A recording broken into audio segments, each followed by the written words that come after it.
things is pretty sick.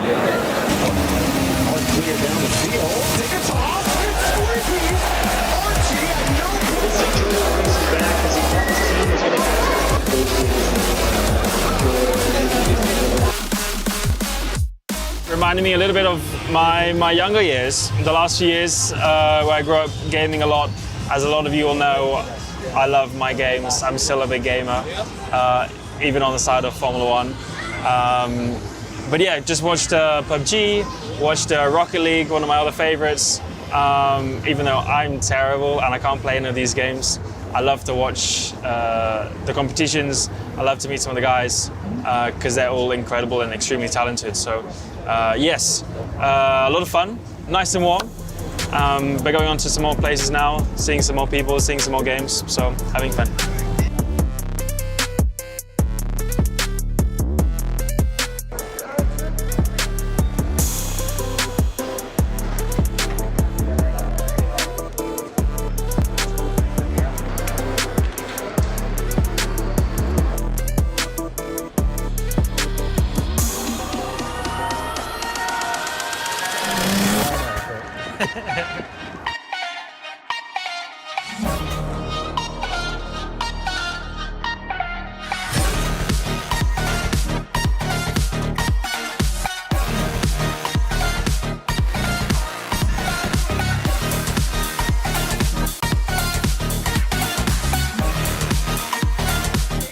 I'm not feeling confident, but we're gonna have fun.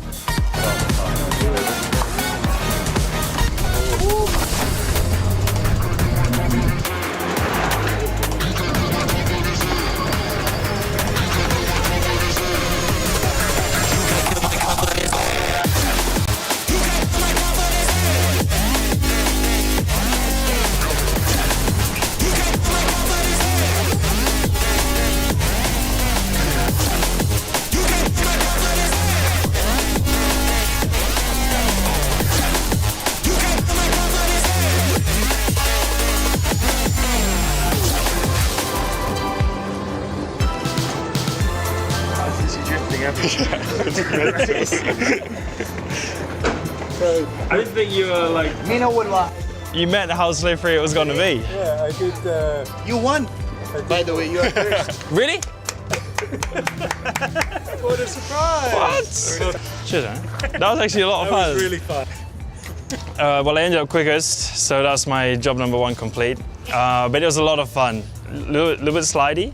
But if you want to learn about how to control a go-kart, then this is exactly where you want to start. So it was good fun. Learned how to drift a bit more. Ended up on top. So. Awesome. Top step. Top step. Podium.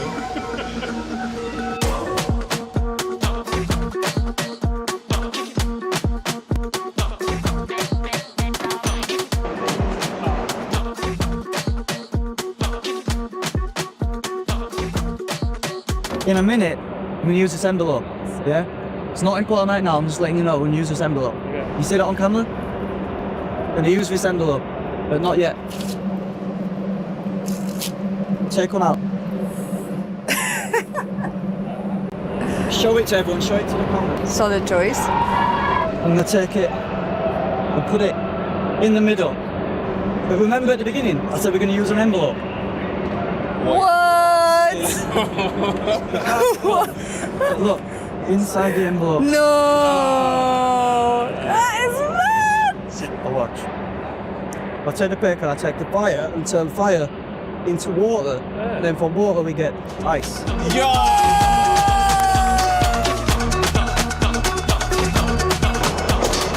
I've always been into gaming growing up, and you get to see the event that they put on for the best in the world for almost every game in the world. I think this is a surprise, and it's an incredible thing to come and see, to be here. Deep down, I'm still a kid. I got that gamer inside of me still, so I love it here. It's exciting. It's fun to be a part of. This is like heaven for me. This is heaven.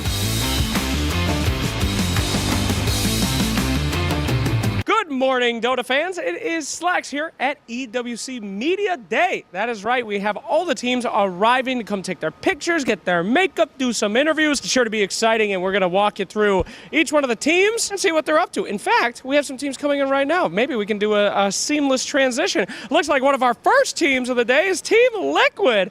Wow, look at them. Look how happy they are. I've never seen a team so happy to do Media Day. Let's go bother one of them. You guys have a lot of cameras coming your way. Hello.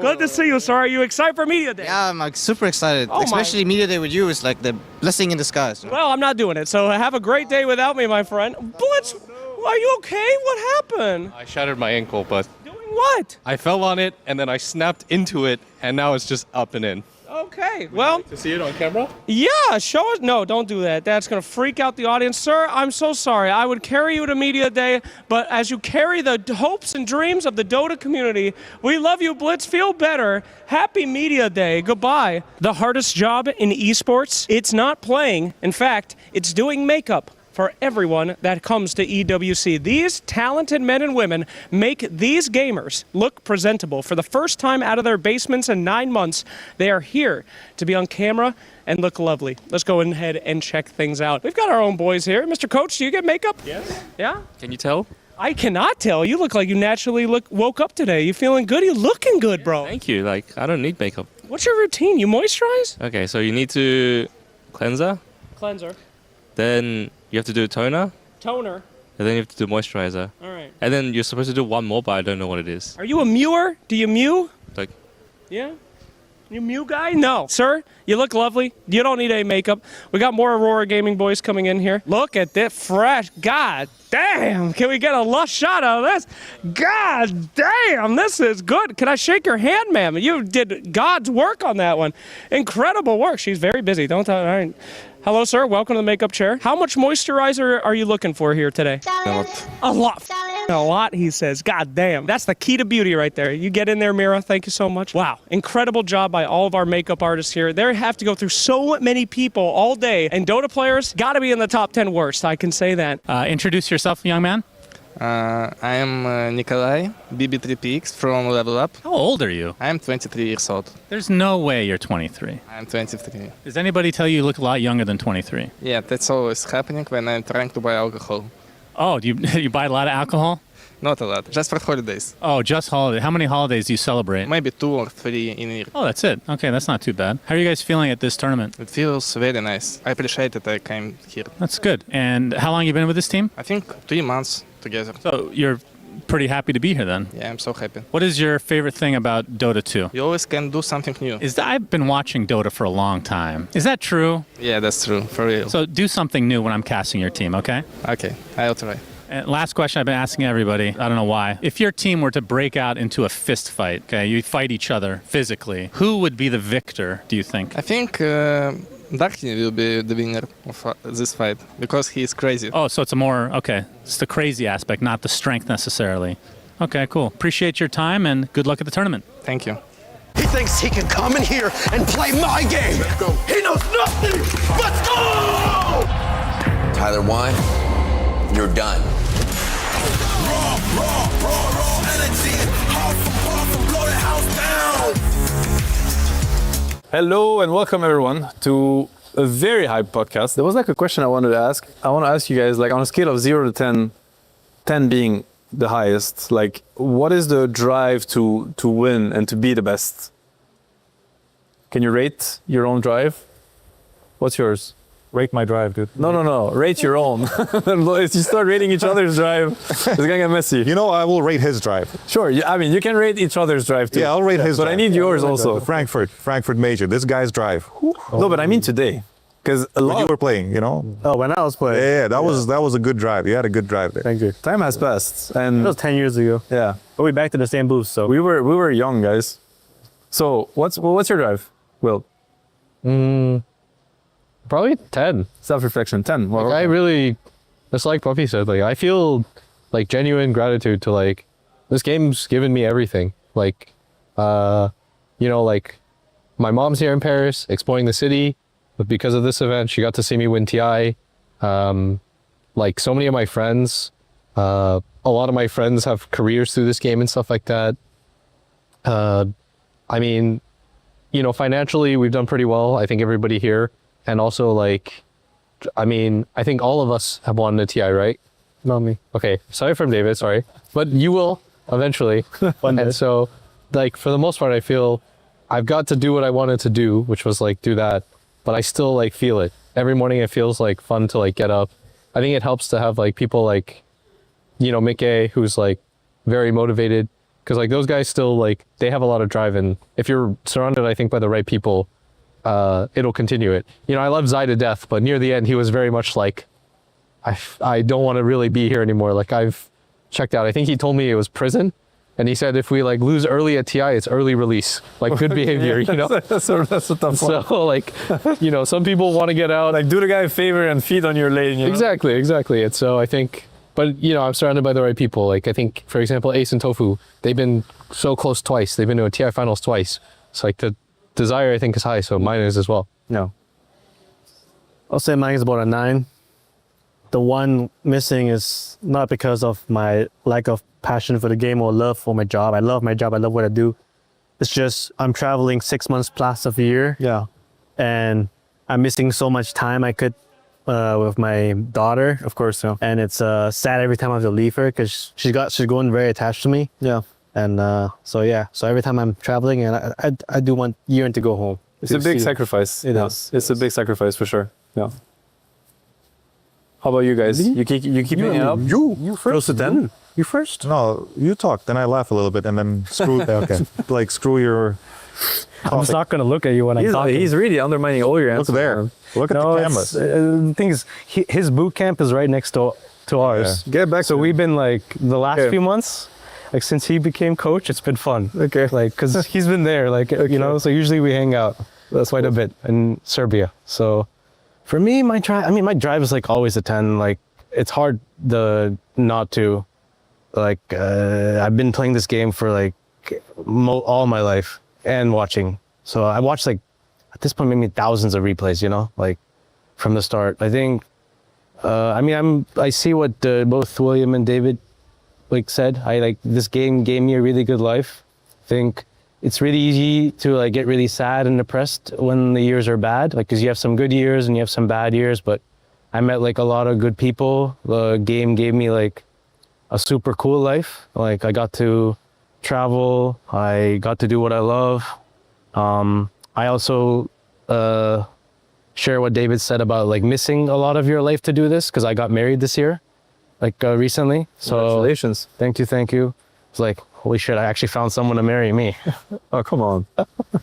But you know, He's doing this, you know. I'm doing it myself. I'm trying to help him, you know. He's doubting himself every time. I can do it myself, man. One little giggle by me and he's like, I'm trying, man. Don't give him what he deserves. Like, It's a joke, man. It's a joke, man. You pep talking me about pep talking him. It's a joke, man. You know. Of course. But it's like, yeah, I think I still love the game. I think all the memories of my of Dota is more than just the game. I think just like all the fun memories I've had with the people, like some event, like me and him reminisce about some cool events, some fun stories. I think those are like the coolest memories I've had. Like winning, like doing well at some tournament, getting top 2, top 3. Like, you know, when we were like, I remember when we used to get those top 2, we used to be so depressed, you know. And then the last few years, it's like, we haven't been able to make some of the playoffs. I'm just like, okay, now I actually know how depression feels, right? But I think losing has also made me realize like it's not really about all that. Like you want to win, the drive is to win, but the drive has become more like wanting some of my new guys to win. Like my Hellscream, he's like a 4 player. He's like a new guy in the scene. I really like him. Just like wanting them to do well is like a big drive. I try to do what William does, which is like tell them to invest, tell them, guys, stop wasting your money on useless clothes, because I've done it. All the stupid things they have done as a player, I've done. Like 10 times worse, right? So I'm like, please guys, don't do this. Don't be an idiot. Don't waste your life, you know? Go invest in S&P, please, you know? And so it's like, I'm also thinking about maybe quitting soon, but I don't know if I can quit. Like the game is too addicting, you know? It's like the being in the practice room, being with your goons, winning like a match, like it's like the dopamine and like the happiness from that is like out of this world. So I'm just like, am I going to get too bored with life? So it's like a mixture of like drive to want to win, drive to like have like a year where like it goes well again, and the drive to like I want to come and like meet my friends again. You know, it's like happiness, sadness, love, enjoyment. This game is amazing. This game sucks. It's like overall I look back and I'm like super happy. Like I have a cool life. I got married. I have people that love me, and I got to do something cool. So like live your life, enjoy it. That's my drive. That's awesome, man. I got inspired. I mean, I know, right? That was a Seb speech right there, dude. Right? I mean, I'm inspired by all your answers, guys. You guys are gonna make me come back, huh? It's bad. Do you ever leave? Bro, you're not leaving. I'm expecting this guy over here. Okay, let's do this on camera right now. Like this guy says he retired. Of course I left. Right? And then he plays Dota every day, 10 hours. No, but of course I left. I was looking at that. Yeah, right. When Dota Pro Tracker was still a site where you could see what people are playing in their pubs, this guy is still at the top. You know, over everybody, over every single person, every pro player. This guy plays more games. To the game retired. Is special, but I left the competitive space. You know, it's like. I was like you guys, of course. It's like I couldn't bear. You've never been like that. I've never played that many pubs. What are you doing? But that's different. But it's like I couldn't bear not being at an event and not winning that event. Seeing somebody else win the event. But how do you have the mental fortitude to play? Because the one when you were talking about addiction, I thought this guy was like, yeah, man, I know what you're talking about. I need to get that dopamine, man. I need to play another Axe game right now. It needs to be done. The thing is, I also know why he loves to play, because like no one has anything over him. It's like any idiot's like saying him is like, bro, I'm Seb. No. I see that, dude, and I love it. I get bullied around the same you do, and trust me, I've seen stuff in pubs you have no idea. I've seen like literally TI winners like getting their lanes taken from them. Like I've seen people, hey, hi Thompson, I'm your biggest fan. Congrats on the second TI. And Thompson goes like, can I mid? No. And the guy just goes. And you're like, okay, well, I mean, then anything is possible. You know, I've seen everything. Well, how about your drive, Puppy? On a scale of 0 to 10. The Puppy scale, you know? Your real drive to the game. You've been there longer than anyone else here. By far. You've been you're the veteran, the face. Yeah, I mean, I don't know. I started Dota. You were like a legend. I started playing. You're a legend already. I'm like, I was fake nicking your nicknames. You know, like that's how it started. It's true, dude. And you know, and now I'm out, and you're still there trying to win this tournament. Maybe I would have, played some as stand-in sometimes. Could have played Blast, maybe. Could have, but we didn't go. How's your drive? How's it looking? It's on and off. Like, for now, I'm enjoying in the spot that I'm in, right? Like, about 6 months ago, before I started coaching, I was like, all right, I'm going to pull a Seb. I'm going to play like 100 pubs. I play like 20 pubs a day. Sometimes. It's like, so sometimes I ended up going 20, and I kept like that number going for 2 weeks or 3 weeks. I got like rank 118 was my highest, and then Paravision asked me to coach. Okay. When I went to coach, I felt so good because I didn't need to play anymore like that much, and I didn't need to like prove that I'm good and try to get into a good team. I actually got like a relief in a sense? Yeah. I didn't notice it right away. I just went there to just chill out, and help them because I don't know what I was getting into. But when time passed, I felt much nicer because now I can just kind of like do stuff what I kind of want to do in a sense. Like, because I always was about strategy. The play. That's a thing harder to replicate now for me. Because I already feel like my mouse movement ain't good. I already found out that thing 10 years ago. That, this mouse ain't that good for me. My hand sucks. Really? You think I don't know. Well, I don't know. Maybe for you it doesn't. Maybe you always suck. But like, I was like, he's not stopped. You see the shit I'm getting even after 2 TIs. Like, how many TIs do I need to not get that? It's him though. But you haven't noticed that you've gotten worse. You actually have a point. If you haven't noticed, then I got some use for you, man. I seriously get it. Yeah. But like at some point I started feeling it. Like when the time where like Matu started also feeling it, I remember I started feeling it too at the same time. That guy was playing Lone Red Broodmother like in every game, and he's like, I think my hand just stops working at some point. And for me, it's the same thing because maybe it's the players that play micro heroes constantly. Because Enigma Chen, and Enchantress, they constantly keep doing this thing to you where you actually start feeling like maybe I'm not moving fast enough. Yeah. And once I started feeling that feeling, it's been harder to like drive yourself up But like, I can't really think of it in a sense like, oh, I don't have drive because I play worse. It was just harder to get there. And I don't know if that's me having less drive or just like, I'm just accepting what's happening. It's the chicken and the egg also, right? Yeah. Like, it could be the drive not pushing you or like, you know. I don't know what's pushing me, but I'm here and I want to win. So nice. I don't really care. Yeah, that's good. That's good. All right, I think we did overtime, but I could spend the day with you guys here. So we'll have to cut it short, unfortunately. No more knowledge from these guys. There's so much to get, but we'll have to cut it short. I want to thank you for your answers, especially you, Puppy. You the least, but I want to thank all of you guys for your genuine answers. I think it was very wholehearted, and it's going to be very inspiring for people to listen. Good luck to everyone. You don't need any luck, actually. Just enjoy the tournament. You guys have all you need, and may the best team win. It was not going to be me. That's what we know. Bye-bye. Looks like P-Vision is also getting their camera work done. Look at this pose. There's a lot of vision. You can see by where he puts his hands, he's drawing a lot of the eye down to this area. It's very dangerous. We'll see what he wants to do after that, because naturally oh yeah, get on there, boy. Spread. Oh! We got to get in for this one. Look at the face of the esport player. Yes! Oh, this is sensual. That's very good. Oh.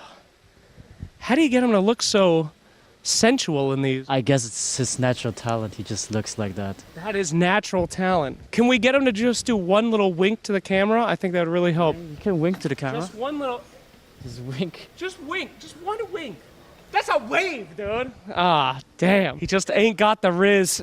What can you do? What can you do? Look at this. God damn, they high up. I like those pants. That's very intense stuff. What game do you think they're in? Maybe they're in League of Legends looking down on us like they always do. No, it's fine. Don't worry about that, you know? No problems here. What game are they from? We should ask. She looks extremely serious. I'm not going to talk to her, though. She is a master of her craft, and I will not be around over there. You'll have to bleep that out. But that's your master of the craft. I have zero master of any craft. That's why I have this dog job. Thank you so much, Puppy. Absolutely. Oh. What? Don't undersell yourself. Come on, you're good at this. Thank you so much, Puppers. That's my boy. What pose are you going to do? They making you do a pose? I like the crap pose, you know what I'm Crap.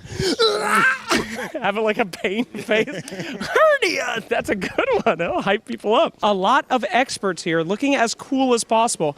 Look at this. We have Collapse. He's doing the classic come and see me at the bar move. And he's flipping us off. Don't do that on camera. We have to blur that now. That's very nice. And we're getting extremely mean mugged by the camera crew. So let's try to leave Collapse alone here. As now, let's go film these guys. This is Team Spirit, the defending champions of last year. They're all casually talking. Let's see if we can see what's on his phone. I want to leak this to the internet here.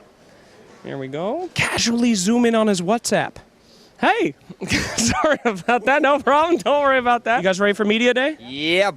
Now, this is the best Media Day man in the world. This is Team Spirit's media manager. I recently saw a video with him putting a pot on his head and smacking it several times. You're the best media guy in all of Dota 2. How's it feel to be among fellow professionals? Yes.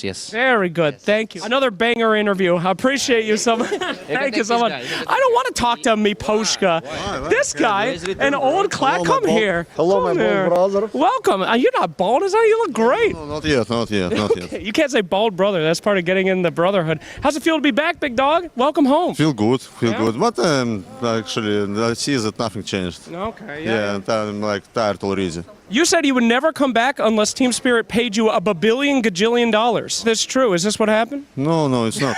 Okay. That was like a different thing. Okay. Different thing. All right. Well, we're happy to have you back, Miposhka. You guys feeling good? Exactly. Hell yeah. That's a picture right there. Cut and print, baby.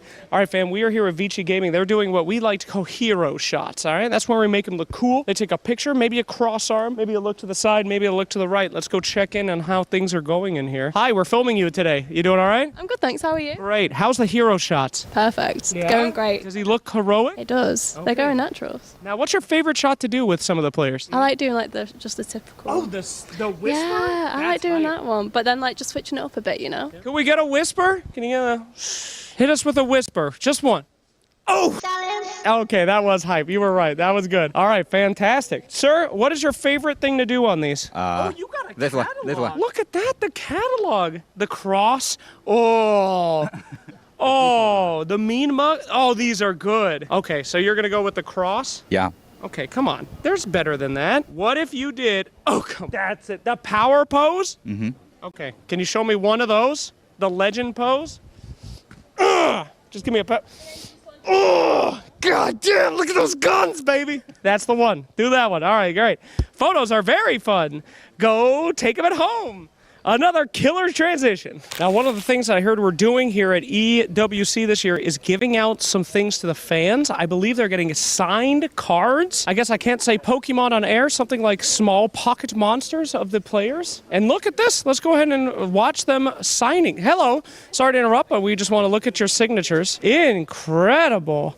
Look at that. That's Jabs. Wow. What a great signature you have there, Jabs. How long did it take you to formulate that unique signature? Yeah, maybe like 5 seconds. Okay, that's really good. Could you do me a favor and make a mistake on yours? Because, you know, those are, well, they're worth more, like a factory mistake. Mistake, he can make it special. Can you make one really special so that we can extend the offer? What are you going to do to make it special for me? Special what? That in itself is special. Thank you so much. Yes, but I hope your Pokemon cards go out very well. Thank you. Thank you so much for having them do this beautiful task, Jabs. I'll never forget the incredible signature that I've seen here today. Great work, Team Nemesis. And now say the Nemesis catchphrase. What a challenge! Okay, that was nice. Woo! All right, thank you. $75 million, 25 tournaments, over 200 clubs, only one club champion. The Club Championship is the beating heart of the Esports World Cup. Over 7 weeks, esports clubs send their players to compete. Every placement, every win, every podium earns points for their club. At the end of 7 weeks, every point counts. The club at the top walks away with $7 million and the title of Best Esports Club in the world. It's not about being the best at one game. It's about being the best across all of them. Depth, versatility, consistency under pressure. One championship trophy, one title. Who will take it? Watch history unfold in Paris at the Esports World Cup 2026.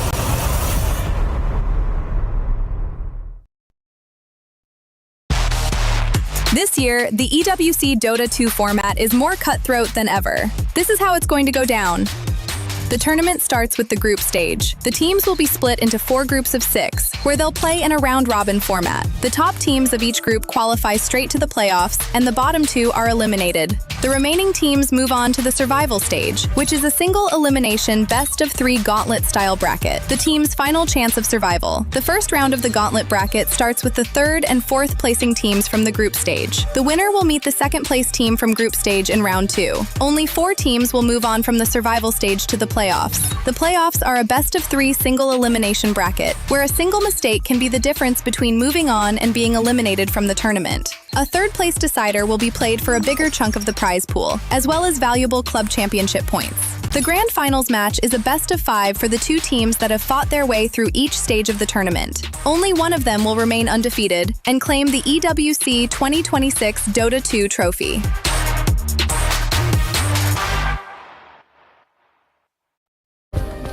Play is in our DNA. Whenever we let it out, it becomes our superpower. Now imagine an entire city being built to supercharge it. Kadir City, powered by Play. What's actually insane to me is that Action Slack's fee is so expensive that they're now actually making us take the metro to get to work. But it is day 3 of Dota, just about to start up. Not been anything too crazy happening just yet. How have things been going from your end? Yeah, I think the teams that we've expected to lose their matches so far have been losing them, and the teams that we've expected to win have been winning them. Now, the teams like the format. That's 1 best-of-2 per day. They get to focus entirely on their opponents, so we're not seeing like a ton of upset. We've seen some 1-1s, but not any 0-2s that we don't expect. But it's starting to heat up now. The group stages are very much rumbling into the middle of it right now. We are nearly there to the knockout stages. Any actual surprises coming up? I don't think we're expected to see too many surprises, to be honest, because the knockout stage is just going to seed these teams. They're going to get to play their elimination matches, and it's going to provide for some really good Dota that we expect to see. That really good Dota is on its way. Dota, day 3 at EWC is coming.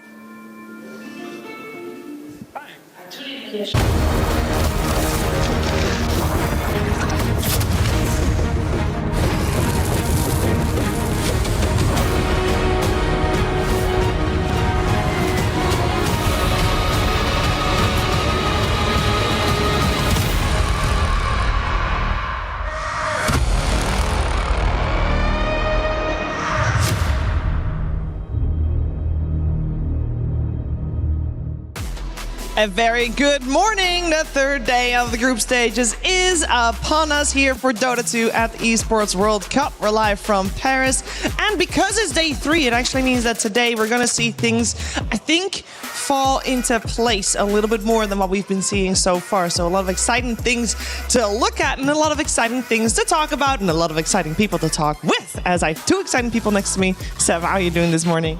I'm great. Day 3, so far so good. A lot of Dota. It's, I think, still the beginning in a way. There's a lot more to come, but as you say, I think it's starting to shape up a little bit. Which team is looking the strongest, which ones have the more work to do. So it's that phase of the tournament where you start to see things more clearly. Yeah, because we've got 4 groups, Lacoste, and everybody's only playing 1 series per day. So we, for the last 2 days, haven't been able to really gauge people's power levels, but today we should. Yeah, pretty much. Even though, yesterday, we've seen all of the favorites kind of winning. There was 1 series maybe where the P time against 1L was a little bit of an upset, but other than that, teams are getting into the groove, and we heard them talk about in interviews about getting more time to prepare, playing only 1 series a day, knowing that they have a little bit of extra time for pretty much everything and gives them extra preparation. I think that's why the big dogs are also winning as well. Yeah, and even though on day 1 on this stage that we have here, all the series were tie. Yesterday was a little different, and if you missed any of the action, don't worry, we got the STC Rewind coming your way, because we did have a lot of action, and even though on paper it looks like there were 3 2-0s on this stage yesterday, it was not as clear-cut as those score lines would make you believe, because we started the day with Extreme Gaming and Gamer Legion, and this was close. I think, Seb, this is the closest I've seen a team having a good read on how to deal with Lone Druid. No, for sure, and it was more than close. I think there were moments in both games where we thought Gamer Legion were going to be able to actually win. They could have run away with a 2-0 if certain things went different. At the end of the day, you still look at Vichy as at Extreme Story for being the team that's maybe more experienced, more stable, more solid in the later phases of the game, but it got really close. That series was crazy too. Enigma versus Aurora, I think. That was the best. That was the best series from yesterday. We kind of expected it, right? We called it. It's Enigma series. You know what's coming, and it came. It was wild. Yeah, we also had P-Vision taking on Vici Gaming, and this was unfortunately for Vici Gaming. I think it was our most one-sided ordeal that we got to watch. Yeah, I think we are seeing some of the teams as well, like P-Vision, who are the clear favorites to potentially take the whole thing. The way that they've been playing, they kind of stomped all 4 games that they played so far. It really wasn't as competitive as maybe you would expect it to be. Yeah, we had our last series today. To be honest, I thought this would be the most clear-cut series with 1W versus VP, and in game 1 at some point it looked like that was gonna be the case, but then VP held against Mega Creeps for so long and they still ended up losing both of their games, but that hold definitely made me believe in their power that they can still have a good shot at making it out of the group successfully, as we have got a lot of series coming your way again today. This is the schedule of today. We're gonna end the day with LGD versus 1W. Team Spirit Vici Gaming is there. Enigma Galaxy versus Team Liquid, and then Falcons versus Gamer Legion is the one we start with. But of course, we have only 1 series. That is our Sony story of the day. And Seb, I know you weren't there when we chose it, but I think you know which one we chose. And we're going to put you on the spot right here. I hope you chose the second series of the day. Did. Yeah, we did. All right, we're all in the same. Great minds think alike, Okay, I'm happy. We would have had a problem. I would have went on a strike if we were not going to talk about Enigma. But I think, Enigma Liquid, not only fan favorites, but also I think in terms of playstyle, maybe a little bit more exciting to watch at times, because kills are going to happen all over the place. Teams are going to try to kind of pressure each other to the point where try to break them essentially. And this is the kind of Dota I think that is the most exciting to watch. Yeah, it might not be the cleanest style of Dota. We don't care about that. We care about the fun part. Let them worry about that. they will suffer that part. Their coaches and their staff. As for us, we're good to go. Yeah, and both teams and all teams playing, we have a very spread out playing field. Everybody has a good shot of making it all the way to the top. And if you think you know who will make it all the way to the top, make sure you get your prediction in on the esportsworldcup.com and your pick'ems. I don't think, from my perspective, there's a clear favorite yet, even though it seems to me, Lacoste, that the teams that we thought were going to do well, they are doing quite well. Yeah, I mean, BB Team Aurora, they are kind of on top of their game for quite some time. If you check the results that Aurora, for example, did have, they've been getting many second places, 3, I believe. They got a 4th place as well. So some of these teams, as expected them to be clear favorites, we are not seeing many upsets. A lot of these qualifying teams also are not doing as hot because there is a clear difference in the skill level with the preparation, experience, and everything. Yet to see some massive upsets. So far, it didn't happen. Maybe when we get slightly more maybe when we get more information about the teams and everything, maybe they also are feeling a bit of a pressure playing on the stage as well, these teams that haven't attended many LANs, so potentially it could happen. Maybe just we need that day 3, day 4 to kick in. Yeah, we had a couple of ties that maybe a team was able to take a game off, but nobody's taken a full series of a team that they on paper weren't supposed to. We're going to focus in on our first series of the day. We're going to have Team Falcons taking on Gamer Legion. Both teams having mixed results. So, we started the whole event 2 days ago with Falcons on the stage up against BB Team. And, of course, they lost their first game. So, that all checks out. Ever since, they have not dropped a game. So, I think for Falcons, that is exactly what you were to expect. Gamer Legion, they started the day on the first day with 2-0.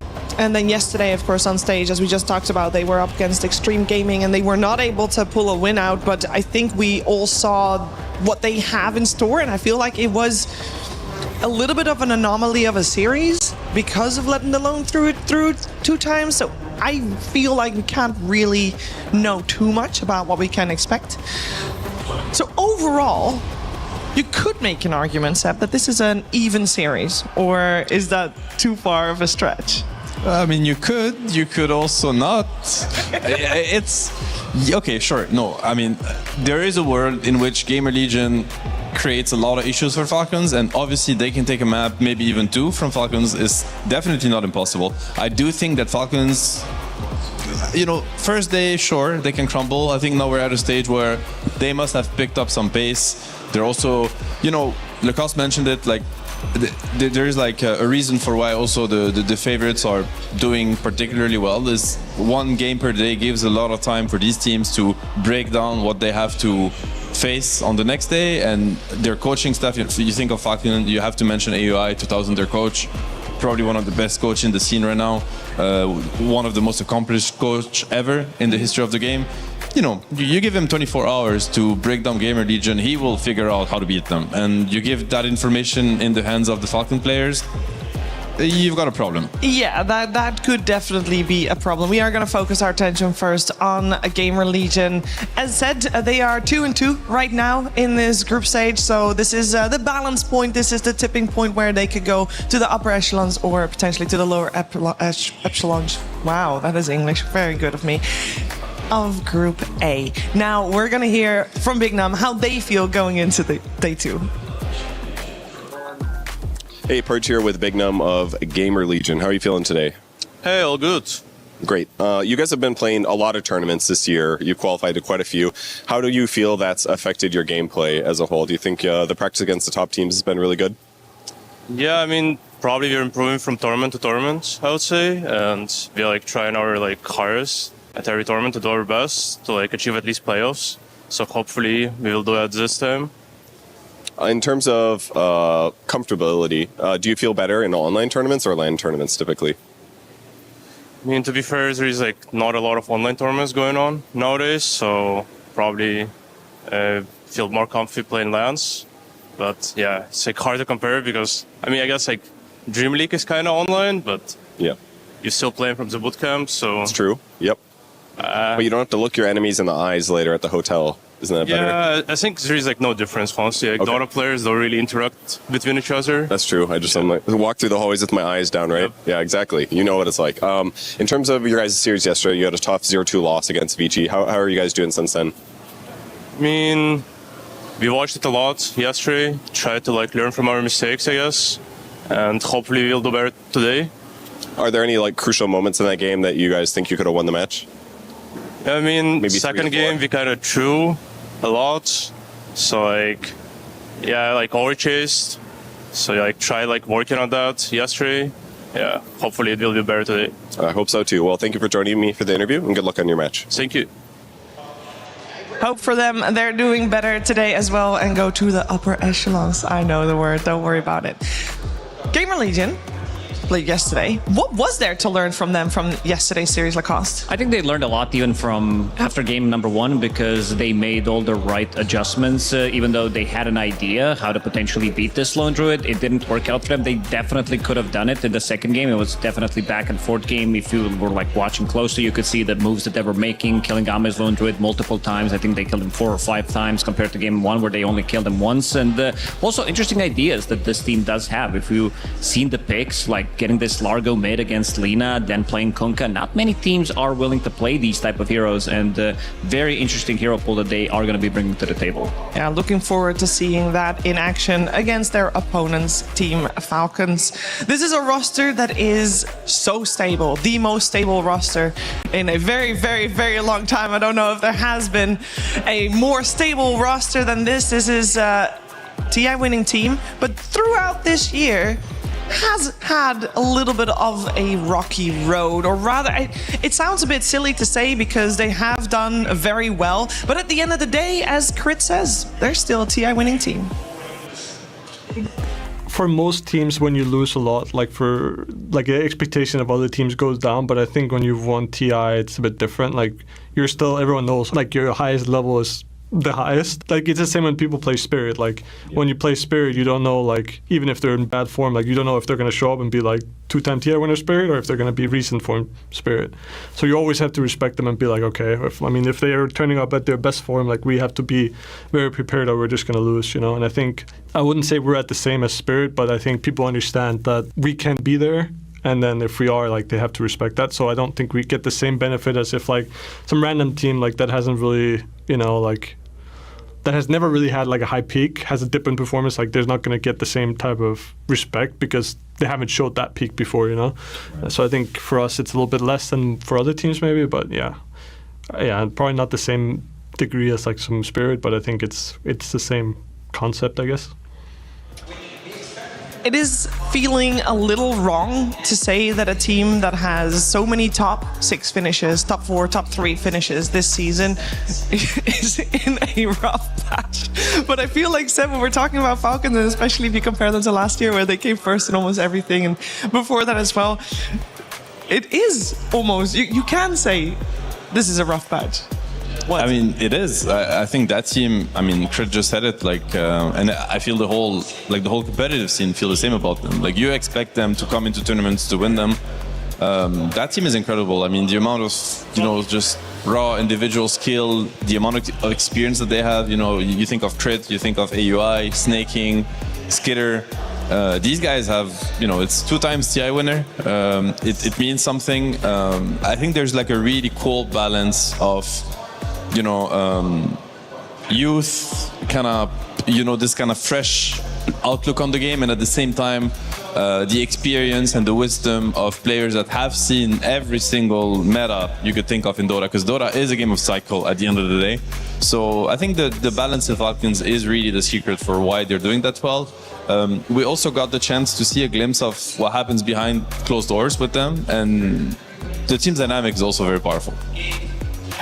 We're going to find out just how powerful today's teams are, with Gamer Legion and Falcons being very ready to take on this 2-game series in Group A. A lot on the line, more so for Gamer Legion than for Falcons, who seems to be definitely the favorites going into this. But to get the series started, we're going to head over to the stage.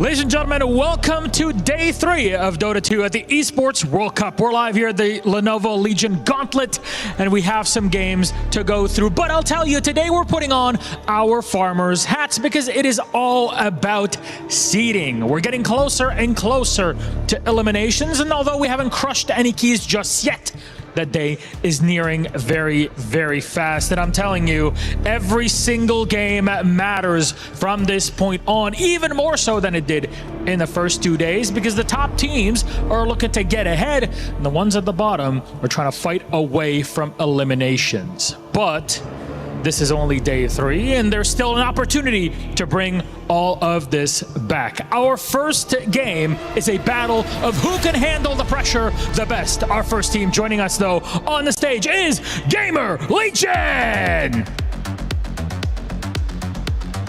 Walking the razor's edge between advancing and eliminations. Just one game win today, just one, can keep them safely above water. GL is famous for taking games off of the biggest teams in the entire world. Can they do it again today and get themselves out of a little pickle? Usually I always appreciate a good pickle to get the day started, but not this one, not for GL, because on the other side, it's a tough one. It's Team Falcons!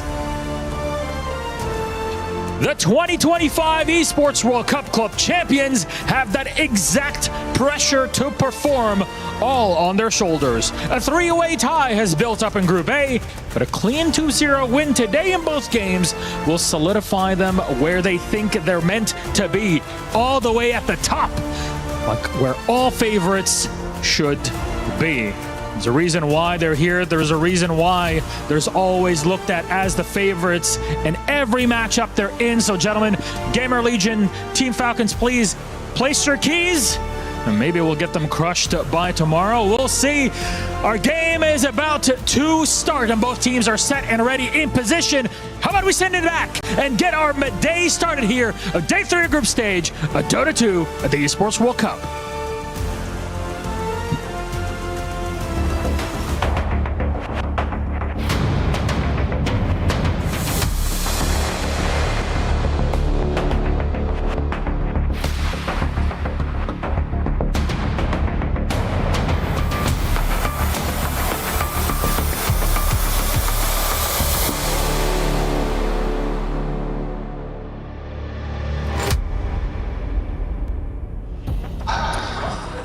The pressure is on as we are getting ready for the first game between Gamer Legion and Falcons. It's time to talk about what has happened so far within the Dota 2. We already mentioned, obviously, letting the lone druid through a couple times on the side of Gamer Legion, but I want to talk more about something else we saw yesterday, because not a lot of other teams do it. I don't think I've seen anybody else pick Largo mid. And it looked good, even if it didn't win. It looked very good. Like, it did much better than I expected this hero to do. Like, he was all over the place, getting Spirit Vessel as first item, 4-4-0 build, being very aggressive, playing with the supports, making sure that, like I said it yesterday, I think if you throw in a casual Blood Grenade into that build, you have a solo kill threat. That extra bit of a tick from the Frog Stop, maybe a couple of right clicks, is going to be able to land you the kill. But a hero that we haven't really seen, like this, Falcons, they play it from a support role during, I believe it was Birmingham, when Amar kind of played it once. They got completely stomped, and I don't think he touched the hero ever since from the offlane. So they don't believe in this hero at all. Yeah, and what I think is particularly interesting with this Largo is Earthspirit is one of the most, successful hero this tournament. We've seen it on mid, and we've also seen it on position 4. One of the teams that has shown the most dominant performance so far is P-Vision. By far, I think everybody's looking at them, including the teams, I mean. And the Earthspirit players, like, they're playing Earthspirit on 9 class on position 4. I'm pretty sure somebody that crit is like, okay, I'm ready. I am ready for Earthspirit position 4. This is a hero that he loves playing, so we could see it. And the reason why I'm talking about Earthspirit is because Largo is a natural counter to Earthspirit. The Dispel is amazing. You get rid of the Vessel, get rid of the Magnetize, get rid of the Silence if your ally is getting gone on. Even the movement, the displacement is very interesting against an Earthspirit trying to roll on somebody. It's a good matchup in the mid lane for a billion reasons. So if Earthspirit is strong, then I think Largo goes even up, higher up in value. So probably a hero we're going to have to see more, and maybe it will be one of the weaknesses of Falcons not being able to pick the Largo themselves. We'll have to see. One thing that, like, I'm looking at the drafts yesterday when Falcons were playing against Rune Eaters. Rune Eaters, they gave them Shadow Fiend and Undying 2 times in a row. It's just not the lane that you want to be playing against. And we saw Shadowfiend players, they are getting better. Wits being perfect example, how you can actually play very aggressive Shadowfiend, moving in 6 minutes, checking the rune, twin gate rotations. There's like Nightfall as well. Like so many times he rotated either with the TP, either with the twin gate, showing that this hero is just not a farming hero. Like you want to be engaged in some of these early skirmishes, making sure that you are off to a good start. So want to see if maybe some things are going to be changing, because like there is no way that, for example, Bane as a hero gets priority over a hero like Shadowfiend, for example. No, for sure. I think are we going to see another round of SF Darkseer? Is like a Darkseer as an answer to SF? Are there going to be other answers to look at? It's interesting. I think the one thing, you mentioned the SF Undying lane. It's a very strong lane, probably really hard or maybe even impossible to contest. I think yesterday on Gamer Legion, Fade in particular had a pretty rough series. We didn't get to see much from him, and he's been pretty key to that team's success. So I hope that already from the draft they find a way to maybe set him up for a better start and a better mid game, so that he can do what he has to do in order for that team to perform at their level. Yeah, we got quite a couple of bans coming out already with our opening game. The one that stands out most is probably the Winter Wyvern. We saw Speed played that in both games yesterday. It felt for them like a very comfortable hero. It looked very good. I think Wyvern looks good in pretty much every single game, secures the lane for the safe lane carry.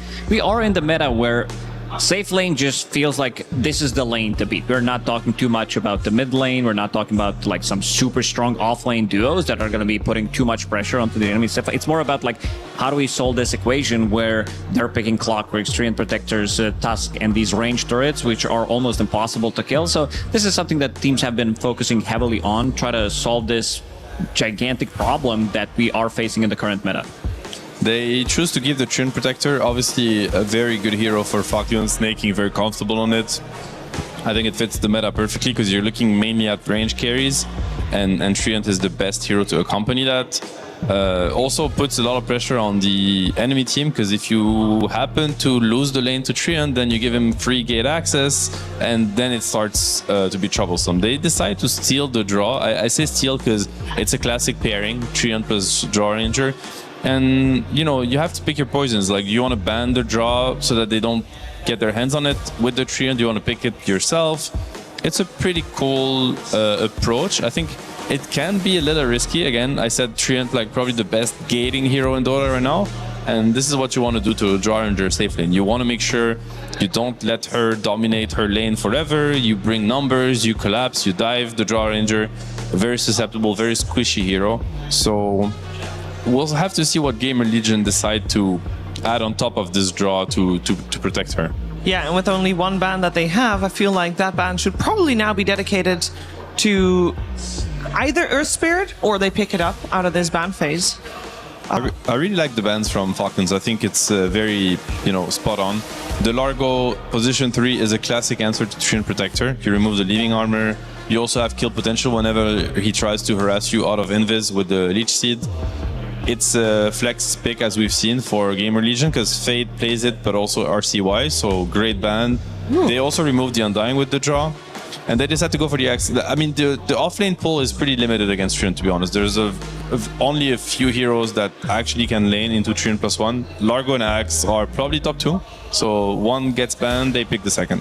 I think we've seen the similar opener yesterday with the Draw Ranger into Axe straight out of phase, knowing that the enemy team didn't pick their carry yet, but Axe is good against pretty much any carry in the meta right now, being the Blade Mill buyer against all of these turrets. They have insane amount of damage. The lockdown, it does feel really nice. I've been very impressed by one hero particularly on side of Gamer Legion, and that's Dark Willow. This is the hero that they played in all 4 games so far. It's a good game for you, Yeah. It could be a case of it could be a good Dark Willow game, because you think of Axe versus Treant, he's gonna play the first waves with Battle Hunger, like basically you help your position 4 out trade the Treant Protector, and then he's gonna think of getting behind the tower eventually. Like that's how Axe maximizes.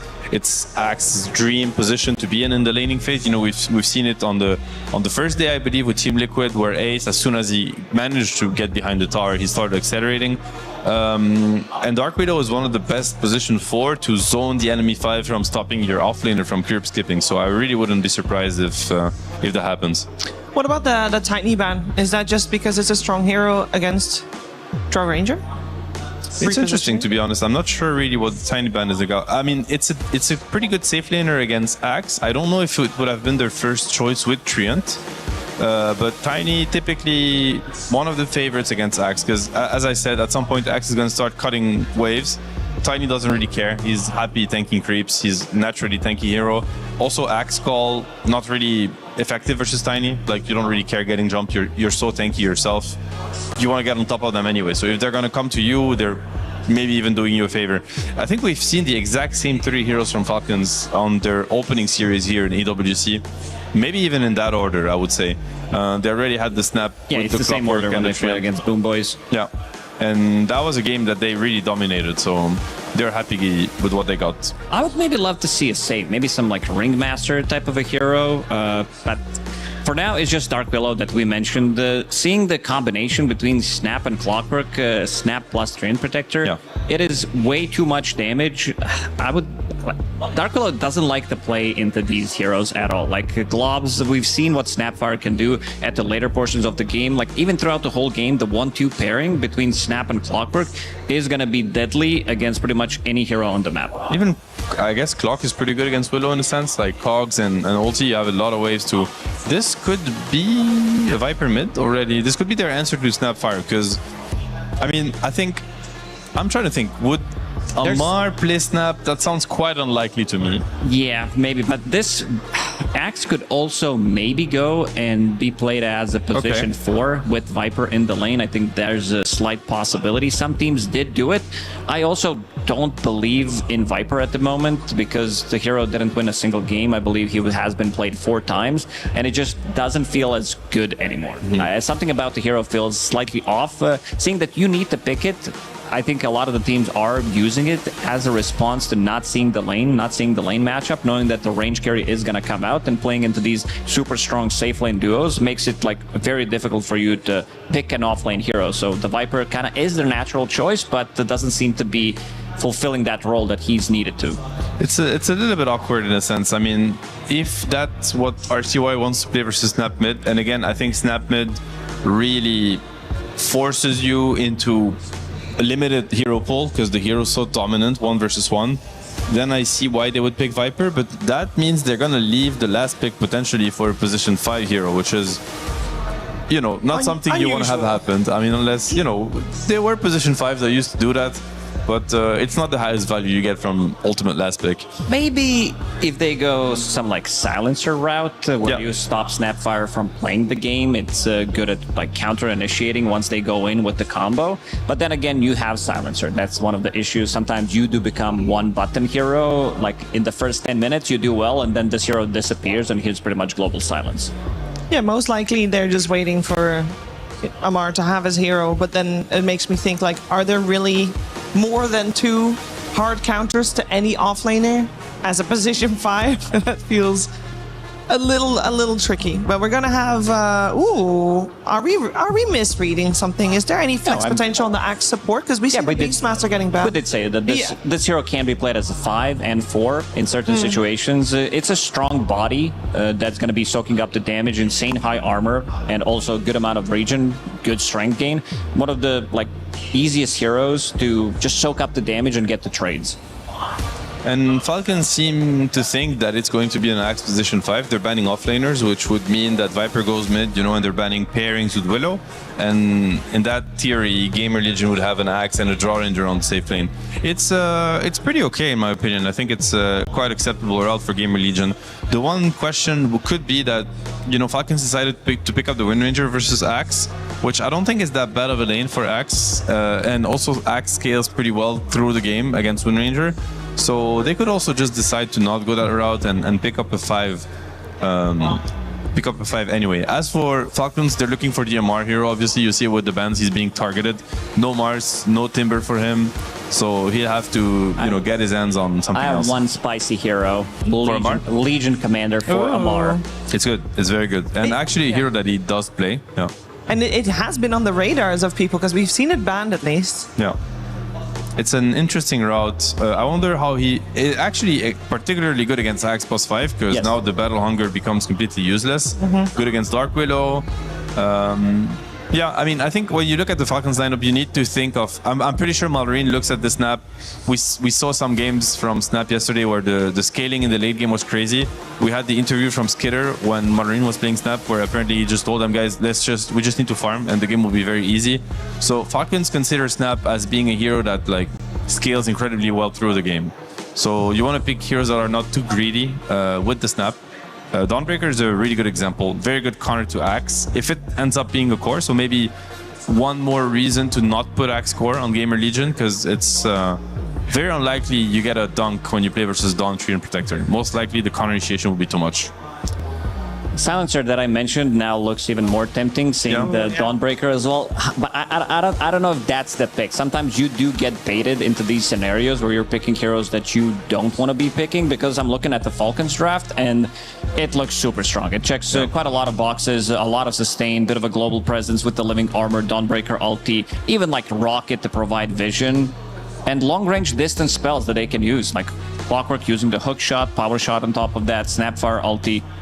Feels very easy to play type of a lineup. Yeah, and draw Silencer lane is a little bit, a little bit weird. Yes. Especially given the amount of pressure that could be happening. It's a Treant Wind Ranger lane, so they will have a free safe lane, and they're gonna be looking to gate. Like, there's a Falcon typical gameplay where they win their safe lane, they get gate access, and they just keep gating on top of the draw. So I think Gamer Legion, they really have to be aware of that threat that could come with a Snap ulti, you know, Snap TPing into the tier 1, getting an ulti from max range.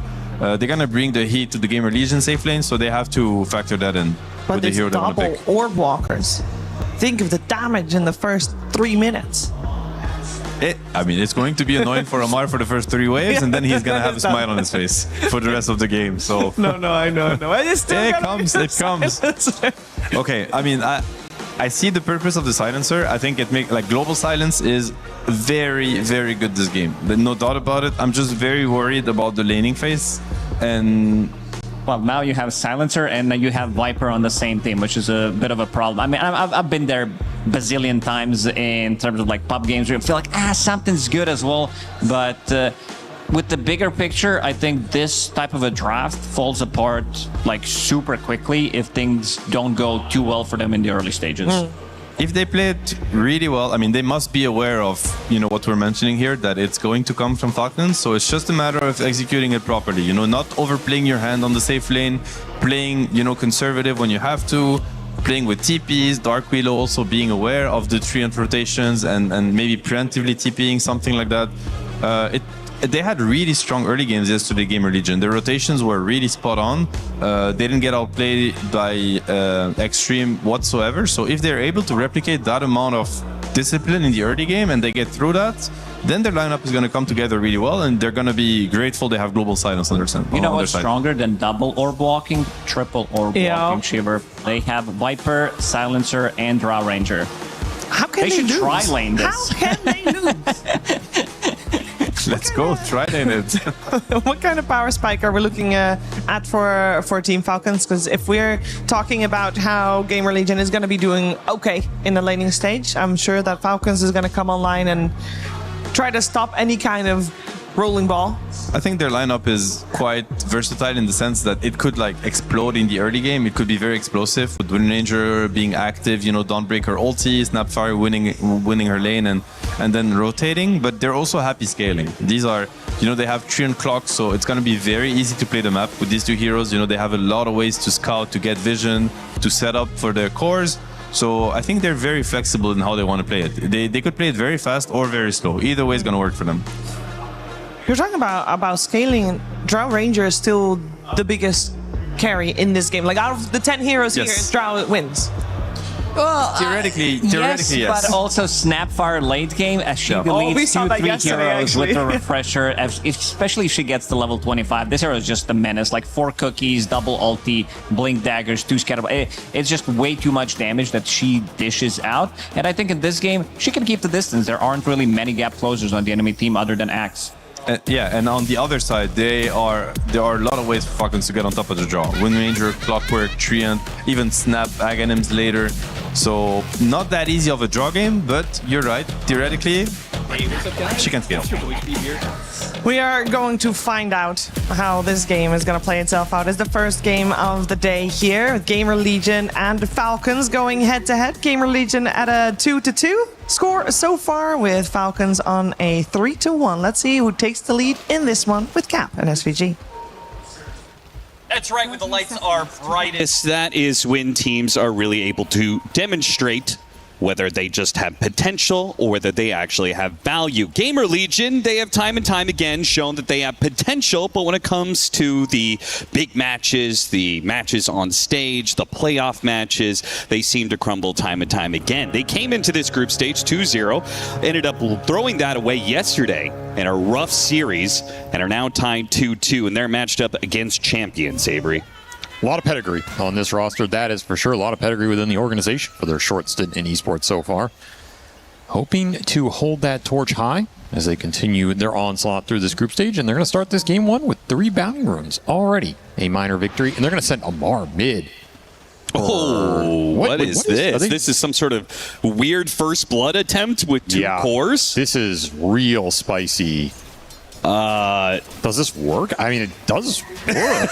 I mean, they are going to get some serious damage on him. Will they be able to kill him here with the double stun slowdowns? RCY is certainly dead. Malreen's going to body block him underneath tower. Malreen is going to die for this. Is what? This worth it? It's definitely. I'm confused. It's not worth it if the snap didn't get the first blood. I think the idea is he's going to start boots. He gets first blood. You can buy fast bottle, and then all of a sudden you're pushing waves. You have a faster bottle. You can go jungle against the Viper because otherwise this lane gets a little rough. The fact that Mar took the last hit. Now you're just kind of stuck in a normal lane as this Snapfire. I guess you get extra experience. The Viper missed a little. Amar's still camping here. They want to get the return kill, but I don't think RCY is going to give it to him. This is ridiculous. I mean, sure, if they get back-to-back kills and Viper has to walk out to lane, it's incredibly slow hero, 275 movement speed, but he's still lingering here. What? I mean, also, surely at some point, like, if you go for the dive here, Gamer Legion are going to respond with somebody. They can't afford for RCY to die here, so you have to go bottom with one of these cores. It's a very cheeky idea. I don't mind the idea of, I think we should see more early, like pre-lane core rotation to get the first blood, and then you just TP lane in these situations where it skews the lane by a considerable margin. I think the idea from Falcons was really smart here. I just think the end result didn't pan out how they wanted it to in terms of who got that first blood gold to really make it worth it. That said, Amar, he will get a fast boots off of that, which is really going to help him against the double range lane down here. So in that sense, it worked out a little bit for him against a otherwise very tough matchup. You do give some free waves to Ghost, who is going to have to buy 0 regen with this drought, 8 denies. That is worth a decent amount. But you bypass a little of the early or walking shenanigans that were going to cause you some trouble. Kind of an even trade in the end. Yeah, I wanted to check the experience just because you would imagine that Gamer Legion have the lead in that regard, given these shenanigans, but it's not by much. It's just by 20 experience. It's not that big of a deal. I just don't know if that move actually changes mid lane too much. Even if you get the last hit on the snap, he gets really fast bottle. Optimal scenario, I guess your pathway to level 2 Scatterblast into the jungle is a little faster. That's their argument, which I can kind of buy. But you still can never lane the Viper here as the snap. Yeah. And we're seeing Malreen just, he has full resources right now, but he can't really enter the mid lane. So it's still going to be a rough one for him mid. He's very practiced to getting out of these lanes. If he can get the creep pull going, it would be nice. He's kind of struggling to get back there, though. What did you make of the panel's discussion of Gamer Legion's draft? They seem to be not a big fan. The Silencer is obviously very good versus Falcons lineup, but they felt like it made the lineup look kind of clunky. I don't really see it. But it's Seb, so of course he's right. So can you explain why he's right? Well, that's a pretty loaded question. Are you going to disagree with Seb? You're either throwing me under the bus or I have to throw him under the bus. So that's a win-win for me. I agree the Silencer serves a very distinct purpose here. I guess the question is, does it kind of kill your draft integrity too much? to be worth it? Oh, again, that's the question mark for me. Like I think it's fine, right? Like you have a Viper who's going to win mid lane. You have an off lane initiator that starts fights for a Viper Drow Ranger. You still have some disables between your support duo. It's not one of those like support duos that has no stuns. I hate those. Would not want to play Silencer as a last pick here. Okay. I'll put it that way. It's not my style. Okay. Ghost in some trouble behind the tower. Hammer's going to hit him. Snake King going in with the dive, and Ghost pushed back into the corner is certainly going to die here. The question is, how much is Falcons going to give up for it? In fact, Ghost managed to almost stay alive. He actually did die first. Amar falls, and then Snake King shortly after. Gamer Legion definitely get the better of that situation. Would have been very nice for Ghost if he could have stayed alive long enough to get some experience for it, but you get the insteal. The insteal is actually pretty big against these strength offlaners that need to cast their spells to have impact. Like Dawnbreaker does not like losing the early in here. Dawnbreaker hates having her mana stolen away. Yeah, so that really sucks for Amar down here in that exchange. I don't think Ghost is too sad. He's going to come back here. He's free farming. Yeah, you get that cheeky kill with the Treant rotation, but it's the axe cutting top that is going to free Gamer Legion to bring supports down here anyway. You're not touching Fade with this dual lane, so Gamer Legion should be happy with what's happening in this lane phase. You have a free farm mid Viper who has zoned the snap completely, though Malrine looking for a cheeky kill.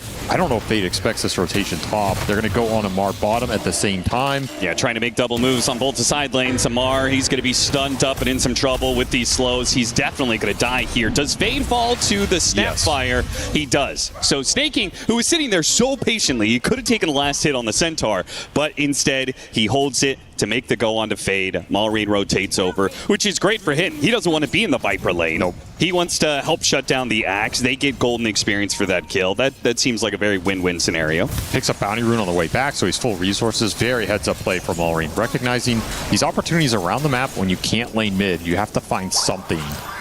Look at this massive wave. You can already see Malrine feels like this wave is too big. He starts spamming out some spells early on. This is a dead tower if Gamer Legion can zone Falcons off of this wave. Which is exactly why Bignum has already made the rotation. Gonna have to tank it a little bit though. Maybe you're scared of tanking it with Snapfire spells. They're gonna bring a Dawnbreaker and they're gonna bring look at all those everybody teleports. in. Yeah, RCY's gonna get caught by the cookie. Brambles are gonna come in, but he just sets up the shackle shot that lands on a Bignum, and now he's likely dead as well. No, he had the Shadow Realm TP out. They have no stuns to stop him. So smart move from Falcons. Really need to save the tower there. More space for Malrine. And ATF really just committing a lot of his early game towards the Snapfire, saying, I don't need the greatest game on the Dawnbreaker. I can play a utility role. You carry me. Please, brother. Creep wave times. Might pan out here. Is a very strong hero to scale. But I'm a little worried that Dawnbreaker, it's a rough hero to function from this position. Yeah, I do not think that Dawnbreaker is a great utility hero in that regard. This is a hero that wants to be able to dominate its lane, get early kills, and then go from there. The other issue is to say I'm going to play a utility Dawnbreaker when they last picked Silencer. Yeah, when your biggest utility is your ultimate and they have the one-to-one counter to it. Right. I mean, that just has to feel great for speed. I think the way you can play Dawn into this hero is if you just get fat, you kind of abuse his right click, you abuse just being tanky in the fight more, you don't have to just ult in as a counterplay. Silencer doesn't do a lot to that style, but if he's relegated to I'm an ult on the map, and you global that every time, well then, what is ATF's presence going to be in this game? Very concerned for that. I feel like this game is looking very comfortable for Gamer Legion, assuming they can get this Axe to like Blade Mail Blink pretty fast in this game. He's their one play creator. Yes, there's a lot of pressure on Fade for sure in this game, right? Their heroes are pretty static. They're pretty reliant on this Axe being the initiator, being able to open up some opportunities. But if they get there, smooth sailing, I think this lineup's going to come together and Falcons might have a tough time fighting. They have a pretty low damage support duo. They are really dependent on this Snapfire for a lot in this game, and he just hasn't been able to lane. So that's been shut down too. This Viper has done its job. Have to play through it. You don't want to leave RCY on an island. Yeah. They're going to bring double supports and backstab Malrine. Just dive the tower, hit him with a Viper Strike, make sure he can't TP out. He's screwed. Yep. And damage. That'll lead back to more pressure on this mid tower. Very high level supports for Gamer Legion. This is a level 6 Silencer, effectively. And he's like a couple XP off, so he's going to get it on the next wave. It's very early to have this global available. And it's not going to be that great offensively early. Again, you only have the one jump in the Axe. Yeah. But let's say he can global to bail out the Axe on a gank. ruin one of Malreen's moves, that's worth a lot in this early game, as Falcons are going to have to salvage it through either Skeeter or Malreen. Avery, I've got a dumb question for you. Okay. All right, so sometimes you get in these situations where, let's say you lose your safe lane so badly, right? Lane's just falling apart. You're getting dove all the time. Sometimes when the tower dies, it's actually a relief, right? The creep wave's now going to push into the tier 2. They can't pressure me as much.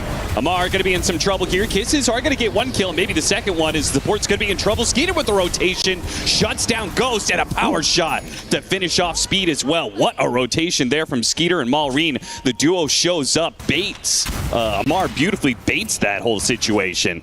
And they get a 1 for 3 that is pretty much, I mean, the net worth is now even. I think Game Relation just lost track of where this Wind Ranger was. Because, yeah, your Axe was cutting. He has some free farm, but the Wind Ranger was ultimately free farming. Very fast Javelin shreds. Easy gate rotation for Skeeter. The second he gets on top of anybody in this game, he's just going to melt them. Which is odd because they have that very deep lane ward. Yes, I think they should have read that. I mean, they were backing up a bit, but then they got baited into that kill on the Dawnbreaker. And again, the Dawnbreaker's not really important here. Falcons have shown their priority. This Wind Ranger is mega farm now after that double kill. Sick rotation from Skeeter, 4-0 start. He might just carry this game. Bramble catches crit as he trying to make his way to the Power Rune. Will not be able to get the Power Rune nor keep his life. Sad life with Clockwork as RCY gets the last hit, going Mage Slayer on the Viper. He's going to be a tanky boy. The Wind Ranger is the best answer for this hero. We'll see if he decides to itemize against it in any capacity, but you do have this Axe Blade Mail call that's going to be able to answer Skeeter for a lot of this game because you can global on top of it. So there's no real counterplay to that interaction for Falcons. That's going to be a concern as this game scales, right? If your Wind Ranger is designed to carry this game from this position and he has to go up against Blink, Call, Blade Mail, Global, potential Terrorize on top of that, like, you need a lot of items to deal with that. Gamer Legion being out-rotated. Well, okay, never mind. Fade's going to be able to get the chop, but with the extra movement speed, can he get away from Skeeter here? Activates the Blade Mail, but it's to no avail. Skeeter will run him down all the same. He could have absolutely killed both of them if he had that Blade Mail being delivered. Yeah. But another nice recognition from Skeeter. He's going to have a very fast Maelstrom here. The hammer's already flying out. Very nice timings for the Wind Ranger.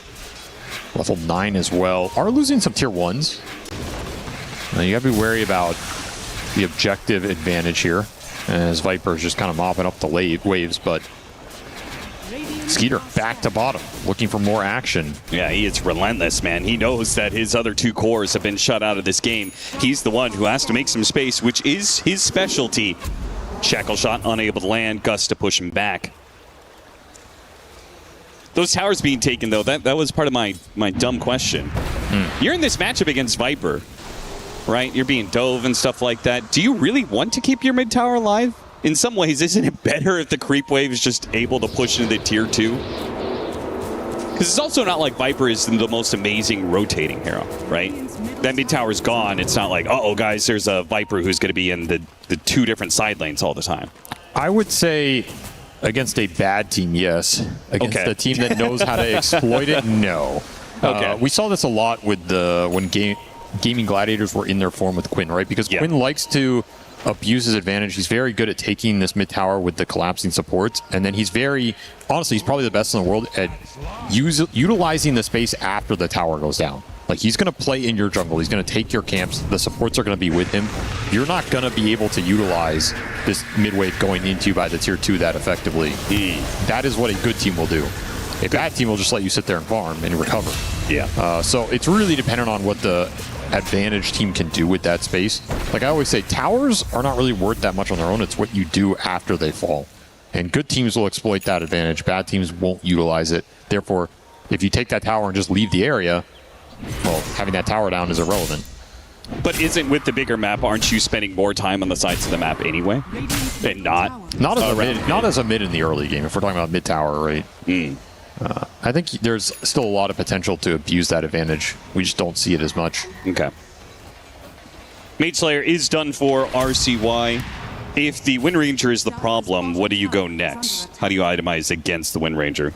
As Hurricane Pike? As Viper. As the Viper?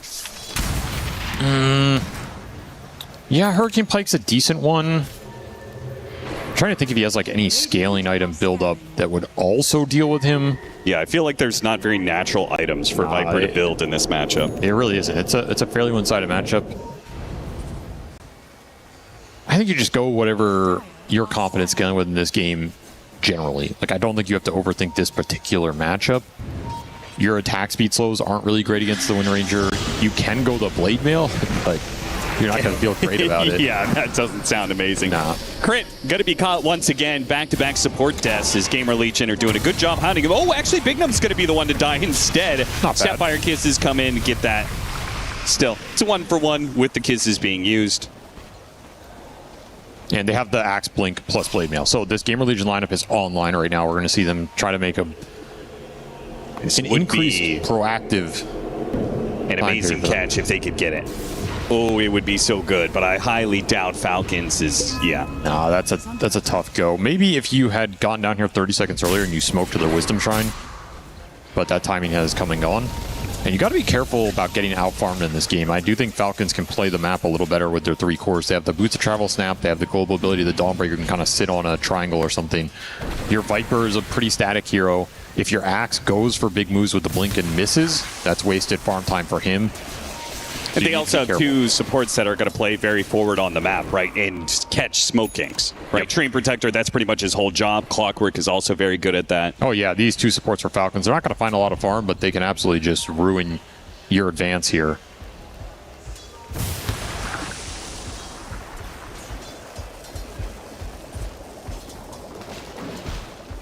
And because of that, it feels like RCY's early advantage, he's not really able to utilize it the best. He's already a slow hero moving around the map, but then you combine that with your move running into a Treant Protector, and you're not going to find an opportunity to kill a core.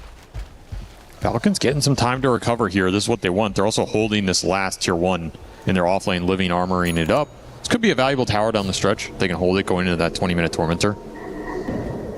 We'll see how much they prioritize this, especially if the tree just parks himself down here. Could be Snaking's priority in this game. Left the Viper alone. RCY trying to catch up to him. Hammer. Amar running him down. Will be able to slow him down with the Echo Saber hits, plus combined with the Q. They use the Global Silence, but it's already done. The damage is done, and Fade doesn't even get the counter call. They're going to get nothing for this. Gamer Legion once again being just outmaneuvered around the map. Again, due to the information that these supports provide, Dawnbreaker Ultimate's going to drop on a Speed's head with the kisses along the side. Ghost almost got caught in the middle of that one. Fate does come through, chops down Crit, gets the call onto the Dawnbreaker. Do they have the damage for him? Little bit with the Drow coming in, but doesn't want to overcommit. Here comes Bignum, more damage. Animar will die for this, but so will Fade. Perfect trade for Falcons. They're going to get Bignum on top of all this. This whole fight has been Falcons. It just starts from the jump of them getting the Viper for free. Exactly. And then everything snowballs after that. You're taking a fight without your strongest hero in RCY. You want him on the front lines every single time. You want to make Falcons fight through him or have to commit big spells like that Focus Fire onto the Viper so that Fade can get better calls. He doesn't want to have to single Blade Mail call a Dawnbreaker, right? This is not what he's looking for. This gives a free fight to Skeeter, who's just mopping people up with the right clicks. Honestly, he gets so much out of this fight. He was already farmed, and now he is giga farmed. It was all that ward bottom. If you look on this bottom corner of the map, they had a deep lane ward that really caught Gamer Legion off guard. They were centering their entire jungle and missed both of the Falcons' wards. So sick warding from Snaking getting deep with this Treant Protector, setting kills up in the one part of the map they can find. There's not a lot of kill opportunity for Falcons at this point in the game. They warded in the one spot they could get it, took advantage of it, and it turns into effectively a team wipe. These are the little things that make good teams good. Yeah. I mean, just it all starts from them understanding the Gamer Legion have to utilize the gate a lot, right? The slower nature of their heroes to get to these side lanes. For sure. Also where this Viper is going to play. Managed to get the call on Skeeter. If there was only any follow-up, they would have a kill here. Sadly, Bignum's too far away. Tough hero to solo kill with Axe. Would be a nice pick off, and from behind it'll be the Silencer collecting some more intelligence. Should be up to 11, yeah. There he goes.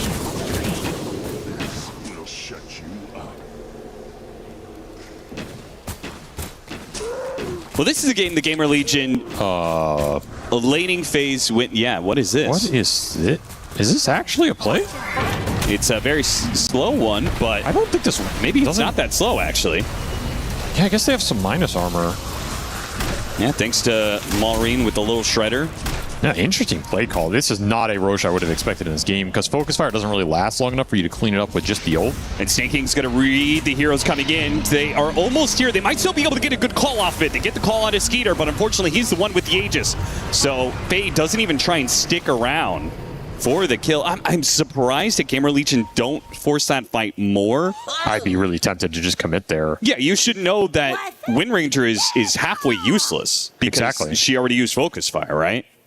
It was coming up again, actually, but even then, you should be pretty happy to take any sort of fight at this point in the game because you have global. Like, the Dawn can't use ult, the Snap potentially can't use ult, especially if you can start on Skeeter. It's their big damage source right now. That should be an advantageous fight. Maybe you're just unsure what the hell is happening there because you're not expecting such an early Roshan from a Wind Ranger lineup. Another sick play call from Skeeter. He is really owning this game. Level 14, 7-0. And yeah, you weren't wrong. The Focus Fire was back up during that pause, which meant that they were in the pit for 40 seconds and Gamer Legion didn't get to it in time. Benefit of a surprise move. You just catch them off guard. No one's expecting it. No one checks the pit. You get away with murder right there. So it's pretty clear Gamer Legion not able. Plan A was definitely win lanes and snowball off that and, you know, have a very dominant mid game. But they still have some very strong late game heroes. I mean, they have Drow Ranger, one of the best carries of the game right now. I'm just not as convinced by their map play as I think it needs to look for them to confidently scale here. I think the Snapfire is just getting so much right now, uncontested. So Wind Ranger's had a tremendous game. ATF will always recover. He's just that kind of player. And I think you do get outscaled in the ultra late. I mean, if they're going to get both objectives over you at 20 minutes. 10 minutes ago, you would say there's no way that's going to happen. Rough stuff for Gamer Legion. Win lanes and lose the first Roche, lose the first Tormentor. Not what you want to see.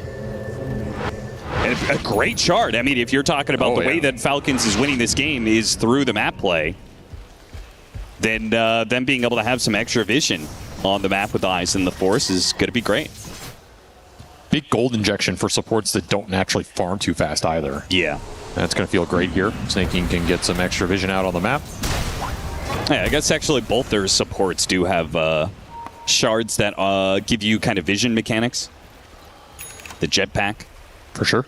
Falcons with their smoke. So they smoked off Tormentor, TP back, looking and quickly ran back out with full resources, trying to, get yet another objective away from Gamer Legion. But this one looks like they are going to be here in time. Shackle shot, but instantly the call is there, but the Dawnbreaker ultimate is out. They caught the silencer. That means there was no way to be able to stop him. Still, though, that's going to be the Aegis. Bignum's getting a lot of damage onto the Dawnbreaker as well. Cookie goes out, but they managed to get the kill. Skeeter's back into play, but he is going to be Viper struck on the second life here, making a run for it. Slowed down by the Frost Arrows as well. RCY, they get the call on him, pull him back in, and the double orbs will finish him off. Crit too late with the hook shot. He'll die as well. Such a dangerous smoke to go in like that against the tier 2.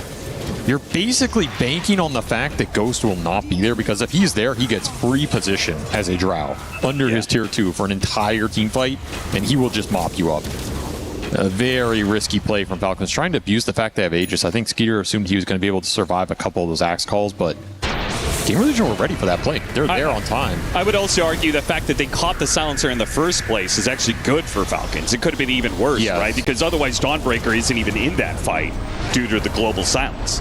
Though I guess there's another argument, like if you have to use Dawnbreaker ult and Snapfire ult to kill silencer, yeah, that's true. That's true. Kind of did his job anyway. Yeah, like, he did. What more is he going to do in the fight, right? He basically globaled the two ults because he just tanked them. Yeah. He globaled it with his body. So I don't think that's actually that great of an exchange, because it's about where you're taking that fight. Like if you just pick the silencer off at the start and you're in a random open area, sure, you can kite back, but you can't disengage from under a tier 2. Yeah. So in that sense, I think Speed's happy. I tanked it. Okay, whatever. You want to use all your ults on me under a tier 2? I get free position for Drow. We're going to get a great axe call. My Viper's going to come in at the end and clean somebody up. Like, I did my job and effectively, and I get to hold my ulti. Big win for Gamer Legion, particularly for Ghost. Like, you're still looking for this Drow to carry a lot of the weight this game. And the Drow Wind Ranger matchup, it's a really weird one. Like, this can absolutely go both ways at any point in these fights, depending on if you can get on top of the Drow with the Focus Fire, you can melt him. The Drow generally is going to scale better with you. He can throw the multi-shot into you. He doesn't need to buy an MKB or something. if you get to Satanic late game as the Wind Ranger, you can sometimes just power through. Drow top lane. They went through the gate. And they had Ghost push in top lane, but Falcons, despite that hook shot, did not actually take a big chompy bite on that bait. They actually backed out. Just a hook shot and run away. Gotta respect Global that can stop your long-range kill attempt. I'm going to guess it was the Eyes in the Forest. They had one on the gate. They did have one on the bottom one. So they knew the rotation was coming.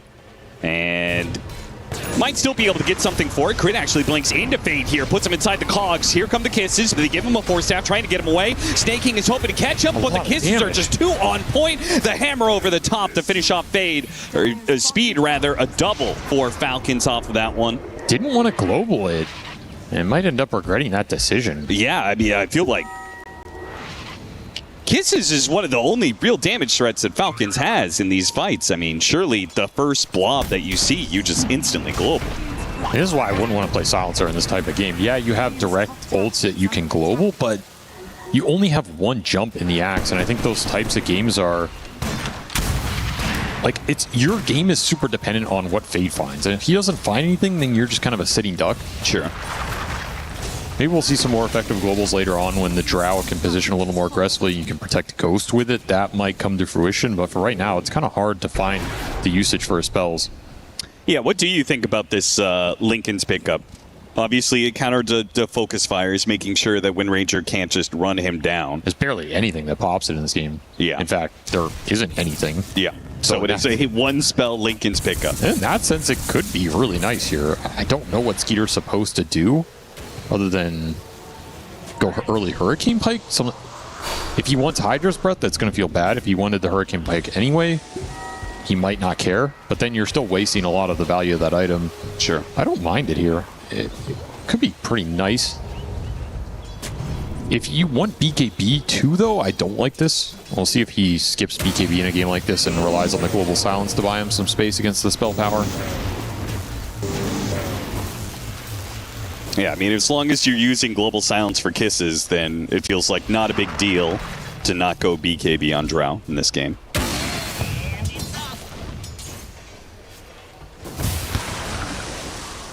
Grandma's cooking, though. Top net worth. Maureen. With the rough lane that he didn't even really go to.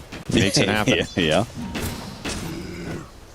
This hero just farms so incredibly fast. ENA just allowing the Scatter Blast to just do so much damage, quickly clearing through jungle camps, and then Boots of Travels, so you can be all over the place on the map. He probably has the best talent tree in the game right now, right?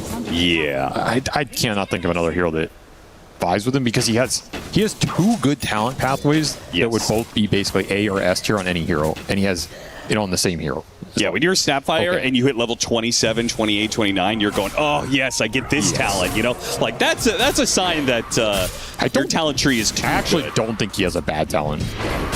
Like, legit, I think all of his talents you're happy to take. His weakest talent is probably the level 10 Mortimer Kissburn, but even that it's still a decent amount of damage over the course of a game. Oh, of course, yeah.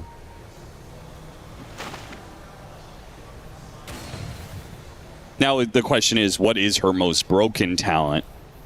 The 25s, for sure. Well, okay, but, you know, relative to their timing, I think it's the 20 Fire Snap cookie charges. Yeah, it is that probably one the is double so cookie. insane. I think any of the talents that give you charges on a spell are generally busted. Yeah. Surprised they still exist. Snaking, eyeing up Big Num bottom. He looks pretty screwed. He gets off the Shadow Realm, but there's a lot of AoE damage. There's no cogs. Wait, yeah, what happened to the cogs? Huh, interesting. Where to use it? And the other thing is, like, that's kind of a weird misplay from Crit. If he didn't have them, just save Hookshot, right? Yeah. I mean, you have Blink Dagger. Okay. None of that needed to happen that way, but okay. Weird move. I don't think it changes much, but... Yeah, it's a pick off on a Dark Willow. Who cares? They're getting the lane in. They're finding some farm on two supports that will happily gobble up some waves if they have the chance to do so. So no surprise, Gamer Legion is being out-farmed by Falcons. One, it's Falcons. Two, their heroes are just going to be better for it. We already talked about how they're able to play the map better. But you are getting to those key items. Linken's is done for the Drow Ranger. We have Manta for the Viper. And BKB is almost done for Fate. So probably expecting Gamer Legion to get on the offensive here pretty quick. looking at next Roshan. That's the fight they want to take. And I'm kind of surprised that the Vipers stayed near the top of the chart here. RCY finding a decent amount in this game. Good news for Gamer Legion. Carrying around that gem as well, so you got to be a little careful on the tree. How deep into these enemy jungles you want to push it. Particularly nearing this Roshan spawn. You lose a couple heroes, could just be that objective gone. BKB available for Fade means Gamer Legion likely are going to try and get mid-wave in and then make a smoke play to either secure vision or look for the pick-off going into this objective. The other play you can make is you can bait the Viper on a wave. If you think Falcons are going to try and do the same thing, bait the Viper, counterplay it with the global, take the fight off of that. Smoke is going to break. They spot the axe. That is a perfect hero for them to jump on, force the BKB, ruin his initiation. Gamer Legion are so dependent on that hero now. They don't get a kill for it. They got global. Will have an opportunity to still get another initiation. And global down makes this fight a little more convincing. They want to go for round 2.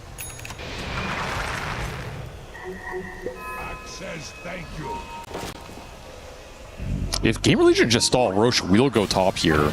Yeah, and I think that's what they should do, right? Fade's life is very hard if there's no global and no BKB.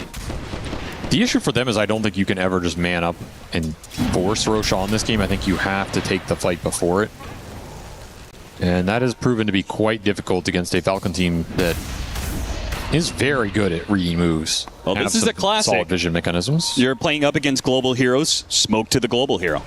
We're going to see Gamer Legion make this move away from the Roshan pit to catch the Dawnbreaker. Now, the Dawnbreaker's pretty tanky, but there's so much damage here that even the TPs coming in from Falcons, they're going to be late. All right, what can they do with this? Roche is going to walk top. They've got 60 seconds. By the time Roshan gets there, it'll be more like 40 seconds. They showed the Drow mid and they hit the scan, so they know Falcons are running in trying to take advantage of this. They need to get the hell out. The jetpack is going to spot him, manage to get the initiation on Fate. Bumps him back into Skeeter with the focus fire. Not much Fate can do here. Ghost is going to be able to put some damage on him. This is going to be a problem for Skeeter. He's got to win run away. Snake King, he popped the overgrowth, but he wasn't close enough. He didn't get them. Skeeter runs multi-shot. Ghost actually goes for the clockwork. He might have gotten Skeeter if he threw the multi-shot up instead. Here come the kisses, though. Force out trying to get away from it. A couple more globs are going to land, but Snake King's going to die for it. Ghost is healthy enough that no turnaround from Falcons here today. Skeeter's lucky to get out of there. A couple more marksmanship procs. He's just dead. I think Ghost got a little unlucky, to be honest. He hit like 2 out of 10 or something. Below the 40% for sure. This is a rough fight for Falcons. You don't have the Dawnbreaker. You're missing so much of your firepower. He didn't use Blade Mail? He never got it off early enough. Oh, no, I'm sorry. No, that's not. He walked down the entire way. He had mana for it. He had the mana? No, he had the mana for it. He was at 33 mana. I thought I saw him pop it, but I mean, unless the replay is bugged, it was off cooldown, and he had mana for it. In which case, you know, considering how low Skeeter got in that fight. Roshan Maureen is going to come in. They're trying to hook shot in. They do manage to grab the Aegis, but Amar with a massive hit there. A cookie pops him away. The Viper might have an opportunity to get some spells off here. Making a run for it. Goes for a TP. Doesn't turn around. Viper strike. TP's away. And he got out. Ooh. What a crazy play. That was way too close for comfort. Yeah, that felt like that was going to be them wiping Gamer Legion, or at least getting a number of kills inside of the pit. Instead, it's just an Aegis and a silencer. Honestly, I think Gamer Legion got away lucky. Yes. They should be counting their blessings that did not go worse. Could have had Aegis snatched. You could have lost your cores. And look at the clock. To the other side of the cogs. Here comes the cookie. Oh, Dawnbreaker on top of Ghost. Ghost does get stunned, but it doesn't matter. The Viper is here, and it's pushed back to Snapfire. And Dawnbreaker doesn't have the damage by himself to kill Ghost. That means they're both going to die here. Pushed away, double slowed down. They're just being kited out. Not much they can do here. What a great fight for Gamer Legion. Just they bounce right back. You're missing some BKBs to take that. If you're Falcons, that is just the wrong call, and maybe not respecting this Drow. Your Dawnbreaker is not killing Drow in this game. It wasn't even close. He is not a scaling threat. You need Wind Ranger in the fights. I don't think you can take a fight into Ghost without the Wind Ranger. And you need to respect the fact that he can only focus fire one target, and with the Lincolns on the Drow, it's not necessarily guaranteed for him to get in there quickly. Skeeter has made the call. He was probably saying, guys, I have to finish up Hurricane Pike before we take this fight. This is what we talked about. It's been in the works for a while. He finishes it, but now you lost a big fight before he got there. This Drow Ranger's kind of just out of control in this game. Yeah.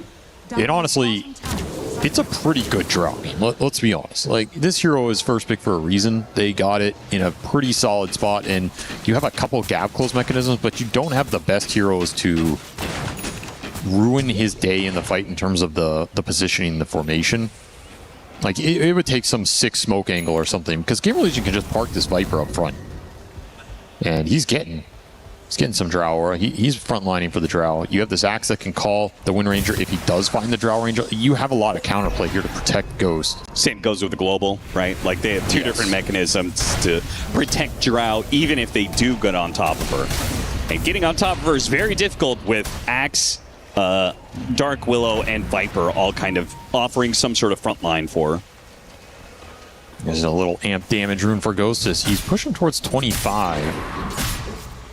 Do you ever take marksmanship chance? I have seen it, yes. In these matchups where you want the extra evasion pierce, I could see it being pretty nice here. I think it's the weaker talent, but yeah, I think most of the time it's a weaker talent, but if you are in a game where you're doing more single target focus, you're trying to get around this evasion that you're talking about, I think, yeah. Like, this could be a game for it. I can kind of see the argument. If he came in the end game interview and argued it against me, I'd be like, you know what, I can kind of buy that. But in my heart, I know it's probably not the better talent in almost any situation. Yeah, multi-shot waves feel so good. Yeah, it's pretty broken. They're going to mass TP top, try and defend the Wisdom Shrine. I've seen this before. Falcon's just going to bail on the steal attempt. Jetpack that goes nowhere. Just a crash landing for crit. He's getting fat. If you're Falcons, you might have to just put a pause on this game and try and get the snap 25 with the refresher. Get that nonsense going. Yeah. There's the refresher. Got the refresher. He's just mega farm. 1.5 levels. Yeah, he needs the experience here. So I think if you're Falcons, you're definitely not fighting before that. There's just no point. So then the onus is on Gamer Legion to make something happen. They probably want to wait for their level 25 on the Drow Ranger. But once you do get that, are you willing to brave the high ground? Without an Aegis, likely no. Yeah, I don't think so. Which means that Falcons are near guaranteed to get that 25 on Snapfire. It's pretty spooky. He got Conjurer's Catalyst too, of course. Yeah, disgusting. Oof. Yeah, he's going to melt some face, that's for sure. You have that global you can hold, and you might have to just not global Solar Guardian in some of these situations if you don't think it's going to change the fight too much. I think that might be the right call. I'm actually not worried about Solar Guardian coming through, even on my Drow or something. Like, this Dawn's just not doing any damage, so who cares, right? Yeah. I'm more worried about this Conjure Catalyst Snapfire ult decimating my Drow who doesn't have a BKB. If anything, I feel like Mar is almost a distraction. He's going to get AC, and he is going to be very tanky, but he doesn't actually offer that much damage right now. He's not killing Drow. Yeah. There's no way. He has no evasion pierce. You can get Hurricane Piked. It's a nightmare for him to try and bring him down solo. If the cores all collapse on top of Ghost, I can see it, but otherwise, it's going to be a struggle. Somebody dropped their Lotus. Well, double it down on the slows. I mean, you've got Axe Battle Hunger, you've got Viper, you've got Frost Arrows, and this Viper is going to go for a Scotty next. Just tank up. Yeah. Be really annoying for the Dawnbreaker snap. If you ever Viper Strike hit them, they're pretty much just done. Do you think there's... would you ever consider more mobility on the Viper? Yeah, for sure. Right? I think he can end up with Swift Blink in this game. Do you think that would be the better option than the Scotty? Right? Like, he's got this Mage Slayer, super effective if he actually gets to the Snapfire. If the Viper strikes the Wind Ranger, she feels like her fight is really rough. I don't think the blinks are that good if you're trying to maintain a formation around the Drow. Yeah, that's fair, yeah. I don't think he has to go assassinate people. You just have to play around Ghost. So the tankier you are, the more annoying you are, it buys time for your Drow Ranger. To me, that is what the game is about here. Don't make it more complicated than it has to be. Fair enough. That Scotty is almost done. But the level 25 is here for Maureen. Man, he got that fast. Okay, and immediately the smoke up. I mean, it's on the dot. He's ready to cook. And I feel like Gamer Legion is not going to be ready for this. Likely no, but the global can bail them out of that initial surprise. Yep.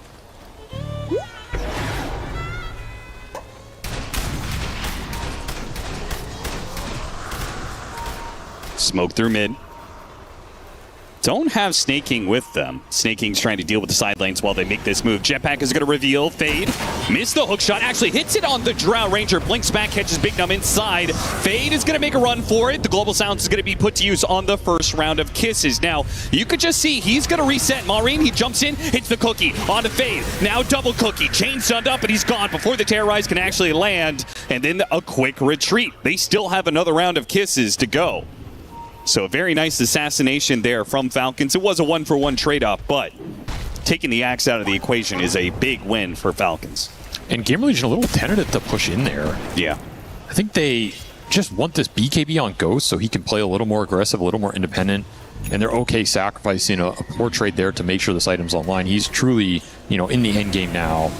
Yeah, when you're 10 seconds away from that item, that's fair enough. They're actually almost catching heroes. Unfortunately, Brambles doesn't quite land Viper Strike onto the Train Protector. He's the one with the cheese here, the gem rather. Big burst damage. Maureen trying to pick off Big Num, does manage to get him, and he cookies on out. Away from Ghost, he's going to be fine. RCY in some trouble. Focus fire from Skeeter's going to try and take him down. Ghost is trying to get enough damage to finish him off, but the stun came through, and Ghost, he still can't get him. Now he's going to be hit by another stun. Hurricane Bike, it's all not enough. Somehow, Skeeter lives through it all. Just ran in against 3 different heroes and gets the bailout from both Maureen and Amar in the nick of time.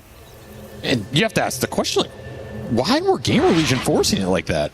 Yeah. 4 on 5, no global to bail you out against the Kisses. He still had Refresher on the snap. Was this the fight to take? You're not even all there at the start. Felt very forced. Yeah, trying to do this without Fade. This play just seems a little sus to me. Ultimately, it's some sick spellcasting from Falcons that wins it out. You get to put this Conjurer's Catalyst to great use. The Kisses just clean everybody up here. And once again, not getting enough marksmanship procs going into Skeeter.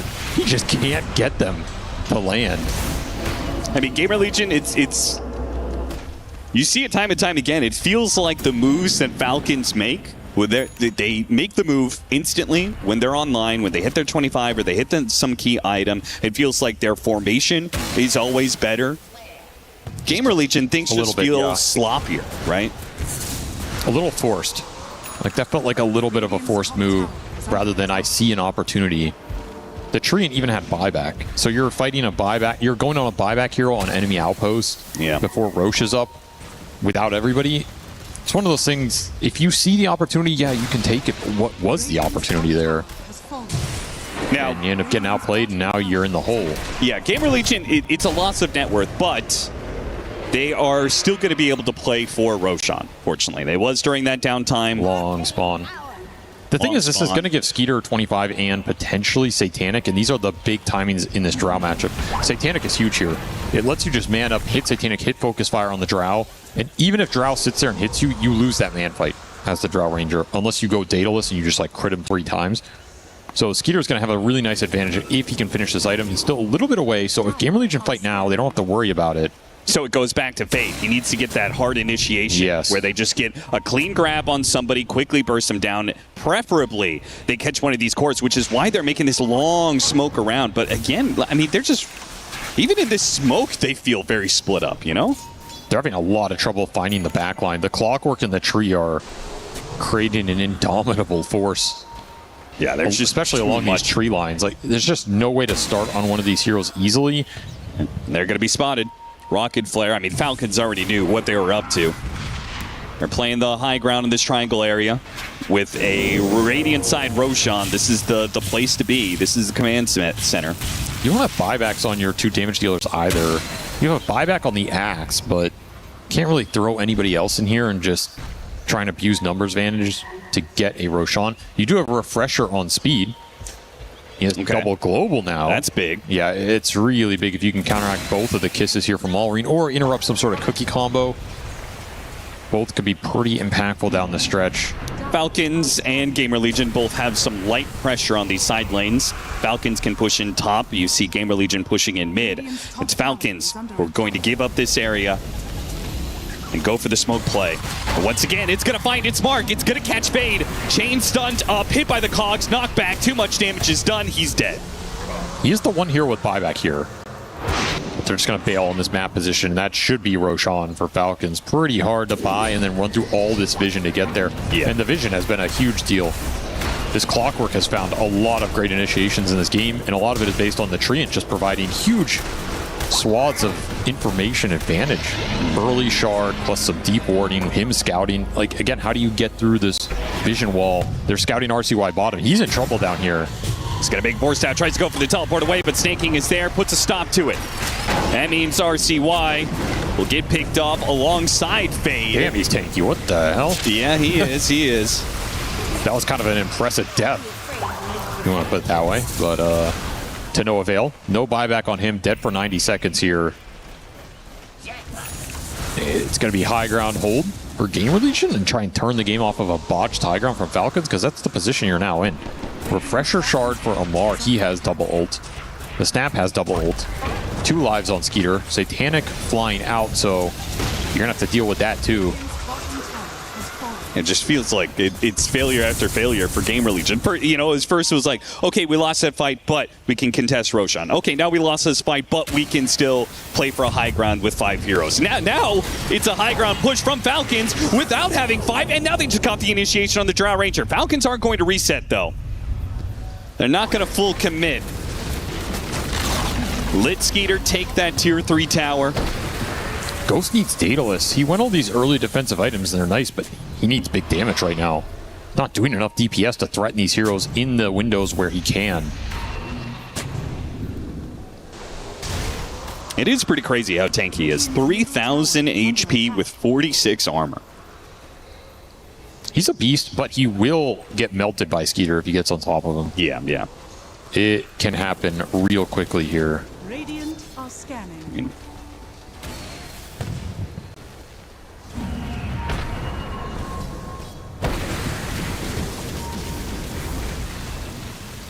And Falcons don't keep it up.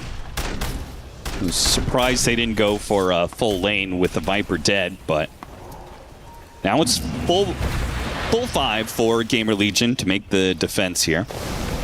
Starting on RCY could be problematic. He is very slow to bring down, even committing ults onto him. I mean, Falcons definitely got a good damage test on him earlier. And with the double siege wagons pushing in with the banner out. Ooh, I managed to get the focus fire out of Skeeter. That's pretty decent. I still think he can kill the banner here. I guess he can slow down the catapult attack speed. That's true. That's true. This is the slowest siege of all time.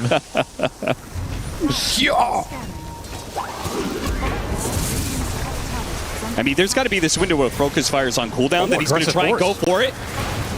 And he will get it, yeah. That was a good read. He waited the full 20-second duration. Amar's taking top. Okay. He's swinging on this tier 3 little rat action from the Dawnbreaker, not a hero you would expect. Yeah, Gamer Legion, it's very much a lineup that wants to be able to stay as 5, so you can abuse that a bit. Very awkward high ground for Falcons. It's just not easy to jump in here onto potential buybacks. Very hard to go high ground against the Drow in the first place. You don't have a natural high ground breaker. I mean, Falcons is pretty comfortable with that is true. Farming and pushing late, so they do not mind the clock ticking up considerably. Yeah, you can already see Crit and Snake King are going into farm mode. Everybody at Falcons is splitting up, farming some sort of neutrals. I feel like that's the hard part as the high ground team is judging when, because you want to always be prepared. You're hoping they push into the high ground. But it's making the read of when you can smoke out and catch the enemy when they're split up like this, when they're farming these neutrals, because you have no vision. You have no information to work off of most of the time. It's very difficult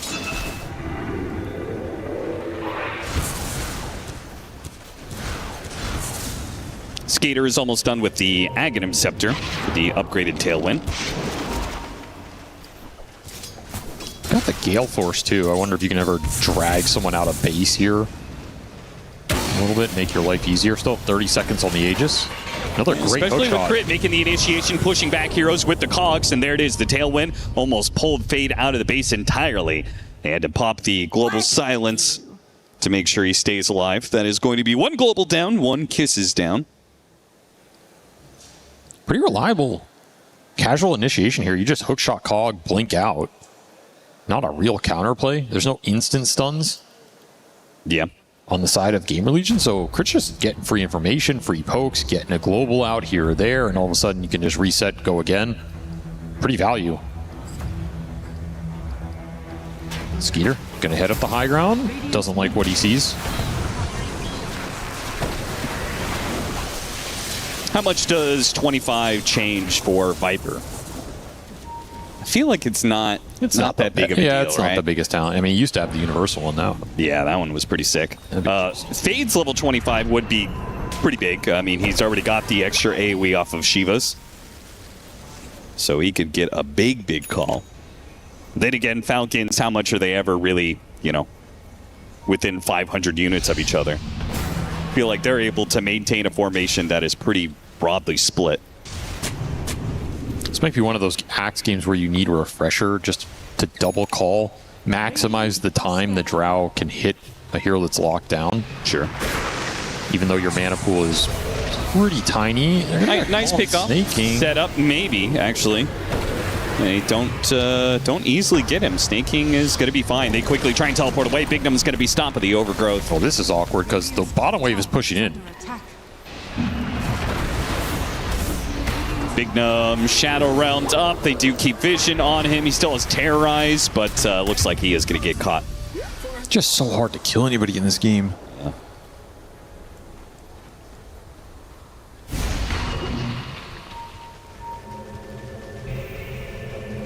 And you know a pickoff like that is probably not enough for Falcons to go high ground. They need to go high ground with the Aegis. They're not going to go high ground in a simple 5 versus 4. They're just going to out-farm you for a while. 27,000 net worth lead. Give it another 5 to 10 minutes. That'll grow to 40K. This is where having Snap on your team is really nice because he's just scaling to level 30. Oh, they're actually going to try and make a move here. Amp damage on the Snap. Pretty spooky here. Yeah, that is going to be a lot of damage. Chain stunning on RCY. Global Silence does get used early here. Now they have the Kisses. They could put to use. And here comes the damage. See how many they can land. Gets a lot of damage on Fade, but ultimately he gets out of the way. Also, talk about the long range. Amar also, he took the Celestial Hammer cast range and speed, so he's also able to throw a bunch of damage, 2,000 units. Good gap close here. But the Daedalus is up for the Drow. The buybacks are there for Gamer Legion. How do you force this fight? It's just so impossible. You pretty much have to play a very patient game, make Gamer Legion come out of the base, and take that fight. Oh, hookshot, a bunch of heroes, bots too in with the Dawnbreaker ultimate. He actually cancels the bots. Maureen blinks over to the side. Fade, meanwhile, stuck in all these cogs. Samar is super tanky. They have the overgrowth locking down these heroes. The multi-shot trying to keep him back, but the Shackle was pretty nicely put, but they do have a Ghost Scepter helping Viper reset against this Focus Fire. And Maureen jumps in with the double Cookie, finishes off the Axe. Cookie's a third time, a fourth time to try and get away, but oh, what? He does stick out. The damage over time finally finished him off there. A much-needed kill for Gamer Legion because they used the buyback on the Axe. If they didn't get Maureen there, that would have been a bit of a disaster. He has Divine disassembled. Yeah, he's ready to go. He actually got level 29 off that, so he's got the little shredder, most of the talents. He needs 30 to assemble it here. Yeah. Give him the extra oomph in this late game. It will start to melt some heroes for sure. I think that's what you're playing for if you're Falcons. This fight's just kind of an appetizer. He definitely forces the issue a little bit. Like, you're probably not getting out here even with the quad Cookie. Just too much range damage. Looked like he was almost going to live, but that Viper damage is pretty nasty. Let's see if he assembles this. I mean, 430? I mean, is there any reason to ever do that? I feel like no. I mean, the problem with Snapfire is you're still broken as a magic damage hero. even this late into the game. Yeah. So he doesn't need to force that transition until you actually have the I will say balance forward. a little less so against his Viper. He just has such high magic resist plus pendulum plus global silences are really annoying for the magic snap. Sure, but that's not his job, right? He's not the one who needs to deal with the Viper. No, not necessarily. But he can. If you get to Divine Daedalus here with Snap with the level 30, you kill anybody in Dota. Like, it's... You just go in with the Shredder hits, you refresh, get another Shredder Put pop. it together. He did assemble it. Okay. Interesting. Doesn't have the 30 talent, or so... The damage is really reduced on this. I'm so surprised. I figured you would at least get the Aegis first. He can play with the magic damage radiance. Oh, yeah, that's true. And then when he hits the 30, you switch it over. So maybe this is still the right call. He's just not going to commit in with a bunch of cookies. But it does change the idea a little bit here. Or, you know, it helps him farm faster for the 30, I guess. That is also true. It is just a slight addition of risk for Falcons. If you end up little spicy. losing this Roshan fight, you're going to be giving up a whole lot back over. Falcons currently rocking the 30,000 net worth lead for this next Roshan, and I think Falcons are just going to wait for Roche to move over to the other side, right? There's no reason to take this. No, the Roche is not counting for a lot in this game for either team, to be honest. I mean, an Aegis on the Drow technically lets you try and push, but I don't even know if that's true. Just one of those games where the high ground for either team is almost impossible. You need to win the fights outside the base. So the fight for Roche is more important than the Roche itself. Getting buybacks down. We also have the Drow Ranger getting some of the other talents. He just got the attack range one. So that is going to be a significant upgrade to these multi-shots going even further. His 30 is influential here, too. For yeah, if he can get that years. 30, the extra marksmanship is going to be influential. I'm not going to say massive. Oh, I've never seen that one before. Is it good, though? No. It's pretty simple as just a rocket flare to stop that, but... It's his Gamer Legion waiting for their buybacks, right? The timer on the Axe and the Dark Willow are ticking down right now. So if nothing happens, theoretically, they're resetting a little bit here. Most of these heroes on the side of Falcons are just capped out. Other than that Snapfire, and that is a looming time bomb. 5,000 HP on Amar. He got to the late game scale. Overwhelming Blink Satanic. He is a monster. Here comes the smoke, and it's going to be Gamer Legion on the low ground here. Shackle shot doesn't quite land, but the follow-up hook shot does. Fade disappears with the Glimmer Cape, trying to hit him with the kisses, but he's already outside of the range here. Amar jumping back in, getting some damage on the Axe, making sure there's no initiation, and harpoons away. RCY trying to get the catch. Another shackle shot lands. Fade's in trouble. Fade has to Yule Scepter. Still has a BKB, and has a Blink Dagger away. Opts to use it now. Viper Strike put onto Skeeter, so it's going to be Falcons resetting now. Well, that was a fight of all time. Who used what? You had BKB on Skeeter. Kisses and some BKB, but that was it for Falcons, really? You still have double global for speed, so it's actually Gamer Legion that have a bit of an advantage here until that happens. Big Number gets picked off, and there goes that. That's a 5-on-4 guaranteed. The vision from the tree is really doing some work in this late game. Yeah, the fact that Gamer Legion let Falcons get up to this high ground before... Ooh, Courier going to be sniped trying to pick up the gem. Crit will nab it away. They need some sort of instant disable. Like, you can't let this Clockwork keep getting free initiations without any sort of punish. You need a Hex or something. Or just Axe call him, which... That feels pretty it sounds bad. pretty bad, but I don't know what the alternative is. Aghanim Scepter on Silencer. You have double ults. I don't know if it's really doing much. It's minimal damage. How fast does the damage happen, though? Does the first take? It's... I guess I'm asking, can it stop his blink away as you know? Yeah, theoretically, but it's not an instant tick, I believe. So you're better off just buying Hex or something, I guess.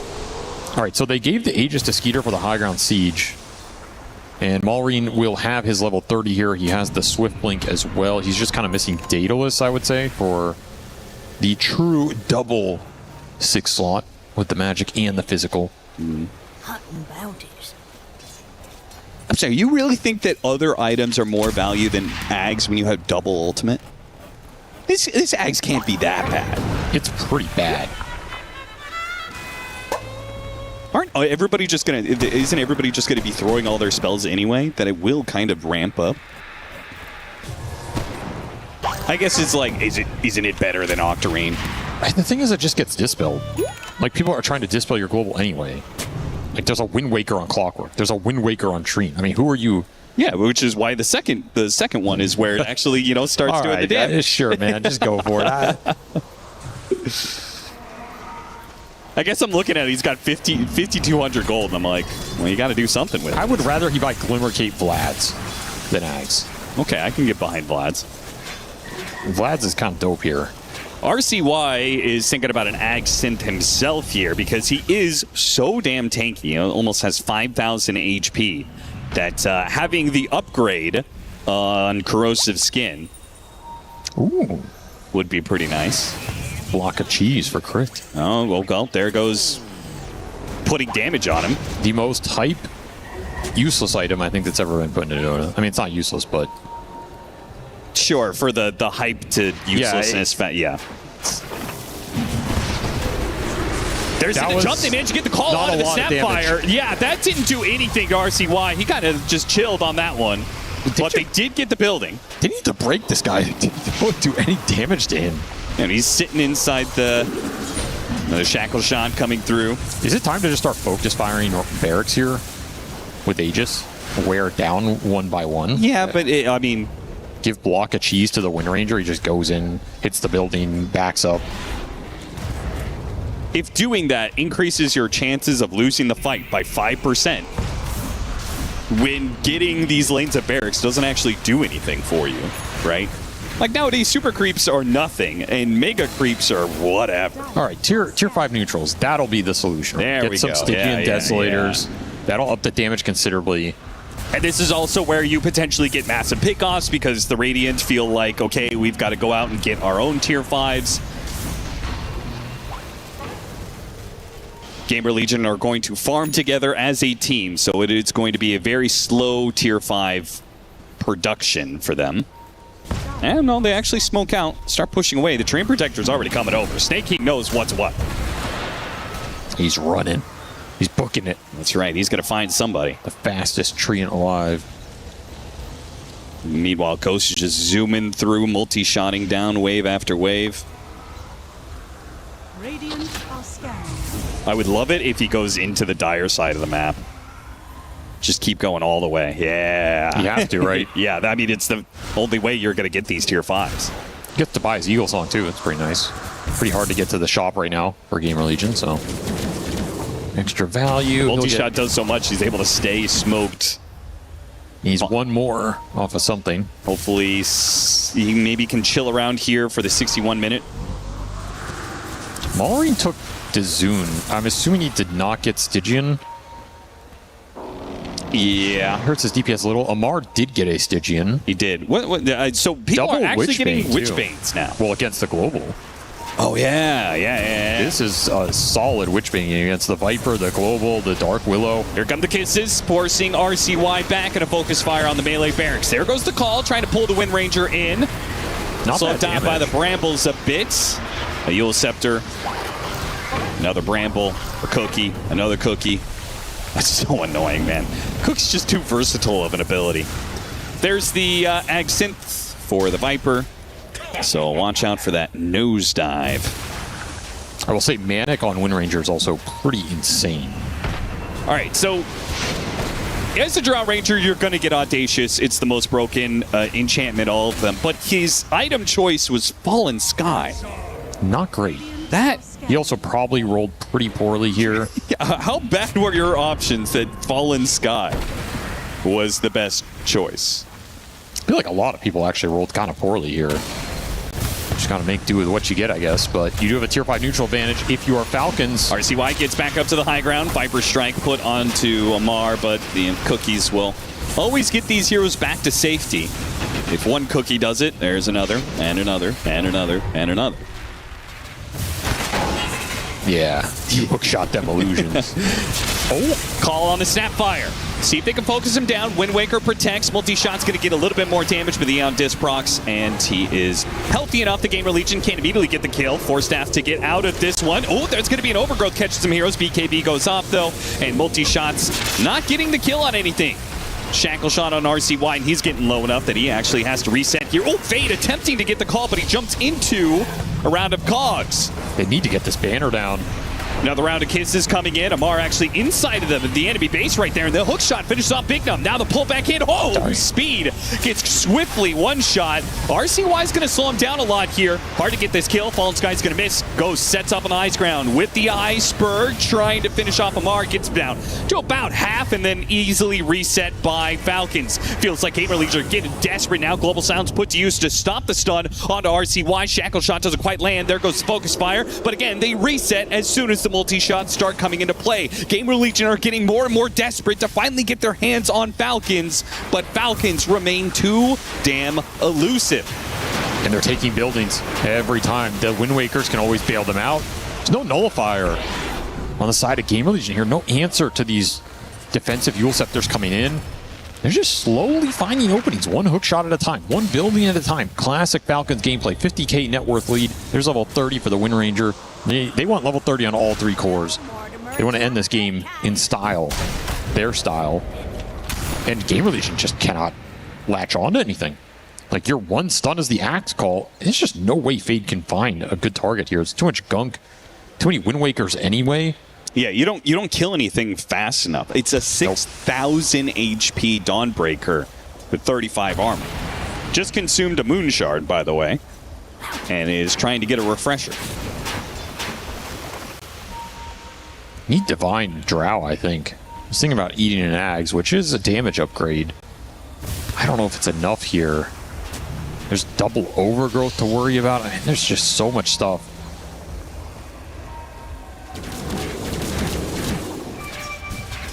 Yeah, making yourself tankier and tankier is not really working for Gamer Legion. And it'll just be second Divine or backup Divine for Maureen over the Daedalus. Hookshot lands onto Fade, pushing him outside of the base here.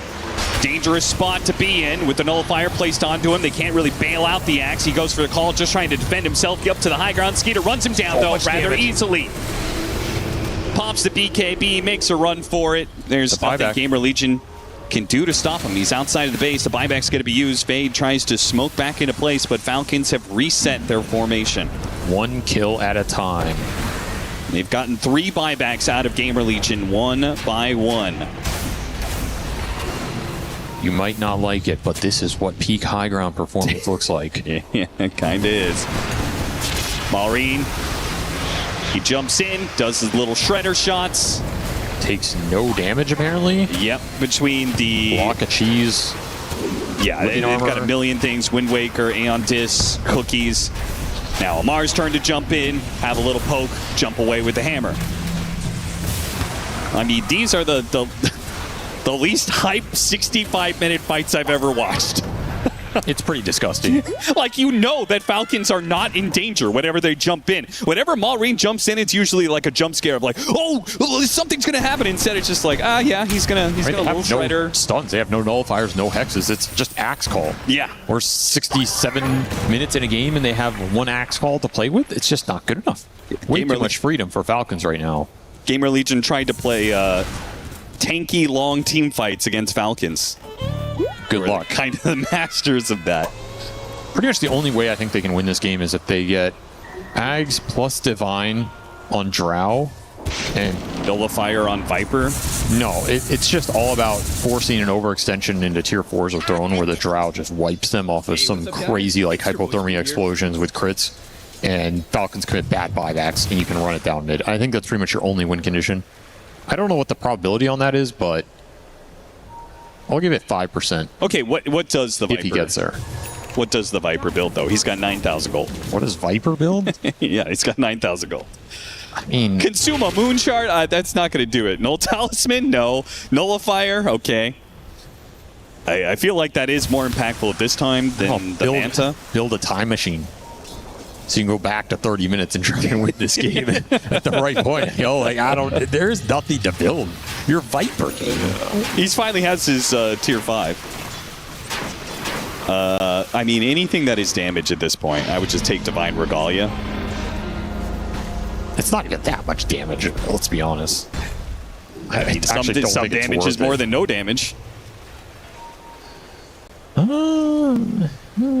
Yeah. What you would Zoom Bloodright? Bigger Nether Toxin? Okay, there's a nullifier. Something.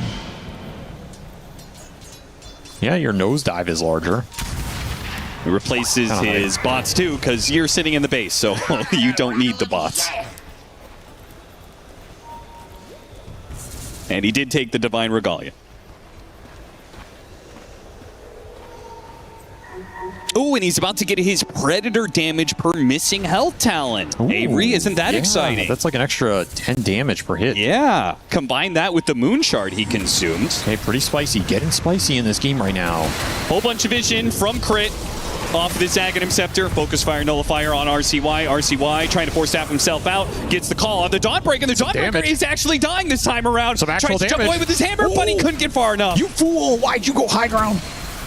They actually hit him with the Nullifier. Never go high ground. Never go high ground. I mean, you didn't pop BKB. All right, we got to go farm for another 10 minutes, guys. To be cleared, can't he be fine if he pops BKB when he jumps in? Yeah. Like, that's intentional, right? He dies. If Gamer Legion try and force things, he buys back, jumps in with his ult and BKB. I don't know, man. They're playing for the 5%. You know, they have the Drow Ags. He's working towards Divine. I think if they get there, this game does get a little weird again, just because of the double global preventing kisses. Like, there's nothing that Maureen can do to guarantee a kisses, right? There's no item you can buy to stop global cutting off the channel. Yeah. Yeah, should ATF die there? Probably not, but probably thought he was going to get a Wind Waker or something from somebody. He probably got confused by himself because he went high ground. What am I doing here? Didn't know where he was. Why am I not hitting neutral creeps right now, right? Hit himself in confusion. 51,000 net worth lead for Falcons, and it's not over. Not by a long shot. The best news is the buybacks might come back up for Gamer Legion. No, the best news is I think we're going to see Giga Tree. Ooh. Snake King has a point booster. I assume he is building Ags. Yes. Cool. It's coming. So they can have a third hero. It's coming. That is over 6,000 HP. They used the one block of cheese. It's kind of sad, but they do have 2 more cheeses they're building towards. They could have had triple block of cheese. Think about the potential. Every core has a running block of cheese. Yeah, disgusting. Ag Synth for the Dawnbreaker, 10,000 gold on Snapfire. Yeah, he needs Daedalus. I don't know why he doesn't want to replace Aeon Disc with Daedalus. Like, well, I mean, they're winning the game right here by not dying. I think he can just blink Shredder, hit buildings with the Daedalus Divine. They just disappear. Like, Skeeter can do that too. They've already got Megas. Or about to be until the call comes through. Okay, now it's going to be Megas, but they kill the Wind Ranger for it. It would be very sweet. Eul Scepter up in the air. Wind Waker does manage to get a runaway. Comes in too late with the multi-shot, and they successfully get Megas. Not that says anything about the game. I mean, no, not necessarily. Gamer Legion's like, oh no, now we're going to be stuck inside our base. I just think they have ways to assassinate heroes pretty reliably because they have so many Wind Wakers, but yeah, but this is not happening. This is the well, who am I to critique their late game? I mean, are Falcons going to try and end the game? Maybe they're trying to end the career here of Gamer Legion. You know, like they're not just trying to win game 1; they're trying to win every game till the end of time by making a statement. Yeah. They need the second round of tier 2, tier 5s. That's what we're looking at. You know, you got to get... Of course, because your current tier 5s are not good enough. What did Skeeter reroll? He rerolled into nothing. Okay. Unlucky, brother. Takes Minotaur. Wait, really? That's a little something. Is that even better here? I don't know. Who knows anything about ultra late game Dota 2? Well, I think you're supposed to. Goodbye, Aegis. This is where you wish you had Eternal Envy on your team. He would have a plan. He'd theorycrafting the hell out of this. this. The plan might not work, but he'd have a plan. This is the unstoppable force versus the immovable object. Yes. If Gamer Legion never moved from their base, and Falcons... In fact, actually, no, what am I saying? There's no unstoppable force. It's just two immovable objects staring at each other. He rolled better on the snap. That's pretty nice. He has Regalia and Stygian to choose from. And he gets the Daedalus. Okay. Now we're playing Dota. And he finds an amp damage rune. This is it, Austin. This is the moment. Okay. Daedalus, Divine, amp damage. He was just waiting for the Daedalus until he had a good Tier 5 neutral to play with. Now it all comes together. It's the Exodia. Now you can actually just chunk this Viper. If he does not get the Crochet off, or if it gets dispelled, he will die on that front line. Maureen, he is online. I would love to see him just take the Aeon out. Like, just go full send it, right? You have Buy, you have bots too, you have these Wind Wakers, you have Refresher. Just go in there, Shredder, hit them, refresh, Shredder again. Everybody's dead. The screen disappears. Like, this is what the hero's designed to do, but they're playing Oh my god, he has an amp damage. It really is Exodia. He's ready to go. Daedalus, ready to go. This is my it. god. You gotta send it. Here it goes. Can he blow up the Viper? Okay, no, he actually can't. BKB goes off about a half HP. Focus Fire might be able to finish the job. RCY is trying to get away with the Manta. Now the Crochet, and he goes off, and they do not get the kill, and it's a Wind Ranger who dies instead. Hook shot, refresh, turn around. Drow Ranger needs some help here. Global Sounds, and now the damage comes through. It's not the Viper, but it's the Drow Ranger who dared to dive almost outside of the base there for a second. Maureen takes advantage of it. All right, he still has the same damage running. Can absolutely go back in here. Yeah, just for a couple more seconds. Go for the Tier 4s. I mean, you got to force these buybacks at some point. two or three shots to the little Shredder, and he's out. You do have to be careful about the blade mail and the axe. Got the call on the train. Okay, that didn't last at all.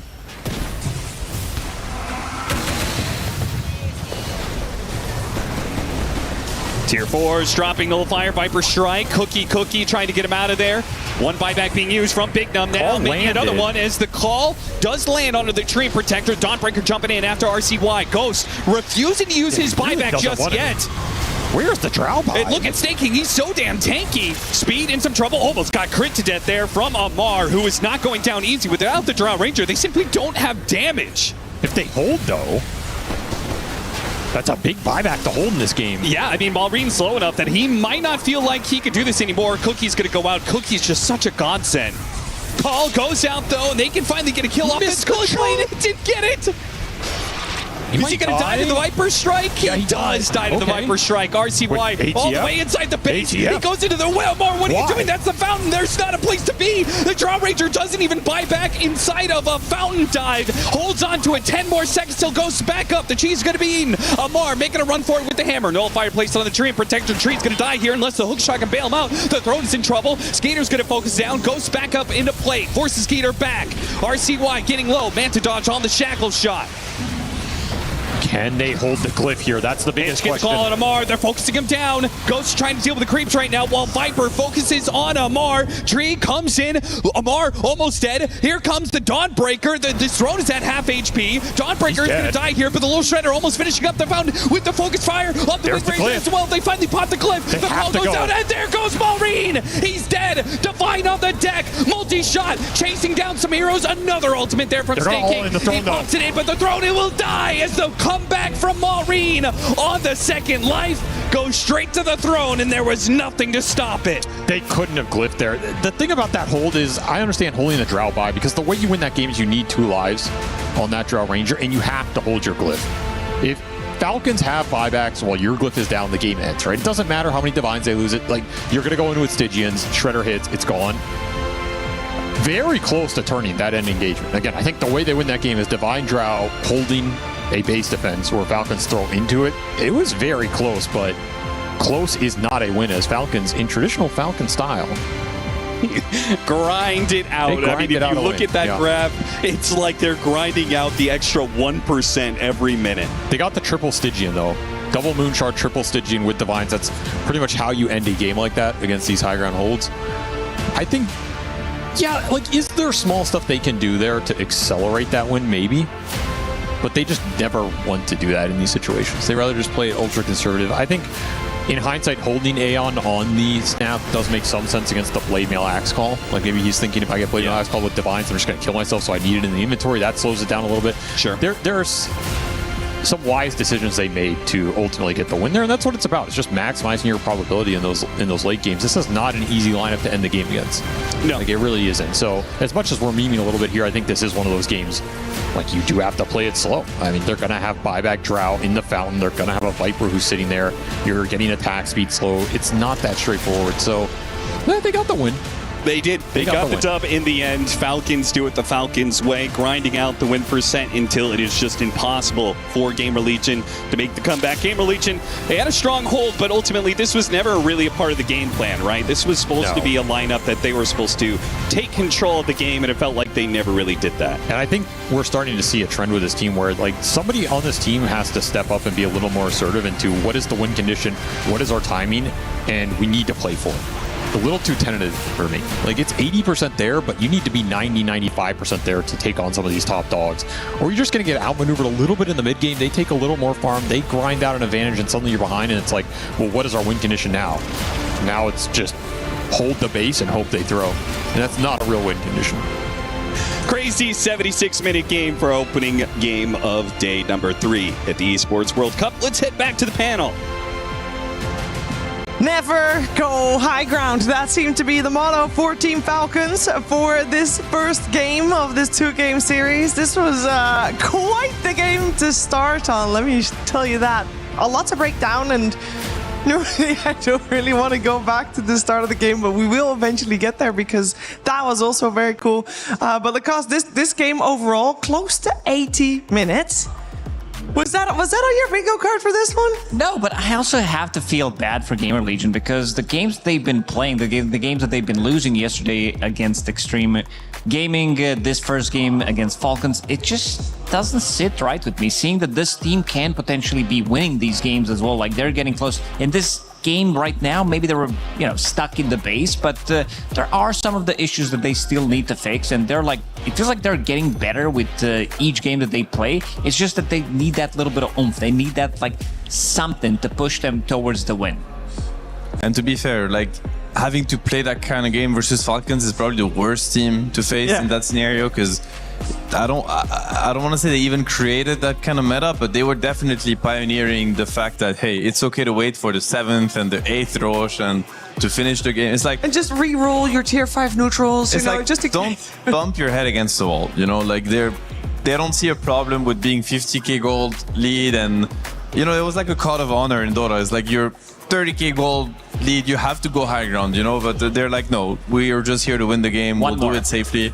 And I mean, props to them for being so. It takes a lot of discipline, honestly. It takes a lot of focus. It takes a lot of patience, which are very important, traits, I think, right now in Dota, in how the game is being played. Yeah, that was one thing that we noticed while watching the game. I mean, obviously, there's a massive goal discrepancy between the two teams. 20k of that goal discrepancy came from, if you compare the two offlaners, is it just that hard, Lacoste, for an Axe to get in the top 6? Yes, it's very difficult in a losing game where he's stuck in the base. Dawnbreaker, being a global hero, she can farm pretty much all the other area of the map where nobody else wants to farm, so she's consuming like literally 1/4 of the map and then joining whenever she's needed, compared to Axe. When the lane is getting pushed in, he's not going to be showing. Like, if you show, you're most likely just going to straight up die, and you don't have counter initiation. You are the stun for the team, so he can't show. It's going to be Drow Ranger, it's going to be Viper, and maybe one of the supports trying to push out the lane. Otherwise, it just doesn't really work for you. One of the reasons why Fade didn't have that good of a time. I think Amar needs to click faster. Just like 600 APM in. That's a Dawnbreaker player, getting chain stunned and trying to get ulti off. I don't think this is an absolute classic right there. No, I mean, both teams played a really good game. I think it came maybe down to the experience of the Falcon core players. Also, like in the very late stages of the game, it is quite subtle. Buying the right items, committing at the right time. Also, controlling the right area of the map, getting these objectives. we got to see Snapfire in the late game once again. I mean, that hero is at this point it's upsetting. It's I'm getting upset watching this Snapfire throwing kisses and the neutral item, also the catalyst. This I mean, the caster were mentioning it. It's dirty. Honestly, like I kind of hate to see it. There's too much damage. You have to stop it somehow. They even had global, which is one of the best tools in the game, but even that was not enough. So. But having a hero that throws kisses do very well in the city of love. No. As a Frenchman, I decline it. Okay. I'm happy to not see it again. It's just way too strong. Well, I do want to go back a little bit to the start of the game because we talked a lot about seeing that safe lane with the Drow Ranger and the Silencer come to life for Gaming Legion, and they had a good start. They had a really good start. The laning phase, as you can see here with the net worth, it was looking very solid. Essentially, it was just the Wind Ranger that had a decent game, but you know, they were trying to keep pushing the advantage on, especially on their safe lane, which is what you want to do. You want to play around the draw, as we're going to see here. But this is like a very typical Falcons move where, you know, they try to punish the Dawnbreaker. Once again, Amar had a really, really rough game. But next thing you know, Marine is there, Skitter is coming from behind, he gated, and all of a sudden you end up getting completely outnumbered and throwing away your advantage completely as Gamer Legion, and that was a big turning point in the early game. And what we're going to see here, if you could take a closer look at the minimap and pay attention to the upswords, how they're placed, this is, I think, a crucial mistake from Gamer Legion, something that you cannot afford to have against Falcons, where they don't have any sort of gate control, and instead the ward that they are working with, which is this one, ended up not paying off at all, because you have a Wind Ranger and a Twin Protector constantly gating behind you and really getting Falcons back into the early game. On top of it, what happens is you don't have any vision when they're gating back to their safe lane, and now your Axe that was trying to take advantage of the space is also dying, because essentially both your side laners are just blind to what this Wind Ranger and this Twin Protector are doing. So to me, this is really something that teams will have to factor in when they play versus Falcons, is like get some sort of gate control. And obviously it is easy to deward gates right now in Dota, but we've seen the appearance of, you know, smarter upsward positions where you place it on the lane literally, or on top of the tower. Just find a way to know whether or not they're gating, because it will just undo everything you did in the first 5 minutes of the game, which is a big blunder if you're Gamer Legion.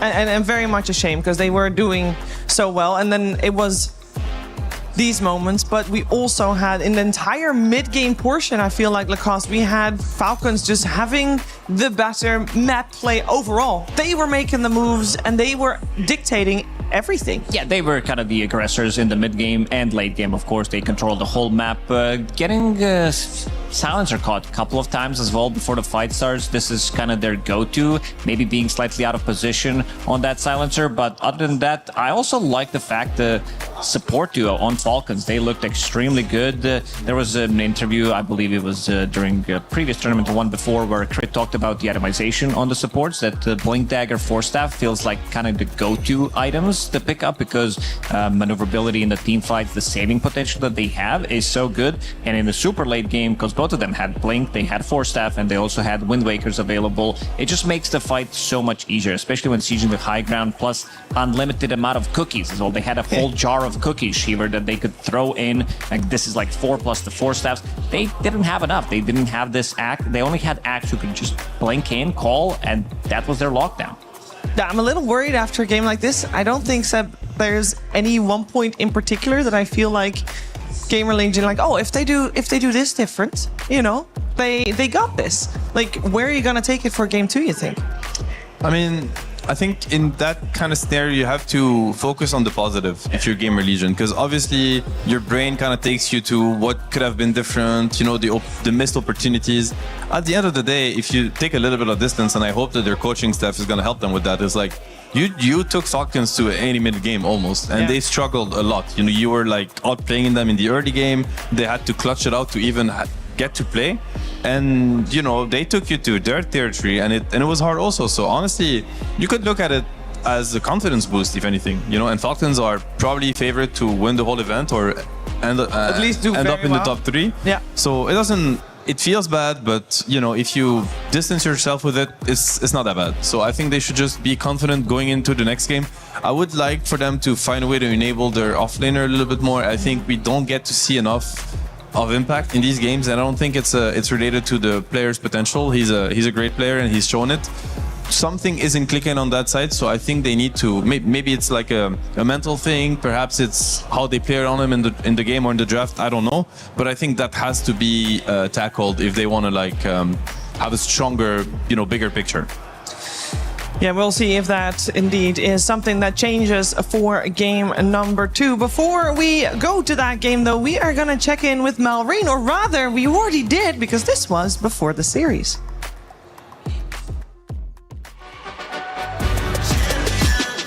This ain't no regular thing. I came for the ring, you know what I mean. You see my name in the lights, better get right, I'm champion.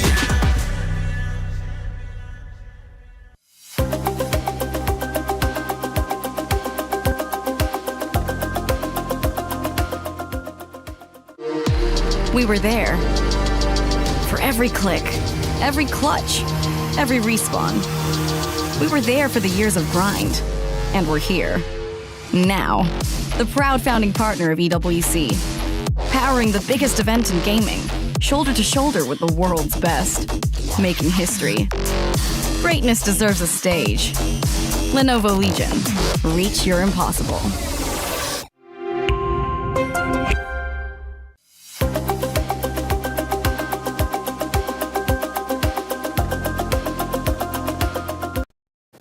I'm here with Malrine from Team Falcons. Now, you guys are a pretty storied institution in Dota 2 at this point. You guys have been the same roster for getting close to 3 years. How does that feel looking back on that? Because most teams roster swap and disband and things like that. I'm grateful for the time that we spent it together, and I'm definitely gonna remember this 3 years as like my best memory, and I'm gonna treat it as my best thing. That's great. Happy to hear that. Last year, you guys got second here at EWC, and then you won TI immediately afterwards. Right place, right time. Are you guys hitting a similar strength point this year? The thing is, before the last year, I was saying, like, if you're gonna look back to the 2 years, we got like 4th place in TI and 3rd place in Real, and I said in that year we're gonna get 2nd and 1st, and that kind of what happened. But this time, we'll see how we're gonna story land, but I hope it's gonna be better, and it's not gonna take 2 years to win one of the tournaments. You have a good shot. I think you guys are off to a great start. Are you guys feeling confident about your game so far? I think we're gonna get better by the time. We just need some time, and we didn't play for a long time, I guess, because I just missed the blast. So, especially me, I need to get some time, and we'll see how it's gonna go. Are we going to see any Sandking mid? I know it's one of your best heroes. I feel like every time I watch you play here, you're like, do well mid, gank, safe lane, kill them at the epicenter, kill tower, do stacks. Like, you're just mechanical every time. I mean, it used to be meta, but like nowadays, Sandking kind of got fixed. Thanks me, right? And then, thanks for that. Well, I don't think we're going to see that, but maybe I'm going to open my hidden bullet. Oh, that's a good idea, yeah. Wait until the last pick and be like, guys, you're going to have to play my mid hero. I got to play Sandking. It'll be really good for the game, I'm sure. Okay, thank you for joining me for the interview, and good luck in your matches. Thank you. That's right, I'm Cap, and this is SVG, and we're going to be your casters for the opening series. It's Gamer Legion versus Falcons, and a matchup that, Avery, is perhaps a little bit of David versus Goliath. Yeah, Falcons are going to go up against the top contender here, and anytime you face North American Dota, you better be in your prime, and we'll see what Falcons bring. It's still early in the tournament. So still early in the tournament. I would expect a draw out of this series. I think if Gamer Legion can play up to the level we expect from them, anything is possible. Okay, well, you saw the games yesterday. They were certainly not at a top level. A massive fluke. Meanwhile, Falcons are looking pretty good. They're getting into form. On the way up. Trajectory is looking positive. Can't wait to see what Sandking cooks up in this event. Another NA representative. In a sense, NA will win this series no matter what. That's true.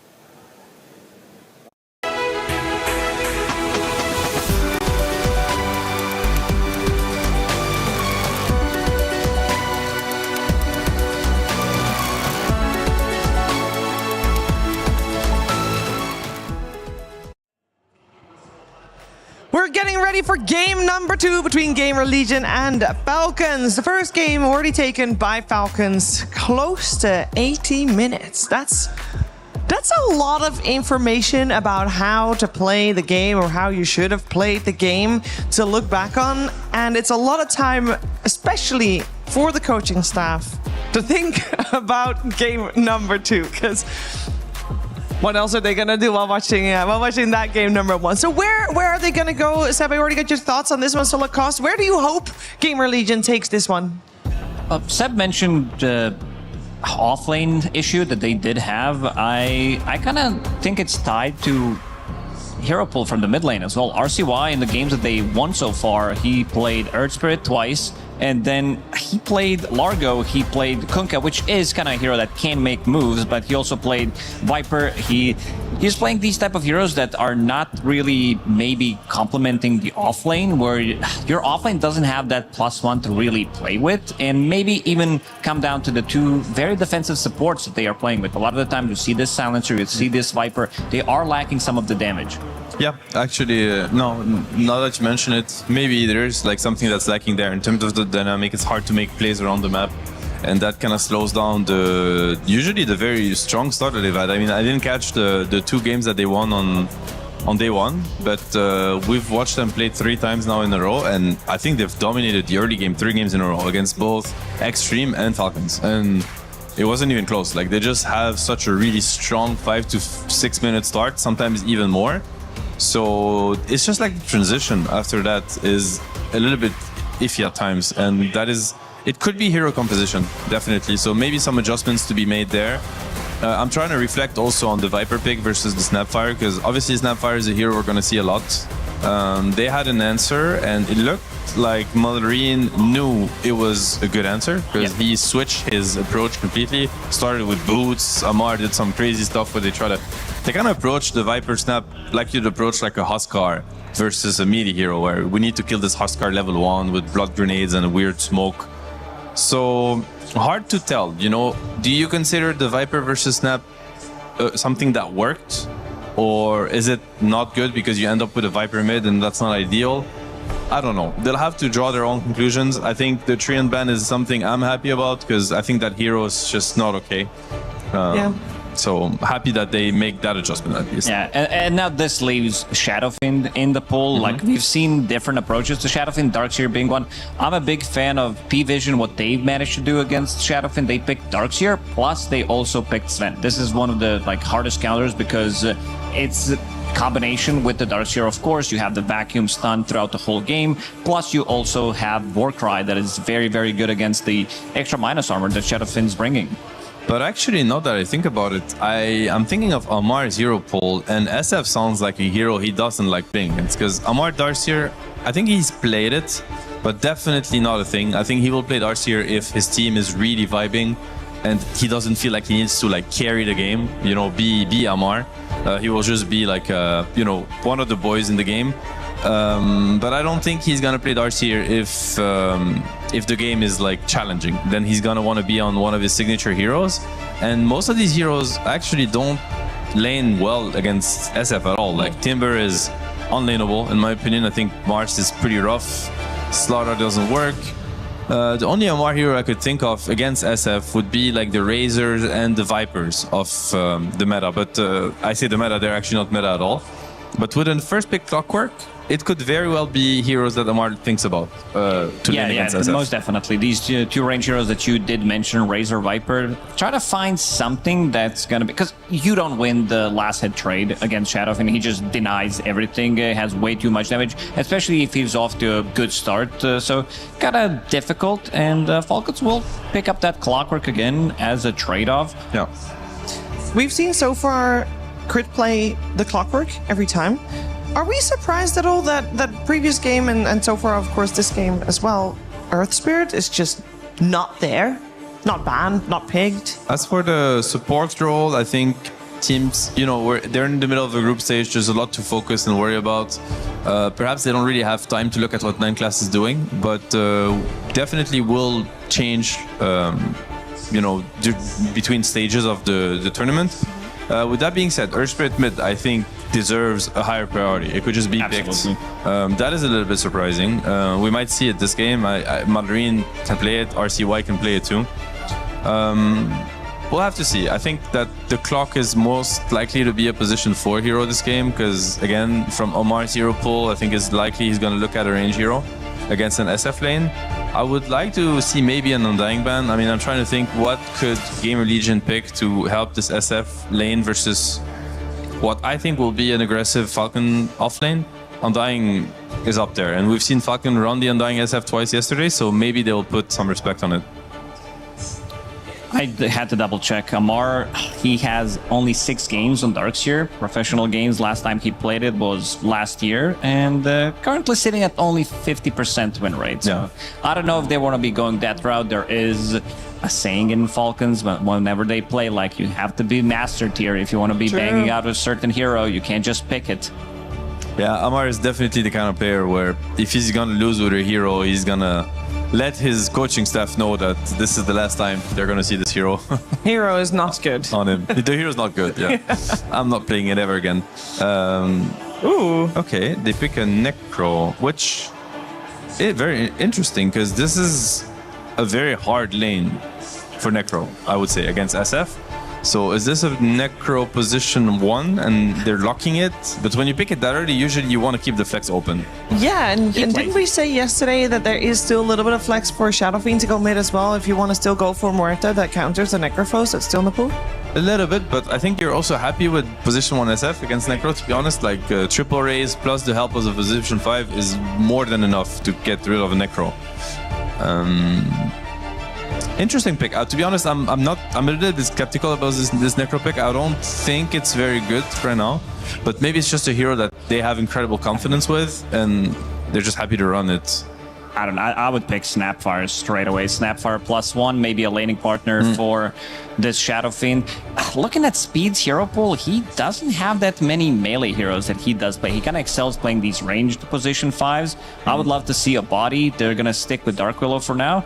Then maybe the SF mid is not all the equation, because but to be fair, they also just run Drought Silencer, so maybe they don't have this mental blockage where they need to pair the range carry with the melee hero. Maybe they're just happy to run a double range, which actually double range against Necro is not bad at all. It's pretty good. And I think they did double range yesterday as well with the Winter Wyvern as support. Yes. Correct. Yeah. So yeah, maybe that doesn't block the SF actually. I don't know. I'm just seeing Snapfire being left in the pool. It's crazy. Against Clockwork, you have a free save. We saw how great can it be in the previous game, and the magic damage against Necrophos. It's just one of the best heroes throughout the whole game to deal with him. It's a no-brainer, to be honest. It would be such a good pick. It just comes down to whether or not they're comfortable playing the hero or not, because at this point, if you pick it now, it's cool to keep some sort of flexibility. They do go with the Undying, so they get the Undying SF lane, which again I think is a menace. Undying also very good against Necro, in a sense, because Necro's very slow hero. So as soon as Undying is gonna press Tombstone and Blood Drain on you, there's no disengaging.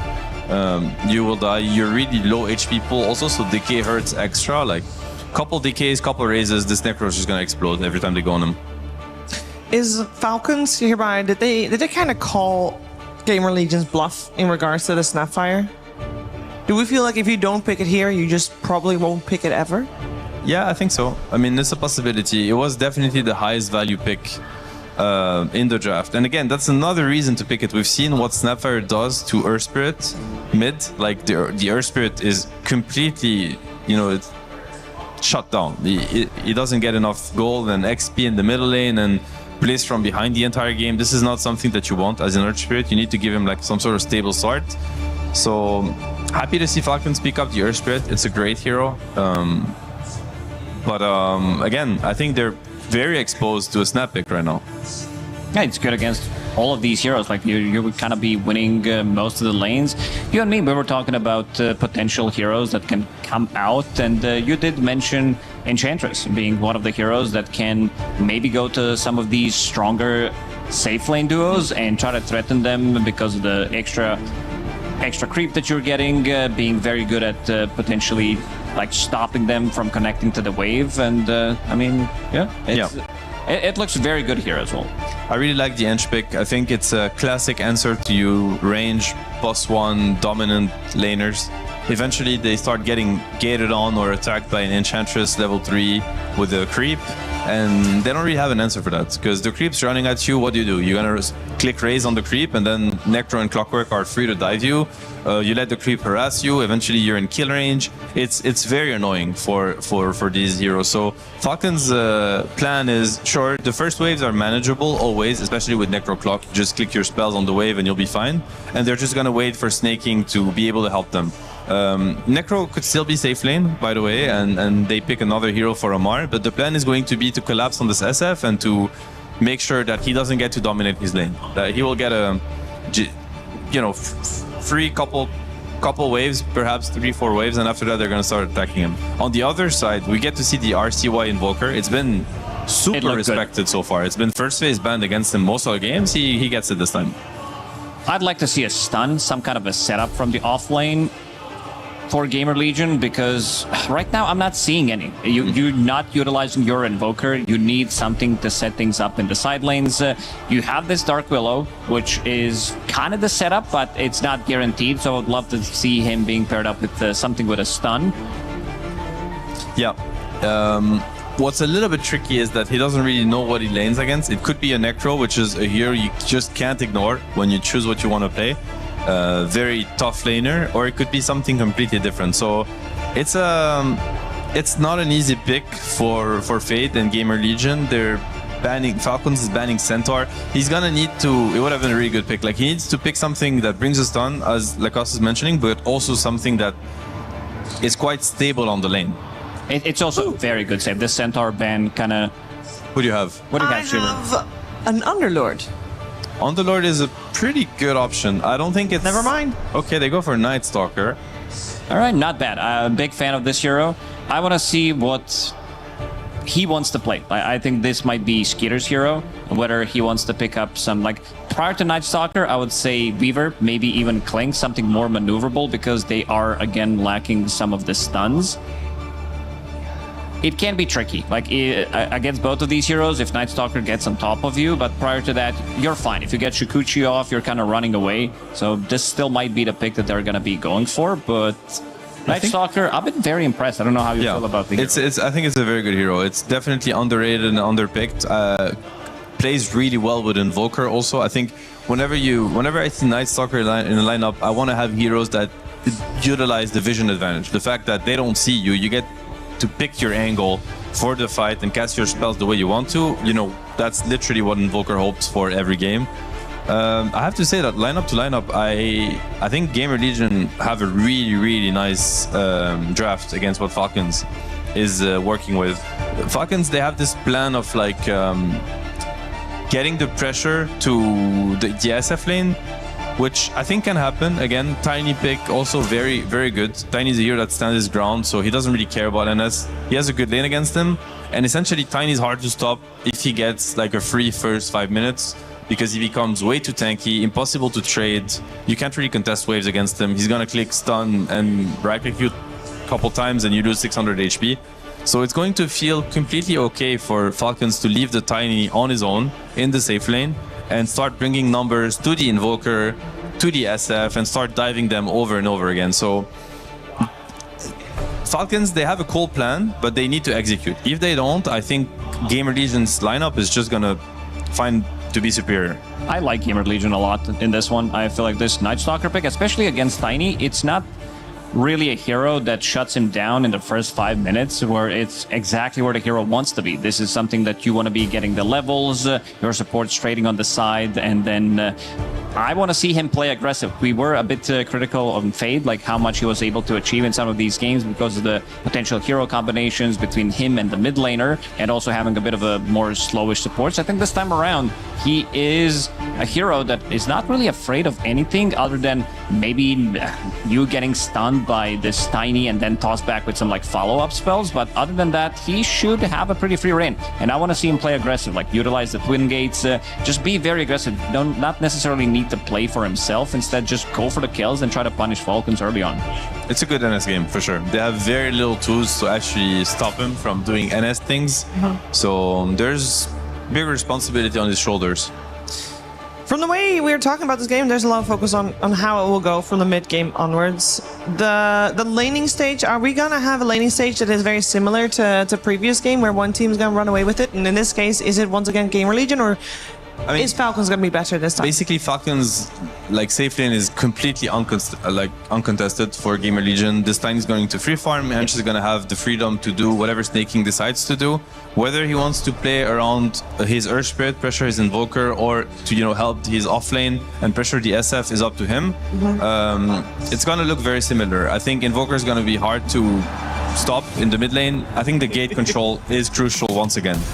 Yeah, I don't know if this is getting picked up on microphone, but in case it does, I think Apex is starting their playoffs weekend, so it's getting quite loud here in the area. I will imagine it's going to get quite loud in this Dota game as well. In the first game, we did see Falcons take it. After near 80 minutes, by the way. Is the high ground hold as strong for Gamer Legion this time around? Or for Falcons? Which way around? It could go to another 80 minutes. I hope everybody is very well hydrated. We're finding out together with our commentary team. It's Cap and SVG. A chance of redemption, not just for Gamer Legion, but in particular for Fade. He had an okay performance on the Axe, nothing amazing in Game 1, but it wasn't enough to secure victory. But now, he is on his hero, the Night Stalker. No, I don't think there's any offlaner out there of any Tier 1 or Tier 2 team that is more known for their Night Stalker than this guy.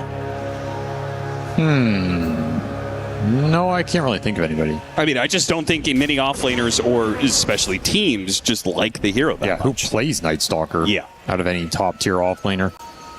Snaking's off. Night Stalker used to be really good back in the day. Sure, back when he was an offlaner. Yeah, it was actually incredibly good.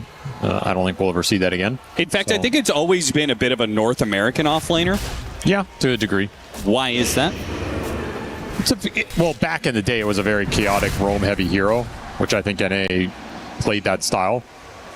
The hero's way different now. Right now, he's more of just kind of a scaling hero, or you can like assassinate a specific hero that the silence is really good against. You're a nullifier buyer. Some of those things can work for you. Definitely a good nullifier game here against the Necropost. The silence is good against the Earth Spirit, the Necro. The supports don't really do too much to you. I'm not as sold on this Night Stalker pick. I think it can do a lot of work against the Falcons lineup, but I'm a little worried that the Gamer Legion lineup just requires a lot of farm across all three cores. Like, theoretically, you're playing 3 farm-heavy carries. That's how I think of this Night Stalker on average. Yeah, he can take a step back, but this hero generally needs to farm in the down periods. He needs to scale. He needs to put in right clicks to deal damage in the fight. So you're kind of missing some stuns. You're missing some initiation. You're missing some, you know, heroes that go in, tank spells, and set the fight up for your other 2 damage dealers, which to me, Invoker, SF are like... Those are 2 straight one-position heroes. Yeah, for sure. So I'm a little worried in that sense in terms of where the farm distribution is going to come from and what the team fights look like. But if it all comes together and they find a lot of net worth and they scale, I mean, yeah, you're going to outscale Falcons here. I don't think you're too worried about that. I do wish that they had more control from their offlane. When you've got Invoker SF, I also don't think it's the best game for Night Stalker when it comes to assassinating heroes. No. Right? You have to right-click a lot, so Enchantress is a little bit difficult. Clockwork has cogs. Okay, he's chilling. Oh, is he chilling? Maybe. Amar, put some more damage on him. Cogs are going to be blocked by the SF, keeping speed from that damage. Very dangerous lane up here. The Undying going in, trying to get decays off. Amar trying to stay alive, and then you have this raise combo that can come out and just burst anybody if you miss position. I will say, 11 denies mid, though. What is going on here? Yeah, what the hell? He's just abusing the high base damage on the early levels, but Maulring putting on a clinic in this matchup right now. He is decimating RCY. 3-0 for this Invoker. Missed the range creep with the cold snap. I mean, this is a disaster. Rough start. Maulring bringing a hero that he showed off in 2024. He was kind of not an Earth Spirit player that brought it out in 2024, and it's been a minute since he has played this hero regularly, and it seems like EWC is the time where it's come back into the fore. We saw it yesterday, now we're going to see it again today. It's an annoying hero to bring down. Like, this hero's just so tanky with the 3.8 strength gain. You can build up some armor items. You can build BKB. You can build Dispel. You do a lot of damage with your ulti. Just an obnoxious hero. I don't think he does any one thing particularly better than any other hero in the game, but he does a lot. He stuns, he initiates, he tanks, he silences, he slows. He's got a little bit of everything, and it just feels good to play with this hero. As long as he doesn't get crushed on lane or cheesed out of the early game, he's going to give you a lot. Well, he's definitely not going to get crushed on lane. He's doing the crushing, as is the Shadow Fiend, 19-6. Not doing quite as well as Maureen snags yet another deny, up to 15 now. It's crazy what he has done here in the first 2 minutes on this Earth Spirit matchup. I mean, he's got more denies than 2 of the cores on Gamer Legion FCS, right? So, putting in some work for sure. Mar gets low off the raises, but he does have one Fairy Fire Lotus. Sunstrike misses. Would have killed him there. Tried to go for a sneaky kill. No luck there.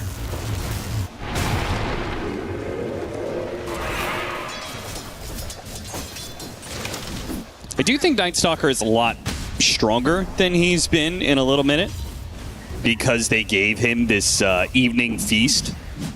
This ability for him to be able to sustain himself in lane. On top of that, he's able to eat creeps during nighttime, which is a nice addition as well. I feel like it just means the hero is able to stay on map during that limited nighttime period, you know? It's a big deal. The resource management is a lot easier. You can also go in and out of fights a bit better, especially if you can eat a big creep or something with a big HP pool. You just go straight back up. It's like you get 2 fights for 1. So you can do a lot of interesting things with this hero. I think the challenge for a lot of Night Stalker players is how do you itemize this hero? Well, I think that was another reason why I think it's better than it's been in a while. Harpoon is a fantastic item for this hero. Yes, Harpoon's it makes it very even nice. Good during daytime. Well, I don't know about that, but you know, I'll give you benefit of the doubt. The issue for me is, what do you buy first? Are you going straight Harpoon? Is there a, some sort of armlet or Midas that is viable in the meta that lets you get there? I think that always feels good if it's viable, but we just haven't seen way too aggressive there. I think he thought he was going to get a lot more heal off that Midnight Feast than he actually did. Still level 1. Yeah. Didn't need something big. Yeah, that's going to set you back. I don't know if you're supposed to go to base here or not. It'd be pretty tempting. I don't think you want to just waste your nighttime limping around on 100 HP. Come on. Almost dies yet again. Where's the Sunstrike? Yeah, where are the Sunstrikes in this early game? We saw one up top, but it missed. I mean, you can't say that he's focused on getting CS, because that isn't happening. So you might as well put more of your mental efforts into landing Sunstrikes instead. Maureen's even going to tank the tower here to try and save the catapults. And Snake King's going to come over as well. Maybe get an enchanted creep to tank for it. Yeah, this is going to a tower that's going to take a lot of damage. I have a tombstone to drop. You can get speed in here. Should be able to defend this. I don't think you're just diving the tower, even with the magnetize available. No points in the roll makes it a little difficult. Illusion runes? Oh. I didn't get there in time. A little late. Could have been pretty interesting, though. Solid laning phase for Falcons here. This Earth Spirit is giga fat. Just a complete demolishing in the 1v1. And it's going to set Falcons up for some nice advantage here going into the second half of this laning phase, especially with Night Stalker continuing to just limp on low resources down here. I don't know how much I like this. I feel like you should have just gone base, come back, and then maybe you can exert some pressure or look for a kill. I mean, it's probably the fact that he didn't get boots on this build up to Treads. He went the other items first, just a full stat build, so he probably feels like it's inefficient. He's getting rotated on now, so... Yeah, now it's going to be really awkward for the fight over the Wisdom Shrine. We may have both sides being stolen away. That is exactly the case, but Maureen gets the first blood by finishing off that Night Stalker kill. At least you don't lose both shrines there with how strong this Earth Spirit is. There's a little silver lining for Gamer Legion, but it's a very small silver lining. Oh, but if Maureen gets the kill on Ghost, they drop the Tombstone. He didn't quite get close enough, and now he's going to take a couple of races in the Sunstrike. Finished him off. So no follow-up magnetize. Ghost should be fine. Okay. What a big turn. Big turnaround.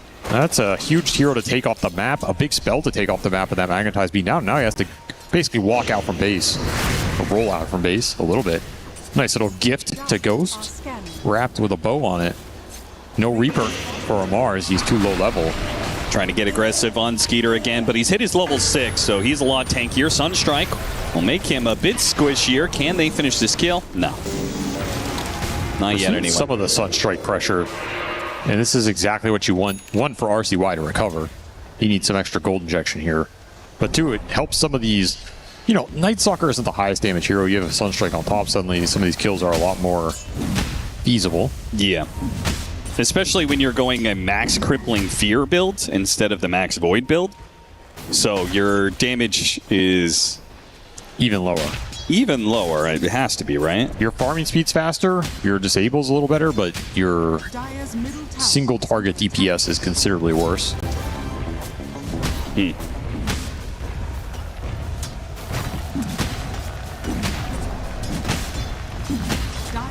Snake King continuing to hunt RCY behind this tower. Very annoying matchup for the Invoker.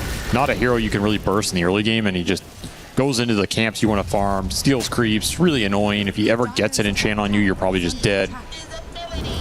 Takes one of the Forge Spirits. That's always a great creep to snag too. And he takes your tower mid. That's the biggest thing. It's really hard to defend this mid tier 1 against the Enchantress roam as an Invoker. And whenever this tower goes down, you just feel a little helpless on the map.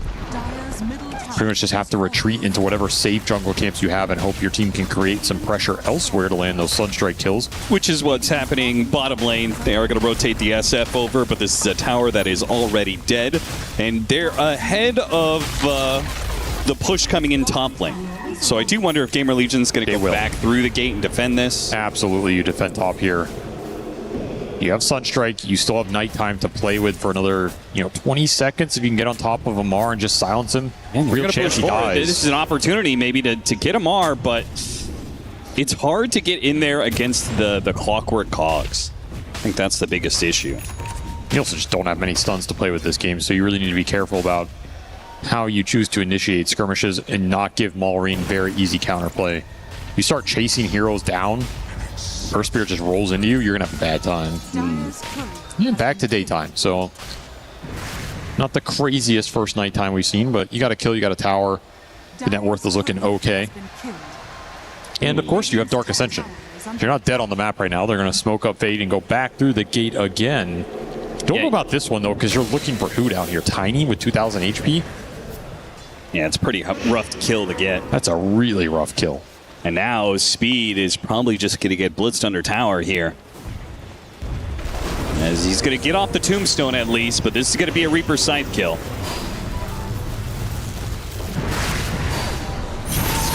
Gadunk. Stared at by a Croaker. A sad way to go. Smoke heads to mid lane. I mean, they're really looking for some way to take a fight with this Dark Ascension, but it feels like the obvious fight was going to be top lane. To me, this is not a Night Stalker game where you run around, pop ult, and kill people. Yeah, I don't This is a Night Stalker game where you're just farming and recognizing that, yeah, you have insane scale.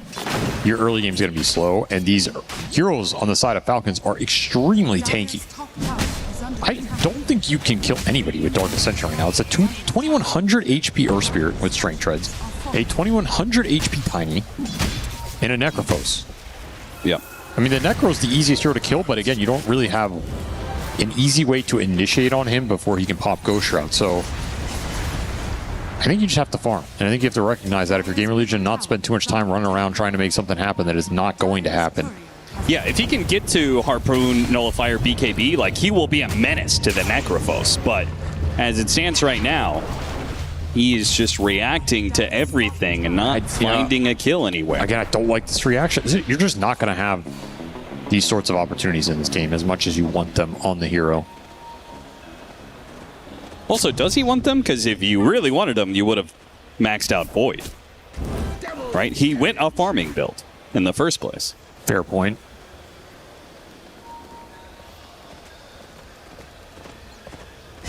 Well, it's Falcons, so you know Falcons probably going to be out farming you. It's going to be a rough spot to be in. And I think that's one of the hallmarks that makes this team very consistent across all patches. They don't force bad moves. No. Very similar to OneDub in terms of how 33 likes to play Dota. Like, again, this is the same core Tundra team from that TI win. What was it, 3 or 4 years ago? Ooh, Glyph going to be used, and Fade has to pop the Dark Ascension just to get away. Maybe turns back to Amar. After all, he still has enough damage. That is something that they did not put in the calculations there, Falcons. Almost lost their Necrophos, and may still. He's going to chase after him a bit more, but he's gone. If he had instant turn there, he might have been able to make something happen. I think so, yeah. Well, spooky gank there for Falcons, but they get the Dark Ascension. No harm done. Radiant's middle tower. Continuing to farm up the map. And I mean, you got to remember, this is a snaking Enchantress. This game's going to look a lot different as we progress deeper and deeper compared to that game 1 where they had 2 supports, neither of which pushed waves. This is the best lane manipulation support in Dota 2. And snaking abuses it super well, so he will get that. Like, he will easily overtake Night Stalker in this game if you continue to look for plays that bust, and he's just farming up waves. Yeah, and you've got the exact opposite on Gamer Legion's side. Undying Dark Willow. Not good heroes for farming neutrals and getting fat. You can stack Ancients and kill them with Tombstone. Yeah. I mean, if you're spending half of your time as Undying on this part of the map, that probably doesn't feel great. Here's where I go back to the draft from Gamer Legion. It's really scale heavy. It's very farm heavy. This early game is going to be awkward. That's just, you have no low cooldown initiation tool, right? You have no playmakers across your cores, especially during the daytime. So you have to recognize that. You gotta play a little chill, a little patient. Make sure you're stacking. Make sure you're farming. Keep the efficiency up. And you can force Falcons into a position where maybe they feel pressure to run into you, and that's how you get a good fight in this game. Right. You're not going to get a good fight chasing them on their side of the map. You can get a good fight by forcing them, oh, we got to go kill these guys, farming some mega ancient stack on triangle. Let's roll in there. And then all of a sudden you drop that tombstone, you drop the flesh golem. That fight's good. You don't need stuns if they're rolling into you. This is the type of pressure I would like to see Gamer Legion create in this game. And I don't think they've been super focused on it. They've done it a little bit. It does also mean you have to have the correct map read, because while you're split up in farming, Falcons might come and hunt you down. They do get the pick off on Bignum here. Much better than catching the SF, though. This pick off is not that big of a deal, but it's just one more thing. Falcons is up now 5K at 15. A decent lead here. They can translate it into some more map controls. Lead can definitely grow. Time to start pushing some waves with that decay. You gotta get some map pressure somewhere. Maybe it's unrealistic, but I feel like all that running around from Night Stalker, this second nighttime, you wanted to have maxed out abilities. You wanted to have maxed out Silence, maxed out Void. And he does not have that due to kind of running around, still only level 9. He's going drums into BKB. He'll be okay once he gets there. This build up slow. That's a very early game focused build up, I feel. You got to find something in this nighttime, right? Yeah. I feel like if you go 20 minutes with 0-1-1 as Night Stalker, there was probably a better pick. Fade does not get hit by the hook shot there, but the toss forward, the Silence, can he get the Reaper sight? He does. Amar it's a locks big him snag. down. A big kill during nighttime. They also farmed the Tombstone as well. Nice addition, Maureen. Wow, that was a lot of damage. Kills Bignum. Don't need high points in roll when you have a haste rune. Suddenly the map's shrinking for Gamer Legion, unable to get this bottom lane out. Nobody's really been able to push top against some of the Enchantress creeps and whatever. They do find snaking. There was a little bit of a trade there. They do. Night Stalker picked up the shard, so more farming focus on these heroes, but still being out farmed. You got to get some sort of fight going for Fade. He needs the skirmish to happen. He needs to live through that skirmish, and you got to find at least one big core kill, especially with Reaper on cooldown. They're looking to kill him again, but this is a really good setup here. Bignum focusing down this Earth Spirit. They managed to get the AoE stun onto the Necrophos as well. Great it's an easy find. double. That is exactly what you wanted to see if you're Gamer Legion. Some core kills that gives Fade the experience. Now he's got maxed out Void. Now he can chase down more. He's got the Tiny in his midst. This is a kill they could get thanks to the Invoker's damage. Tanky boy, Snap, though. and here comes Speed. Speed will make it a lot easier to slow him down. Hook shot, toss him over. They're all on top of each other here. And even Ghost showing up to the fight, trying to finish out Skeeter. He spots him underneath the tier 2 and finishes him off. Beautiful stuff. Gamer Legion striking off of a botched game from Falcons. Not recognizing again, that I think is the best fight Gamer Legion can get in this game, is that Falcons run into them under a tower. You called it. You pointed it out. That's what you wanted. It's what you wanted this whole time. And I think Gamer Legion could have played for it even more, right? They could have just mass stacked and forced Falcons into a pressure position like that sooner, because when they run into you, this lineup functions amazingly well. You're going to drop Bramble, you're going to drop Terrorize, you're going to drop Tombstone, Flesh Golem. Night Stalker is going to be able to lock someone in all of this gunk with a long duration silence. Maybe he's not doing the most damage, but you have a lot of damage in this lineup if you can just lock some heroes in place. Right. Great fight for them. It was a 5K lead down to 2. SF's top of the board now. And great that Ghost was able to join that, committed to the chase down. Getting that tiny kill feels really nice. Hard hero to bring down, but you delayed the Shadow Blade. His map pressure is going to get mitigated a little bit here. And it doesn't take too many of those fights to be in a very solid position here as Gamer Legion. Again, you have so much scale in this lineup. You're going to feel good going late. Ghost the first to break that 10K marker, has 220 CS on top of joining that fight bottom lane. He's done very well for himself. Untouched. Unsurprising, right? I mean, Ghost, when he was playing for Enigma Galaxy, felt like he was just a rock. Never really saw him had very many bad games. He was just always very consistent. And he's brought that to Gamer Legion. Well, they had bad games. But Enigma Galaxy had bad games. He did not have we bad won't put games. it in. We won't put it on anybody individually. There's the BKB from Malri. That changes things quite significantly. No longer has to deal with this Night Stalker silence as much. And can just make the full commitment to killing the Shadow Fiend or the Invoker when he spots him. Very powerful item in this game. Pretty much nothing Gamer Legion can do to it other than the SF with Alacrity just starts swinging, which it is a real threat. He's hitting quite hard this early in the game. You don't have any armor up yet, but otherwise you're working the fight for sure. This game looks a lot better for Gamer Legion than it did 5 minutes ago, though. Yeah. Trying to find a little extra pick off with the Sunstrike should be pretty easy here. Night Stalker feasting. Man, Fate could get to BKB during this next round of daytime. And they'll be pretty online for the mid game, at least. I'll also say they like their scale, so. I like the vision aspect of Night Stalker for him this game because I think that was a massive issue in game 1. Yeah. It's easy for us from an observer perspective. Oh, Amar? Amar's in pretty deep here. They have so much chase that there's no way out. Very greedy spot to farm in. Yeah, why was he there? This is normally a spot we see him push if he's like Timbersaw or something. He's like, even if you bring 4 heroes, you're not killing me. Necro is not going to be tanky in this game. You need BKB for sure at some point. You need a Dispel. You probably need Force Staff or Hurricane Pike to get out of the silence. Like, you need something to deal with the multiple disables. Invoker dunks on your hero. SF kind of dunks on your hero. Night Stalker kind of dunks on your hero. It's a pretty rough Necrophos game. They definitely counterpicked him pretty hard. Yeah. So you have to recognize that. Do you think that was intentional? Like this play, he played so deep and then his team took Tormentor? Was that part of the plan?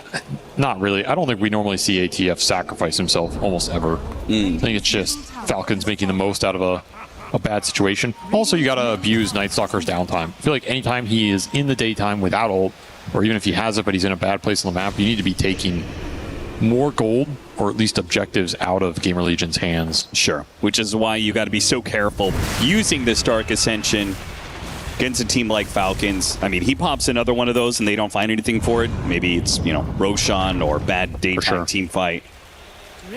Shadowblade is a pickup for the SF, and this is really well timed because this Earth Spirit is looking for him with the BKB, but he doesn't have any detection. Same goes with going after RCY. If he can get off the Ghost Walk before the silence, they run into Bignum again. Bignum is doing a great job of intercepting ganks. We'll put it that way. It's a value one to intercept because it's your downtime for the Night Stalker. So sacrificing a support right now is totally fine. They might even get Amar again. Like deja vu. He is just Amar playing so this far top up. lane, and Ghost is looking to get a point blank Requiem. Oh, wait! What? Tornado misses from RCY. That was supposed to set up the Requiem. That's a guaranteed kill. Yeah. You are not supposed to live there as this Necrophos with 1300 HP. Ghost Shroud getting dispelled. He is lucky to escape Mercy, was shown. Still, Gamer Legion are chilling in this game right now. Like, they're not under pressure to force any bad moves.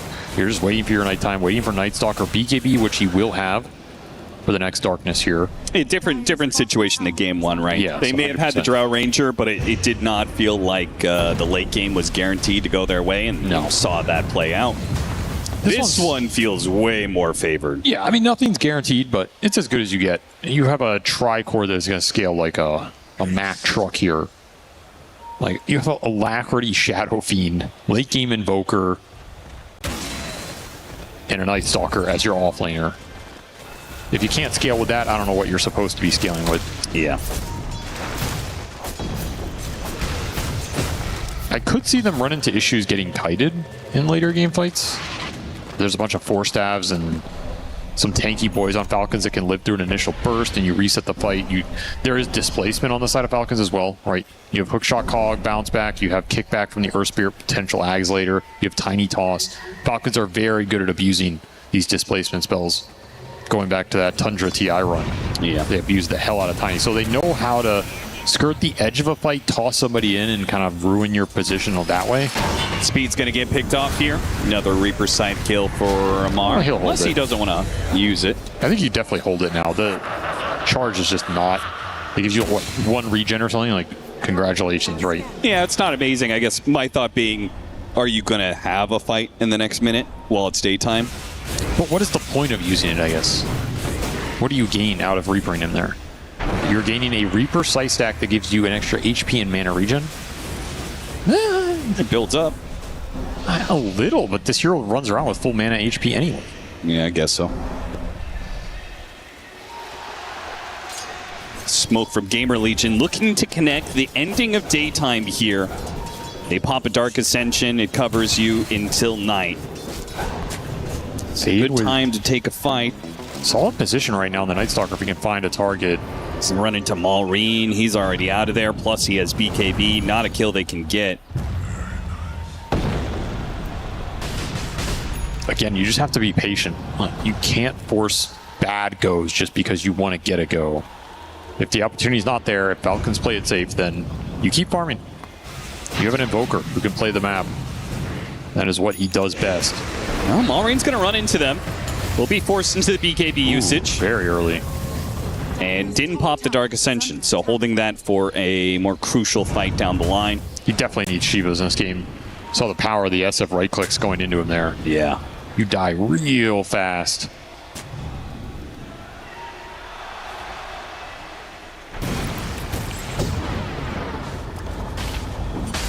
I think you just force Roche here.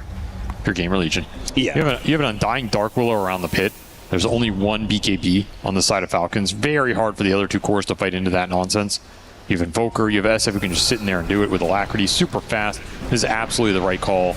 And now you're daring Falcons to contest a nighttime Night Stalker on the front line without the tiny BKB. They're a little ahead of his. I mean, the Earth Spirit one's on cooldown. So frankly I feel like this is an impossible fight. It is. Falcons should not even try to take this. And they won't take it. Good read. Still 5 minutes Aegis for Ghost. Gonna be quite juicy here. Finds a little Arcane Rune as well. Yeah, kill that Ursa. So what can you do with this Aegis? They are tier 2s. So strong right now. Yeah, like, do you just plan to take out the rest of the tier 2s, take as much map control as you can before daytime comes back in? Or aggressively look for the fight, which Falcons are kind of giving it to him right here. Yeah, they really are. Diving into this tier 2 area. Crit's going to get broken here and killed. I am very surprised Falcons were looking for something that aggressive near a Gamer Legion tier 2. Like, how was that fight going to go well for you, you know? My mind's I'm in dodge mode right now. Maybe if you find some pickoff with the Shadowblade Tiny Reaper, that could be interesting. Yeah, this would have been a sick one. Get on top of Fade, burst him down with the Reaper Siphon. They may still have an opportunity to do so from the trees. They hit the Avalanche. And he got off the BKB before the Reaper's Sight. Nice, fine. That's value, though. Get the BKB out of him. Mars, he's really actually going for him. Get him? He's actually going to get him? I mean, he's going in so deep here. Can nobody from Gamer Legion punish this? Oh my god, he got it. What is that call? Like, why is there nobody bailing that move out? They were pod committed, I guess, to this push in top lane. I mean, Falcons very obviously know what is going on here. That's wild. That worked out well. Even though it's 4 versus 5, I guess they have the Aegis. Gamer Legion are going to keep it going here. This is dangerous, man. Tower's almost dead. Requiem from behind catches Maureen. And Maureen, those final hits, he can't dodge him. He's going to die. This SF is about to go ham on And this Skeeter fight. tried to kill the Undying, but he doesn't burst him down. That is going to be bad there as well. Shadowblade trying to get out of here. Any detection? No, not at all. Well, they do a decent job disengaging from that Tombstone fight that was not in their favor. Really have to be careful with where Ghost is, how fast that damage can come out. It's going to TP to Outpost, maybe try and hunt somebody here with another Silver Edge. I like this early gem pickup. That has been the trend. Gamer Legion are picking up on that. And look at the right-click damage going in. This is why you need an armor item here. Just no way to get out of that if you're Mullerine. I mean, is that ever not going to be an issue? He has a plate mail. Quick little burst onto Fate, got off the BKB. Here comes Amar once again. Amar is going to be silenced here. Fate is going to make for the trees, though. Play the distance, wait for RCY as backup. You can try and cancel TPs if they bail. Oh, this could be a massive AoE void. Yeah. He could stop him from making that TP away. Set up the tornado into the EMP, into the meteor, right on top of Skeeter. Skeeter's dead, and they're going to chase after even more. Fade. He's going to slow down Amar. A big pickup. The Sunstrike, that's going to be dodged. Turn back around. Amar goes for the Reaper scythe kill. Oh, he got him. No, the neutral creeps got him. Still, though, Amar was dead 100%. The fact that he got anything out of that, they recovered the gem. Cricket's out with it. Big play. Okay, they salvaged that hardcore. Natural. Was that neutral? It's your voice feed here. A natural death, you know, he died in neutrals. Yeah, he did. Pretty unlucky for Amar that Reaper was right on the edge. It was so close. This is a position where you're probably losing everybody here if Gamer Legion played to absolute perfection. Yep. Like, you're just in big trouble. And that's the power of the Night Stalker. He can play on the outskirts, I guess, this game and kind of just set up his other two damage dealers a little bit in that sense.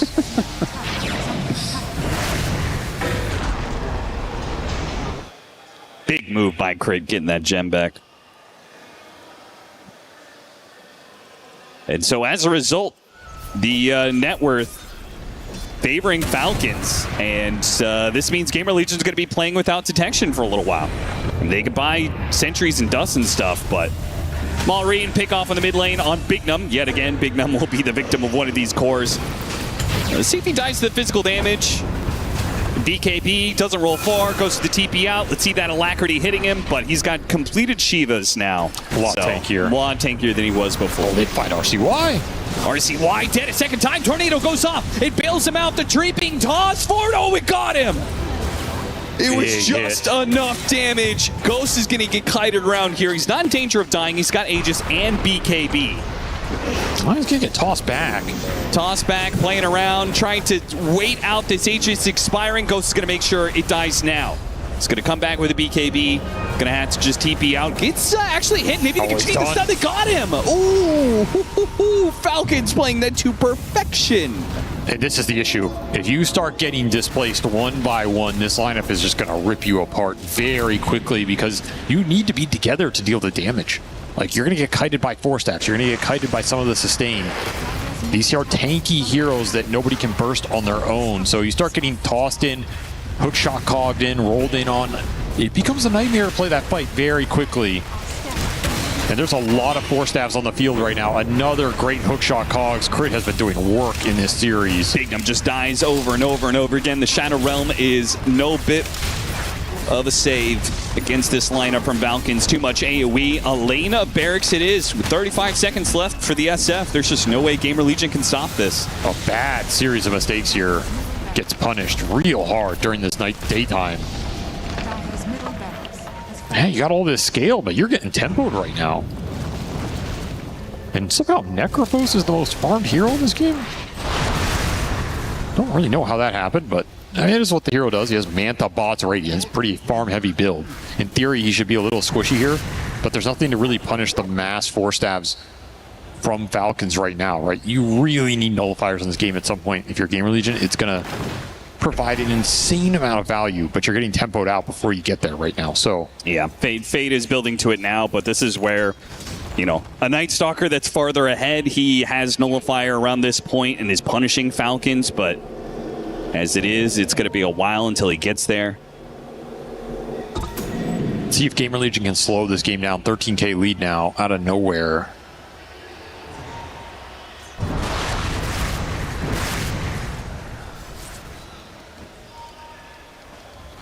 RCY almost done with his Octarine. And the supports on Gamer Legion are going to be so poor. Somehow Crit has maintained more farm than Snake King on the Enchantress this entire game. Very weird. I don't really know where it's all coming from. You got the shard for free, I guess, but that helps. I mean, Enchantress has 114 CS. I think that would count for something. Yeah, Crit hasn't gotten a single last hit on any of the kills that he's been a part of, but somehow.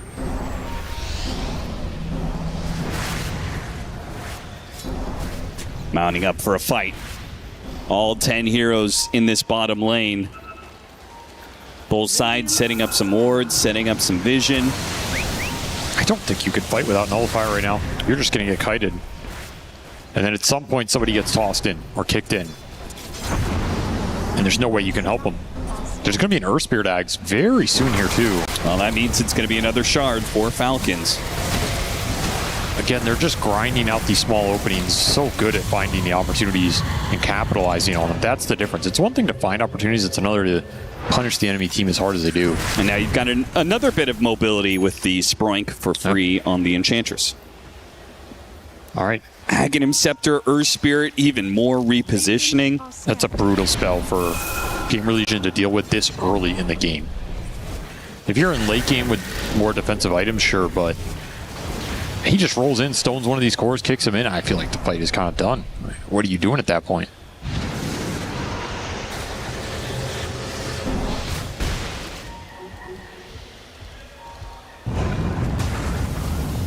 Gamer Legion offense has not been their forte. Now they're going to have to play a perfect defense for the next 5 to 7 minutes while they wait for the Nullifier to be done on the Night Stalker. Playing on this high ground area. Snake King charges up there. Four staffs get him away. Here comes the rolling with the Shivas. Trying to pull up this Enchantress. Do manage to do so. The BKB activated from Ghost. Starts playing it. Malrine. And Malrine in some trouble, but he activates his Aghanim Scepter and managed to get away. The Magnetize is built up, and Gamer Legion, without their BKBs, want to reset. Fade actually dies to the Magnetize. It lasted just long enough. I think he died on the final tick. That lasted so long. What? Ah, damn. Yeah, I mean, he's got the level 20 talent. Yeah, he does have the extra duration. It makes a big difference. Just dies to one spell. Very cool. Oh, Malrine almost thrown. Yeah, how did that? Interesting. Gets a little mini stun.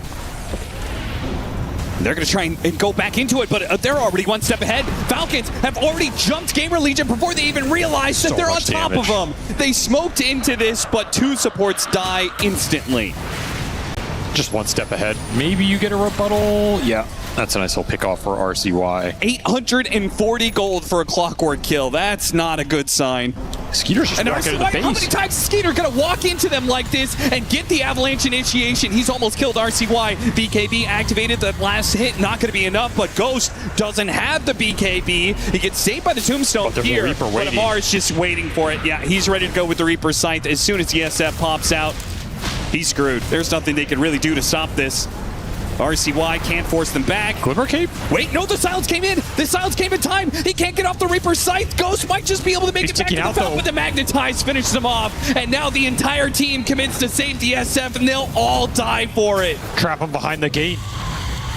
Fade making a run because the base is no longer his own. Full retreat to the other side of the map. He will manage to escape, but everybody else on his team falls. It's too hard to start fights on your terms if you're Gamer Legion. The best way to do it is you're forcing objectives and Falcons go into you. But these fights are too chaotic. They have too many ways of initiating. And look at Crit. Ooh. Didn't get the damage on Fade fast enough. Still going to chase after him with the jetpack here. Has a hook shot. And they've got the nuke following him this entire way, so they can just missed on the distiller. Yeah, if they got the vision there, then maybe they could have gotten him. After all, Tier 2 still going to die in the bottom lane. Amar is almost level 25. He's going to be 25 before this next fight. He really recovered his game beautifully. And he's going to be insanely tanky. He's going for a Scotty buildup. All right, I kind of like it. Just maximize your HP. Pretty annoying item for the Night Stalker. I don't know if it's better than Heart here, but he is the master. Yeah, Malrine with the self-ags usage there. BKB And then I guess because you're BKB, you can walk around in that form. Very odd. Meteors do a lot of damage here. And you do bail Ghost out initially, but man, this magnetized connection on the backside, so much damage. Yeah, they just do not have anything. If they can actually kill Necrophos there on the silence, it'd be great, but sadly, they just didn't have any damage left. Still waiting on that nullifier fade. Level 20 and needs the splint mail. Another 400 for that. I can't believe he doesn't have it. It's been delayed so much this game. Yep. I mean, now you need that. You need Satanic Daedalus on the SF. You need Hex on the Invoker. And I don't know if this game is going to last long enough. Nope. They're being, as you said, tempoed out by Falcons of all teams. Just managed to burn the mana of Skeeter. Not sure if he needs it, though. He's got an Aegis. Just look for the roll kick. Yeah. He's going to TP out, so they're going to give up on this push. It is daytime in a minute. Yeah, I guess there's no reason to risk it right now. Amar, really? Thinking about a Maelstrom? Come on, man. Just build the heart, right? Just build the heart. I'm okay with the Scotty. It's an interesting idea, but... It's either heart or BKB in my mind. Yeah, okay, BKB. I don't think you want to play this without BKB. He's just trolling us, man. Yeah, he does this all the time. RCY zooming around, seeing if they can find Falcons out of position on these final seconds of this nighttime. Not the case. Get the outpost back, try and take their triangle, but I mean, Falcons are just going to take it right back as soon as it's daytime or even sooner. Holding the one high ground ward they have. If Falcons run into this, could work out for Gamer Legion. Depending on what Fade can connect on with this nullifier.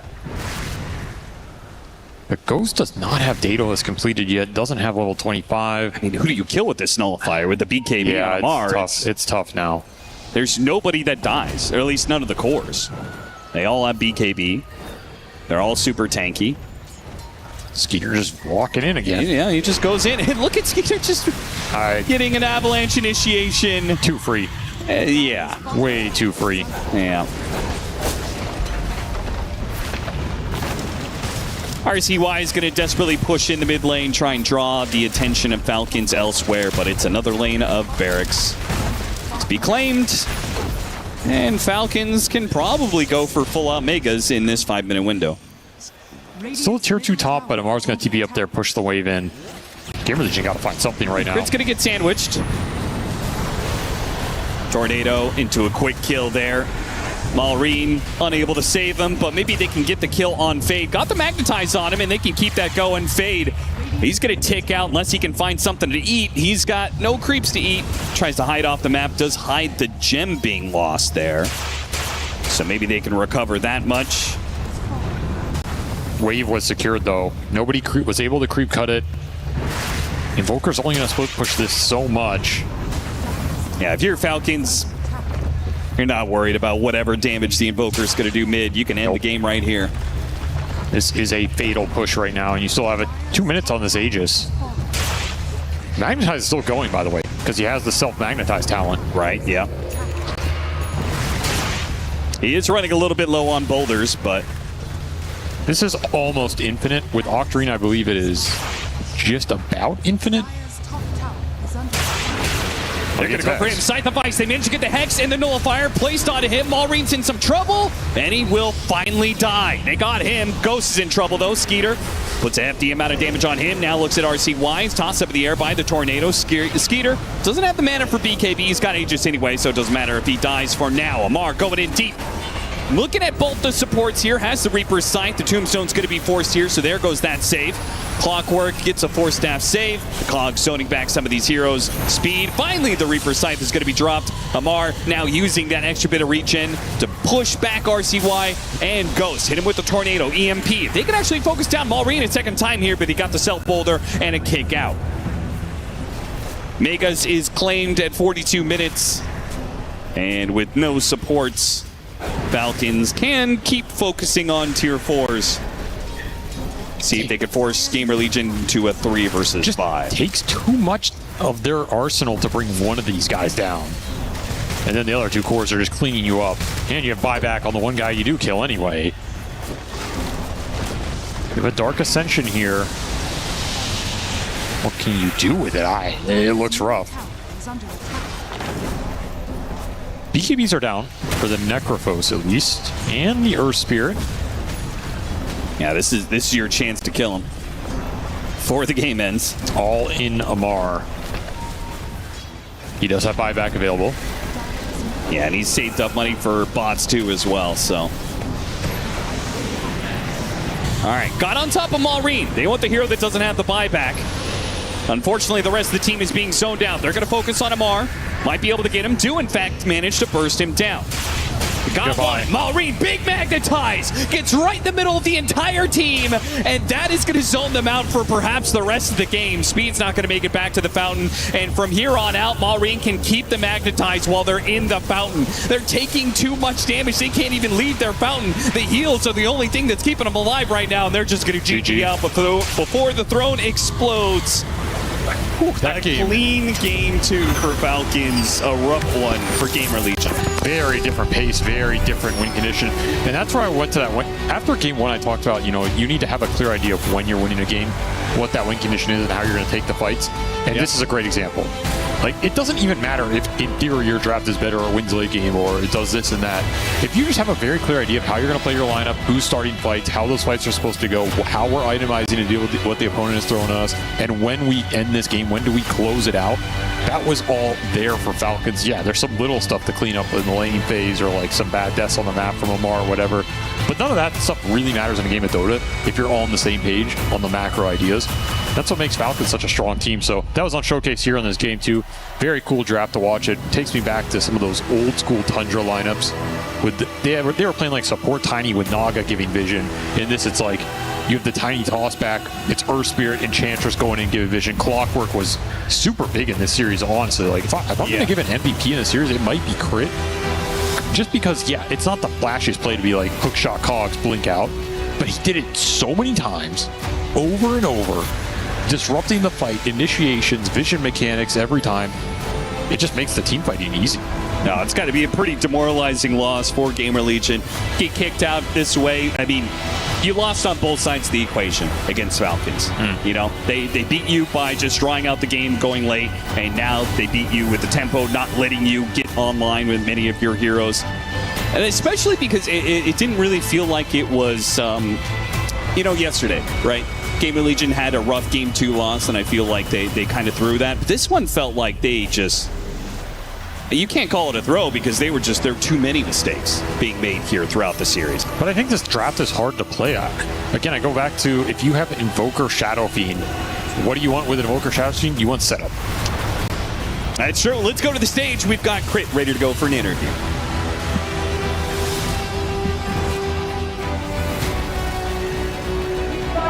Victorious, and what a victory it was, especially in game 2. That looked pretty smooth. But first, Crit, I want to ask you about game 1. It's pretty common for your opponents to always focus on ATF, and that kind of adds more to your job as support in that space. Does it feel good to kind of run around and constantly keep them topped up, making sure that ATF is ready for the long game? I mean, it depends. It depends how it goes. You know, if it's successful, it's fun. If it's not, then it's not so fun. I think first game we had a little bit of hiccups during the game, and it made it a bit longer than we wanted it to be. But yeah, I mean, we were happy with the results. So it's at the end of the day, that's all that matters. Is this why in game 1 you had to bank up 55 gold advantage before you went uphill, or was it just to be sure that you lock out the game and they don't come back against you? Yeah, pretty much. I mean, we just want to, like, we know we won the game, but if we rush, there's a chance we can lose it. So they were being very patient. They're just sitting in the base hoping that we were going to mess up. So we just have to be patient and play the game properly. And then at the end of the day, sometimes it takes longer, and that's just how we got to do it. As long as you close it out at the end. There's a famous saying, when you're ahead, get even more ahead. And that's what happened there. Though game 2, at least for you, looked a lot smoother, quieter in a lot of ways on your front. Do you prefer it when things are in that quiet space, or when you have to constantly go around during the thick of the action like in 1? No, I think we prefer it when it's a bit more methodical, you know? Like, we didn't have any... I mean, we had a few hiccups, like they got Roche, and we didn't really we weren't really prepared to take the fight there. So like there's less hiccups, but still a little bit. So I think it's better for us when we can just have smooth sailing. And I think once we have a lead, we're usually pretty good at keeping it. So it's kind of what happened in game 2. So yeah, we're pretty happy with the second game. Speaking of leads, a bit more of a general question in here. Team Falcons, of course, the EWC Club champions from last year. Do you feel that going in through the groups with a pretty tough group in general, that this adds more pressure on you and the team to perform and get it forward? I wouldn't say it's pressure. I feel like it's more excitement for us. Like we have extra motivation to do well here. We know it means a lot for Falcons. So it's one of the biggest events of the year for us, and we try our best to get the points. Wonderful. Thank you very much. Congratulations to Team Falcons. Back to our panel.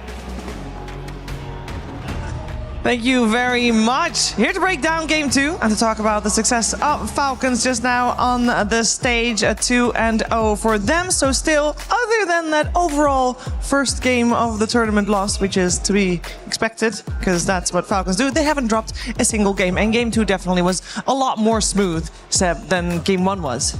Yeah, it was a very strong showing. I think they made also heroes work that we haven't seen them play yet, but we know our heroes that are going to dominate. Earth Spirit on Marine looked amazing, so that's something to look out for. I think for the other teams, we saw the return of Enchantress on Snaking. Obviously, player-hero combination we're used to see, but always good to see it back. I was a little bit skeptical about the Necro pick, to be honest, and I don't think it really worked so well in the early game. But maybe it does just fit their playstyle, because it's a typical Amar hero where now he's farming at the speed of light. He's also shoving all the waves in the opponent's face all the time. It kind of fits how they play, to be honest. Like the way the map was being played, I kind of liked it in the end. So yeah, he was the gank interceptor, as they called him in the game, where he pushed a couple of waves extra, got punished for it. But yeah, it kind of fits his profile, what he wants to do in the game. He's also changing the build. Like he's not going for Radiance, he's going for Boots of Travel as his first item, making sure that he's even consuming like more areas of the map, that being a very sluggish hero, and then being able to connect any kind of fights. I was expecting also a bit of a maybe faster type of a game from Gamer Legion. The score was 2-1, almost 14 minutes into the game. They couldn't really find any openings, but I think we also got to give credit Falcons for that, understanding that there is going to be this potential Night Stalker who's going to try to make a move, and they completely blocked any kind of play. So the first moves they were making were like post 15 minutes. Yeah, they had a really hard time, especially in the first and second night, to find their footing and bring the pressure to Falcons. You could see they were constantly on the lookout. It's hard to tell exactly what happened, whether the moves were not synced enough on Gamer Legion side, or if Falcon really didn't give them any opening whatsoever. But you could tell that they were a little bit frustrated. It felt like they knew that this is when they should start, putting their foot on the gas pedal. Unfortunately for them, it never really got to that. Yeah, it makes me wonder, 2 games in a row we saw Falcons not do too hot in the laning stage. Obviously, happy ending on both games. Do you think they could get away with that against teams that are of a higher caliber than Gamer Legion? Or should they focus on this and fix this? I'd say they need to step it up a little bit. Like if you're going to be playing against the BB team again, for example, these like more tempo-oriented teams, even like P-Vision, who can stop the games in 20-25 minutes, you're going to need to be able not to play from behind. Like it shows the resilience of the team, their decision-making, the experience, and everything in the mid and late game. But looking at the mid lane especially, like he stomped it. He completely like nailed it out of the park, because he was sitting at 10-11 denies CS wise compared to 3 CS on Invoker. So he definitely gave him the treatment in the mid lane. I want to see if this is going to be something that also are going to be much more punishable. But to go back to my point about them maybe playing faster, we haven't seen these Sunstrikes. Like, this is why you pick Invoker, because you want to be playing aggressive, you want somebody on the side lanes to try to make something happen. It never really happened for them. Yeah, Marine is going to feel frustrated with this one, Chief, because he's going to be like, I denied 11 creeps out of 16, and I'm being criticized for my laning phase. How does what else you need from me? Like, there's literally no creep for the enemy to get. But no, definitely to answer your question, I think they will. And it kind of transpired in what Crit was also saying. I don't think he was like perfectly satisfied with their showing today. I mean, he was happy about it, and obviously they secured the 2-0. But we know that the ceiling is much higher for Falcons. Like, they can bring the heat from the very first second of the game. Yeah, and to be fair, if there is a game where you have a slower laning stage, it does mean that there's normally a tipping point in the game. And I believe, Lacoste, you want to dive into that one for this game we saw. Yeah, it's going to be Malrine on his Earth Spirit because he was the one who was trying to make like a lot of stuff happen. This is where they have, I would say, only 4K gold lead because at this point they were still trying to find something happen on the map on side of Gamer Legion, getting some good initiations. Malrine finds the solo kill on Bignum, and then he still has the shield rune, respecting the damage coming out from Shadowfin. Will pop the BKB as well, and then TP out because it feels like this fight is kind of over. But if you look at the minimap, he did the TP back to base. He did TP straight back to base. Sorry about that. Let me just clear that real quick. And they find another opening. They find an opening on Invoker with the hook shot, and then Skeeter, he snipes him with the tree grab. And at this point, they feel like they can't even take the fight anymore. And you can see Earth Spirit on the minimap. He's rolling in. This is the hero, like the reason why this hero is super strong is he can connect pretty much to any kind of fights. And they got Shadowfin once. They're running out of options. Night Stalker, he can't really help Shadowfin in this case. Tombstone has already been dropped. And then Malrine, he connects. Perfect timing out of the Aegis. Knows exactly. Like, this is not a hero that you would kind of connect Malrine to, but really glad that he's also showing he can play it. And what a timing. Gets him another kill and kind of sways the game in their favor. After that, they take the racks and the game feels completely over. It's like the exact proper frame of this rolling boulder, because SF has BKB. SF just has to BKB TP. He would be alive. It really takes a Marine to be able to, from like full distance, time it perfectly. I've seen so many players throw stuns at a respawning Aegis hero and miss it. I'm talking Fisher, Lion stun, all of it. It's embarrassing. And then you see this guy, he's playing Earth Spirit. It's like the least likely to connect, and he makes it look so easy. So props to him for just being that good at the game. Yeah, I think he played very well, but not well enough to get the MVP. That's right, we gave it to Crit because fair enough. He did an interview. He did, but it was okay. It was already decided before the Whoever interview, but does the interview gets the also MVP. very much appreciate him taking the interview.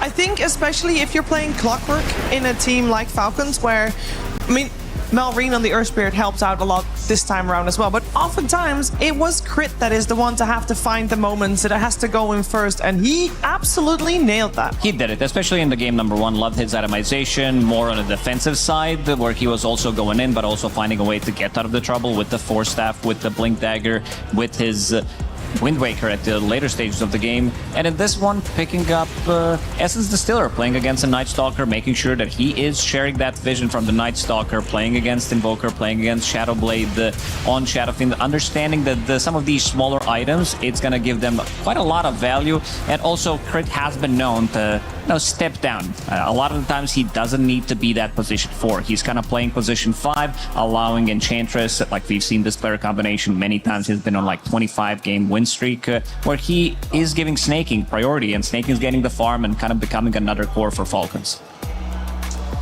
I also want to talk a little bit about Gamer Legion. Still, I feel like we said it a couple times already in this series, because it feels, you started the series with this, Lacoste, it feels like they're so close. Like there's one thing that just needs to click, and then they get it, and then they take wins. It didn't happen here against Falcons, but this series, you'd say, Seb, still very hopeful for them. Yeah, I think so. I think they're proving to be like, maybe not like amongst the best teams here yet, but they're also not amongst the weakest teams here whatsoever. I think they're like middle of the pack, and they could very well go up or go down, obviously, from that point on. But I think it's still early, in a sense, in the tournament. There's still a lot of games to be played for them, so they need to just keep focusing on what's working, make smaller adjustments.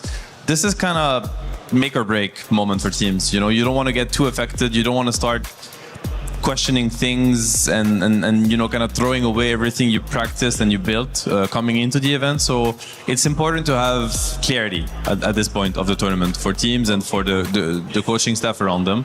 I'm still pretty hopeful for that team. I think they showed some really good things today included, even though they don't get the result they were coming from. Yeah, I see maybe them being slightly more one-dimensional compared to some other teams. I believe they played the Dark Willow 6 out of 6 games, so maybe try to change things up there a little bit in that department, because it seems like teams have been figuring it out. And they have been changing things around from different roles, but I feel like with the coaching staff and everything, they just have to go through the replays. I mean, you are playing one series a day, and there's going to be a good amount of time to try to fix this because they're like very, very close to jump into that like tier 1. Yeah, and if you have, 2 series to reflect back on, how cool is it that one of the games, or not 2 games to reflect back on, if one of those games is close to 80 minutes, that's a lot of extra information that you get to dissect. And they got a lot of chance to dissect that because, as Lacoste mentioned, they only play 1 series a day, and that means that for today, they are done. And we'll see them back again tomorrow. That means also we are going to move forward with Group B. And for our Group B matchup today, we have our Sony story of the day. Enigma Galaxy versus Team Liquid. This should be a very, very cool game. I can only imagine it has to be, in my book, this has to be a tie. In my head, when I see Liquid play, they always, in the best of 3, they always drop a game. Enigma Galaxy can always take a game off of anyone. It's a tie. Done. No, the math adds up. The math adds up. It's a tie. We've decided. We can let them know. Next, we can go to the 3rd series right now. Now, jokes aside, I think Enigma Galaxy, they showed some good performances, like in the TI qualifiers, where they managed to qualify as well, and also winning 3 out of the 4 games that they played. Even that 1 game that they lost, they also look super solid. Yeah, we're going to dive into that series very soon. And of course, you hear a lot from both Lacoste and Seb already, but what about hearing more from Seb in particular, as he's gonna chat to Chris. Human body was built to move, not trapped at a desk in one singular posture for 12 hours a day. It's time your chair evolved. This is Secret Lab Titan Evo. Ergonomically engineered for you, gamers, hybrid workers, artists, backing your every move.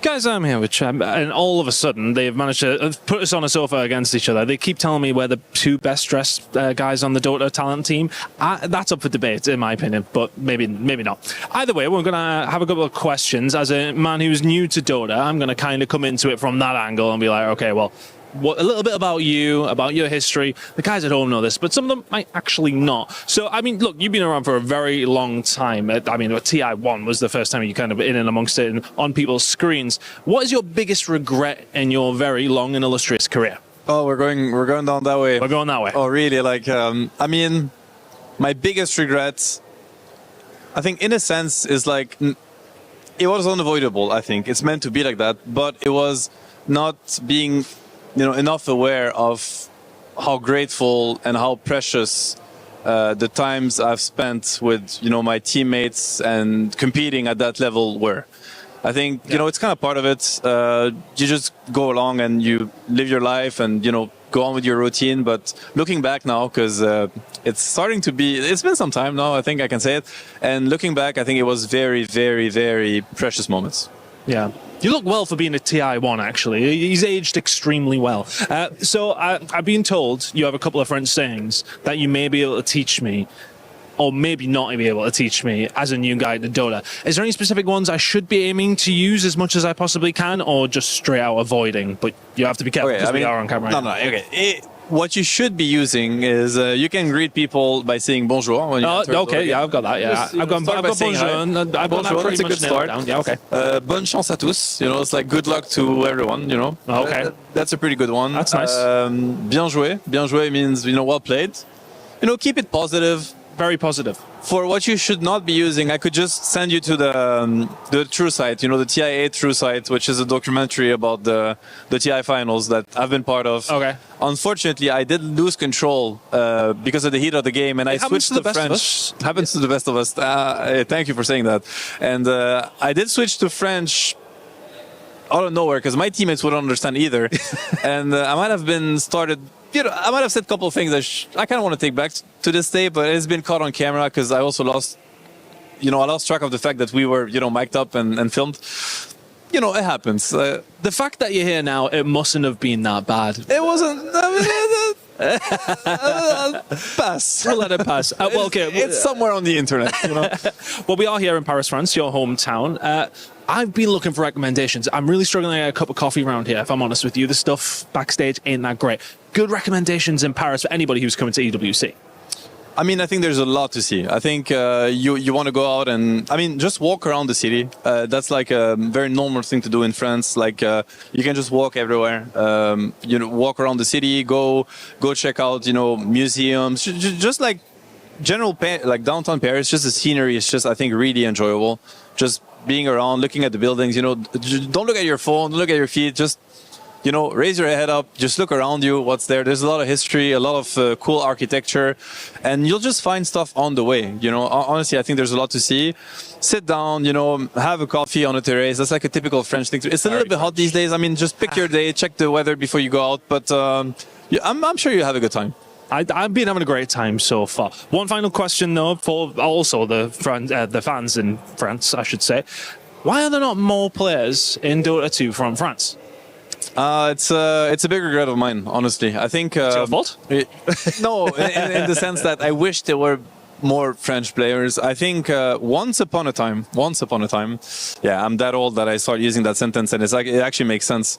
Once upon a time, the French scene was extremely solid and strong, and I think players like Poppy, for instance, that's been around for 15 years, like they knew all the French players because French were part of the best teams out there. But back then, esports in France was not as big as it is today, and I think there were very little ways to make a living out of it.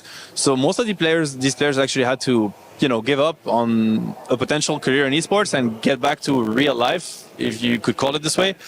And League happened, and other games kind of came in with a little bit more support, I would say, around them.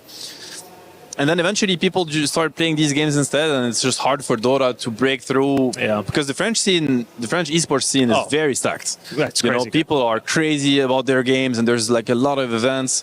So I think now it's kind of hard for Dota to break through when this is already happening. Yeah, well, hopefully. You never know. You never know. One day. EWC in Paris, whilst we have Dota going on in the next 2 weeks, that's going to help inspire another generation of Dota 2 players. Yes. Thank you very much, mate. Nice little chat. Love that. Yeah. We should do this more, actually. We'll have more chat. Maybe over some coffee. He's going to take me to a good coffee spot. Anytime. Back to you guys. Anytime. He thinks he can come in here and play my game. Let's go. He knows nothing. Let's go! Tyler Wine, you're done. Raw energy. Half from blow the house down. Our next matchup, Nigma Galaxy versus Liquid. It's Kuro and, just Kuro against his former organization. We also have Samael, who has had some history in the past with Liquid and standing in for that squad. And Liquid, Avery, has not quite looked their TI winning selves. No, they're still getting into form, still trying to find the meta that works for them and the current hero pools. I think that's the biggest thing, right? What is Mickey going to play? What is Nisha going to play? And what are they going to bust out against the ex-Liquid captain? There's a lot on the line in terms of legacy. Who is the true John Liquid, the king of the organization? That's what we're going to find out in this series. That's right. We're not just playing for a trophy here. We're also playing for keeps. Whoever wins this wins Liquid.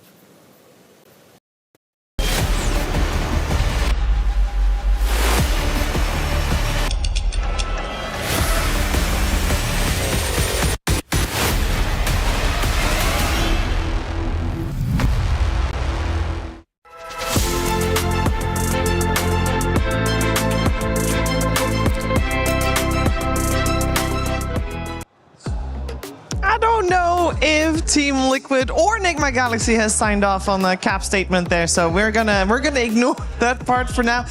I do wonder how much of a part it plays to play against the organization that you used to be in, and then also against the organization that you won TI with. And it's not just Kuro, it's GH of course as well. Maybe when it's recent a little bit, but I think by now, hopefully they should be over it. Yeah.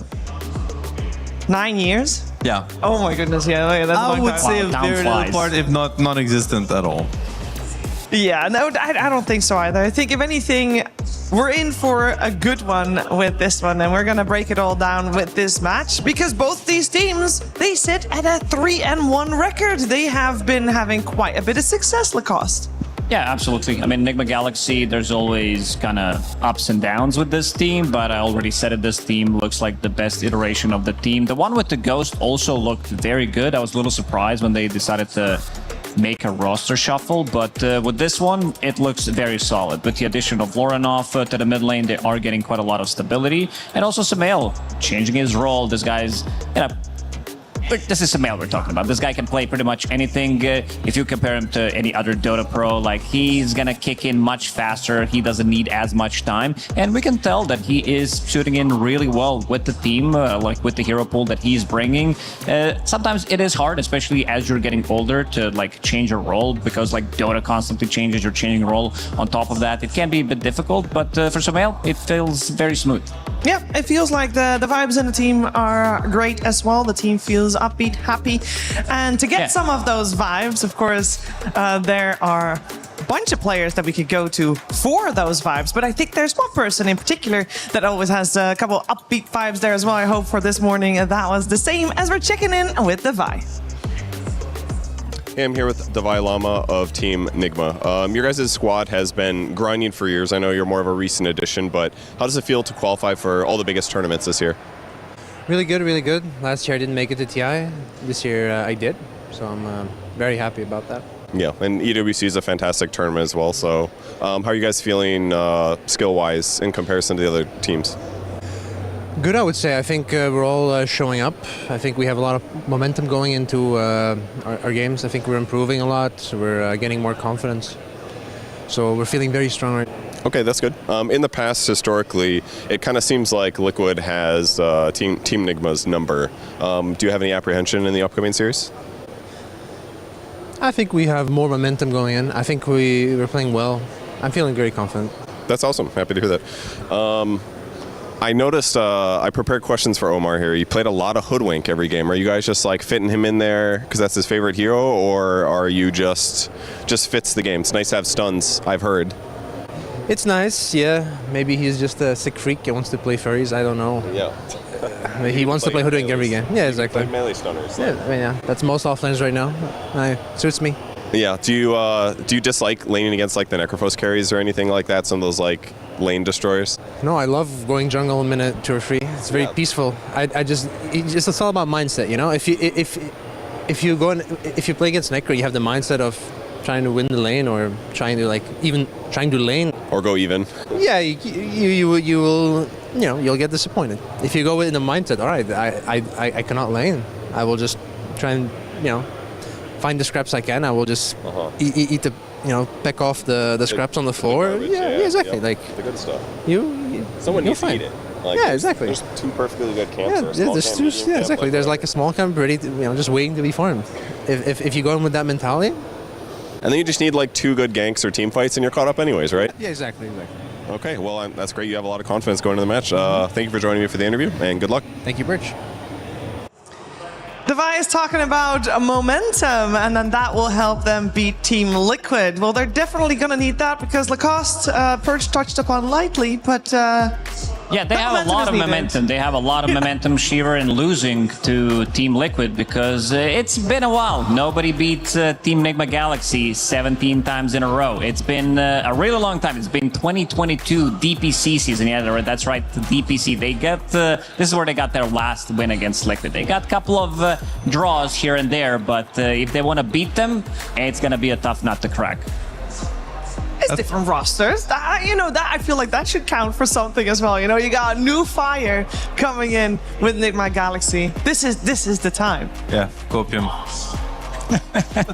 Does it ever get in your head, do you think, Seb, when it's one team that beats you over and over again? I mean, when it's that much, if we're talking, you have to, you went back to 2022, we're talking 4 or 5 years, like 17 series. I mean, at some point, yeah, it will start getting in your head, you start getting PTSD from that team. And I mean, but at the end of the day, Dota's changed and you don't really carry that with you when the game starts, but you're probably, you see the bracket or the group stage and you see the matchup, you're like, okay, well, we're going to have a tough game today.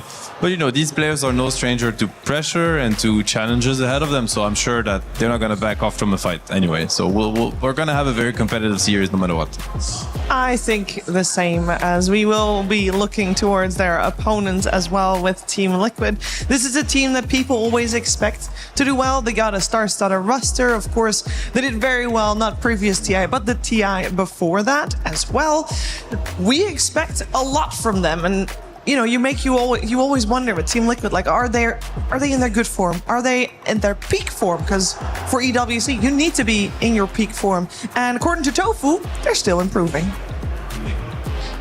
I mean, with how the season's been going, we didn't hit the ceiling yet at all. I feel like there's still like so many things to be explored, discovered, and like adjusted, improved for us. And we're like constantly learning and trying to do things. There's like a lot of conceptual things we can like still get into and get better. But then also, I don't know, just like normal thing from like routine, how we spend time in the day, how we do things when we wake up and play. But then also, I feel like every time or like a month back, 2 months back, I feel like I have a good relation with everyone. I understand what they mean when they want to talk, what words they use, what they actually mean by them, and you just get to know each other better. But like I feel like the connection keeps on getting better and better, and we just get along really well. I feel like we also should talk potentially a little bit about the pressure that Team Liquid might be under, because at EWC, Team Liquid, 2 years in a row, second for the club championship. And I know that's nice, but I also know they've come so close. And it is the Dota team that hasn't had the results that they really wanted last year. They came 5th, 8th, which at that time we were expecting more of them, and I'm sure that they were expecting more of themselves as well. 5th, 8th would be a disappointment to them. Oh, 100%. A big one, actually. A big one. I think, Liquid, I think they're one of the teams that they do have worse sequences in the season, but I think because they're happy with managing their season the way they want to. I think they're very obsessed with peaking at the right time. They have had seasons where they peaked too early, they were maybe a little bit burnt out, stuff like that. So I think nowadays it's not so surprising, February, March, to see Liquid kind of lose, not even get out of the group stage. I don't think it's anything shocking, but that when EWC comes, when TI comes around, any sort of like weakness you might spot, it's not meant to be. Like they actually tried to fix it, but they didn't manage to. So we'll have to get the answer from the games. I think yesterday they didn't look overwhelmingly strong. I think they looked pretty solid, but they're definitely looking to build something stronger for themselves.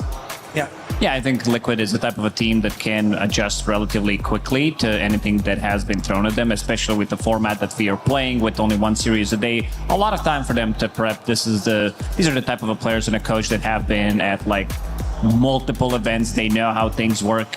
They know how to address, especially some of these like teams that maybe are not up to par with them. This time around against Nigma Galaxy, I feel like Nigma Galaxy has definitely stepped up, and they're going to need to bring their A game, because Liquid, I feel like this is a type of a team that can play extremely fast Dota. We've seen them speed things up. This is what they're known for when they're playing TI. Like even the players from Gaming Gladiators, they know how to play extremely fast, close out the games in 20-25 minutes if necessary, considering that the average game time right now is almost 45 minutes. So something to look out for. Like we've seen in the previous series, some teams that do struggle maybe early on how to lane this time around. I feel like Liquid, they don't have problems with that. They don't. Also, fun fact, last year, EWC, Nigma Galaxy were not attending.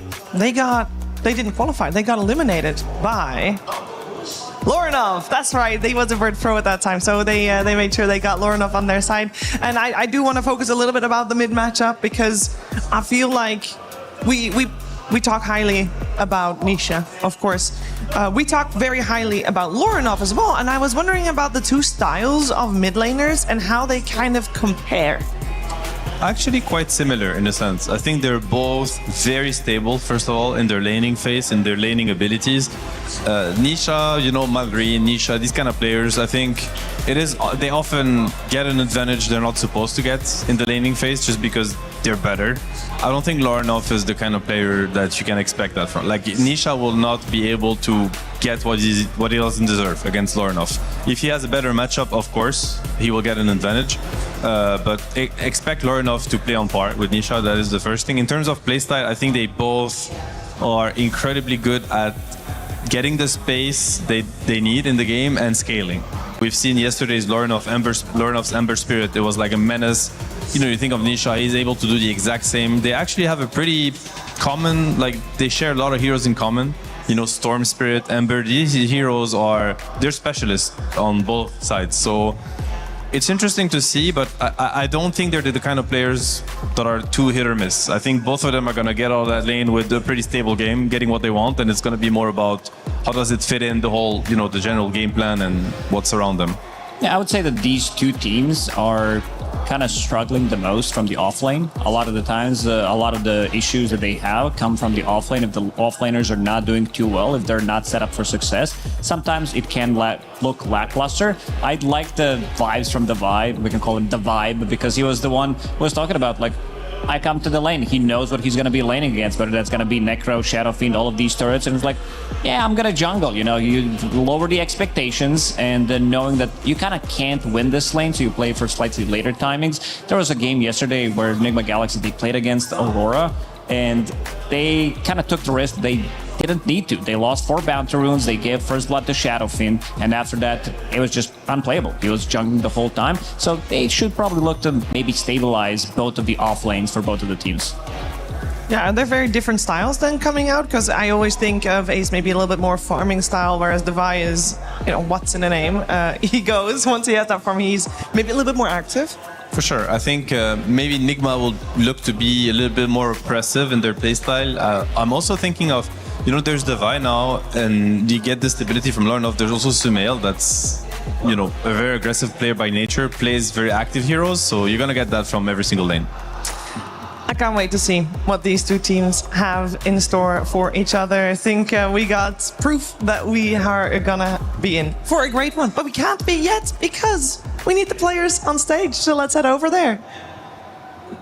Of course we can't start a game without it. Even I can do that analysis. We're in. Thank you very much, panel. And I can promise you our next one is the one we've all been waiting for here in the group stage. And I tell you, whether you're hate watching one of the teams here or a fan that's all behind them, I think we're going to have a real fun one. Let's introduce our teams for our next bout. First up, it's Enigma Galaxy. An opportunity arises to hold a top 2 spot in the group. They drew with Aurora, gave 2 L's to L1, and now they have the chance to freeze Liquid right in their steps. A big opportunity for Enigma Galaxy. Can they make it happen? A lot of history between some of the players on these two teams. Organizations also dating years in the past. On the other end, though, it is none other than Team Liquid. The last time these two orgs played, Liquid did not fare well, but that was 3 months ago, and they've had a lot of time to study and, of course, their overhauled opponent on the other side. A great start so far to the Esports World Cup to Team Liquid. As mentioned on the panel, second in the Club Championship last year. Well, their ride from now on should only be a smooth one. That's yet to tell. Team Liquid, Enigma Galaxy, a great game ahead of us. I'm gonna ask you, friends, to take your seats, place your keys. We have one for the ages. Go ahead. Team Liquid, Enigma Galaxy story. Oldest time in Dota 2 between these two teams. Let's see where things go. Back to our panel. Thank you very much, Milos. Both of these teams, of course, in Group B, and I want to take a slight moment to just highlight the teams that are in Group B. Other than these two, we got L1, Aurora, P-Time, and Level Up. Now, if you were to rank those before seeing any games, I would guess that Aurora and Liquid would be split in the top. So far, Nigma Galaxy has already taken a game off Aurora, and in a group stage like this, every single point matters. If they can do the same here against Team Liquid, that would be amazing. Now, the question I have for Lacoste. Lacoste, you said they haven't beaten Team Liquid. Yeah, maybe a draw. Maybe they can tie, right? Yeah, they can tie this one. And if they manage to get a tie, I think it's going to be pretty smooth sailing for them, seeing how well they were playing. And I don't think these teams are going to be matched as evenly against Nigma Galaxy. Maybe P-Time is going to, maybe other teams like L1 team could potentially cause an upset, but I think other teams, they should look pretty stable against them. Yeah, we're going to find out exactly how stable as we are moments away from the draft. It's time to talk about the nitty-gritty of it all. What kind of heroes? We already mentioned the Ember Spirit, but I actually want to know what kind of priority are we going to see in this draft, especially if we're saying, oh, both of the off-laners are struggling a little bit, and the mid-laners, well, they're going to do well anyway. Where is the priority going to come from in this draft? It's hard to say, actually. I mean, I'm thinking a little bit of SF in a sense, because obviously, Sumail, obviously, I mean, he was a mid player. He's still a mid player in nature. He's playing safe lane now. Yesterday, he's played essentially mid heroes. I mean, he played One Ranger. We've seen him play it from the mid lane many times. He's played Alk. He used to be a mid hero also at a point in time. So I wouldn't be surprised if he gets his hands. I'm just trying to think, is Sumail gonna be wanting to play Draw Ranger, for instance, and these kind of meta heroes that are out of his pool? I'm sure it's within reach in terms of what he's capable of, but perhaps it's just better to keep him on his signature heroes and focus more on the bigger picture. So it's hard to know with Nigma, I think, how they rate the meta heroes. As for Liquid, I think it's pretty straightforward. We've seen them yesterday. They contest the draw. They first picked it, if I'm not mistaken, on the first day of the event. And then you have your regular Treants and Clockworks, which I'm sure both teams agree on how strong they are. Yeah, Nigma Galaxy, they will probably try to get their hands on Keeper of the Light if potentially possible. It does unlock a lot of the heroes for the mid lane, maybe even some from the off lane, depending on the combination between the heroes. But from the mid lane, it does feel like there's some overlapping with the heroes that they've been playing, but potentially some Huskars that could come out. I also want to see if Nigma Galaxy, because I've been very impressed by the strategy that they did run yesterday with this healing strat with the Alchemist, the Dazzle, Largo behind them as well, and then you saw a lot of synergy between Lorinov and Sumail. You saw the trust between the players going in and the rest of the squad. Like once Sumail jumps in, everybody's ready to back him up. I also wonder about the Earth Spirit, and can all the mids and all the fours play it? I know Boxy does, Nisha does, but I don't think it's really his favorite. I mean, I think Nisha's pretty good on it, but I'm just wondering. I mean, on Team Liquid side, I think early Earth Spirit pick makes a lot of sense. You have Boxy and Nisha, it's a no-brainer. But on Nigma's side, I'm not as sure, because historically it would be GH. Lorinov Earth Spirit, I've seen it. But Omar Earth Spirit, I don't think I've seen that before. So are they willing to switch roles and have GH play the Earth Spirit on position 4? But yet again, I think switching role can be fine when you play a hero that kind of does the same from whether it plays safe lane or off lane. Now, switching from a position 5 hero, like a babysitting kind of hero, like a Dazzle, let's say, to an Earth Spirit that is running around the map making plays, I think that switches your whole team dynamic. So maybe that is not something that Nigma is willing to do. So I would give Team Liquid the upper hand in terms of prioritizing Earth Spirit. Nigma, I think, will have to be a little bit more cautious when it comes to picking it.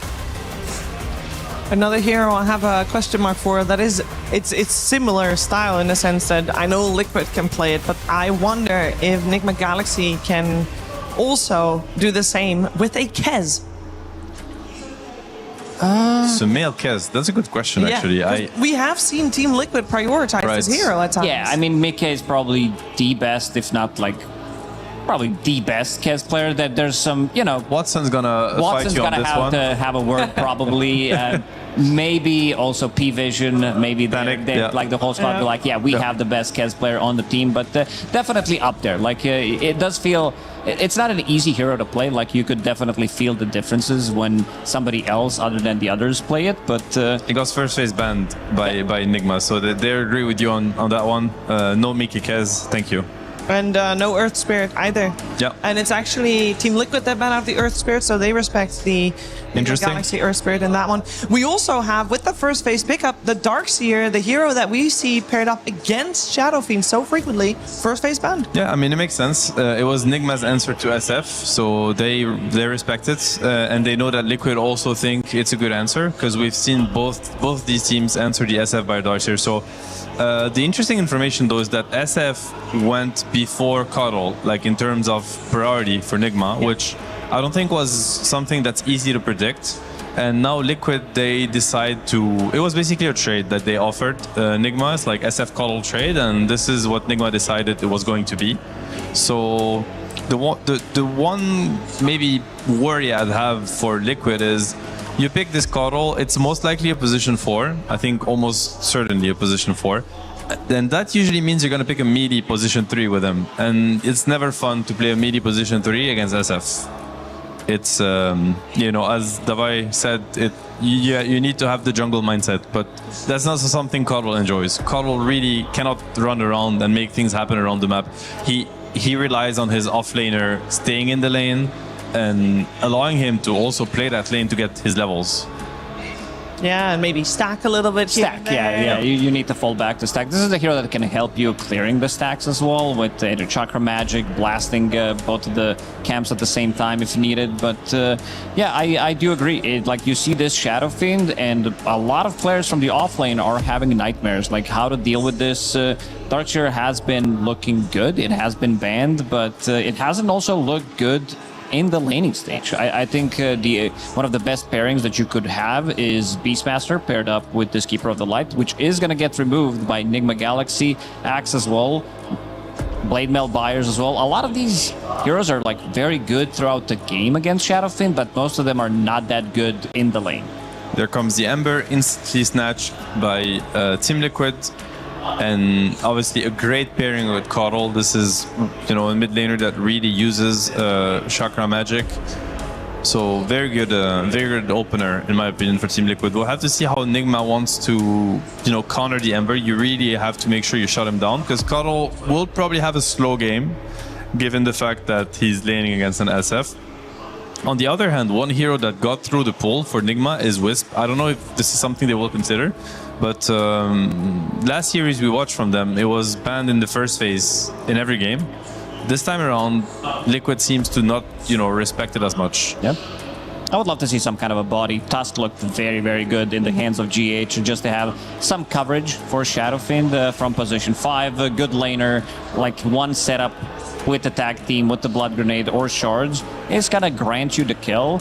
So for now, it's just going to be Hoodwink. This is, something that I talked about in an interview, because Omar loves to play that hero. Yeah, for maybe... For various reasons, yes. Quick question.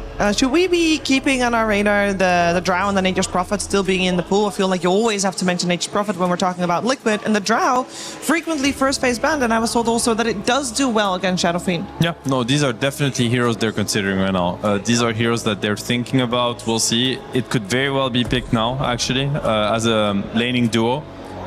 Incredible laners, so you don't really take a big risk when you pick Prophet or Draw, so we could see the Tofu hero come with either of those. I think it's a pretty good game for it, to be honest. We see the Bane, which most likely will be a GH Bane. It's a very good hero against Cuddle in the lane, because Cuddle really suffers from not being able to trade effectively with the position 5. And Bane is just going to be running at him, basically. Yeah. He's going to be running at him, not ever letting him channel Illuminate to push out, to push the wave. So it's going to be very oppressive. It's a really tough support matchup for Cuddle. On top of that, Bane is a great hero at nighttime after Cuddle has managed to get some stacks going, to just run around, scout these stacks, place aggressive wards. and contest the stacks essentially. How important is it, you feel, for Nigma Galaxy to have a stack clearer of their own so they can contest Liquid stacks? I guess they have one with SF in a sense. I think it's more about the mid usually, because the heroes that typically will help protect or contest the stacks are the mid heroes. They have the highest XP at that point. They usually have runes, so the mid matchup is what decides usually whether or not you can play off your stacks. They're thinking this one through. What kind of a range hero they want to have. Drow Rangers still in the pool. Okay, this means that Undying is going to be played from the off lane. This is another hero that can spam out potentially. Like you push out the waves with the Decay and Keeper of the Light and not try to play the lane.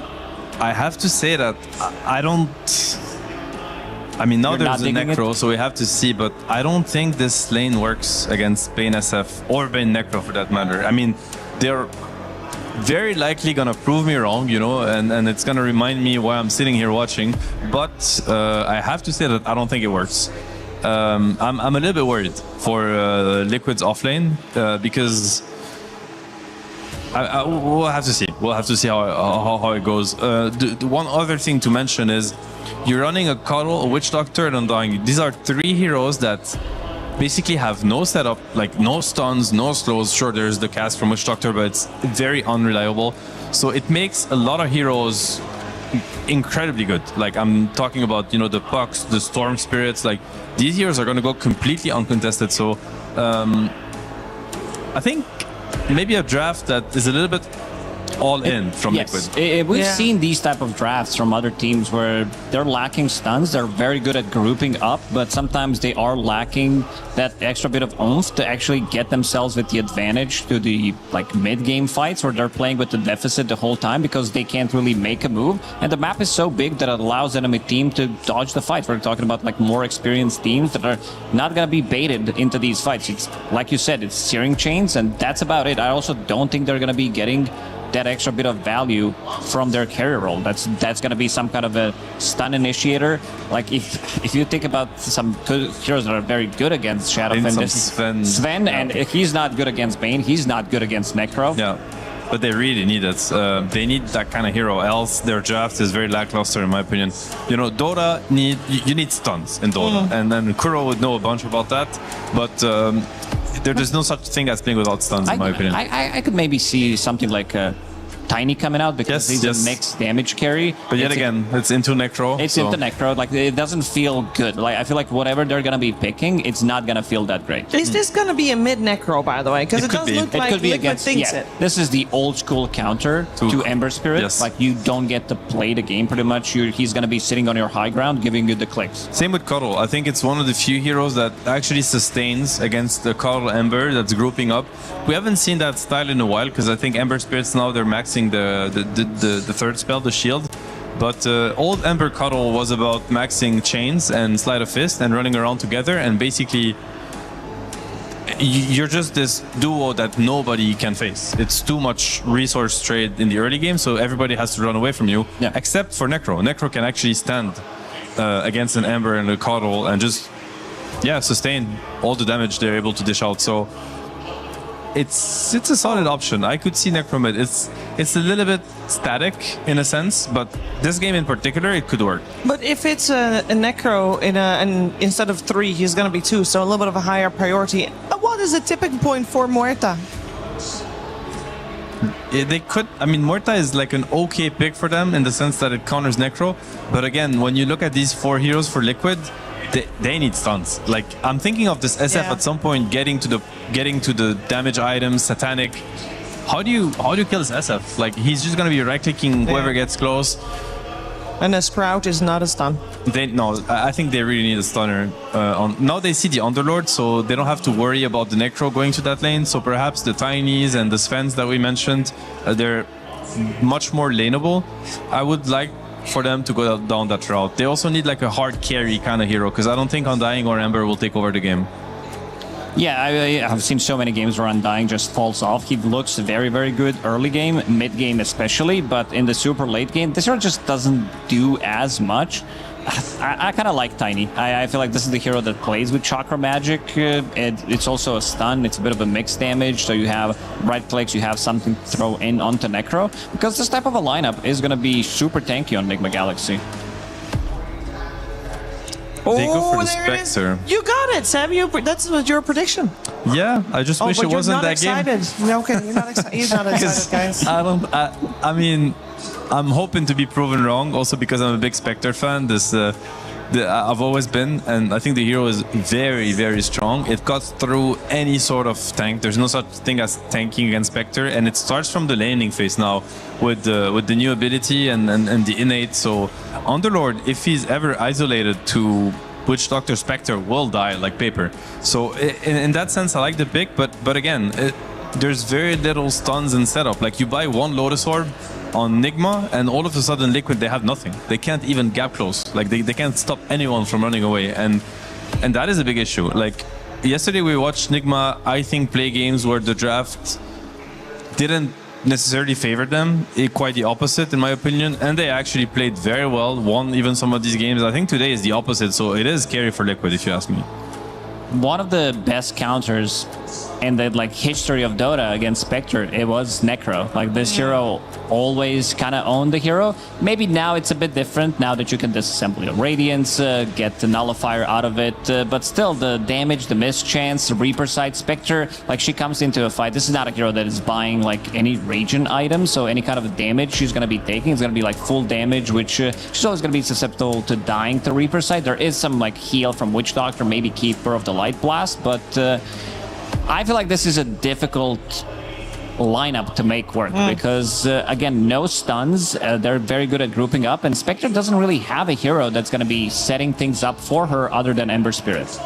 I think, yeah, what happens to this Ember versus Necro is so important because Karo's going to have a rough lane. If Ember also has a rough lane, then Spectre has no one to play with, then I don't know how Liquid plays the game. As our resident Spectre expert, I hereby dub you.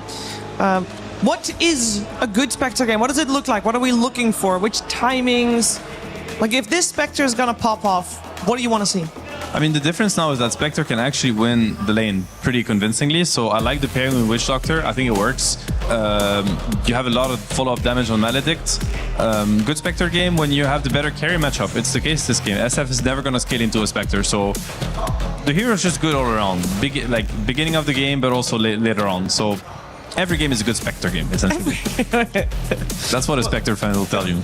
Well, this is the first Spectre game of this EWC, so very curious to see it in action. We talked a little bit before the series started also about the offlaners and how we wanted both of them to be set up for success. We got Ace on the Undying, we got the Vi on the Underlord. Lucas, how do we feel about them? I would not love to play this Underlord early on, like Witch Doctor, one of the best, if not the best, position 5 to completely zone you out, sluggish heroes. He's going to get the treatment in this lane, but also looking at Undying, that's a bit of a question mark. This is not the lane that I've seen. People have tried to theorycraft new ideas, how to make work, how to make something happen against this Shadow Fiend in the safe lane. With Keeper of the Light, it might be good. This is the lane that I'm going to be looking at the most. Okay, and we're going to look if Nisha is going to live through this as we head over to Cap and SVG. Starting off with an early pitch, they're going to hit a double raise combo and a third to finish the job. Samael claims first blood in a draft that was already seemingly favoring Enigma Galaxy. They start off with Carry having some extra gold. And some extra souls. And 6 extra bonus souls. damage. You'll love to see it. There's that little win rate skew. I think first blood on a 1 or 2 is around 1 to 2%, so glad to see that Gabe Newell agrees with me. It is a very interesting Spectre pick. I mean, that seems to be what this draft revolved around because the first 4 picks from Liquid are all kind of soft enablers, right? It's a bunch of just like team fight, little disables, some slows, some amps, some healing, but nothing with a massive punch. And as Divine goes down trying to get a bounty rune, he did get it. Yeah. It might be 4 runes. Yeah, it's going to be 4 runes for Enigma Galaxy. That's worth, because that's not first blood. So I actually don't mind that death. Big wins for Enigma Galaxy going in this laning phase. So they needed a big hitter in this last pick if you're Liquid. And I think Spectre can be that hero. Definitely fits the archetype. This is a hero that can 1v5 a game, true, solo carry style. Consider it like Spectre, Faceless Void, and PL in the right PL game are still in that category. Now, I guess the big question is, will this be a game Spectre can 1v5? Man, it's just... Everyone's just clashing right away. Boxy dies in the top lane while Mickey tries to get aggressive against this Underlord. Doesn't quite work out for him, though they do get the range creep deny at least. What are your thoughts about the Undying pickup here? I mean, this does not seem like a great setup for Undying off lane. We've seen him more and more rise into this tournament as a counter to some of the ranged turret heroes, because at least you have some all-in threat on them, and you can get Blink Dagger and just kind of blink on them. Like, I kind of get the idea, but I think if you execute the lanes with a lot of these ranged damage dealers, it's just miserable for him. And it's not the hero I would want to throw up here, so I expect his laning phase to be absolutely miserable. Necro is going to demolish mid. And Underlord is generally a good laner against Spectre. In a vacuum, of course, the support matchup skewed a lot. Witch Doctor can do some decent work here. This Spectre is a stronger laner than she was in the past. So I think Liquid will be fine down here. But you're probably not stopping Devi getting something if he lanes straight up what she is. And he can buy auras this game. And auras are super good against Liquid. Like Greaves, Pipe, Glimmers, Lotus Orbs. Again, they have very limited stuns. Witch Doctor needs damage to go in to enable him. This game just looks rough to me. I don't know. I think some crazy stuff's going to happen for Liquid to feel comfortable at like the 30, 40, 50 minute mark with the Spectre scaling and being able to just dice these core heroes up. Because I think this Necrophos is going to get absolutely massive, and he can cause them a lot of issues. Well, they're not getting the upset in the laning phase, that's for sure. We're going to have a support trade-off in the bottom lane, but it's going to be the Spectre who will probably be worse for wear here, as Devi gets a little bit of extra damage on him on the way out. I was looking up some of the stat counters right now to Spectre, since, you know, this hero's different than he used to be. Sure. Necro's still in like that top 5 for sure. Doesn't surprise me. And I think he's always been. It's generally sustained. Io's in there, Chen's in there. Heroes that group up, push, don't give you good Desolate targets. They're going to make your life hard. And I think this is a lineup that could do that for Enigma Galaxy, right? There's a decent amount of group, but there also are targets he can jump. He's great against the supports, he's great against the SF, so this pick really could go either way. I see the arguments for it. I could also just see it fall flat if Enigma Galaxy get a bunch of utility up. Now, we did actually see a Spectre picked up just earlier today, a couple hours ago, in the Rune Eaters versus Boom Boys matchup, where Rune Eaters did manage to get the upset over them. Build looks pretty normal. Radiance, Manta. Scotty, do you think of this sort of game, Radiance, and break it apart for an earlier Nullifier to try and just shut down the Necrophos 1-1? Not super early. He's actually going to go Earn first here. Okay. Which... I think this is the item you want on the hero, but there's some weird thing where you play with a lot of mids who also want Earn. So then it's kind of like, are you just buying Naked Earn and not upgrading it? Because Distiller isn't amazing on this hero. You already have a Vision mechanic. There's like a lot of weird things with the Earn upgrade on Spectre. And it's not a jungle farming tool, right? So you got to get aggressive. You got to find some kills to make this work. Definitely fits Mickey style. I like it. See if you can get some charges cooking here. But then you really just have to go to like Tread's Radiance. This hero needs Radiance. Desperately needs a refill on the bottle here. Nisha does manage to secure it. Will he live, though? High levels of the Flame Guard will help protect against this magic damage, but even still, the Fairy Fire and the bottle charges are going to be expended. And he pretty much ends up where he was before. Ace tries to get aggressive in the top lane. Maybe he got Nightmared out of position there. This is a combo that's really deadly. Nightmare pull you into a bad position. What a bushwhack in the bottom lane. That's going to be Tofu dead. Liquid is just going to be losing all of these lanes, it seems, as this bottom lane was the one hope for Liquid. And it now has seemingly been won by Enigma Galaxy. As I would predict that 3 lanes go Enigma's way. Like, I'd rather be in their lane on any of these 3. Yeah. Just in a vacuum. I think there is some outplay potential with the Doctor down here, but it hasn't worked out. And that means you're not getting Earn charges, which means you can't just snowball that out of control. So some work to be done here for Liquid. Maybe some rotations coming through from... Yeah, but their supports aren't the best at doing that rotating. Yeah, exactly. Got to be wary of this Reaper kill mid, too. Lornoff will get there first. You always look for it in this Ember matchup. And Nisha just suffering, man. Got thrown to the wolves here. He's doing okay, though. He's not getting completely massacred. All right, so let's just say that they managed to just get by the rest of the laning phase without giving up too many more kills. Sure. They stabilize a little bit. They're down in net worth. What does this lineup look like going past the laning phase? Because right now, we're obviously not seeing anything good about Liquid's draft. I think you will need a fast blink on the Undying. Okay. Well, you've seen some people just go first item blink. It might be that kind of game. You have to get some fights going between him, the Ember, and the supports behind that. Abuse Chalk or Magic around the map. You need a Vessel in this game. And I assume it's going to be the Ember, but his Vessel is going to be mega slow because he had the rough lane. Still, you have to find a way to get there and just start killing people, honestly. Like, that's what this lineup's designed to do, right? Yeah, I mean, I could see a world where it's, like, hard for the SF to play every single time. It's Undying blinking on him with a Flesh Golem. Spectre jumps on him instantly. Your spells are strong. About that? Even if you're behind a net worth, you have very powerful spells if you can get the skirmishes and the fights going and drag Enigma Galaxy into some unfavorable exchanges. Nice play there from Nisha, dragging the creep wave, hoping to kill the siege wagon or force Lornoff to take a lot of damage for it. Devi going in deep here, trying to get out of the range of this Witch Doctor. Does not want to be caught in that Maledict. Will finally teleport away. Hits up TP. All right, finally the siege wagon dies, but the damage is done. That mid tower is almost gone. And now Lornoff is going to start strolling his way over to the Wisdom Shrine. Liquid may see this coming, but can they do anything about it? Well, the TPs are going to come in, and Lornoff is actually looking great here. He does have Magic Wand. It's going to be full heal for him off of that one. They try and bait him out a little bit, slow him down, see if the blast can land. Does He's not. too tanky. Yeah, and he is very tanky. And Samael's going to take the Wisdom Shrine. Okay. Maybe if you had Haunt there was some potential action, but Lornoff, he knows his limits. He had full Wand, Fairy Fire, Ghost Shroud on the bank. He's going to take your stacks. I mean, yeah. Absolutely everything is working out for Enigma Galaxy right now. This is looking rough for Ace. No lane, you can't pull the waves against the Bane. You stack, and then your stacks got stolen. You lost the Wisdom Shrine, and now you're getting nightmared Witch into Doctor's dead. Requiem. It's going to be Requiem point blank. Quick kill on Tofu. Some damage done onto Boxy as well. Nice cask.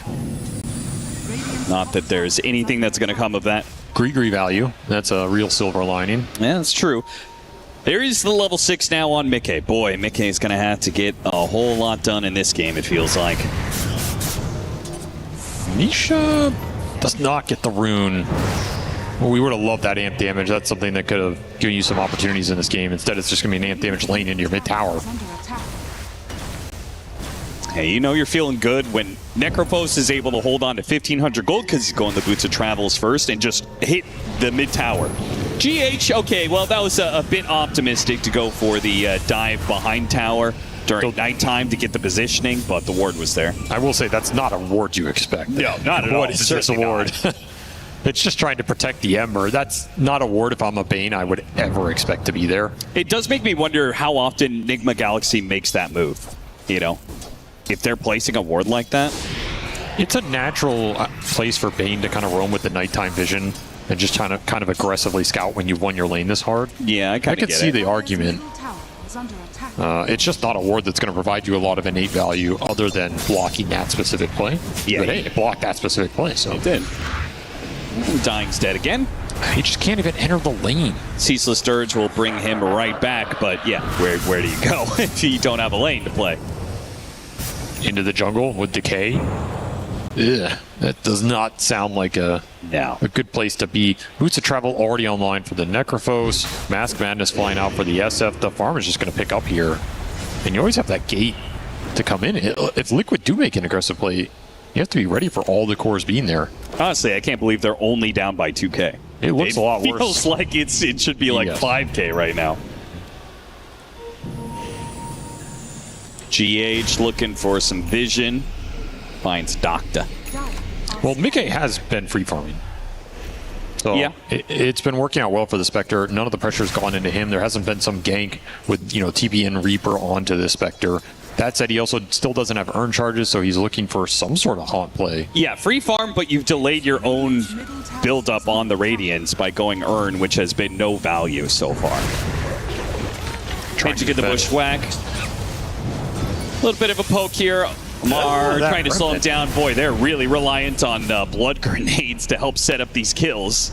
He threw the lack of stuns. Remnant right as he got Acorn, and it just didn't go anywhere. Oh, that's sad. Mega awkward. Maybe we get a replay. That was kind of funny, but none of the little things going right for Liquid right now, as this tower is probably just going to die to this catapult wave. I don't think you can defend it. Don't have enough levels in the supports. If you had Solar Bind, I could see you doing something here like Solar Bind, Maledict, Death Ward. Pretty nasty combo. Let's see this. Oh yeah, that little slow. That's Feels rough. bad, That's man. rough. That's rough. Feels real bad. Mid tower does die. It does get denied. Oh, that's value. So, but are you going to be able to deny this tower as well? Sumail stepping up to yet another tier 1. Necrophos pushing deep into the tier 2 mid area.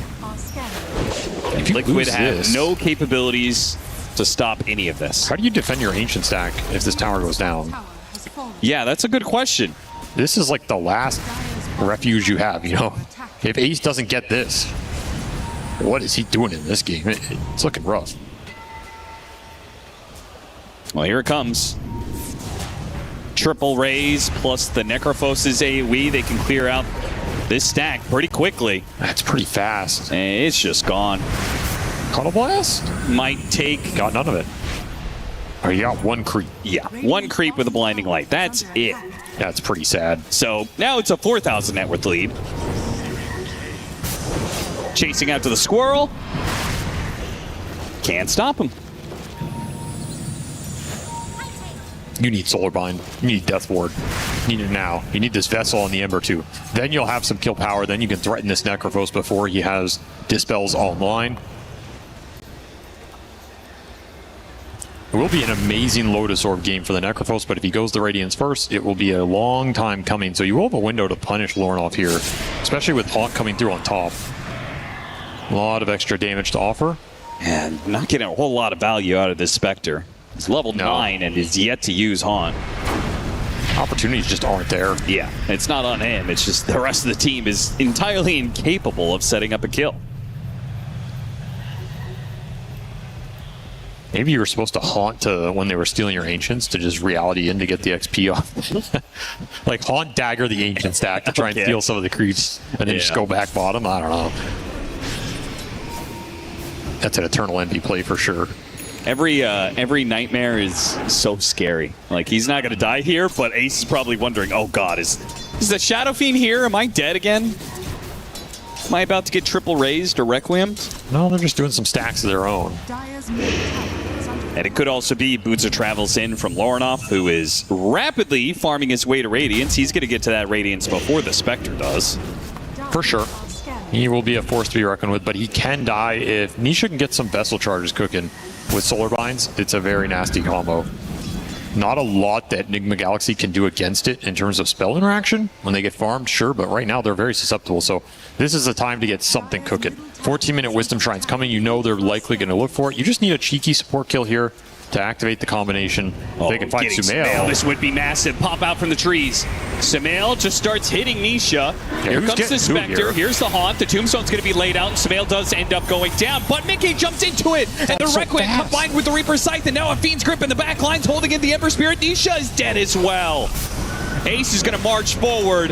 Hits a big decay on 3 different heroes. Can he finish off Amar? At least he does. Nice. Okay. Triple kill for Ace. His other cores suffer, but Ace finally can breathe a sigh of relief. He's got a bit of a game to play with. He will get Blink Dagger off of this. He needed it. Maybe not the core you want surviving out of all those 3, but you'll take this fight. It's a great target to start on. Yeah, Sumail does a lot of damage, but he never gets the Requiem off. That's the power of the Ember mobility. Unfortunately, mobility is right into a deep grip that no one can cancel because you have very limited stuns. I actually legitimately think it's the best core for them, because I think Spectre and Ember Spirit will be able to recover. I think if you don't get this Undying Blink Dagger right now, he's going to be useless for the rest of the game. Yeah, maybe there's some truth in that.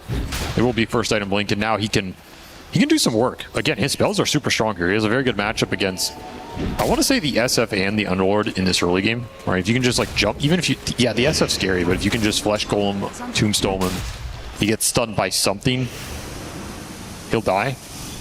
Yeah. Same with Underlord is like your best matchup here. If you can ever just jump on top of Devi, you really ruin his day. Yeah, the Flesh Golem hit really enables the, I mean, they just do not have great damage on Liquid right now. But if you get a Solar Bind and that Flesh Golem hit, it amps up the little damage that they have by a lot. Flesh Golem, Solar Bind, Vessel, Spectre Haunts on you. you're going to be gone in like 1 second. Yeah. And that's what they're looking for here. Also, Nisha got a lot of charges out of that fight since he died pretty late. Checking for another kill up here. GH will get the Nightmare off, but he's been hit by the Solar Bind. Wake him up from the Nightmare. Easy kill. Will it be enough to take over this area and claim their first tower? Liquid has gotten pretty much no objective damage done anywhere on this map. Really abusing the freedom the Ember has right now. Underlord Ags will change that considerably. Oh, yeah. And it will be rushed here from Divide, but he's pretty poor, all things considered. Like, he did not have the greatest laning phase, being left alone bottom pretty much, so... What happened to the Rod of Atos build into the Aghanim Scepter? I think it's still viable. I think this game it's pretty good, right? The thing is, Gleipnir is not as interesting as it used to be. And you have a lot of people that prefer Shivas for the Chasm Stone buildup over the Gleipnir, so then you don't want to go Atos and kill an Atos. Right. Yeah, that makes sense. You don't want to go Gleipnir if you want Shivas. You're overlapping Chasm Stones. It's a waste of gold. So I think that's the issue. Like, whenever I'm looking at buying Gleipnir, I'm like, this is a solid Gleipnir game. I kind of want it, but I'd rather have Shivas in my 5 or 6 slots. All right, Ace is going to heal up, and the Radiance is going to be done for Mickey. It's a lot of focus on what Liquid's doing, because frankly, I think Nigma Galaxy, time goes on with Liquid not doing anything, it's probably good for Nigma Galaxy. They're going to be out farming you. They've got SF, Underlord, and Necrophos, who are all just going to be greedily soaking up all the neutrals on the map. They're chilling. They have a lot of time to scale in this game with this Tricore, especially Lornoff. He's just powering into some nice dispels. It's going to make him invincible in this game. Right now, he's very susceptible. If you walk this Necro into the fight, he is going to get massacred, right? You're getting soulbound vesseled and just chunked. Yep. He needs at least one defensive item, so he's fine farming right now. He's not in a rush. And if the fight breaks out, he will join that fight as the secondary apron, so to say. But he does not want to be the first point of contact. Samael, excellent timing to be clearing this out, unless he goes back as the camp spawn, but he does not. I think Manta is enough to get him out of trouble. Yeah. I mean, 1 or 2 dispels go a long ways in this lineup. And the counter smoke here from Nigma Galaxy with an Invis rune on GH breaks and gets some information. Lorna, oh, look at this pit. This is going to be beautiful with the Bushwhack Requiem coming over the top. It's just a bunch of AoE damage. Liquid are going to have a trouble dealing with this Ace. Goes straight to the SF, though. See if he can handle this physical damage. Not so much. He's having a hard time dealing with this. In fact, he's just going to die. This is going to be 4 dead. This Liquid, nothing they could do about it. I think Mickey saw that fight and was just like, I can't do anything here, boys. Especially when your Ember is getting gripped. Like, just a 6 setup from GH with that Invis rune. He already has an Aether Lens done. That is a disgustingly fast time for Aether Lens on Bane. Extremely good this game because he can be the first point of setup every time, and the rest of the lineup's going to be super happy. So you get a sleep on the Doctor, grip on the Ember. You Reaper the Coddle, which is kind of like whatever, right? And then you still win the fight. As the Ember just can't get out of the pit. Double pit here off the Ags. Underlord reveal. And Sumail is just sitting there dishing the DPS. So this game is getting a little concerning now for Liquid. Can't lose too many of those types of engagements with this Undying. Oh, what a nasty Bushwhack. Kamar catches Mickey, so he's going to die as well. So effectively, a bit of a drawn-out team wipe there. From the top lane, the Spectre was the only survivor. Now he dies. It's getting a little out of control. 10K. I think it's getting a lot out of control. In fact, the game is pretty much... I don't know if Liquid are capable of being able to bring this back from this point if Nigma Galaxy plays, you know, near perfect. The threat with this Bane running around with such an early Aether Lens is just... it's pretty nasty. Mar trying to juke at the trees. Boxy spots him, blows him up. So they do get that. They'll get GH as well. All right, some support pickoffs. They still have the capability to do that much. Little something going their way. I don't know. I'm still concerned about the dispels. It feels like every defensive item Enigma Galaxy get in this game is going to go such a long way. Yeah, yeah. Well, you do have Undying trying to get to a BKB. If he gets to a BKB, he still has that physical damage problem. We saw Samael actually do pretty decently. Has no armor right in now. that man fight, yeah. He's pretty farmed, though, considering the start. Yeah, he really is. And it is a Spectre game. You can never underestimate winning one big team fight with this hero. Yeah, he gets guaranteed assist gold on everybody. Just farms the map with the Manta Radiant Solutions afterwards. He can absolutely become highest net worth very quickly here if things go his way. It's just up to Nigma Galaxy not to let that slip up happen. Give Liquid a chance back into the game. Ember Spirit is going to join this side of the map here. The smoke. 2-man smoke here from the 2 supports. Looking for Mickey, but he got out of that area. Yeah, not going to find him. And they've taken over this area enough that they feel confident to do the Tormentor, which they've got very good Tormentor options. I mean, if it goes into the Hoodwink, that's definitely the better of the 2. Boomerang to amp up the damage. Instead, it's GH, who will now have some better opportunities to farm with AoE Brain Sap. He's very wealthy now. Gonna gate top, Shadowblade on Sumail, looking for a nice little Requiem Shadowblade pickoff on the Ember, who does not have BKB yet. Does he linger? He has a sentry down. Should spot this. Yep. Oh, Haunt for the Necrophos mid. He got Solar Bind. Oh, but a good save there from the pits. But the Solar Bind, it's too much to handle. He tries to Reaper's Scythe, hoping some damage would come in. It does do a little bit, I guess. But Ace, he's in trouble. Again, Samael is so damn hard to deal with. He does so much physical damage. He did manage to catch him, though. Got him inside the cast with the Maledict. Toss him up in the air, not allowing the Requiem to go off. A bit of damage, and he will die to the Maledict. Will it be enough? I don't think it's enough. The final tick? Oh, got him. The urn. The urn finishes him off in the end. Mickey will receive that big bounty, 628 gold. Still not good for Liquid, though. They get 2 big core kills, but they will lose 4 heroes for it. Again, a lot of things went their way, and they still can't translate it into some overwhelming victory. Technically, they got more gold out of it. Yeah, it's just because these heroes are far ahead. Yeah. The streak is worth a decent amount. The last urn tick on that SF was a big win for Mickey. He got, the 5x streak on Sumail. It's worth a lot.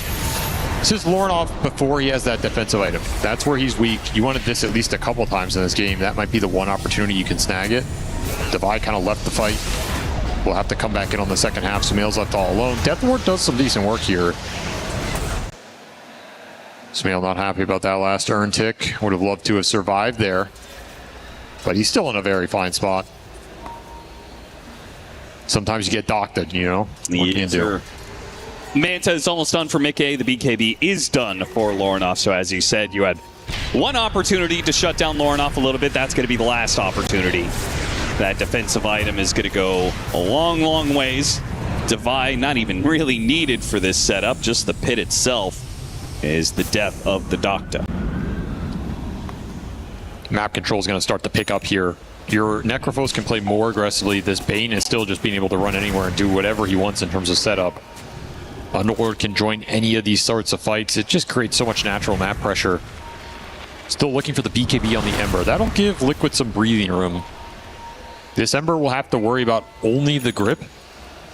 The downside for him is there's not a lot to cancel the grip. Yes. I guess it's literally Spectre needs to just jump kill him. and kill the Bane fast enough. It can happen pretty fast with Manta. If you haunt Manta on top of him, he gets hit by the Desolate, he will die like 3 volleys of all that. Yeah, no doubt. Pretty quick. But that also takes away from what I thought the original game plan was, him jumping on top of the SF alongside the Undying, right? That's what happened in that top team fight. He had to kill the Bane, and the Undying jumped on the SF, but then he didn't have a Spectre hitting the SF with him, and he lost that fight. It's got to all punch together here. But they get their Manta, they get their BKB, they instantly smoke. Very fast play from Liquid. They're going to hit a nice timing here. Yeah, you're behind, but if you can get the team fight going your way with a nice cask or something, some of these heroes are still susceptible. I mean, it would be pretty nice if they could go to the global hero in Devi's Underlord, but he is so deep in the map right now, unlikely. Liquid making a little drawing here that they want to try and slip through the tier 1, tier 2. Don't let the smoke break. Get into the triangle. And if they could catch Devi, I mean, he's a very hard hero to bring down. 3,000 HP with a pipe. He dies fast to Flesh Golem Solar Mine. That's true. He has no dispel, so you shouldn't worry about going on this Underlord. He's going to show in the mid lane. They're going to re-smoke up. No, he doesn't quite show. He stays underneath his tower. Devi is just being just defensive enough that Liquid is failing to find this opportunity. Instead, it's going to be the straight 5-on-5 perhaps, as the smoke's going to break in the river, and they've already got the pit on Nisha. Nisha trying to make his way up to the high ground here. Pops his BKB, gets another pit, though the high ground tombstone. Tofu almost dying there, and Lornoff will finish him off with a deep dive in with his BKB. He's not afraid of anything. Trying to deal with the tombstone to let the rest of his team on in here. Ace is in some trouble off that silver edge hit from Sumail. The Undying making a run for it with his BKB Flesh Golem. And now with the TP, there's no way out. He's going to be caught and killed as well. 2 dead. Pretty easy for Enigma Galaxy, despite the fact that Liquid were set up in a nice high ground area with the tombstone and everything. It wasn't much of an issue for Enigma Galaxy at all. Just can't stand their ground with that high ground tomb against the Necrophos hasting up. It was a pretty nice rune on top of that BKB timing. You're trying to find Sumail there, you're trying to find supports, but they're all grouped. There's nothing for Mickey really to jump to there. No one for him to jump with. An awkward engagement. I mean, on one side you can sit there with your tombstone, but you're also sitting in double pit Firestorm. Yeah. Both teams have a decent amount of zone control here. You just plan it down and say, you know, come to me. What are you going to do? That'll be Roche and Aegis for Sumail, so they do not have to worry about Sumail getting jumped any longer. It's not been a problem for him the entire game, and now he's got an extra life to bolster that. He's looking at Nisha top. Could burst him here. He can just Requiem him out of the Shadow Walk. Might get it here. Gotta time it with the Catch him on the slide, come back and hit him point blank. Requiem, double raise. He didn't. Okay. Well, he still got the hit. I was gonna say he didn't walk into the second raise because he just he was got stuck on the tree. trees. That was almost extremely unlucky for him, but he gets the kill anyway. A nice little pop from Sumail. That's a big win for the map. You're gonna get so much net worth off this kill because you can just collapse the lanes now. I feel like 1, because it's Spectre, and 2, because it's Enigma Galaxy. There is still a chance here from Liquid because we've seen Enigma Galaxy, they've won plenty of early games. They've won plenty of mid games. And that's so many times something seems to go wrong. I will say I think that has shifted a little with Lornoff coming into the squad. Sure. Lornoff tends to carry games. You can criticize him for being maybe a little bit of a slow mid laner compared to some of the pool, but honestly, he's not that much slower, and I feel like more often than not, you're happy to have this guy on your team when it goes to 40, 50, 60 minutes. Like we saw what he did with Ember yesterday. He will itemize correctly. He will carry you over that finish line. It's a very good 1-2 punch between him and Sumail in terms of the confidence in the late game team fights, right? Even if you slip up a little, these two guys, they'll make up for it. So I think this version of Enigma Galaxy, they've proven they can not throw that game a lot more often than some of the past iterations. I have some confidence here. And I do like Lornoff's builds quite a bit. Radiance, BKB, Manta now going for a heart. Double Dispel already online. You're just going to tank up. You can get more Dispel from supports here. We had a Lotus being built by Omar. I really like that. This is a fantastic Lotus game. Ooh, that was an interesting cast opportunity, but of course, anytime you show, it's the Underlord gate. Into pits, into another pit. And Reaper the Doctor, taste of his own medicine. Sumail Silver Edge breaking on Boxy. Yule Scepter trying to dodge some of this damage. Sumail just gets in front of him because he knows he's not going to die. They're not going to challenge him. He's got the extra life after all. So strong. Gunpowder Gauntlet Silver Edge hit is a nasty combination. Yeah, that is true. And straight to an early high ground. Why not? You have Sustain from the Necrophos. You have Aegis for 2 minutes here. And Liquid are not great when you ball up. Like, the Undying likes it, but the Spectre does not enjoy it. No. Early Basher for Mickey as well, by the way. Trying to rush an Abyssal. Great item against the BKBs here. Great against the SF for the interrupts, and you can maybe, like, cancel a grip off the Haunted, but you need to be able to teamfight with this item. Hey, this is looking like Liquid are just going to have to forfeit a lane.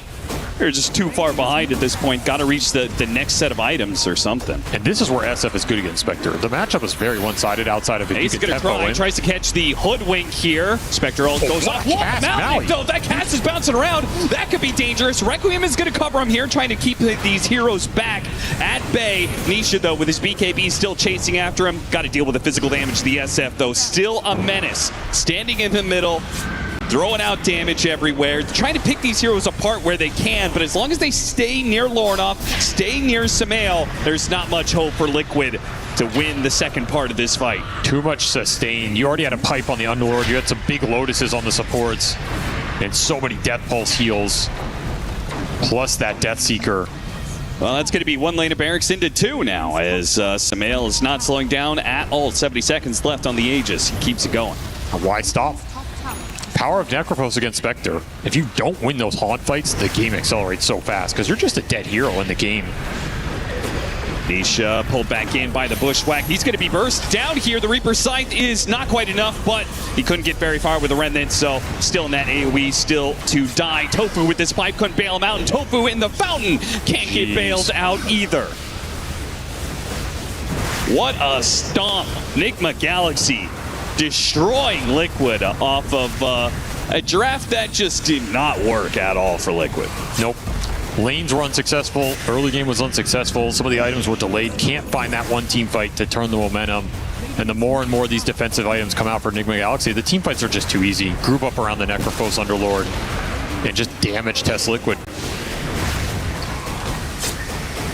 Man. You had a question of like whether or not the Aegis was going to be able to get them a lane of barracks. It got them two and almost ending the game outright. They take a tier 4 and almost the second one.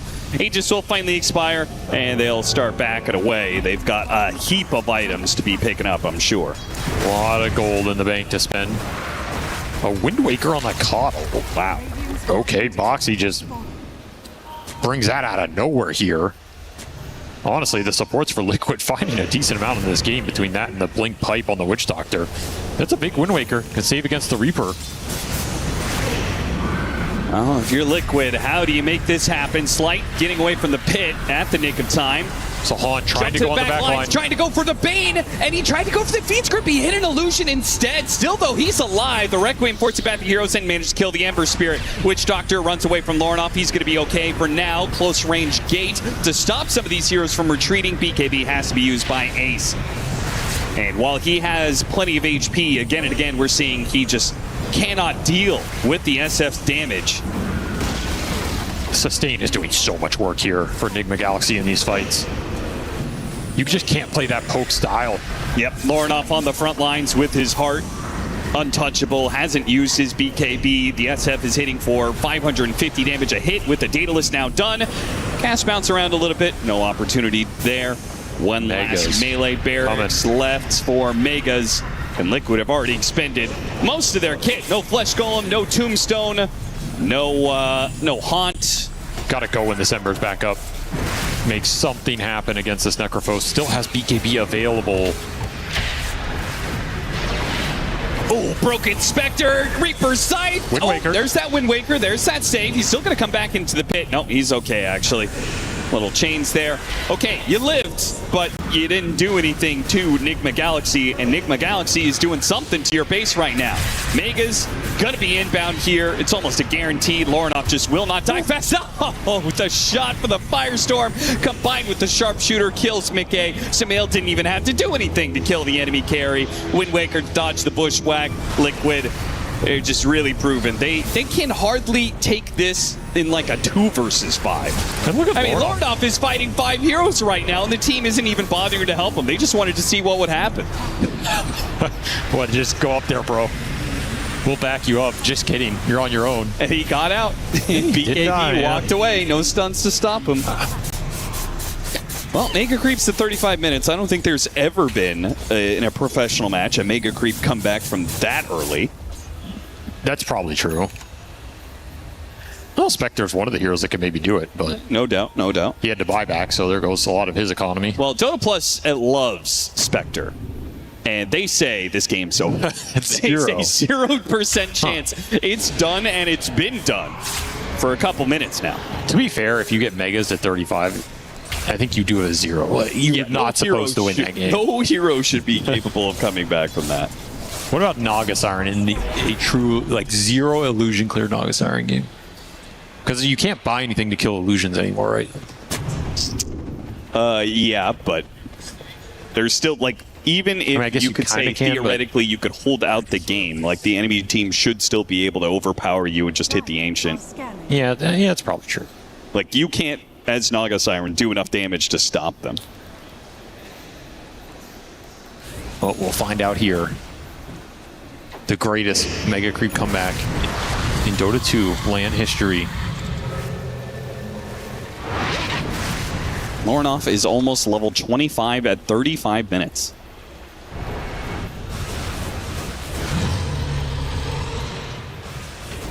Another Roshan for Enigma Galaxy just to secure that extra little bit.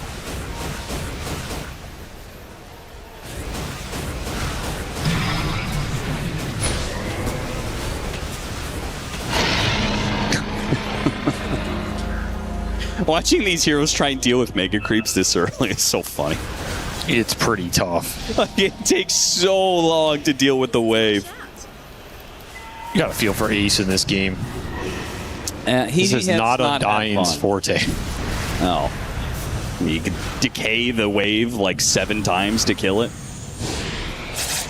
He still does not have his Shivas. Time to buy the Mjolnir, you know? Yeah. All right, he's got his Shivas now. See if it can keep him alive here. Yeah, it won't. It won't. Okay. The damage that the SF has outscaled the tank of the Undying every step of the way. He's already level 25 on the SF and the Necrophos. Yep, Shadow Rays now applies attack damage, so double pits coming out. Holding Boxy in. Wind Waker doesn't manage to get away. The Ember Spirit trying to jump the back line. Just like before, they're going to assassinate poor GH's Bane. Maybe they can kill Omar as well while the cores struggle to chase after these heroes. They will get a second hero. The Reaper Scythe gets dropped onto Nisha. Nisha survives for now because the BKB lasted long enough. But again, the AoE damage is the problem. He's going to live. He got off of Flame Guard and does live, but the Ancient is in trouble. There is lots of Mega Creeps to be handled. I have to deal with that. They won the team fight, though. Yeah, I guess so. Enigma Galaxy is not going to keep it going. Time to start Chakra Magicking that Undying Tombstone. Yeah. yeah. Well, successful assassination on the 2 supports. They melted pretty quickly here to the Ember and Spectre combined jump. Full Abyssal on Mickey definitely helps. What do you give the chance that, not that Liquid makes the comeback here, but they kill a core before this game is done? Not a very high chance, probably 10%. Yeah, I would say 10%. Maybe you killed Divide. That's who I'm kind of banking on. But yeah. Divide is almost level 25 too. Samael does have an Aegis here. Quick little Fiend's Grip. Wind Waker to get rid of that one, but it's still, the pit is the problem. Such an obnoxious spell to try and fight into here. Yeah. All right, Ace. Just 23 decays to go, and you might be able to kill Samael. There's 2. I think if Sumail crits off the silver 3 Giant Small hit, he one-shots Boxy. Yeah, it's very close. 4, 5. Ace is slowly lowering his strength. Bushwhack pulls it back in. Wind Waker, he's going to come back into the pits and will be sharp shot down. Boy. That's a lot of damage. Again, the Wind Waker combined, it can only save so much against these pits, and in this case, sets up the sharpshooter beautifully. Throne is exposed, and Enigma Galaxy will take their time. They're going to try and kill the Liquid heroes first, really demoralize them. Nice use of the Slight to dodge the scythe. He'll still die when he comes back down. Too many Megas, too many heroes, too much net worth. Enigma Galaxy, too dominant of a victory here in Game 1. Smail just farming some extra KDA. He's like, fine, I'll kill you some more. Yeah. If you're going to glyph it there, take some extra kills with me for the road. And yeah, that was a very one-sided game. I don't know. I feel like that draft was pretty telegraphed, right? If Liquid don't make something happen in the first 10 minutes there, I think those fights just become increasingly harder and harder. Like, the Spectre pick has some upsides, but one of those upsides is when you just get 5-man pushed and tempoed, you feel real bad about your options in that scenario. And we saw some of the strength of, like, you can double jump assassinate the backline. And I think that was the idea. If you take supports out of the engagement, then you can start to open up this ball a little bit and just kind of power through. If the early game looks better, I can see that happening. But then you also have to ask the question, like, how does that early game look better? Because I think all 3 lanes are either losing lanes or a draw at best. Maybe you're supposed to win the Witch Doctor lane a little harder because you're against the melee hero, but that got really weird early in some like awkward trades, and Coddle's not going to rotate down there. That's the thing. If Boxy's on a roaming hero, I could see your potential go up a lot, but he's on a Keeper of the Light. He has to like stack, maintain that control. They lost the stacks, but that even compounds it. The Undying cannot enter lane against Bane Shadow Fiend. The Ember cannot lane against Necrophos. Like, there's no skill matchup in Ember Necrophos, right? Yeah. I don't care how good Nisha is, he's not getting out of that lane. So it's hard for me to see how you get to a point where that assassination can win you the team fights when you have 2 lanes that are going to be hard no matter what, and a third that's just kind of a wash. This puts Liquid in a rough position. Being who they are trying to vie for top in their group, but because they already lost the game to P-Time, and now a game against Nigma Galaxy, that top place spot to get you directly into playoffs is looking, well, perhaps out of reach. But it's looking great for Nigma Galaxy. It is. But they're cruising here. They are a solid team, man. Like, you really have to respect what this 1-2 punch can bring to the table, and then the supporting cast is setting them up beautifully. They're all doing their job, right? The stuns are landing, the support items are being bought correctly, they're pushing with those timings, and I think this team is just really confident in their late game now, which is, to me, the biggest difference of this iteration to past iterations. Like, when they're going late, as this game's scaling, you're just seeing Lornoff's net worth tick up. You're seeing Sumail's tick up, and it's not all on one of those 2. It feels very comfortable. Nigma Galaxy slapped down Liquid in game 1. Let's head back to our panel. Thank you very much, gentlemen. Nigma Galaxy 1 win away from proving that stats do lie Lacoste. Almost there. They need one more dub, Shiver. One more game, one more map, and they're going to do it since 2022. But I don't know. Nigma Galaxy, they just look better with each game that they play. You see the squad, they have like Aramen, they have Kuroki, they have Jam Vincento as well. Maybe people know him from the DPC times. He was a player. So a lot of people behind them that can try to, you know, figure out what the other teams are doing. Like, this kind of reminds me of Team Liquid back in the days when they had like 3 coaches, 2 analysts, like basically more people than they're playing in Dota at the moment. But very nicely executed strategy. I think it comes down to the laning stage where they're unable to get a lot of stuff done. This type of a lineup from Liquid, they need to be able to like punch back, but they just can't. In theory, they're just going to be losing these lanes,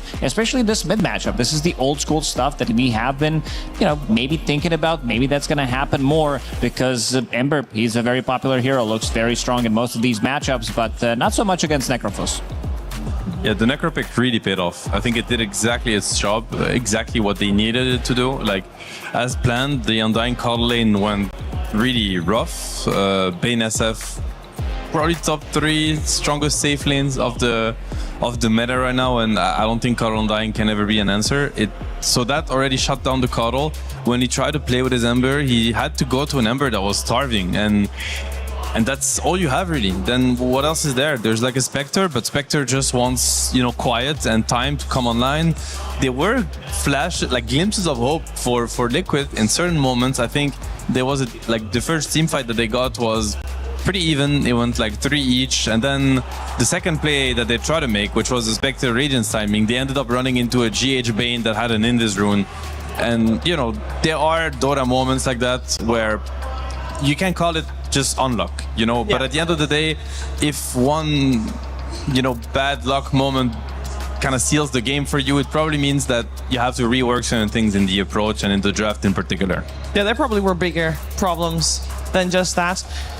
At the end of the day, for this game, I kind of feel like we're coming back a lot to the draft. Also, when talking about it before the game even began, we already saw these problems coming to light for Team Liquid. Do you think that's how Team Liquid will reflect back on this, Lacoste? Oh yeah, I think they're gonna recognize what the issue is and maybe even do the full 80 and just completely pick like different heroes and recognize that they need to be able to like I did say that they are a very strong, like lane-oriented team. We haven't seen it in this one. I think it comes down to them having these type of picks. And Samael, he was dominating this safe lane completely. Mid lane, Lorenov. Like the stability between these two players, it's really showing. Nisha, one of the most stable players of all time, he is sitting at 0-9-9. Like this is the score that you never see Nisha have. Like he was trying to drag the creep waves, trying to get the most out of the lane, where he's pulling the mid creeps to the enemy triangle to the big camp and getting some extra farm.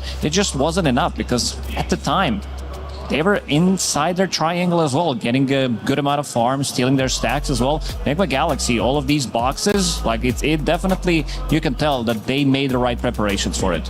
Yeah, also good news for Samael, of course, that Shadow Fiend is indeed in the meta, and that's another hero that is, or used to be a mid hero, kind of still is maybe, that he is very well versed on. But we also talked a lot about the offlaners, and I think we should talk about that a little bit here as well.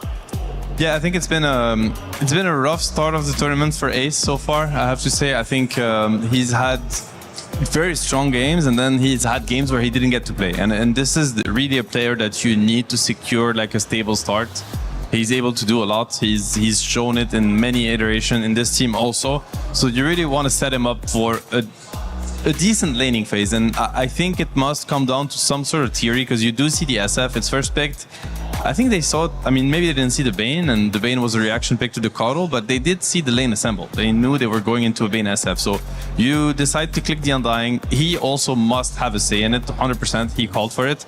And then it goes this way. And Undying is not a hero that has like a fallback mechanism. We heard about Device say, well, I do have the mindset when I lane versus Necro or SF that I'm just going to jungle.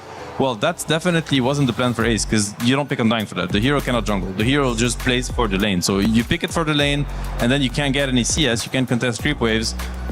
You need to get back to the drawing board. Yeah, and we saw on the other side the Underlord.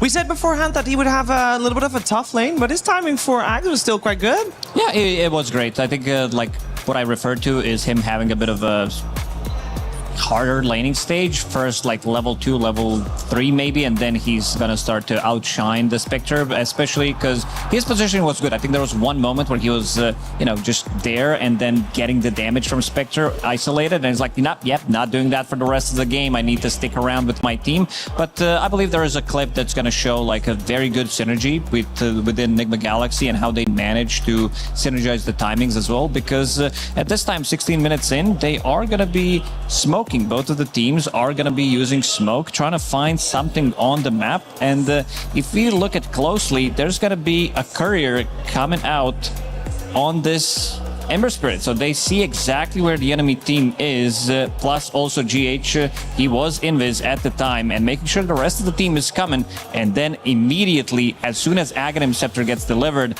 he lands a 3-man pit of Malice into Requiem, and immediately Finn's Grip coming out from GH, making sure that this Ember Spirit is not going to have a good time. Plus another pit of Malice on top of that. It's just way too big area of control that at the time, Team Liquid isn't really going to be able to punch back.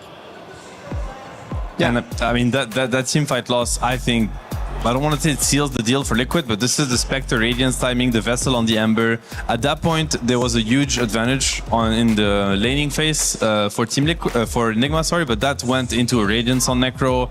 You know, Yash, like SF on his way to Monta. This was really the moment where Liquid could bring the game back. And I think, the fact that this Bane is running around in Invis, it is what it is, you know. He gets to scout all of you when he's not supposed to, because if he was an Invis, if he was smoked, he would have died right away. Like insta, chained by Ember, Haunt, Bane is dead, the whole fight is different. That's Dota for you, you know. Sometimes it's just how it is.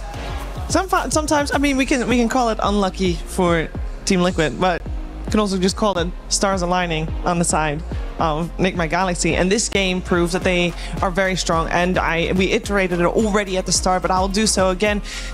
This series is super important. There's a couple of teams we expect to see on top of this group. And if you know who will win this series, also make sure that you put in your pick'ems on the esportsworldcup.com website. Because whoever wins this has a super high chance of being in that top of the group stages, because Enigma Galaxy already won Aurora. Liquid and Aurora haven't played yet. But with Nigma Galaxy also already taking one game off of Team Liquid, that top part of this Group B is getting super spicy. So extra pressure on this upcoming game. On the side of Nigma Galaxy, Lacoste, is there anything you would like to see changed? Because, you know, it did go very well. You just run it back? Oh, absolutely. I mean, they are running, like there was one game yesterday, the first game that they played, where it was kind of like pretty standard type of a draft, and then they really spiced it up in the second game. In this one as well, bringing new heroes, some old school stuff. This is why you have like Kuroki on the team, because this guy has been playing Dota for 25 years pretty much, and then knowing, like you did mention yesterday, that Dota is kind of works in cycles. Some of these old school heroes are still coming back. Like we changed them even back, like in some of the recent patches, to what they were before, back in like Dota 1 days, and he knows all of that stuff. So he's bringing in some counters that are working really well for them. Yeah, it has been working really well, and at the start of the series we also heard from the Vi how he had good vibes and lots of confidence coming into this series. We're also going to find out how Boxy with Team Liquid felt before going into this one.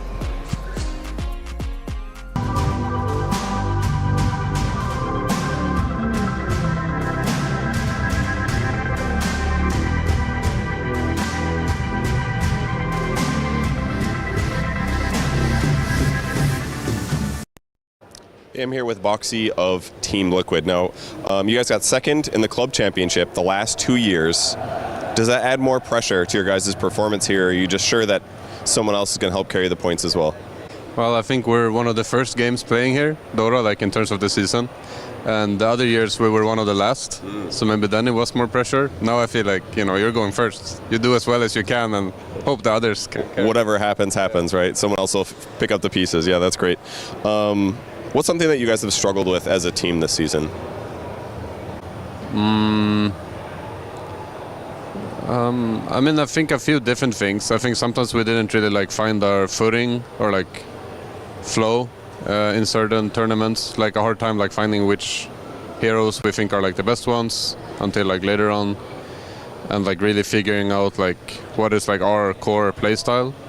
I think now it's gotten more. We've gotten more like. I feel like we know ourselves a bit better, but I think that's been a problem for us this year a bit. What's that process like in a tournament? Because I'm sure you play lots of scrims right before the tournament happens. You play scrims, before you get to the tournament. Then you get to the tournament, you play scrims as well, you learn more. Some teams figure this stuff out during group stage, for example. Is that like your normal routine and sometimes it just doesn't come together in time? Yeah, I mean, I think when you scrim beforehand, it can be a little bit like you scrim sometimes the same teams a lot. You have like your own meta a little bit, you play your own heroes, and then you get to the tournament and there's a lot of other things going on that you or your opponents weren't playing. And you have to make a decision like, do you want to adapt? This is something we want to play. Does it even like look good? And I think it's, you know, a little bit of both. I think some things you like pick up, and some things you realize like that's not all bar park, and you have to like stick to your guns. It sounds like a scary decision to make. So you just have to lock in on some strat and hope it is the right thing. I don't know. Sounds tough. In your guys' last match, you guys 2-0'd against Level Up. I'm curious what the difference is in terms of like draft review when you win a series versus lose it. I assume you put more effort into the losing series. Yeah, I mean, when you lose, you tend to review more because you lost. I do feel like even if you win, if there were like moments or stuff that you didn't like maybe you won because you were just better, or you won because, you know, you struggled and made a comeback. I think those moments are valuable as well, but it tends to be more, you're like driven by by like negative emotions to like go into the replay and be like, this fucking game. You messed this lane up for me, or you initiated a little poorly. Maybe not like the blame game. Boxy, you didn't force staff me here, you should have. Yeah. So I think when you win, you tend to review a little bit less, but I think you have to be like honest with yourself also and not just be like, oh, we won. We won, there's no problems, right? Yeah, that makes sense. All right, well, thank you for joining me for the interview, and good luck in your match. All right, thank you.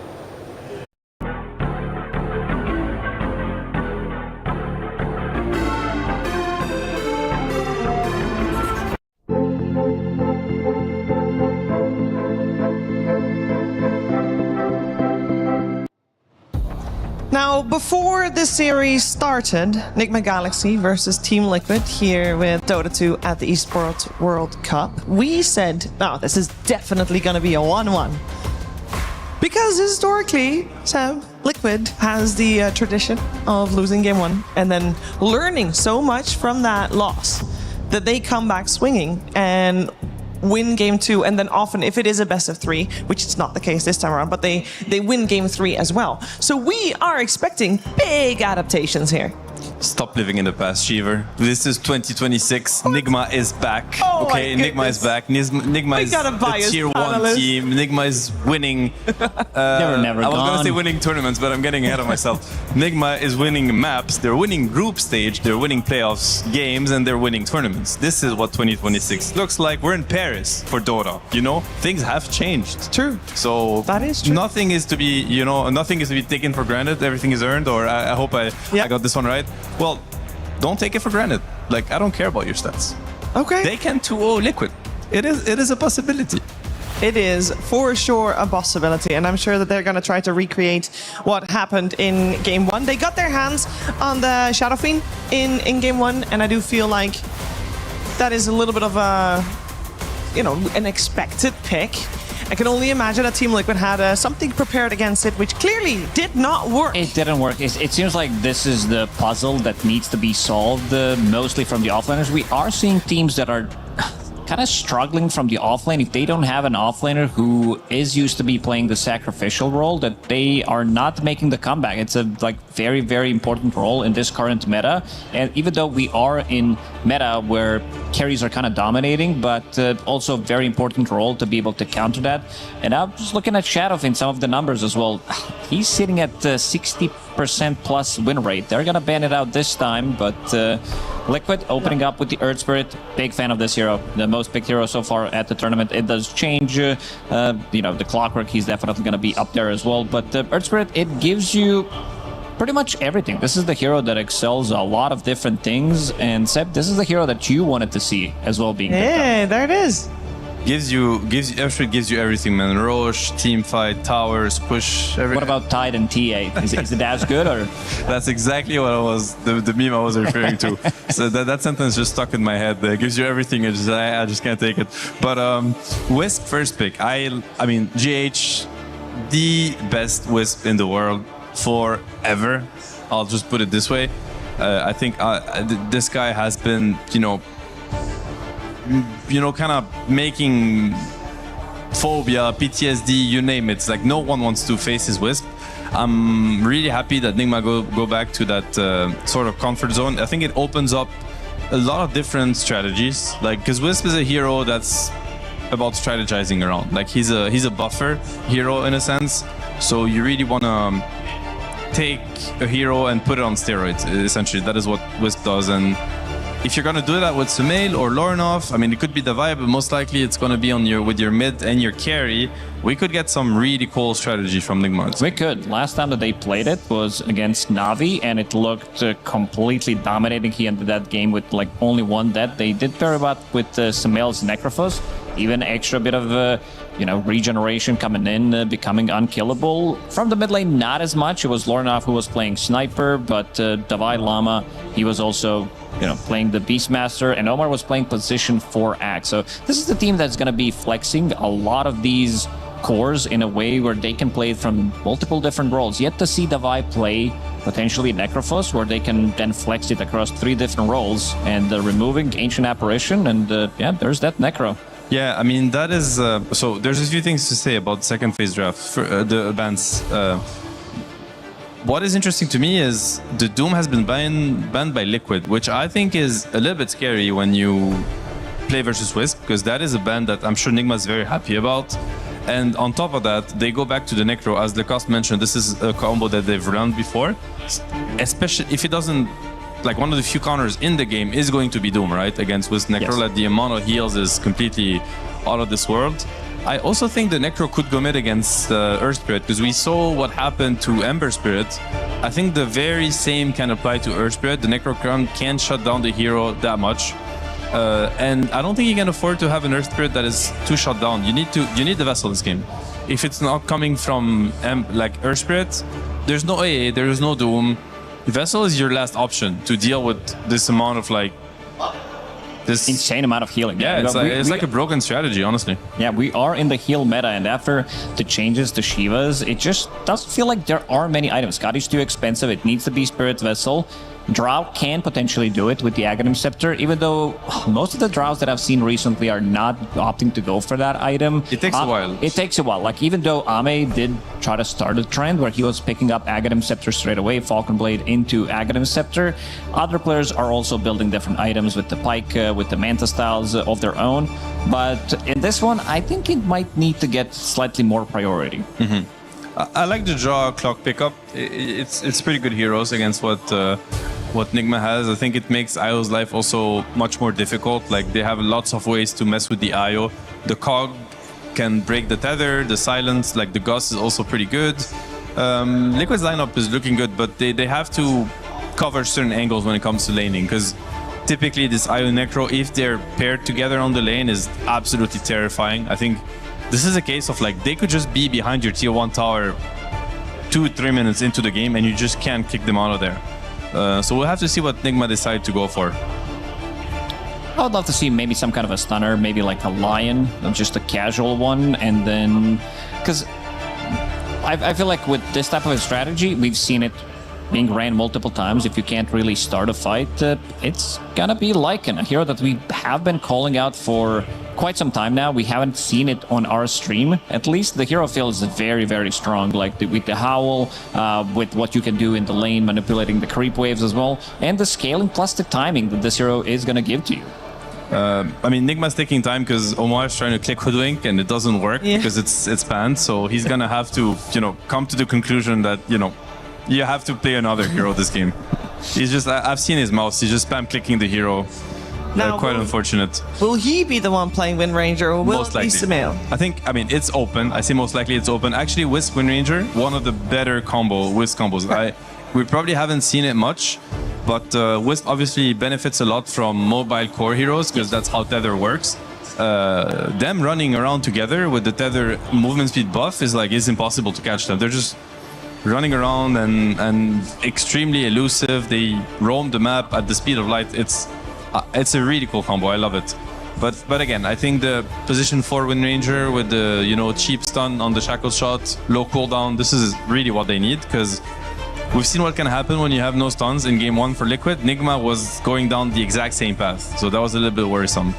I would love to see something that can set things up for them, so you can relocate in, you can have some kind of a play that's gonna be maybe punishing the side lanes, because right now they're like, that's shackle shot, that's pretty much all you have, and on the other side you have very mobile heroes. You have Earth Spirit, who's difficult to catch. Clockwork with one cogs, he can stop you from getting any kind of gank that you're trying to get into.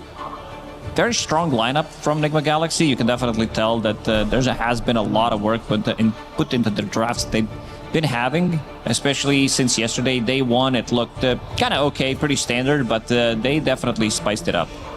Okay, so it's going to be an Earth Spirit position 4. They pivot, which again makes sense. I think Earth Spirit versus Necro mid would have looked exactly like game 1, and I'm sure Nisha doesn't want a round 2. That must have been miserable to play. So they go for the Nisha puck. That's an absolute classic. It's an absolutely perfect puck game. They have nothing to threaten him so far, so there's going to be a lot of pressure on the last pick. At the same time, we said that Nigma need stun, lockdown, and initiation, which was not going to come from a Necro mid. So I think both teams are pretty happy with the switch of the draft, where Necro is probably looking to go safe lane with the IO, and they will pick a Lauren of hero that matches well against Puck and will bring the stun initiation Nigma is lacking. The likes of Tiny. I don't know if teams are valuing Monkey King at all anymore, but these are the kind of heroes that are required, in my opinion. Yeah, maybe even a Void Spirit, even though there is good amount of lockdown. It's a hero that works well in the laning stage. I just want to see them have some kind of a catch. I was also thinking about, it crossed my mind. I'm like, it could be a good Dragonite game, but this hero is nowhere to be seen. But this is a very good, we're going to group up together. Let's say he's tied up to a Wisp. You have a guaranteed stun against the puck. It works well in the laning stage. Maybe some blast from the past. Probably not going to happen, but one can only hope for. I'm just worried for Ace, because it's like IO Necro, and you have an Earth Spirit +4. As an, as an offlaner, I'm like, what do you want? This is going to be hell on earth, your +4 can't really do much for you, and you're laning versus an obnoxious lane. Ooh, what about some off-lane Snapfire for him? Yeah. I mean, it could work, but if you don't have enough damage with Earth Spirit to cut through the Io Necro, then it becomes just really bad, you know, because their push potential, like the heal, the double heal on Necro because of the tether, like, it's going to be wild. Like, they are gonna get behind your tier 1. Like, that's how strong they are, and they will just, you know, confront both the heroes and the creep wave. He goes for an axe. I'm very surprised by this. They're thinking about cutting waves. Like, that's the only explanation I can come up with, and they're hoping. But the thing is that Io is not like old Io. Io play with spirits now. Old Io was completely harmless because it's just like tickling you, and it has tether overcharge. So as soon as it's split with his core, it does nothing. But the new Io is actually very heavy harass with spirits. It's very cost-effective damage. Like, the mana you spend for the damage it does is borderline broken. So I don't think creep skipping against Io is as good as it used to be. Slightly worried about the offlane for Liquid once again. I hope they find a way to get into the game and give Ace like a solid start. Because he's gonna need it. I think we've seen Axe also be pretty much on the receiving end this hero. On paper, it looks very good, but didn't find too much success so far at EWC. I just gotta double check the numbers, see where he's standing. Never mind, it got up. It's more than 50% right now. But some of the games that we've seen Axe struggle quite a lot. Like, even if he's off to a good start, and let's giving them the last pretty much directions how this lineup needs to be played, because I feel like this lineup kind of plays itself out. Problem is you are playing against a lot of tempo. One mistake, two mistake, the game can get out of control relatively quickly. I would love to see a Tiny for Nigma. Okay, they go to the Alk. Never mind, they switched it up completely. They are gonna put the Necro mid anyway against the Puck, and they're running an Io Alk lane? Yeah, looks like it. Looks like it. Okay, so I mean that is gonna buff the Axe a lot. Now it's a pretty decent lane for Axe, laning versus a melee hero and Io that also likes to be close. I don't know how much I like that. I think Nigma was in a really good spot drafting wise, and I think that gives a lot of playability for Liquid. Yeah, it's a free puck game. Like, they have literally nothing to stop this puck from having a great game. I'm also looking at the potential Aghanim Scepter. Whenever you think about Alchemist, he gives it to the Wolf, and then Wolf bites him back. He's like, yeah, I'm actually buying this for myself. Yeah. It's not going to happen, probably. I think in this one, he needs to play for himself. I don't think we're going to be seeing Aghanim Scepter. Aghanims on Necro is good, but it's also not an early item that you want to be getting. So I feel like Sumail just, plays for himself. He gets the Radiance, he gets the Blink Dagger, BKB, AC definitely needed in this game. Maybe even Bloodthorn in this one, just to be able to have something to shut down this puck. But early Orchids, honestly, even earlier than usual, Orchid sounds amazing. They might need that. Yeah, they might need to pick it up. It's a really good Lycan game. Also, something to note, I think none of these heroes actually threaten Lycan anytime soon. Hall, incredibly powerful with the Alk, the amount of minus armor they're going to have. So Davai could also just take over the game, honestly. This is one of these games where Lycan can just be unstoppable.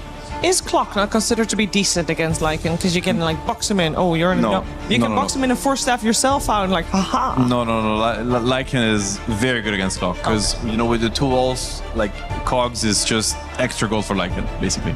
So sure, later on you can box him in, but you actually die in the split of a second against Lycan. You're so squishy. Also, Clockworks, they usually are really low net worth. They don't have any gold. They're just running around with brown boots and blink dagger. It's finger snap and you're dead.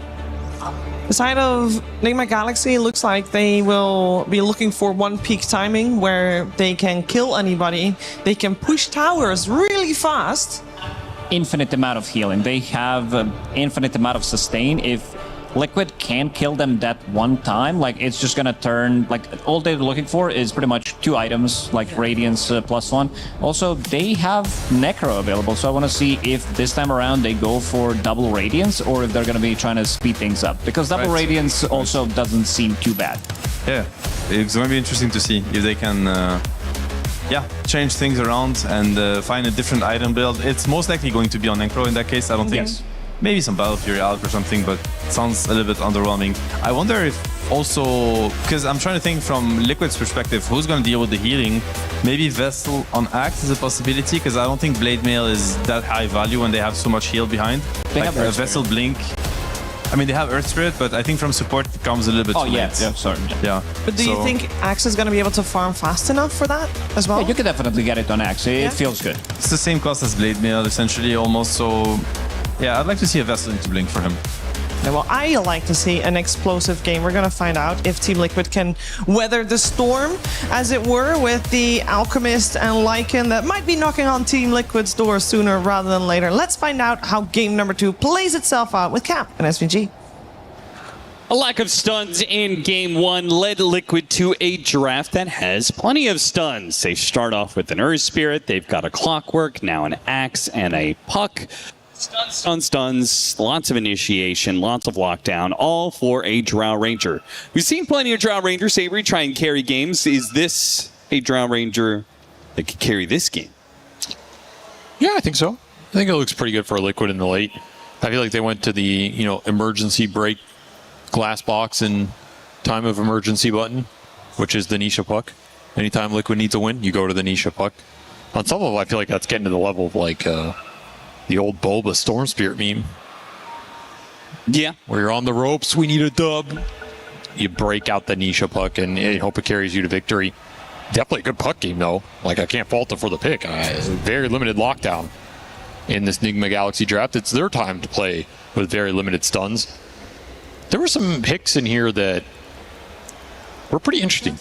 I was surprised to see the Wind Ranger come out just because your first 3 had no stuns, and then if you were going to pick up a 4 to give you a stun, Wind Ranger's like the most unreliable stun in some ways. Yeah. It was like kind of funny. And then I didn't expect to see this Axe either because I feel like Liquid had so many stuns that if you're going into this last pick for Ace, maybe just something that could have guaranteed him a good laning phase and give you like some utility would have been nice. More of a standard Ace hero. Yeah. Like, did you need the jump? You know what I'm saying? So, kind of curious that we had a reverse of last game's draft in some ways. Ooh, Omar manages to snag away that bounty rune, which is important. Manages to get the 2-2 split as a result. And you're going to need it. You're going to need that extra gold because this lane is pretty rough. I started talking about the Drow Ranger in the first place because this hero has been very meta in the first place, and you have offered Lycan as a suitable answer to this hero. I mean, it's been long since considered a counter to Drow Ranger. Why don't we see it more? We do see it. We saw some teams first phase this exchange, right? Give the Drow, take the Lycan, and they're confident in what this hero's going to do, not only for itself, but with the potential bite later on another hero. You get double gap close on the Drow, just crit her down. It's a pretty nice answer. You play some tempo, you take objectives, you can force Roshans before the Drow's ready to fight. It's a nice answer. You have to be able to play the hero, though, and you have to be willing to play that style. And Lycan is not a hero that just straight outscales the Drow, so there is some lack of comfortability there for some teams. Like, I don't want to have to be on a timer against a super scary late game hero. It's really team dependent, but it can be super successful. Let's see what Divide can do with it here. And as we watch Lornoff on Necrophos for the second game, though this time it doesn't look nearly as easy of a Necrophos game. He does have some melee heroes he can kind of abuse, but there's a lot of silences to play around, a lot more stuns that can kind of chain stun him and 100-0 him. Puck's an annoying matchup, the Drow's an annoying matchup, so he won't just be able to get strong and exist in the fight against 5 heroes like we saw last game. Well, he's doing very well in CS so far. 10-4 against Nisha's 4-1. He's cooking. Killing it today. Yeah, he's absolutely cooking in these early portions of the lane. Get another range deny too. Ooh, yeah, he's looking good 10-5. We also saw this Sumail Alchemist yesterday just have one of the fastest Alch games I've ever seen in this current meta. So if he can replicate that, this lineup can come online a lot faster than Liquid expects. And this is another hero that can be a good matchup against the Drow. You're not good in that late game isolated scale vacuum, but you're good in terms of I can out-tempo him, I can take faster Roshans, I can get, BKB Radiance Blink, and you just blink on top of the Drow and start smacking him. Not fun for Mickey in this game. So there's a lot of tempo elements that could work well for Nigma Galaxy, but they have to be able to get there in the right moment and make it work. And if that falls apart, you might just get pucked in this game. See how many golem camps GH can spawn this time around. It's always a big factor. Early CS looking quite good though. Especially against that Axe. 5 CS for Ace. Once more, he is struggling against this Sumail safe lane. Gonna have to pull creeps. I mean, he has an Earth Spirit, so you're not really doing a lot to play the lane straight up. No. Simultaneously, they don't have the best heroes to stop you from backlaning. No.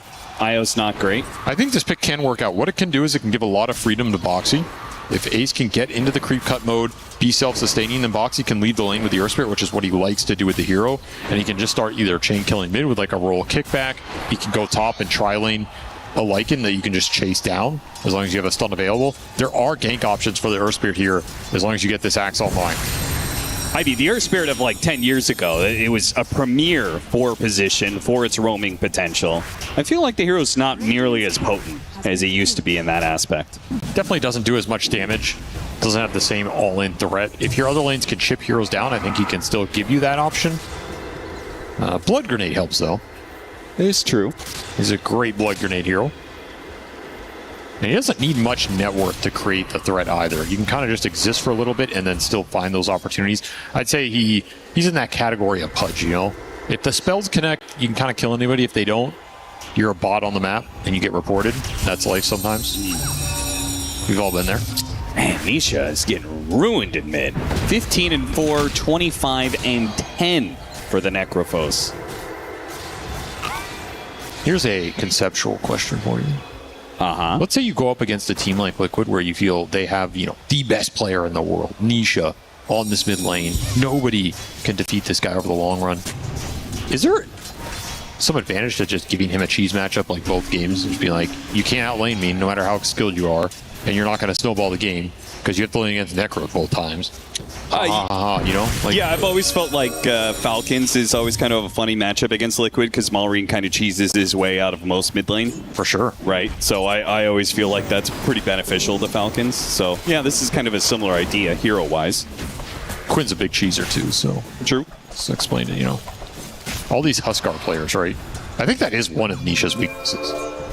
Like, he's not as good at cheesing you back. So if you cheese him, yeah, it's unlikely he's going to counter the cheese. You know, like sure. He's not the guy. If you Huskar him, that he's going to Viper you, right? Or if you Necro him, he's going to Sniper you. Like, it's pretty rare that they end up in that situation. So I think this is one of the teams where you can kind of just throw that cheese hero mid and reliably know it's going to do some work in the lane phase at least. Doesn't mean this puck can't come back and just absolutely carry the game. We've seen that a billion times. But I do think it gives you something to play around, at least in this matchup against Liquid, that's working well for Enigma Galaxy because they are owning this lane phase. They have the top 3 CS, they have the top 3 net worth, and the puck is really suffering in mid, and he's your big playmaker here. So it's looking pretty good so far for them in this game too. I do kind of wonder, is this Earth Spirit ever going to try and help Nisha out in this mid matchup? I mean, they're not even set up for the power runes right now. Ace is going to try, but he's being chased down by GH and Sumail. They finally put a stop to all this backlaning that he's been doing. The Reaper's Scythe, not enough to get the kill on Nisha, but maybe the follow-up is. He jumps the orb, the power shot lands, not enough damage. Meanwhile, roll in from the Earth Spirit, pushing back the heroes with the cogs, but didn't actually get anybody inside. They're all free to run away, despite being on low health. It's big that Nisha gets that rune. Lets him survive the Reaper early raindrop, of course, helping out too. And now that spell's on cooldown for a bit. He can chill. Though he probably has to go to base here. You're not getting to use the coil. You do have that Earth Spirit puck combination. It can always be nasty with the coil snap. Part of the downside of this matchup, Lycan is very good versus Drow Ranger, but Drow Ranger is so tough to deal with in lane because the increased damage that they gave Frost Arrows. But he's doing all right with his Helm of Iron Will, and he's been farming some of the Clockwork Cogs pretty well, so. The fabled Lycan IO combination. Yeah, GH. Not a great one. Felt compelled to come up here, I guess. I will say the IO synergy in this lineup is mainly around this Necrophos. Yeah. Doesn't have a lot else to play with here, right? It's a little lackluster. But it's a GH Isle, so never doubt the GH Isle. I mean, as long as you have a good lane partner and then one person to play with after, it doesn't really matter. No, it's kind of good enough. It just kind of limits your early game options. It's nice to have options in life, you know? Dire's top tower is under attack. For example, I had no options with my casting partner. I knew it was good. I mean, somebody had to be. I was sitting there going, am I going to say it? Is he going to say it? No, I'll say it. I have no qualms. 8-minute power rune. Perhaps Nisha will have an option of getting it, and he will. Look at that. Shield rune gets popped. Tofu is going to join in on this. Lornoff is just going to get outnumbered. Where was the help? The help was the IO who went top and back to bottom. Yeah, and Omar tried to secure top rune, doesn't end up being there. All in all, it does feel like Liquid's supports are making the better moves so far. Kind of interesting. Again, that goes back to that TP top for GH. If I'm the IO in this game, all I'm thinking about is helping my Necro abuse this puck as much as possible, in the early game at least, right? That is the hero you can play through.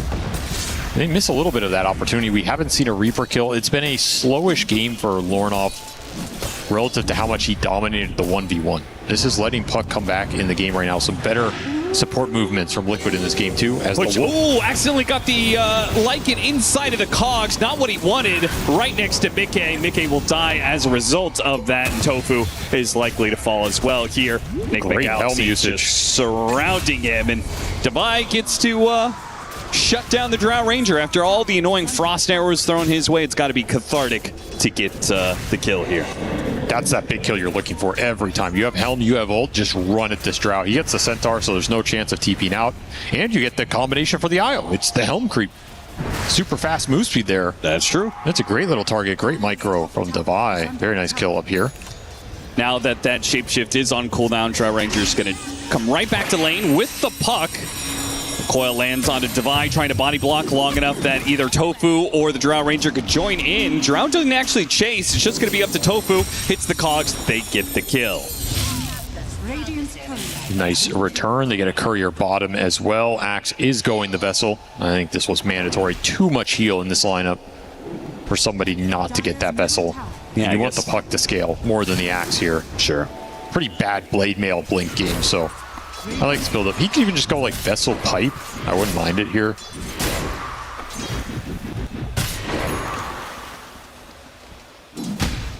He's certainly been annoying in his positioning here. Double wards plus the Watcher and doing this really deep backlaning where he's pulling creeps to neutrals all the time.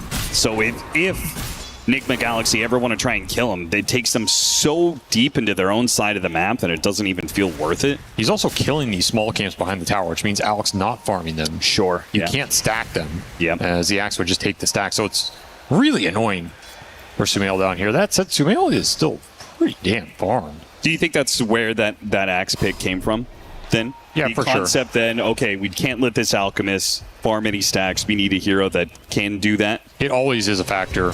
That's why Sand King used to be great back in the day. Sure, yeah. I think the majority of it was they want a hero that could free up the Earth Sentries. Nisha did not expect that one. Thought the Invis rune was a get-out-of-jail-free card. It's not the case. Beautiful setup from Omar there. Again, landing this Shackle as your one stun in this lineup is not going to be easy. That's a huge kill to find before the puck gets out of control in terms of mobility. And you get some Reaper Scythe going for Lornoff. Very apprecicative of that gank. With a Focus Fire, they're going to take mid-tower, yeah.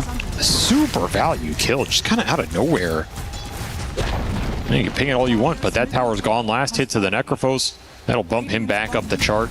Liquid going to try and get the return bottom. And this is a tower that nobody has any interest in defending. Lycan will never defend this safe lane tier 1. Alk is not the best hero at doing it either. So this was going to be a gimme no matter what. Simultaneously, Nick McGalaxy are likely to take the Liquid safe lane tower as well. Nobody wants to fight into the Lycan lane if he has Shapeshift up, so. Could be a lot of just objective concessions here from both teams as you try and ramp into your first set of carries items. And then they're ready to join some of these objective-based fights. Everybody doing a bit of jungling. Vessel is done for Ace, and he's eyeing that pipe, so I fully agree with this build. It looks pretty juicy here. Needs to get some Vessel charges going, though. That could be the harder part. Yeah, the fight never comes his way. He doesn't really have a way to force the fight either. Battle Hunger is not going to be particularly useful. A lot of times you have a Dispel on the Alchemist. The IO is dependent on other heroes for movement speed. I think it has to be Earth Spirit plus Puck with the snap guaranteed off the kick combination, setting something up for the Axe coming in off a Smoke Ink. Could kill whoever shows mid with this kind of play. That's what I mind. Here comes the smoke move. They're going to make their way to the Alchemist. And if they can get that kill, would delay the Blink Dagger, which would give the Drow Ranger a little bit more security for at least a minute or two. You can get reload out of this game, though. Yeah. That is the concern. You need to check the IO while you're killing the Alk. And they definitely know it's coming. I mean, the Lycan came through the gate to join this side of things. They did manage to hit the hook shot initially, going after that IO. Did they stop it? They did manage to. With the coil going out, the Alchemist does manage to get a two-man unstable concoction. Killing him. Another beautiful shackle shot from Omar. You've got one stun, and Omar is making it work. The boy's a beast. I give it to him every time if he's going to land those. That was an absolute beauty. That's one of those game-changing shackles, because that's a big commitment of a move for Liquid. Bringing all the heroes, trying to get the urn and the vessel charges off of this Alchemist kill that just goes horribly wrong. Sumail gets the ult off. You have to commit stuns to stop the reload here. You get that, but there's not enough damage to finish Sumail off, and then shackle into concoction, into Reaper Sight. Everybody joins the fight. No way your Drow gets here, so you're going to be outnumbered no matter what. Devi was already down there, kind of reading the move preemptively. And they stole the Wisdom Shrine. Liquid have to punish here. And all they'll get out of it is Omar. So does not feel great. They are going to be down in experience in a big way. 5-level advantage right now for Enigma Galaxy.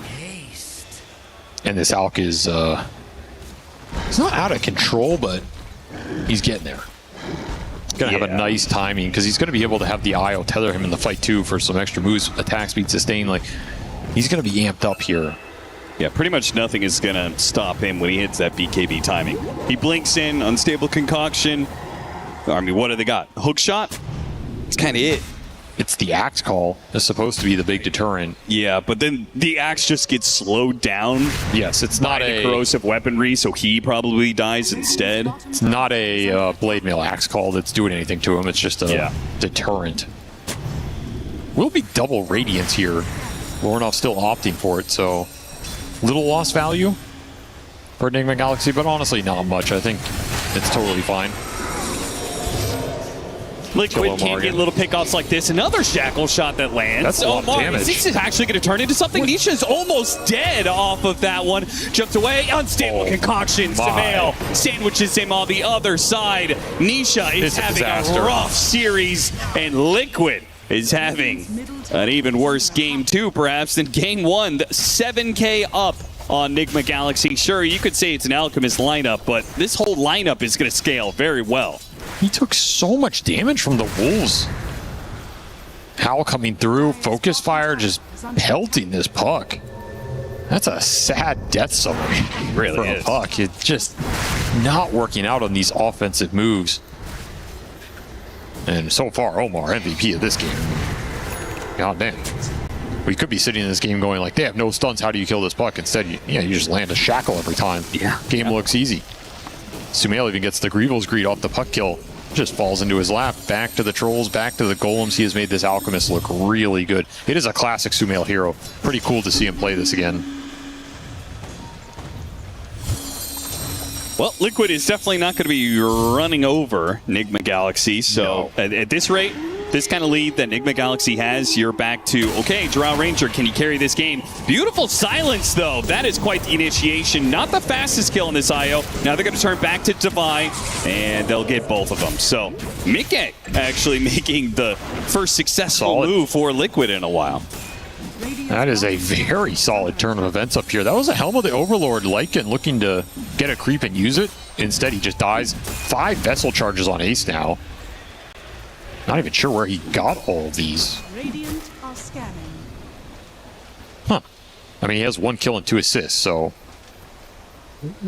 just storing him up on deaths. Yeah, I guess so. So that means he hasn't used one yet. Yeah. But now he will have 5 at his disposal. A very good Vessel game. Well, you've already got BKB on the Alchemist, and Lorinov is building one. So the effectiveness of this Vessel... Well, it's always good against the IO, though, right? That's true. I guess you can get a faster Greaves now on supports. So maybe GH will just rush the Greaves here. Yeah, it is a cheaper item. Oh, he got a stable kick caution Reaper. What happened to the Nisha Puck? The legendary Nisha Puck. He's getting killed by Alchemists out here. Another Shackle Shot lands. Earth Spirit not going to be able to roll out. This Wind Ranger is a menace. He's everywhere. Doing everything with these Wolves, too. Now they're going to reload in. You land another Shackle. Yep, Ace he's body just dead blocks anyway. by the Wolves, and now he's guaranteed dead. Beautiful gameplay. Just beautiful gameplay. I mean, you're saying legendary Nisha Puck. This is a legendary Sumail Alchemist. I guess so. Legend against legend. You can't count him out here in the battle, and he is taking names right now. Enigma Galaxy are just feeling it today. They're in top form. Really cooking with this drafting game, too, and putting Liquid on the ropes. I mean, yeah, you have a Drow that can scale in this game. Hypothermia is going to be great. You can definitely outrange some of these heroes in the late game. But once again, you're worried about getting tempoed here. We've seen some nice tempo games today. People just don't get to that late game status, and Nisha's got to be frustrated. Girls like, see, I told you, bro. Undoubtedly. That's the thing, I think... Oh, Wolves? Foxy is going to die to Wolves, maybe. He does... Well, I guess he can always roll out if it's just Wolves. But that can't feel great. Devi is quietly farming up an Orchid to make Nisha's life even worse. It's going to be good in this game because the puck's so far behind. Right. The window to ruin his day completely is going to be a lot larger than normal. And nobody can bail him out. There are no saves in this Liquid lineup. It's kind of all aggression rather than any sort of defense bailout ability. Yeah. These Wolves are just so annoying, man. Here comes the Alchemist with Lorinov. Boots of travel in. It's not really needed. Yeah, that was a free kill for Enigma Galaxy as is, but they're grouped up. They can go for a smoke off of this. Sumail's doing so much work in this game. He is not AFK Alchemist farming. He is hunting heroes around the map. Here's another one. It's going to be a clockwork death rather easily. She's running him over. Couldn't even get the power rune off of it. Lucia gets denied. Reload. Making a run for it. He's going to push back GHIO, who did not bring anybody with him. And throw some multi-shots, slow him down. Sumail's still going to get the blink in onto Boxy. Even when they seemingly fail a gank attempt, it still results in a kill. Completely out of control now. 11k net worth lead. They're just running at whoever they want. They have so much sustain here. You want to go Roche? You can do that. You want to keep hunting heroes on the side lanes? You can do that. You want to look for the reload ganks? Even when it's a little weird, it works out anyway. Mickey is sweating right now. Yeah, he's like, guys, what is happening? How? Every move you make goes horribly. He's just seeing the death toll rise. Thinking this game is getting harder and harder to carry right now. Nisha gonna look for a Wisdom Shrine steal, and he gets it. Oh my god, he gets it just because I guess you're not actually on the Wisdom Shrine when you're a Death Seeker form, so... Very close call. Lycan can solo this Tormentor, by the way, so Enigma Galaxy can just take it off the back of his strength. Don't know where his big creep is, though. It's mid.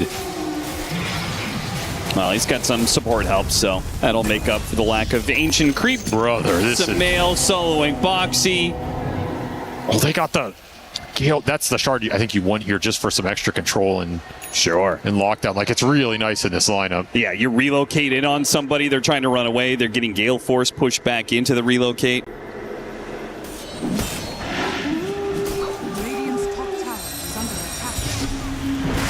A fast AC for Sumail, done at 22 minutes. That is extremely fast. Fast is an understatement for how farmed he is. He's double the axe net worth. Is this faster than his last Alchemist game? Yes, for sure. 20,000 by 22 minutes? I don't think the first 10 minutes were faster, but the overall trajectory is steeper. I mean, this is... He's not only having a free farm out game, he's killing heroes on top of it. And he can give away an Aghanim Scepter that will in turn benefit him, right? Do you think this first Axe goes to Devi and then he gets the Wolf Bite? I think so. I don't think the Necroags is really doing anything this early in the game. Yeah. So who else are you going to give it to? Give it to the Lycan. He bites you. The Io can tether. And you're just off to the races, right? You're an absolute monstrosity. There's no way Drow can stand there and fight you. So awkward that Axe has built for these auras. You put a good case why it's very good in this game, but when you're so far behind like this, you can't actually take a team fight to utilize the auras. So now you wish you just had a Blink Dagger for like pick-off opportunities. You're not picking anything off in this game, no. Certainly not going to be contesting Roshan. You have the information, but you lack the damage. Very quick Rosh. Yeah, that was really fast with all that minus armor. And you know, the nice thing about being this rich is you can just kind of itemize to make up for any deficits your lineup might have and just make the game even easier to play. If Nigma Galaxy just want to buy extra stuns here, they can do it, right? Throw a Yule Scepter in there, throw a Scythe in there. Yeah. Throw an Atos if you really have to, but you can also just itemize to go high ground early in this game. Because you have so much sustain, you can just tank up, take a tier 2, start hitting the tier 3, dare Liquid to fight you. They are going to fight at this tier 2. Great coil. A beautiful coil on 2, and the Alchemist is going to die quickly here. Now the second life, he's going to have BKB. Let's see if they can stop the Blink Dagger at least. Oh, what a shackle again!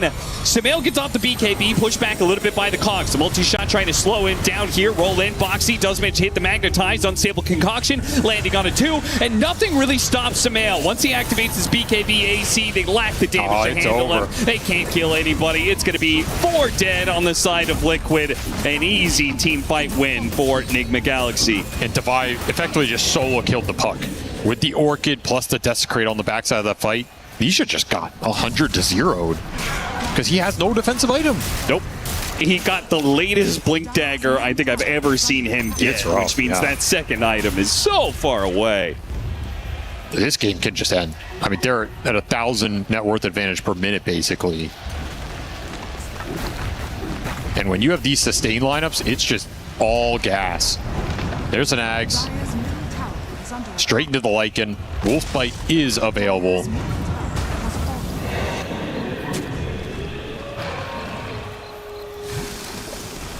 What a game here so far. Yeah, what do you do to stop a hasted, tethered Alchemist?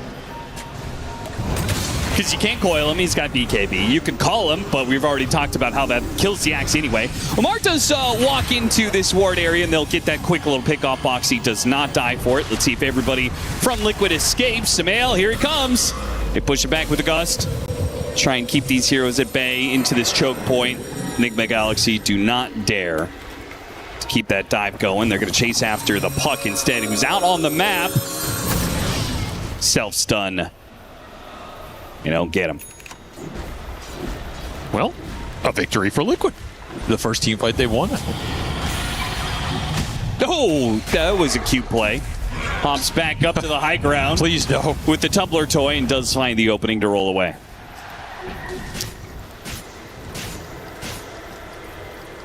Pretty much it continues that the wins, quote unquote, for Liquid are them surviving Nigma Galaxy's aggression. Not actually turning anything back around themselves. You need time for Mickey to get items here. Yeah.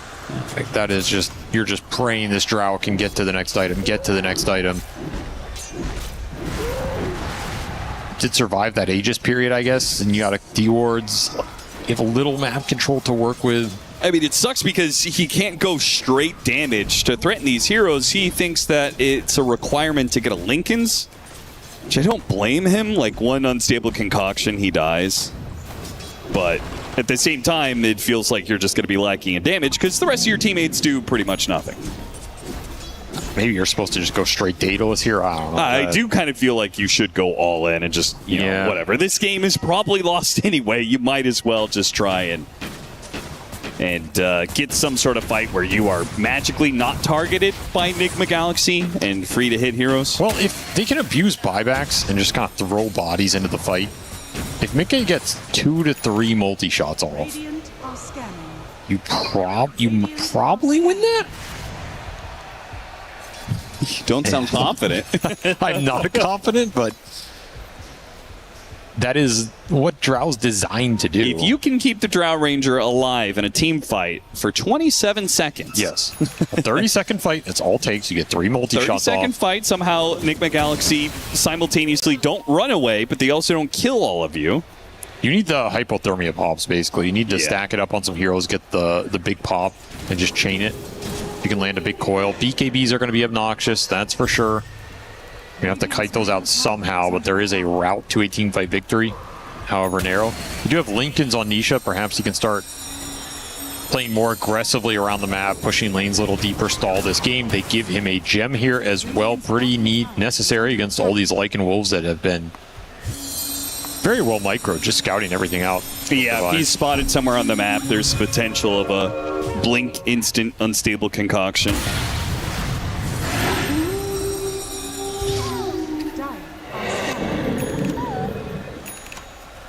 Shivas for Sumail. Interesting itemization choice. Yeah. Just tanking up. Not that high of DPS for him, but he has a lot of armor to work with against this Drow. It's an insane amount of armor.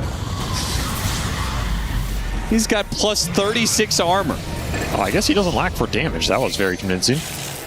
I mean, frankly, the rest of Liquid are so underfarmed at this point. Boxy's rolling out. They do manage to hit the silence on Omar. Catch him at the coil. Heavy commitment to get that one kill. Mickey's outside of the base. Lordoff gets behind him, and C's just dead. You can turn around, multi-shot slow these heroes, but once you're outside of that base, Enigma Galaxy, they only have one hero they need to stop, and that is the Drow Ranger. Oh, Nisha. Got the Orchid on him, Nisha. He's just ruining his day. Dead again. The gem is going to be dropped. Dude, he went Diffusal, I think, just to be able to pop the Lincolns. Nasty. Just so he can absolutely murder this. I mean, it's brutal. Brutal out here for Nisha. All right, well, Liquid are going to try and slow this down. Don't think they're going to be able to stall it even a second here. It's giving him the 3-core call if he wants it. Yeah, go for it, Ace. I dare you. Do you want it? Without the damage dealers, it's not really a point. I will say the Shivas on the Alex seems kind of nice. He has a bunch of AoE, right? Concoction and the acid spray. Makes it so that he has so much bonus armor that marksmanship doesn't change anything. Oh, yeah. You're not doing anything to this guy. You're getting past 10 armor, but there's still the bonus 36. 2 lanes of barracks. Gonna fall here, Liquid. Okay! Well. Read him like a book. That feels a bit embarrassing. Still, they are smoked here. Still look for an opportunity. If you can get a team fight win into the Roche spawn, that is your best opportunity to come back in this game. So it's do or die here for Liquid. Gotta make something happen. They're gonna find separates from the rest of the team. He's gonna show on this Watcher. He's gonna break. Managed to get the BKB off. Still pulled in a bit. Lornoff, though, is ultimately fine because Liquid are not certain they can take that fight. They don't know how many heroes are here. They're gonna get the Wind Ranger again. Boy, they hate Omar. I don't know if they hate him. That's just the only hero they can kill. Yeah, that's fair. 8 vessel charges on Ace. This is such a weird game for him because it's such a good vessel game, but I don't think we've seen him use it once. He's just stockpiling charges, and he was so... Liquid were so far behind, like they never got a chance to fight with the vessel. So in some ways, it just ended up being a dead item. Yeah, every fight, the cores show up, they pop BKB, and the fight is over by the BKB going down, so... Really awkward, man. You're going to end up in a losing game with 8 vessel charges. It's really weird to think about. You know, normally you lose a game, you're expending every charge to try and win some fight or something. Yeah, if you have 8 charges, you should be heavily winning the game. Exactly. I don't know if I've ever seen so many charges in a losing position. Yep. Very awkward for him. And there's the Lycan Tormentor solo. Shard going to the Alchemist for even more HP regen, move speed, attack speed. Devi pays Sumail back for the Aghanim Scepter that he got. It's all juice here. He spent his gold on something else. Overwhelming blink for the Alc. Yeah. Okay. I was about to say, he is kind of 6-slotted here, so probably expect another Aghanim Scepter to be built soon. He's killed Boxy a lot this game. Boy. Amp damage will makes swift work of him. 9-0 and 10. Samael. What a game from him, honestly. Yeah, we talked about him, kind of a one last ride scenario. He's already called his retirement potentially. He's certainly going out in top form potentially as another support is victim to the Samael Blinken assault. Got Omar, though. Yeah, he got him again. Bloodthorn done for the Lycan. Yeah. So even, he's probably still aiming for the puck, but if he uses 100%. it on anybody else, they're going to be taking so much extra damage. This is one of those games, if I'm Devi, I'm not wasting my time or my net worth on anybody but Nisha. I am just running in the fight, and I am barreling towards this puck. Every time, Diffusal, Bloodthorn, he's dead. And he can't play Dota if this threat is available. If you use your items on somebody else, you're opening space for the puck to maybe do something, right? Yeah, I think Nisha can't go Shivas. I think he actually needs to get a Dispel. Yeah, what is that? Yules? Then you're playing into Nullifier territory? Normally you just kind of tank up with like Shiva's Octarine. You're able to survive a little bit. Against this amount of net worth on the Lycan, I don't even know if that's I don't think it's the case. Yeah. Technically, you have 3 frontliners who should be doing something here for you, but it's been a rough one all around. We'll see if Liquid can hold the high ground. They do have a barracks top, so this is not technically for Megas, but if you lose this lane, the Lycan will take the remaining. Here comes the wolf fight. Oh, Shiva, boy, he unstable is bad. concoction. Everybody scatters on the side of Liquid. They do manage to get the initiation here. Pull in Samael. Samael says, okay, well, I'm in this deep. Might as well keep going. Goes after the Drow Ranger, forces her back to the fountain, gets him inside the cogs, wasting much of the BKB here. Liquid plays this pretty well. Now the BKB is going to expire soon. Can they actually kill the Alchemist with no Wolf Bite, no BKB? He's got all the hypo stacks. They've got him stacked up, but he's got so much armor, they can't kill him alongside the sustain that is being offered from both the Necropos and the puck. Almost dead again. This time does survive. Another call.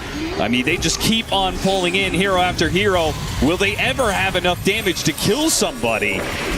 Boxy rolling in. Bit too deep. He's going to be Reaper Sight. That brings Lornoff back up to full. That is going to be another lane of barracks. Almost Megas. That is Megas. Committed. Gets the Megas, maybe gets Tofu as well. Unstable concoction, it lands. Half HP for Samael, committing for the kill. Nice shackle shot to follow that up as well, catching Nisha and Mickey. Mickey, he'll die for the cost of an Aegis on an Alchemist. They just simply cannot do anything there. They're going to buy back, kill the Alchemist again. Congratulations, you got him. All it cost you was everything. The streak goes to Ace. Probably not the hero you wanted getting that extra 1,400 gold here. Probably not. They will claim it. The beast has been slain.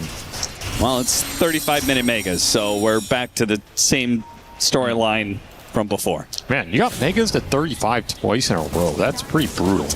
Yeah, I feel like this is going to be either the proof is in the pudding, Liquid is just not in shape, and they're not going to be able to contest the other teams, or this is going to be the series that wakes them the hell up. Because this one was... it was brutal, yeah. Yeah, it was pretty demoralizing, I would say.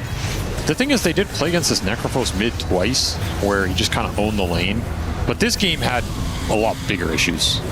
Like, you were just getting outplayed around the map.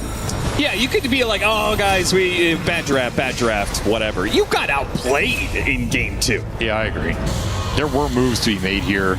There was some finesse to be had. You could find those little openings with some of the initiators. It's not easy, but it was there. Well, Samael's having a good old time. Oh, yeah, he loves this style of Dota where he can just play some initiating carry and just run in, start chunking people, force the enemy into a position where they have to make a call in terms of, are we strong enough to take this fight or not? Otherwise, he's just already slaying you. The sad part is their cores, Drow Ranger can deal with Megas perfectly fine. The other two are weak enough that it's going to be a bit difficult for them. But they can stall this out, and Drow Ranger is closing in on level 25. Combine that with a completed Silver Edge. He technically has the scale. Yeah, he does. He does. Yeah. It's too bad that Nigma Galaxy's lineup is pretty anti-carry. For sure. Right? You've just got so many heroes that can just get on top of the Drow Ranger. The Wolf Bite. Some Blink Daggers. Speaking of level 25s, you've got it on the Necrophos as well as the Alchemist. Oh, and they pulled an axe to the Isle. Okay. That's pretty cute here. And not normally the most broken Ags in terms of like, oh, it's a timing Ags and we win the game, but this does add a decent amount of damage and slow to the fight. And it also lets him just absolutely farm the map. He has a heart. Yes. So like he can just become a hyper beast now. You gotta remember, this hero still has the attack tethered allies target talent at 25 if you get there. Yeah. So if you actually scale up on IO, you start hitting really hard. I like this Axe pool. It's kind of just scale security if this game somehow gets weird, right? Yeah. And you're not expecting it to, but now all of a sudden GH, he's just going to free farm the whole map. He's just reloading to farm. I mean, he's living the IO dream. And you know what? 0, 1, and 18, that is perhaps the perfect IO scoreline. The perfect GH scoreline, right? He's just a helping friend. I'm not going to take any kills. I'm not going to last hit anything, but 18 assists, I'd never die. Feels good, man. I like that play where he TP's back for a little bit of regen before the relocate completes. BKB for the Lycan, a late BKB. Man, that's got to feel great to pick up BKB when the game is already done. You know, you're like, I wasn't even at my full form yet. True. So we see Nigma Galaxy going to group up mid, look for the final push. Not going to wait for any roast. They're not going to play Falcons Dota. They're going to play Nigma Galaxy Dota, which is full send it. Timings be damned. Somehow end up in the enemy fountain. Well, here it comes. Combination of Mega Creeps and Sustain. The initiation on Lornoff. He's going to be healed up a bit, but they do manage to break that tether, and Lornoff needs some help, and he will get it. Had the BKB, got off the Ghost Shroud, full heals. Still, though, Liquid don't lose anything for this. Puck not dead yet. Oh, big trouble, though. Is he going to be able to blink away? He will. He'll get farther away, but he won't get far enough away. These heroes are just too fast. They have too much mobility. They'll come in with the Shivas, eventually get him. So they did lose something for that. Just nowhere to run. Too much disable from the itemization here. They're going to send the creeps in, start pelting onto Mickey, look for a jump. Try to go for that jump. Geomagnetic Grip pulls him out, self-stun for the Alchemist. They just can't get the kills fast enough, though. Tofu's going to be overwhelmed. Reaper Scythe managed to get the roll in, and quick silence on many of these heroes, but the damage is there. Call goes out. Sure, got Omar. They might be able to kill that Wind Ranger one more time before the end of game. Throne is exposed. Divine Llama blinks forward. Another Geomagnetic Grip to be able to save the Axe. Trying to kick back these heroes. Kick back the Wolf instead. Not the Wolf he intended to. A nice relocate save. Ace, another call, trying to pull them into the fountain, but the throne will explode first. Nigma Galaxy topping out Group B right now with another 2-0. They're looking in peak form, and they are peaking at the right time. This is a nice tournament to find some momentum. The drafts are looking stable. They're playing really well together. They're scaling comfortably. Like, this is another game, right? Is there even any risk of them throwing this game? Like, it's impossible. It feels almost impossible. So if they got rid of that weakness, there's not a lot of weaknesses left, because I think they've had very good laning stage for the entire season. And, you know, if you look at this team right now, like, what are you trying to exploit? It's not so obvious what the weak point is that you're trying to exploit. So they're firing on all cylinders and just manhandled Liquid today. I think Liquid are still trying to find what do their hero pools look like? Like, can you tell me what their hero pools look like right now? Because I have no clue. It's not all really, over the place, right? Like, I don't think Mickey's hero pool looks comfortable. I don't think, like, they bring out the Nisha signatures, but he's not really getting into lanes where he can transition to that mid game in a solid spot. Yeah. And then I think Ace's hero pool is kind of all over the place. Like, yeah, I think for this entire season, Ace's hero pool has been a little weird, so. They need to figure that out, and I think it'll start clicking for them. And I think maybe that's what they're trying to do, right? They're trying to pick a diversity of drafts and figure that out. But, man, it's tough when you're in these matches and you're just getting ransacked, and it feels bad. Standout plays from Omar. These shackles were super clutch in the early game. So good, man. So good. They need those to land, because you don't have a lot of their stuns in this lineup. But my MVP is Sumail. I think he just terrorized that map. He did. Like That's twice now with the Alchemist. Other teams have got to be thinking about this hero. He's looked really good at it. And I think when people talk about, you know, the Sumail one position, like what differentiates him from other one position players, it's the aggression. Yep. He's not going to AFK in the jungle, even in situations where he can. He's not just going to play passive on the map. He's always looking for the kills, always looking for the opportunities. And it creates so much space for Lornov, who just soaks up all the farm and scales. And it's a great pairing. Well, we're going to talk to the man of the match right now. Let's go to the stage where we've got Sumail ready to go. Thank you very much, my friends. I'm here with the king himself, Sumail, joining me. What a thrashing you just delivered to Team Liquid on the other side. It was kind of a walk in the park in many ways. You feel like you won this. Why? Because of what? Drafts? Was it more your prep? Was it just outskill? What's your take on it? I think it's a bit of all components combined. We had a good talk about how to play the map yesterday. And I think our drafts were a bit too good for them to do anything about it. Well, you're one of the rare characters that actually gets in the front lines when it comes to the big fights, always in the middle of things, the thick of it all. Where does that confidence come from for you and the rest of the team? Yeah, a lot of delusion, to be honest. You need a bit of it, right? Yeah. And how's the chemistry so far with the entire team, having now kind of consolidated together? So far it looks good. I feel like we're just getting better and better every week. So pretty confident, to be honest. Well, if, and you know this even better than I do, if it was a Team Falcons that are playing in this, they'd have gone up to a 60k gold lead. We'd be here for an hour and a half trying to close the game, but you just go into it and make sure that you're locking down the game. Why is that the case? Is it because the king is leading the charge for the army here? I mean, it's something. I don't really think we're playing as aggressive as I would, but there's a balance for sure. I mean, for example, Lornov wants to play a bit slow, so we're adjusting. We're trying to find a mix where I play slow enough that it works for him, and we play fast enough that we don't throw, you know? So yeah, trying to find the balance on that. It's good to have Lornov that's kind of around you in here, GH helping you with a bit of health here and there when it's needed. But since it was such a one-sided affair in so many ways, I want to ask you, is there any points of feedback or any things you'd like to give as kind of help for Liquid on the other side in the rest of their journey? Not really. I'm not their coach. That's fair enough. Thank you very much then, Sumail. Congratulations on a huge win. That's Nigma Galaxy. We'll send it back to our panel to break it down. As Lacoste said earlier, nobody beats Nigma Galaxy 16 times in a row. That's right, they beat Team Liquid a 2-0. And as our commentary team already said as well, Nigma Galaxy is topping their group. They already played against the other favorite that people also had for Group B, which was Aurora, and they tied that series. So looking pretty confident, looking pretty good. We heard Sumail on stage as well. Sebby's talking about finding the perfect balance between wanting to go in and needing to also make sure that they don't throw. It seems like they found a perfect formula. I mean, no jokes aside, and it would take a couple hours for me to break it down. So you just have to trust me on it. Like, Nigma is back. I'm not kidding. Like, they're actually back. This is Tier 1 Dota that they just played in so many aspects. And I'm not saying they'll win the tournament. I'm not saying they'll be in top 3 necessarily. But if you ever thought that team was really good, they're back to that shape, like 100%. So there's a lot of other really strong contenders, but they'll bring the challenge to them.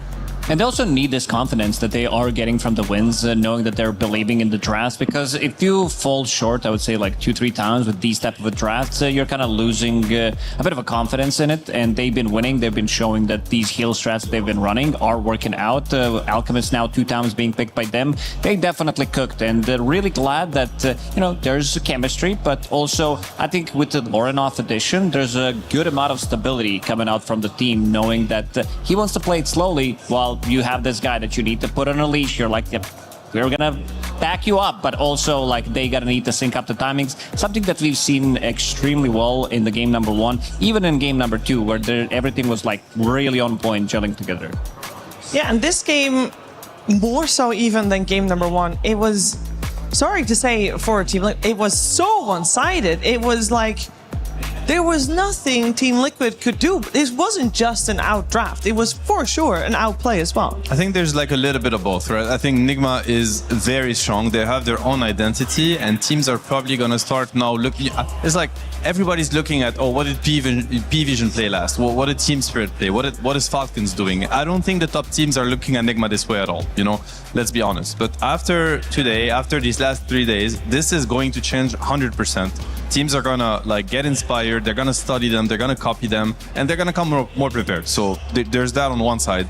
On the other hand, I do think that Liquid is in a weird spot where they don't seem very in sync yet, or very clear on what their identity should be, especially on their offlane.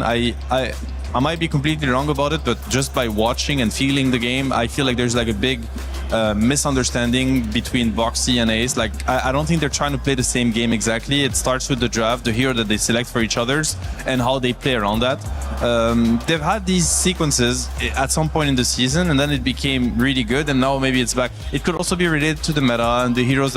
So anyways, long way to say that they have like a lot of work to do in that regard. Also, I think Nishine is in a really good shape, but I think Nigma identified that, and he had a losing matchup both games in a row. He's playing versus this Necro that is just in his face all the time. He's starving in XP, in HP and mana. He didn't really get to play the game, so he had to rely on his side lanes. But unfortunately for him, the side lanes were going terrible. I mean, Ace got to pick his hero twice as a reactive pick. He decided to pick Undying into the SF Bane lane, got destroyed on that lane, and now he decided to pick Axe after seeing the safe lane again, after seeing the Wisp and what he thought would be a Necro safe lane. Yeah, anyway, they have some... There's a lot of work to do on Liquid side, unfortunately, and I don't think they have that much time for it, so they better hurry up with it. Yeah, it's a little bit of a problem, especially... I mean, you're saying how Nisha had a tough game with this, and we all saw that. Lacoste, we said after the draft was done that it should be a free puck game. How come free puck game in a way where they have no stuns, like no guaranteed stuns. You know what? Apparently you don't need it. You just put Omar. He got kind of annoyed that they banned his hero, and it's like, you know what? I'm gonna show you what I can do with other heroes, because he was landing some really mean shackles, like 2-man shackles every single time. Like, you need that to be able to get the Reaper side, maybe get some other spell on top of him, and he landed it every single time, which was pretty impressive. These are some, like, probably one of the best, if not the best performance that I've seen Omar have. You know, I think Liquid after that, or anyone else after that, is gonna be like, you know, you can have Hoodwink, actually. Just keep the Hoodwink. We don't want to see any of it anymore, because that was even, as you said, maybe even more impactful than the Hoodwink, and he actually plays a very mean Hoodwink. Yeah, you say how people are gonna look at Enigma Galaxy and take inspiration from it. We already heard 9 Class earlier this week talk about that IO might be on his radar, and that he might showcase it to us. We saw the GH IO, and as a position 5, probably still a little better than as a position 4. We've seen it banned frequently against them as well, but is this hero like truly back in his form, or was this a hero specialist at work? No, I'm an IO spammer. The hero is very good. It's very good on both support and core role. I think it's just that IO takes, first of all, IO specialist. I think in the wrong hands it can look really underwhelming, and it also takes a lot of practice for the team, because it changes the dynamic of the map completely. The classic Dota dynamic now is the supports are playing with the mid laner, they're running around making stuff happen around the map. With IO it's a little bit different. Like, he spends more time with one of the side laners, so you have to rework the synergy between the mid and the position 4, or the position 5 for that matter. So the whole team has to kind of get on the same page to how do we play the map with IO, how do we use relocate. You can't just like pick it up. You have to put some work into it beforehand. That's why not every team is gonna look at it, but the IO teams are definitely gonna use IO this tournament. Maybe Team Liquid needs to use some IO in their upcoming games. This was a rough one for them. Very curious to hear how they have experienced this, and for that we are heading over to Purge, who is talking to Nisha. Is Purge here with Nisha of Team Liquid. You guys just had a tough loss, unfortunately, against Team Nigma. Why don't you tell me what happened? We lost to Necro and a lot of healing. But I think first game was like reasonably easier. I think we could have had it. Kind of misplayed a couple of fights, but I think we had better timings. The last game, I don't know what happened exactly, but it felt like we couldn't like do anything. But I think we kind of failed to like connect me, Clock, and Air Spirit together in early game at least. And then it's just kind of, I don't know. I'm dying to like Shackles and just Windrunner, which is weird. It felt like they had a lot of damage, yeah. Game 1, you played Ember Spirit against the Necrophos. You said you struggled against Necro a little bit total, but it seemed like the lane was hard, but you got back in the game, you got a bunch of kills, and then maybe things didn't go from there? Yeah, I think the first game was kind of okay, as I said, but I'm like level 10 against level 10 Necro, and I have Kotal. I think we should have kind of be able to run them down with Vessel. Kind of ended up getting gripped every fight for 5 seconds, but like we have no cancel, so it's just like could have played better. So do you think it's just gameplay issue or draft issue? I think mostly gameplay at that game, because I think it was kind of easy. What went wrong in the draft in game 2 then? Felt like they had all these heroes that were like impossible for you to kill, and you're playing Puck. Like, who do you kill on their team? I don't know. I mean, the thing is, they shouldn't be able to kill me, first of all, and we should like choose the fights how we want to take them. We have like better jump, better map, but I think the early game was kind of shit. I got kind of stumped mid, I guess. I don't know, 1k behind doesn't feel good. Should dictate the tempo of the game, but didn't. Okay, well, thank you for joining me. I appreciate it, and good luck in your upcoming match. Thank you.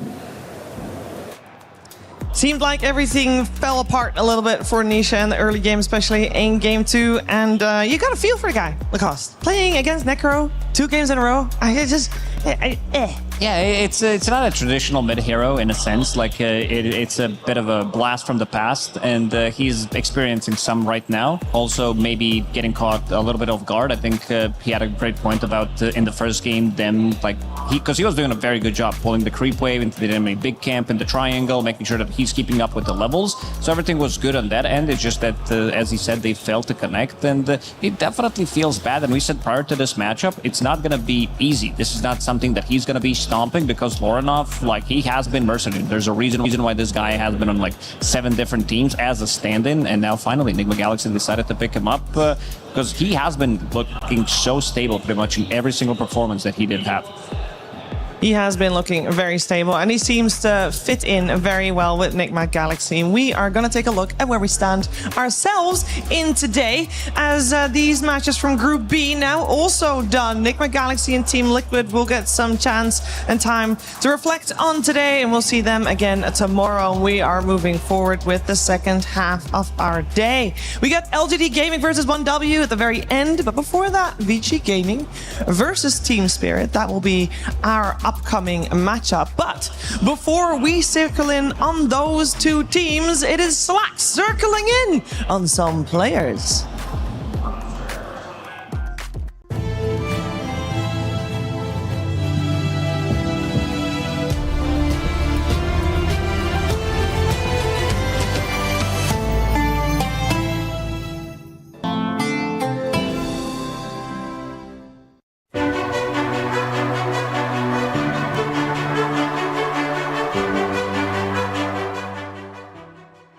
Now, the most exciting part of this is when the last team comes. Team Yandex, my friends, they have made it to the event. Oh, my goodness gracious. It's media time, baby. You pumped? Yes. Hell yeah, we're walking in with full energy. Oh, my God. Hello, sir. Are you ready for Media Day? Yes. Give me your best Media Day pose. That was really good. Thank you. Good morning. Good morning. Now, a lot of these teams are not used to Media Days, but you, sir, have been through a... What the hell's going on in there? You have been through a lot of Media Days, huh? What's the good thing about Media Day? Seeing you. Oh, that's cute. But what's one that's not a lie? There's nothing good. But it's over fun. You get some time. Don't you think that Media Day is important? Because they see you in the grand finals. They see the picture you take here today, and that's what they take home with them, right? Yeah.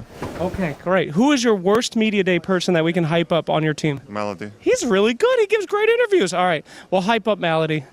Melody, your teammates said that you're the worst Media Day person. Why? Because I hate everyone. Okay, well, that's fair enough. But what if today we got the smile and thumbs up? What do you think? Smile and thumbs up? Yeah, just one. Okay, this I can do. Hell yeah, we're ready for Media Day. Thank you so much. Off you go, Team Yandex.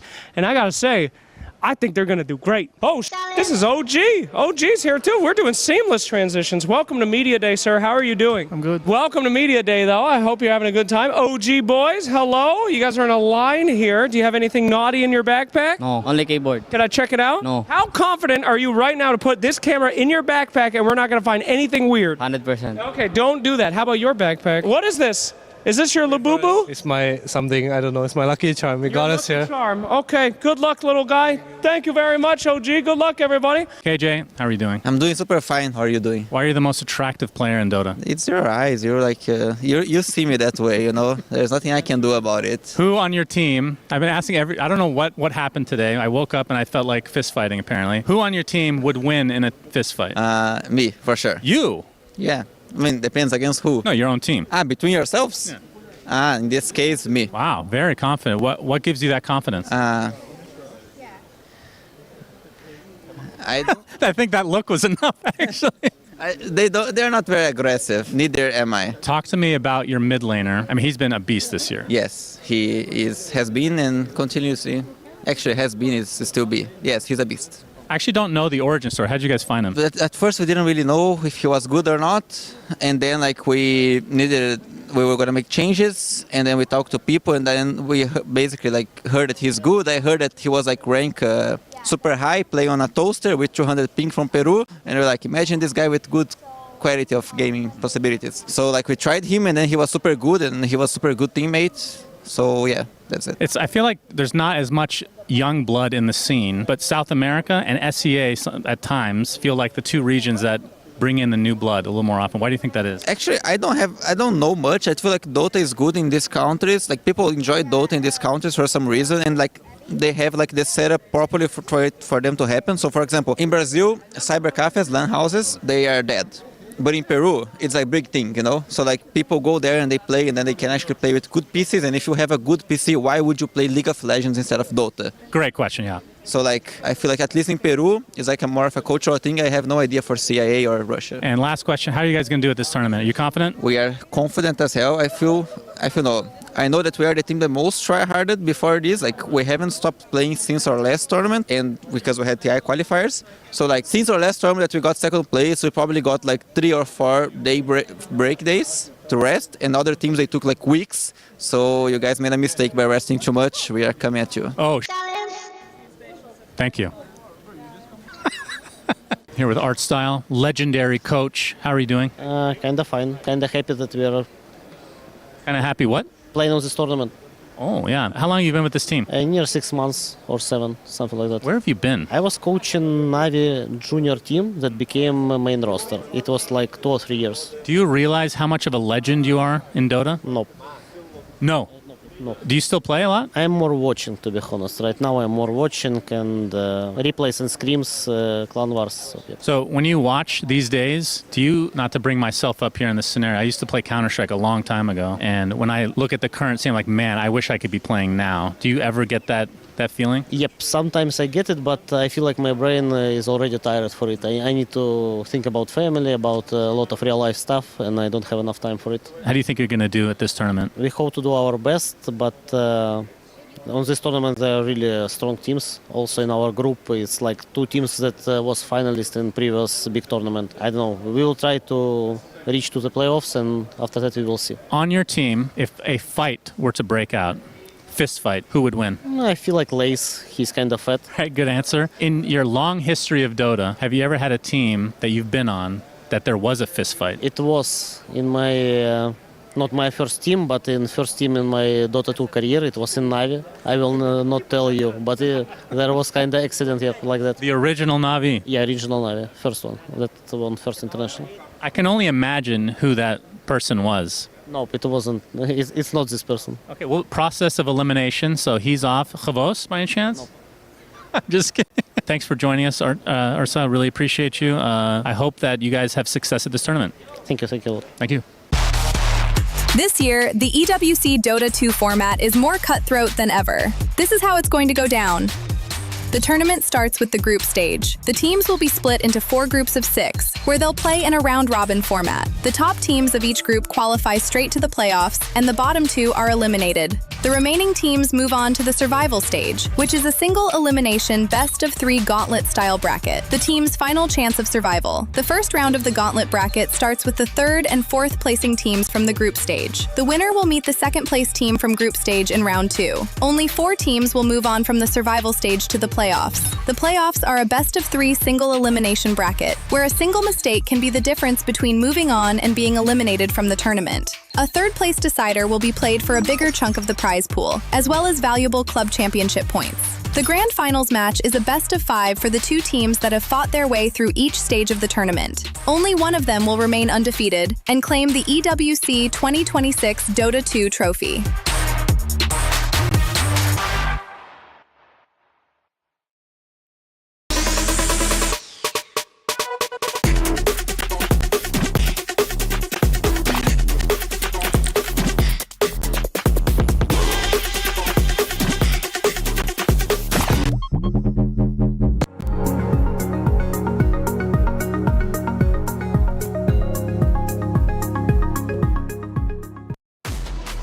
We have reached our Group C match of the day, and that means Vici Gaming and Team Spirit will soon take the stage and go head-to-head in a 2-game series. And for that, we also changed things up on the panel. I'm joined by BSJ and Effie. Effie, how are you doing on this third day of the group stages? I'm doing great. The Dota's been pretty unexpected in the sense that a lot of teams have been evenly matched.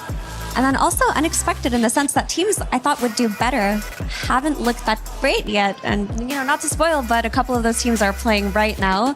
So I'm looking forward to see how they've rested between yesterday and today. How have you rested between yesterday and today, Brian? I got my 8 hours last night, Cheese. I'm feeling pretty good. Feeling good. How are you feeling about today's Dota? Yeah, I've been enjoying the meta evolution. This is my favorite part of the group stage of the tournament. I feel like we're at that point where we're seeing a lot of the melee alchemists, the Lycans, like these melee guys that get up in your face, kind of winning over the Shadow Fiends and the Drows. So I'm also, one of my favorite heroes in Dota is Necrophos. So very rarely do we get to see this hero in competitive regularly. Lornoff putting on a clinic in the last series. I'm hoping to see more of it. I am looking forward to seeing more of it as well. Different roles, maybe a carry. Spectre again, who knows? We're going to focus in on Vici Gaming first. And if anyone is going to play Spectre on Vici Gaming, it's Shiro. Let's find out how he's feeling before the series. Hey, I'm here with Shiro of Vici Gaming. Shiro, you had a tough match yesterday against P-Vision. I was wondering, with time since yesterday, did you figure out what went wrong in the game? 大家好，今天呢，我们有室友在这里接受我们的采访。那我们知道呢，这个之前您的这个比赛还是很艰难的。我们想要了解一下您的感觉是怎么样的呢？有觉得哪个地方出错了，所以导致这个比赛没能够成功呢？首先他们是一支非常强的队伍嘛，然后我们现在还有很多不足，所以输给他们。 就对我们来说也是一件好事吧，我们能从中吸取更多的经验。然后出的问题在我身上的话，肯定就是因为第一把的对线我打得比较差，所以导致第一把的崩盘嘛。然后第二把可能就是整体都没有对面打得好。 Well, first of all, the opponent is a really strong team. We played with them. I think we learned a lot from them, so we can reflect on what we have done. Hopefully next time it will be better. So talking about the match itself, I think during the first round I didn't perform very well. So that's a loss that comes to this consequence. But hopefully we will do better next time. Okay, you've got Team Spirit coming up next. How do you feel confidence-wise against them? 那么呢，就讨论到一些成员之间的共同合作，然后呢，您觉得您是否有信心在下一场比赛当中取得好的成绩呢？我觉得就打好我们自己的，至于能不能赢的话，我现在也说不好，但我还是有信心的。 Well, we will definitely try our best. We collaborate as a team. We don't know if we can win or not, but I have the confidence and I will really try hard. Okay, great. And then one last question. What's your favorite hero right now to play as carry? 那么下一个问题就是您在这个整个的项目当中，您最喜欢的那个英雄角色是哪一个呢？我最喜欢 Tiny。 I like Tiny. That's a good choice. Very good hero. Okay, well, thank you for joining me for the interview, and good luck in your match. 非常感谢您参加今天我们的这个采访，希望您一切顺利。谢谢。Thank you. To be honest, getting to play Tiny in this upcoming game, I think Brian, he's got good odds for that. Yeah, as long as the Necrophos is banned. There's a few heroes in the patch right now that are I think has made it difficult because a lot of times a hero that was top picked like Tiny, they tend to fall off sometimes because of the numbers nerfs that have happened to him, but also because of the shift of the meta. So I think that Tiny's more situational, but it does enable XM's hero pool of all these ranged like snipers and vipers that they've kind of strayed away from a little bit, so I wouldn't mind it. Yeah, and Tiny's still a pretty good solution to Puck, which is a hero that Laurel will definitely be looking at. But I'm pretty happy with what I heard from Shiro in that interview, because in their series yesterday, in their Game 1 versus P-Vision, there's really not that much you can take away from it if one of the players on the safe lane isn't able to say, I messed up and that was on me. And that's what we got in that interview. He said, I just didn't play well in that first map. And that's what happened. You know, they lost a lane that they shouldn't have lost with their Shadow Fiend and Oracle. And to be able to just take personal accountability for me is a very good sign. Yeah, very strong, and it also gives me hope that they can adjust against their opponents today, which will be Team Spirit, the defending champions of the very strong roster that seems to be aiming to peak at the right time. We normally say that around this time, Spirit does come to life, and part of the reason why they potentially might be coming to life here is because of one of the changes they made recently, of course, adding Miposhka as a coach. How did that came to be, and does it fit him? Let's find out from Yotoro. Miposhka as a coach, like the same guy, but he more looking from the auto game, and he's like more chilled about like his job. Like he can like talk a lot about Dota, like what he always loved, like talk like 8 hours about some like laning, like some theory crafting of Dota, and it's fit him maybe more. Let's see, we'll see like how it goes. I would say we always like changing our play style about the meta. Anyways, it's about like some what is more reliable to play, like play for farm, play for kills, play for early or mid lane. We like trying to understand what is better and trying to follow it about like what is the best option to win. The last months was a bit tough because we like had no coach. And into first we had no Laurel, then we had no collapse for some tournaments, and we have troubles about our roster like with Panto, and it was hard to stick up like team together and trying to win because we like trying to fix our like problems about our game, and also we had no coach, so when Milan comes it's like give us more breath for the game, and then Miposhka comes, it gives us more, and we made a roster change, so now like feeling good. I think we are playing not bad. If we're gonna be prepared well for special teams, what is like the best one is this tournament, as I see by the preparation and last tournaments. So if we're gonna play at 10% better, we're gonna smash them like no chance.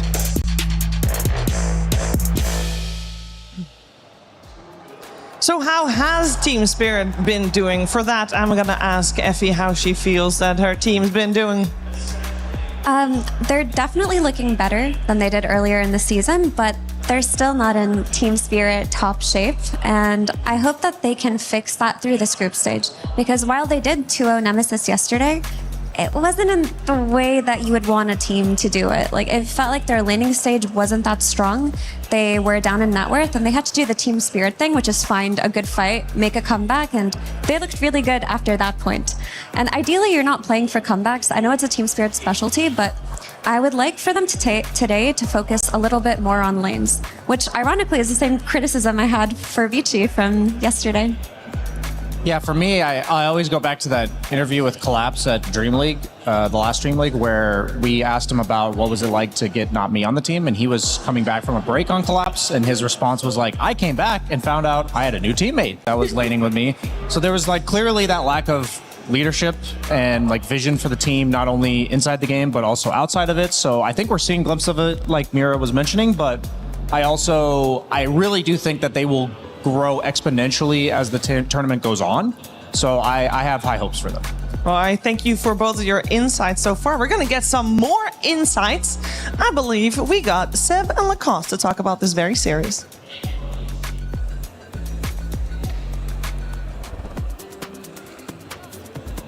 And here we are with Seb. You know, just want to talk about a little bit about this incoming matchup because there's a lot of history between these two teams' squads. You know, Bak, Y, Jinkyu, he's back in the squad against the gigantic team like Team Spirit. Who do you think has the upper hand? It's hard to say. I mean, to be fair, I'm excited about this one because I haven't seen Spirit play yet. It's been so hectic, like so busy the schedule. I'm looking forward to it. You don't know. It depends which kind of Spirit you're getting. If you're getting Spirit peaking, I don't think anyone can stop them. If you're getting a Spirit that's like finding their form, their identity, this is a good squad to take games from them because there's a lot of history, right, between these players. Oh, They absolutely. met each other's in TI finals. Like they know each other's in and outs.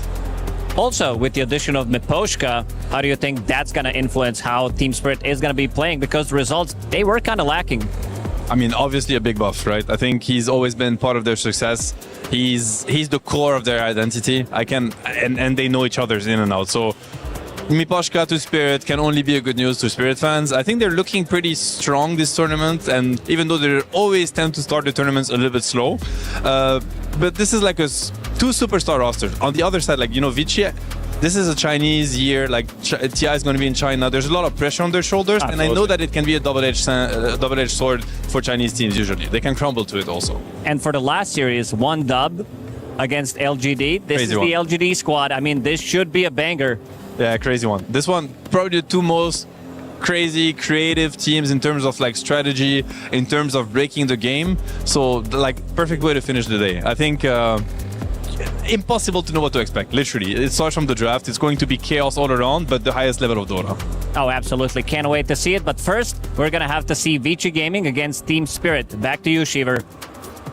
Thank you very much, gentlemen, for that insight. Vici Gaming versus Team Spirit will be a good one. Both teams have done decent so far. I think if we're focusing on Vici Gaming a little bit more first, they're 2-2 right now. They had a rough day yesterday, Brian, with a 0-2 against P-Vision. But at the same time, that was kind of a result that we were expecting. And I also feel like the first series that they had against Reconics also was one that we were expecting. So do we know what their power level is right now? I mean, they've been relatively consistent in their results recently between like 8th and 12th in the 2 tournaments that they played in. But for me, the concerning factor about yesterday was that the first game I felt like was a skill difference. So, like, Shiro himself even said we kind of messed up the lane.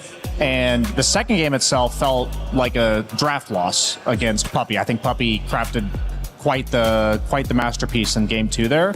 So I guess for me, it's like when I look at a team like Vici, I'm always asking myself, what does it take for them to take games or series off of the tier 1 teams? And yesterday, when they got outclassed in 2 different ways by 9class himself, I guess it just doesn't bode well for them. But I think that they will be a team that bounces back. And I don't think Spirit looks nearly as invincible as P-Vision. So I will get a much clearer gauge after this one. That's fair to say, I think, Effie. Yeah, I would agree with that for sure. I mean, both of these teams have work to do in their early game, just based on what we've seen from yesterday. But sometimes I think you can just get caught off guard. Vici hasn't really, I mean, I don't know exactly where they've been boot camping or what they've been doing, but I know that it's very unlikely that they've faced teams like P-Vision in their scrims while they were playing their qualifiers, right? So you come into this tournament, suddenly you're shocked by the quality or the difference in laning from a team like P-Vision, and maybe that's just what you need, that snap back into, I can't make this small mistake. This tiny play that I was getting away with versus other teams, I can't do that anymore. And if that clicked for them, I really do believe in Vici Gaming as a team. I think they're very high skill. I think this may be also one of those group stages that because you play 1 series per day, it gives you a lot of time to make those adjustments. And if, like Evie says, there's not been those type of scrims that they can learn from the matches here, and they can learn a lot from the other games that are being played at the same time. So a lot of information to learn from. The question is, how much have they learned? Have they learned enough for Vici Gaming to beat Team Spirit, or has Team Spirit also learned enough to take this 2-0? Let's find out as we head to the stage for the game. Thank you very much, Shiver and the panel. And yes, this is the fight in Group C. It is the middle of the pack, only in name, as our next 2 opponents go up head-to-head. Our first one, bringing them up on stage, is Vici Gaming! 5 years has passed since the Vici York took down Spirit, but this is a different time and a completely different squad with a whole lot to prove. Some issues to fix from yesterday for sure, but we all know they have more than what it takes to be and stay on top. Right now, sticking middle of the pack again in Group C. An important moment for Chinese team, though, on the other side, it's our EWC 2025 champions, Team Spirit! The Spirit Dragon has awoken off of its hoard of gold. And my God, what a hoard it was after their Dota 2 victory last year at the Esports World Cup. What makes them so good, you ask? Not me, Coach Maposhka, who knows, whatever it is, they have no plans to slow things down. And I tell you, nothing will slow down here, as please, Vici, please, Team Spirit, you may place your keys, you may take your seats, gentlemen, and prepare to do battle. Go ahead. This one is about to begin. A big fight in Group C. Where do we go? Where to head? We'll see what sort of draft we'll get out of it. Back to the panel. Thank you very much, Milos. As we will prepare for this series, I'm interested in hearing where our attention should be. What is the strength of both of these teams? Where do their wins come from? Effie, we already talked a little bit about how Shiro also said himself wasn't looking too hot in that first game yesterday. Is normally for Vici Gaming that where the success come from, or would you focus on a different player? I would say so. I think for both of these teams, it's very important to play through their carry, but the means that they achieve it is a little bit different. For Vici, when it comes to the way that they want to enable Shiro, a lot of it is XM getting a good late matchup, doing really well, and making very strong rotations. Whereas for Team Spirit, oftentimes Laurel can get shafted, and this team is used to playing in games where they maybe have to make a comeback, do a couple of comeback smokes, and play through collapse from the offlane instead of Laurel. Yesterday, we saw that XM couldn't really make much happen out of the mid lane, and it felt like there was no tempo whatsoever from Vici. So I do wonder what they talked about today in terms of hero picks for XM. Yeah, I was thinking when you were talking about not being able to make plays in game one, especially when the lanes went poorly, when they could have gone well, they looked very lost. And I think that happens to any Dota player when you're in a pretty crappy scenario. But I feel like the difference for me between these two teams after watching Vici yesterday is that Team Spirit always has like a vision of how are we going to take fights later on in the game? How is our team going to play the map? And when I looked at Vici's drafts, my concern for them was that they had overall last pick in both games, and it felt like there were parts of their draft that they still had to like round off in that last pick. A lot of teams I've seen will have, okay, they'll have the objective taking, they'll have the initiation and the gank potential, and the last pick can kind of just be good against what they're seeing. But when yesterday I was like, those are good last picks, but they feel like they had to be that, which means that you're just never really surprising anyone, and that's not going to work against the likes of P-Vision, which obviously it didn't, and I don't think it's going to be good enough against Team Spirit either. So I'm hoping there's more continuity in their first four picks, whether it's like XM's on a range guy and Shiro's on a playmaker or something like this. Yeah, just more of a mid-game idea, I would say, for Vici. Just that if our lanes don't go badly, this is the play that we can make, and this is the hero that's going to lead the charge. In that game where they had XM on Storm Spirit in game 2, that was their idea. We're going to play off of the Storm Spirit, but what we saw was when they were playing that mid game, he would zip in, get silence, die, and they had no means at all to do anything after that. Spirit, they will often think about, okay, what if we lose lanes here? What do we do? Who's farming and who's going? And it feels like Spirit, in terms of conceptualization, just have the upper edge. I think going off of your point, it's like you pick Storm first, and they say, this is our playmaker. But then what P-Vision did was say, I'm going to pick Ember into Silencer, and you just aren't going to be able to move on Storm Spirit. I feel like what a lot of teams would do there is say, okay, Storm Spirit's kind of gimped for like the first 20 minutes of the game until he gets some items. We need somebody else to like carry the torch for that period, but they didn't have that. And it felt like that period of the game, there's a lot of these games, not just between these two teams, but that have quickly snowballed out of control around the 15 to 20 minute mark, where just like one or two fights, it goes from a perfectly even game to like 5 to 10K. So that's where my eyes are specifically for the series as well, not only because that's a trend, but that's also something that happened to Vici twice yesterday. Yeah, when we were talking about how the teams are adapting and learning as this tournament progresses, there's one series in particular that I think Vici might learn a lot from about Team Spirit, because the first day they faced Mouse, and yes, it was a tie, but to be honest, it kind of was a 2-0 in favor of Mouse, because that first game was eventually Megas versus Megas, and okay, then the team spirit factor, as Collab said, it's in the air. It will the EWC buff will prevail and come through. But it wasn't a great series from them. No, it wasn't. In an ideal world, you're never playing for comebacks. Like, while it's awesome when they happen, that's not a scenario you want to be in, where the other team has megas and you have to find, as Brian calls it, the Doctor Strange simulation, where you find the one team fight that works for you. That's not what you want, and that's why I'm a little bit concerned for Spirit. But we heard in that interview from Yatoro where he said they're still trying to figure out what exactly they should play for. Whether it's the early game, the mid game, or the late game, they haven't solved it. So this group stage could just be about finding that X factor for them. Like, what is it that works the most?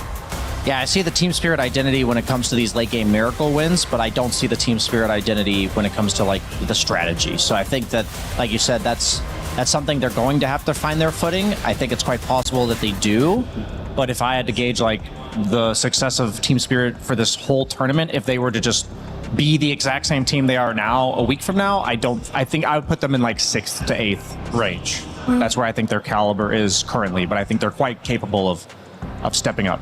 Yeah, based on that EWC buff, though. Of course. Surely it will come into That's at least 3 wins out of the next like 15 games for sure. One thing I did notice watching Team Spirit yesterday, it's not an exact detail because I only had the time in the morning, obviously, to glance at, but they did lose their mid-tier 1 quite early, and it took them a while to actually cross the river and make some plays. And I wonder if that's something that they assessed themselves and said, we need to be able to hold this tower so that we can actually smoke across the river and not be the ones constantly run at. And in that case, they have to input more resources into Laurel than less. They can't like last become Zeus and do nothing while he's getting coiled over and over. I also think that's the reason why heroes like Snap and then honestly Necro now have become really popular, is because these heroes, there's no such thing as like having superior lane shove to them in the mid lane. They naturally create this vacuum where the enemy has to respond with a bunch of heroes and your playmaking potential goes out the window. And this patch has really shaped up to be, we talked about the range carries and the melee supports in the safe lane, but I really think it's so much about this dynamic between these melee playmakers in the mid lane versus the heroes that shut them down. And so far, I'm seeing the heroes shut them down do quite well.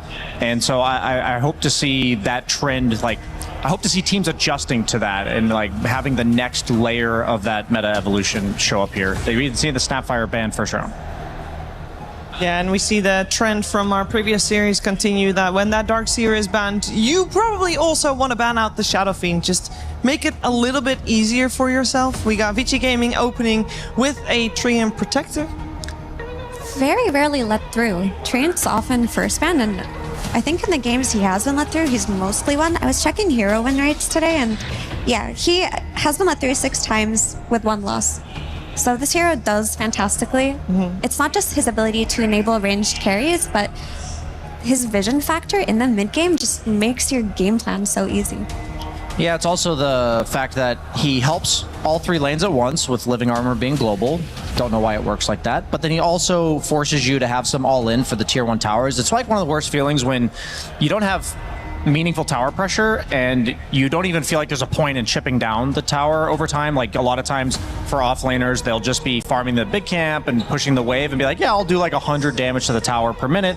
But that just doesn't work against Treant. So what I'm looking for in Team Spirit's draft is, if they're allowing Treant through, is it's not as much about just the lane matchup itself, but like what's your plan for like the 5 to 8 minute mark to make some sort of substantial invasion of the safe lane that's gonna boot the Treant out effectively. I mean, early Dispel can maybe be helpful just to secure those kills, like things like Enchantress, things like Largo. I could see those being effective. We did see Enchantress have success against, I think it was Mao's that played. It may have been somebody else. Who was it that played Enchantress? We've seen snaking Enchantress earlier this morning as well. Hero, I was surprised wasn't as popular as it was in the last few tournaments, because it's still seeing play, but there's some of these other supports like the Treant and the Clock that are just having a bit more attention put on them. But I do think Enchantress is quite good against Treant in theory, because you do take the early tier 1 towers and you dispel the living armor, which is a lot of his early game potential. And you also don't really a lot of supports are afraid to walk through the jungle against Tree because they will die to a Tree +1, and Enchantress is one of those that won't. We got the Hoodwink and the Mars removed by Vici Gaming in the second ban phase. Mars is a weird ban. I know. Yeah. I know it's collapsed and everything, and he is good at finding Trian because the arena destroys the trees. But I don't know. I think Mars has just been severely underwhelming in the past few months. Quite the respect ban, I would say.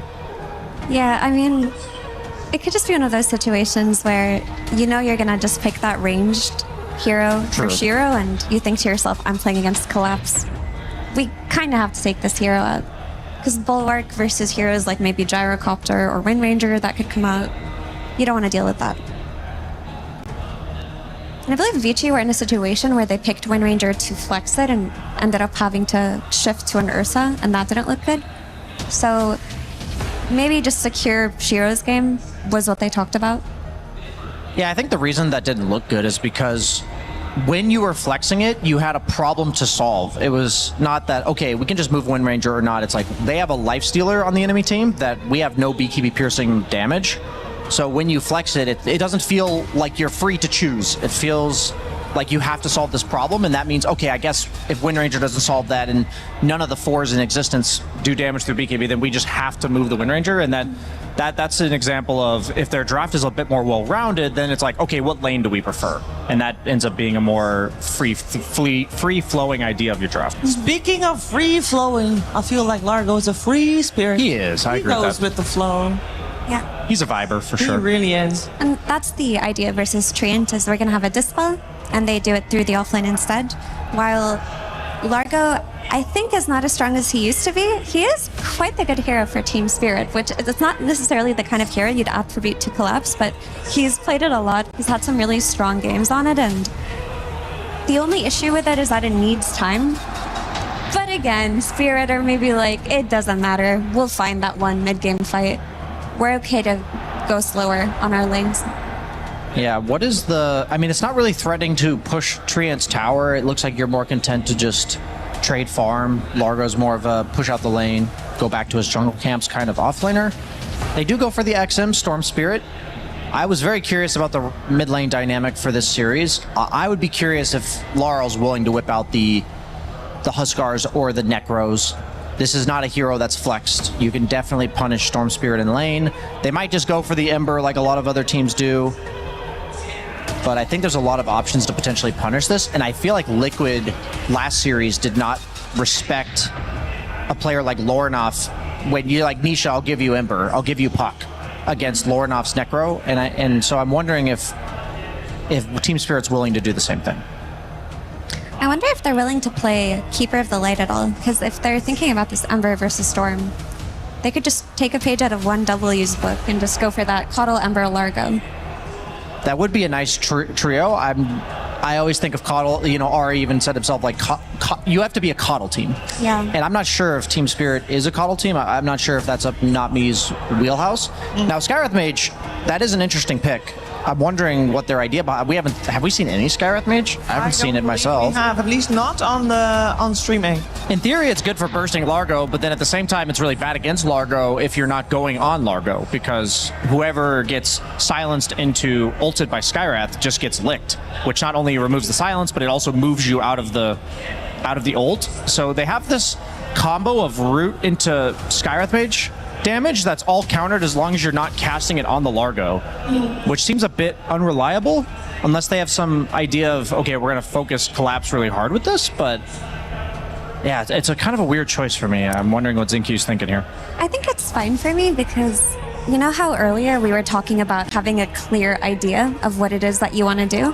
And they had this idea. We have this jump of Storm plus 1 damage dealer, and we're just going to really simplify it with the Skywrath Mage. We're going to have the burst, that first smoke with the Storm Spirit. We know we're going to have kill threat if Sky is 6, and to me that is better than just picking that Storm Spirit and thinking, oh, he's going to carry us through the mid game. Yeah, that's fair. I think the only reason Skywrath Mage is not super popular right now is because safe lanes are so oppressive and they're like meant to win.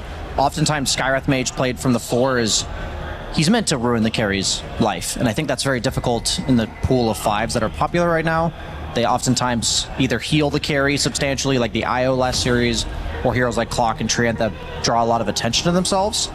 So I have to imagine that's why we don't see too much Sky. I think the hero's still like theoretically strong. Terrorblade, it's a pretty good blind pick, meaning you do know your lane, but you don't see your carry to carry matchup.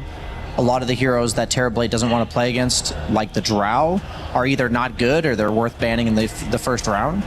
You don't have a lot of these like Zeus's and Tinkers in the mid lane meta right now, so I was hoping to see a bit more Terrorblade. He is effectively a ranged carry when it comes to lane pairings with Treant Protectors and the Clockworks. I like the pick. I think it's good for Shiro. I think it fits his playstyle a lot. I really like the Terrorblade here, yeah. I think versus Largo on lane, I look at Largo as a hero that you have to kind of address with a lot of single target damage. Sustained damage. And overwhelming, right? Because ideally, this hero wants to take these long drawn out fights, pump out those gradual heals, and make it difficult to actually run into them in that mid game. But Terrorblade, as a hero who can just throw everything on one target and take him out, exists to solve Largo in that sense. I also think that the strength of Largo is that he's got high armor and high damage. So on lane, he trades very well against most heroes, but Terrorblade is not an easy hero to CS against in melee form. Like, his BAT is better, and it feels like they've correctly addressed the Largo threat. I mean, I'm liking VG Gaming's draft overall. The Skywrath Mage is going to remain a question mark in my head, because every time I just will approach it with a bit of skepticism, saying, why is nobody else picking Skywrath Mage? What is XinQ going to do? Is he going to roam on mid really early and try to shut down Laurel's early game and gives XM the playmaking potential that he was kind of lacking yesterday due to the setup they had in the draft? If that's what they're going to do, and they pick a hero for Bach that's more independent and able to play for itself, then that would make a lot of sense to me. I'm curious with their last pick. Listen, I have very particular opinions on Skywrath Mage. I do think the hero isn't in a very strong place competitively, but I also think if you're picking Skywrath Mage, you have to be a player like XinQ. You have to be somebody who plays for your own farm, finds a way to play greedily, get that early level 6, and you have to play like a pseudo core if you're really going to pop off on this hero. He's not like a sit back and cast spells every once in a while kind of support. There's so many supports that do better than him. But if you're pulling some shenanigans and you get a really good start, the hero looks good. So I kind of believe in it in the hands of XinQ, where I probably wouldn't say that if anyone else picked it. What does that look like though, in terms of, I understand what you're saying, to play for yourself. Shard. Okay, early shard. An early shard. Gotcha. So it's a little bit of that mid game like farming mixed in with not always going for plays basically. Yeah. So we see Centaur, like a nice generic offlane pick when you know it's likely a ranged carry because they've got the Clockwork 5. Centaur does quite well against a lot of the range carry. I feel like it's weird that they banned Windranger and then picked Centaur, because Centaur I think is unplayable for Windranger because the focus fire is just useless against you. So that's a bit peculiar to me. I'm wondering if we might see like a Yatoro Morphling or something like this. It's going to be a bit susceptible to the silences, but I think like an early Manta buyer that's ranged would make sense to me. Luna. Based on the tier list you guys made on the first day, this tier list might therefore already have changed. Nature's Prophet is still pretty high up there. That would work. They actually go a completely different direction. It does decently against Centaur later, but I actually think Lifestealer will struggle a bit in lane here. I actually don't love this Lifestealer pick. Yesterday I thought P-Vision set up the perfect Lifestealer draft. I think that this is like a 7 out of 10 Lifestealer pick for Yatoro. I think it does offer them a win condition, but I think that if I were going purely off the drafts and I could not see the teams, I would prefer to be Vici, I think, for this one. I agree. I really like what Centaur gives them in terms of an early pipe. Lifestealer does give them that physical damage and the scaling that they need to fight into Vici, and of course Rage versus Terrorblade, allowing you to maybe get those key kills on him before he sunders. But early game, that damage is going to be coming out of that Dark Willow plus Ember. So if you get this pipe and just run at them non-stop, and you don't let this Lifestealer breathe, I think Vici have a really good draft to set the tempo. Yeah, my main concern with the Lifestealer pick was that I think that he is bullyable in the first 3 or 4 levels. I think that's exactly what XinQ wants when he picks Skywrath Mage, and I think there's potential that if top lane goes poorly for Team Spirit, that also bleeds into mid lane. And I think that the lane momentum will heavily determine this game, like it has been for a lot of the matches we've seen thus far this tournament. And if Shiro's given a free farm, I think that XM or Vici and the rest of their lineup will be able to capitalize quite well on an early lead. They have objective taking, They have pick off. They have good wave clear. So yeah, I mean, I think that both teams have a win condition, but I think it's all about Team Spirit slowing it down and Vici ramping it up. And for me, the big question mark right now for Vici is, did they fix their atrocious laning from yesterday? Because the talk that we had about their draft, if they lose their safe lane and Largo gets a good start, then it's not going to be very relevant. And they're going to have to be playing on the back foot, going for a comeback. And that's not what you want in picking Treant plus Terrorblade. Indeed. It is indeed not. So laning stage has to be going well for Vici Gaming to have a good shot in this game. We feel like they drafted kind of well, so I'm kind of optimistic on this one. I am curious about the Storm versus Ember. I want to touch upon XM versus Laurel there a little bit, because I feel like that's the lane where I think it's supposed to be even. Yeah, the lane itself is pretty even. I'd say the lane slightly favors Storm, and then the game favors Ember. Because that's where I feel like a difference can be made, with also potential rotations coming out. Skywrath is a very fast hero. It can tip the scales in the favor of Vici Gaming. Yeah, if Vici Gaming ends up in a spot where Bach is just chill farming top and Skywrath Mage is roaming on mid, I think that favors them heavily.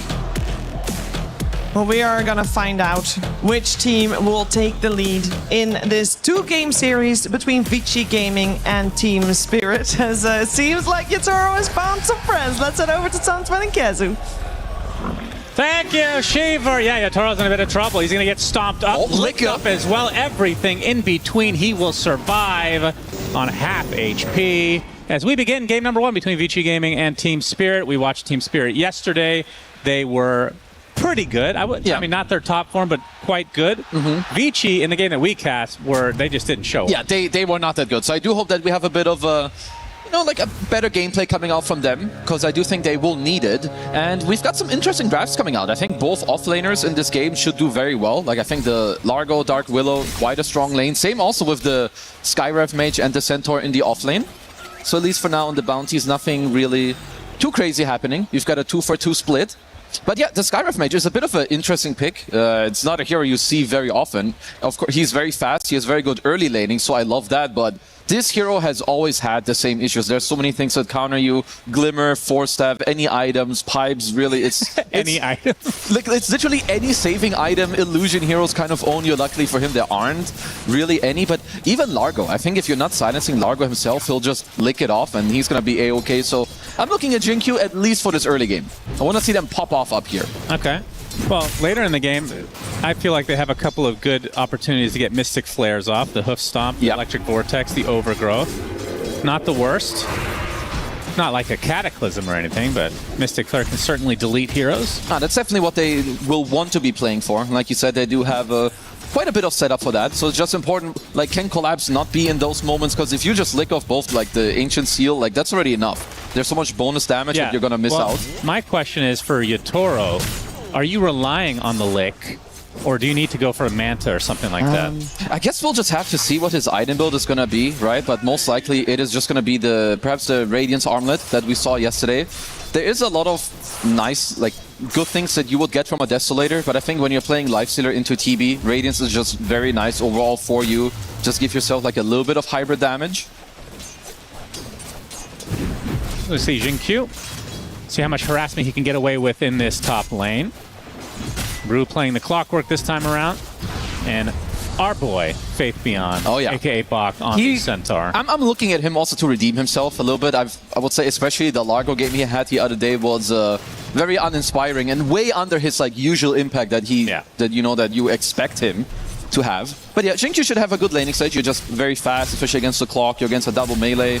Because you also heard, like, the Panda was talking about it, Lifestealer. I think, yeah, the 1-to-1 carry matchup into TB is not in your favor, but the thing that Spirit have going on for the draft, it is actually quite difficult to kill these heroes. Like, you have Ember with Flame Guard, Lifestealer can be tanky, you have Largo saving each other, you've got the defensive infest, so it's more on Vici later. Can they find this moment to burst through one guy, as Y? Will be First Blood, not me. Gets the gold for that. I have to remember that throughout this game. Of course. And other than the Ancient Seal, what else can the Lick take care of? You got the Living Armor. Yeah, very good one. I mean, it works against Overgrowth. Yeah, Overgrowth, Ancient Seal.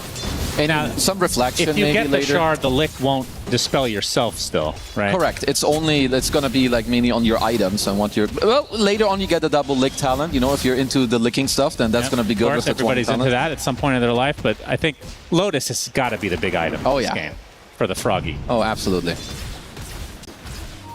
Collapse will get the first Lotus of the game here. But yeah, mid lane, Spirit versus Spirit, XM on the Storm. Spirit doing a lot of damage to Laurel. Fairy Fire will keep him alive a little bit longer. The tree actually blocks enough vision for him to walk away. Very, very close to a solo kill, which would have been pretty disastrous for the mid laner of Spirit. Very nice pressure by XM, and this is something else that you don't really see it so strongly, but you know, Tree and Protector has a lot of value, especially on these lanes that are gonna play very aggressive and hit each other a lot, so it could definitely be one of the small reasons why XM can get off, you know, maybe a little more hits and a little more pressure than usual. Yeah, 21-3 CS right now for XM. We're 15-4 for Laurel. I mean, how is this supposed to go in theory? It is slightly Storm favored. There's a lot of skill variants that can push it like maybe a little more one way or the other. But most of the time you should see Storm coming out on top. And I think especially with the Living Armor, I'm not too surprised right now at the CS. We'll grab the Water Rune pretty much uncontested. We'll see what the rotations look like at the 6-minute mark for that first Power Rune. Shiro was getting gone on, but is going to be perfectly fine. How does this feel in terms of a Terrorblade game? It's a pretty good TB game, I would say. I mean, historically against Lifestealer late game, it's pretty good, right? No, you have a good matchup into the Lifestealer. You're also pretty good against Clock. I think Willow can be both ways, but overall, the longer the game goes, you're quite good against her. You get Manta, you have many illusions. You're not really ever in threat of getting solo killed. It's more about what I'm looking at is the Largo Ember. Like, usually TB suffers against the mids and the offlane heroes because it's more about the magic damage, the spells, there's like more spell items or auras, as Shiro in a lot of trouble. Yeah, pops the Fairy Fire to try to stay alive. Obviously has all that physical armor. Now the living armor on top of that. Nice block from Y. Is that going to be enough? The Shadow Realm not going to have enough vision to finish the job, so Shiro will survive.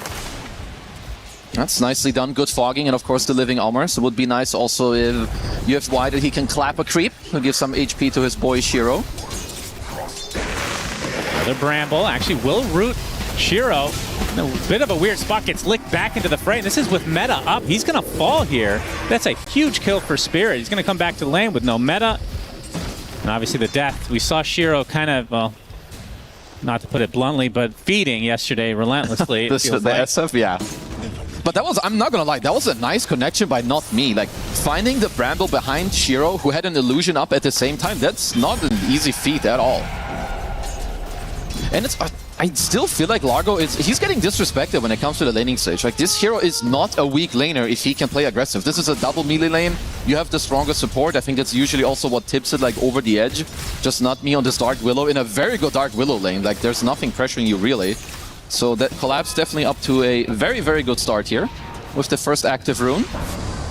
XM is level 6, Laurel is not yet level 6. Yep, Searing Chains to start things out for Laurel. Looking for the rune, will get the shield. As XM will be forced out. First rune going the way of Spirit. Yatoro and Bach in a 1v1, and I guess Centaur wins that for now.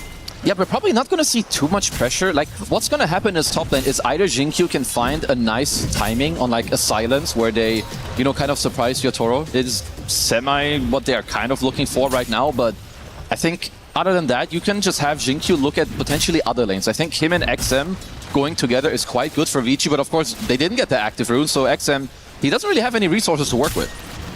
And Jinkyu, we'll see how fast he can get level 6, because I feel like against Lifestealer, Ancient Seal is insanely good as long as Collapse is not in the area. Yeah. Get some early pickoffs on the carry. And they do need that follow-up damage. Like, Centaur is not the type of offlaner who moves all that much, very static. You want to get your Stampede, and that's how you help your team.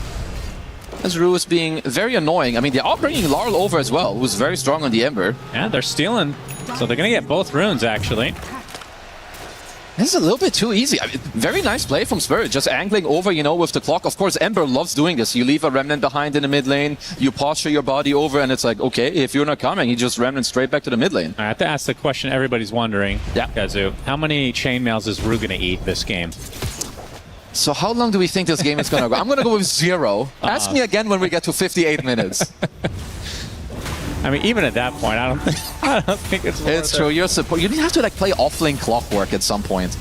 Need an offlane clockwork game at minute 78, which you'll never see because the hero's too goated as a support. Yeah. This time around, Spirit, they're no strangers to the late game, though. No, they definitely are not. But if I look at Rue's net worth, that's kind of sad. Like sub 1K. It's been a while since I've seen that. Searing Chains with the Bramble nearby. Bedlam not up quite yet. The zip away with the first Browning mistimes it a bit. XM does zip out, but takes away to not Mi's blood grenade as Jin Q looks to be next on the list. So in the end, 2 big kills for Spirit as Collapse will show up mid. That was a pretty costly, silly mistake there by XM to not get the dodge off, because he didn't just get himself stunned, he also got his friend Mr. Jin Q stunned. So that's pretty bad news over here. I also like that Collapse went over there to the mid lane. Of course, you can push out your lane with the Largo, then move over to the mid lane, because Collapse, he's having a banger of an early game here.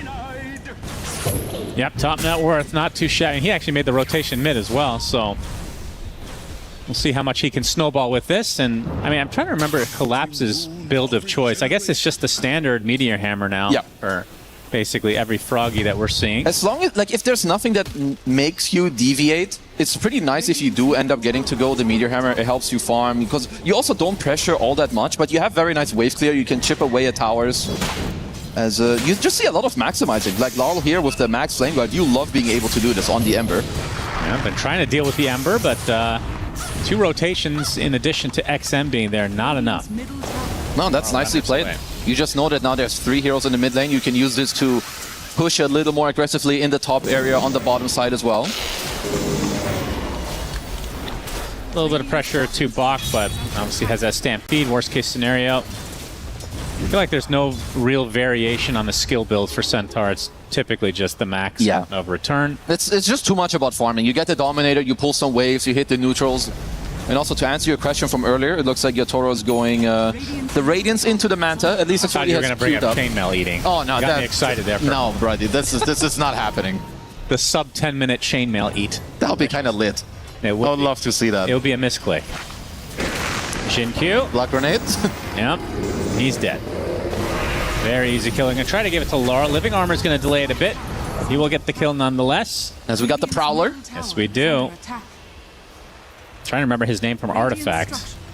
Didn't play the game, so I wouldn't know. Something that Farvon the Dreamer. Yeah, definitely Jekyll and Hyde type situation. Hey, you got it right this time. I did. You looked it up after our cast, the research. That's really good. Tier 1 under peril. TP on the way. Good cog placement. Gonna push Bach out of the way. This is not good. Bedlam. He's in a lot of trouble. He's just gonna get bursted before he can do anything. But they get the Ancient Seal and the kill now onto Yatoro. So a good turnaround from Vici, despite not having the Centaur at all, really. Another zip in from XM to try to finish off Rue. Terrorize hits 2, and away they go into the Searing Chains from Laurel. Can Spirit now turn this around? They're going to get the bowling action from Rue, and that should put things to an end. Basically, everybody's showing up here in the mid lane. Other than Collapse is just chilling. Yeah, he's full on chilling. I mean, it's nice that you kill the Lifestealer and you get some levels like injected into your team, but you brought 5 heroes mid and you still lost your tier 1. And now in the meantime, Collapse is just chilling bottoms, gonna have his Meteor Hammer, which also means, you know, you're gonna get to slowly chip away at the tower sooner or later. So even though like they hold the area somewhat, this is not a very good sign. Yep, Shiro gonna have to have a masterful performance. I mean, he has second net worth despite that death, so has he definitely can do nicely. it. Like we said before, it is a very good TV game. I do emphasize a little bit though. Skyref Mage, Jinkyu hasn't really gotten much done yet, and I don't think it gets much easier. Like, you wait for that 6, brother. Okay. Wait for that 6. Trust. I'm just saying, you hate playing versus Ember Spirit. Like, this hero is so annoying. If you can kill him a few times in the early and mid game, that's nice. But high-level Flame Guard, once you get Slide or Chains, like, you're in so much trouble. Yeah. But if you get the Ancient Seal on him of first, I mean, you can't rely on licks from Collapse every which way. There's only so many tongues that he can use. True.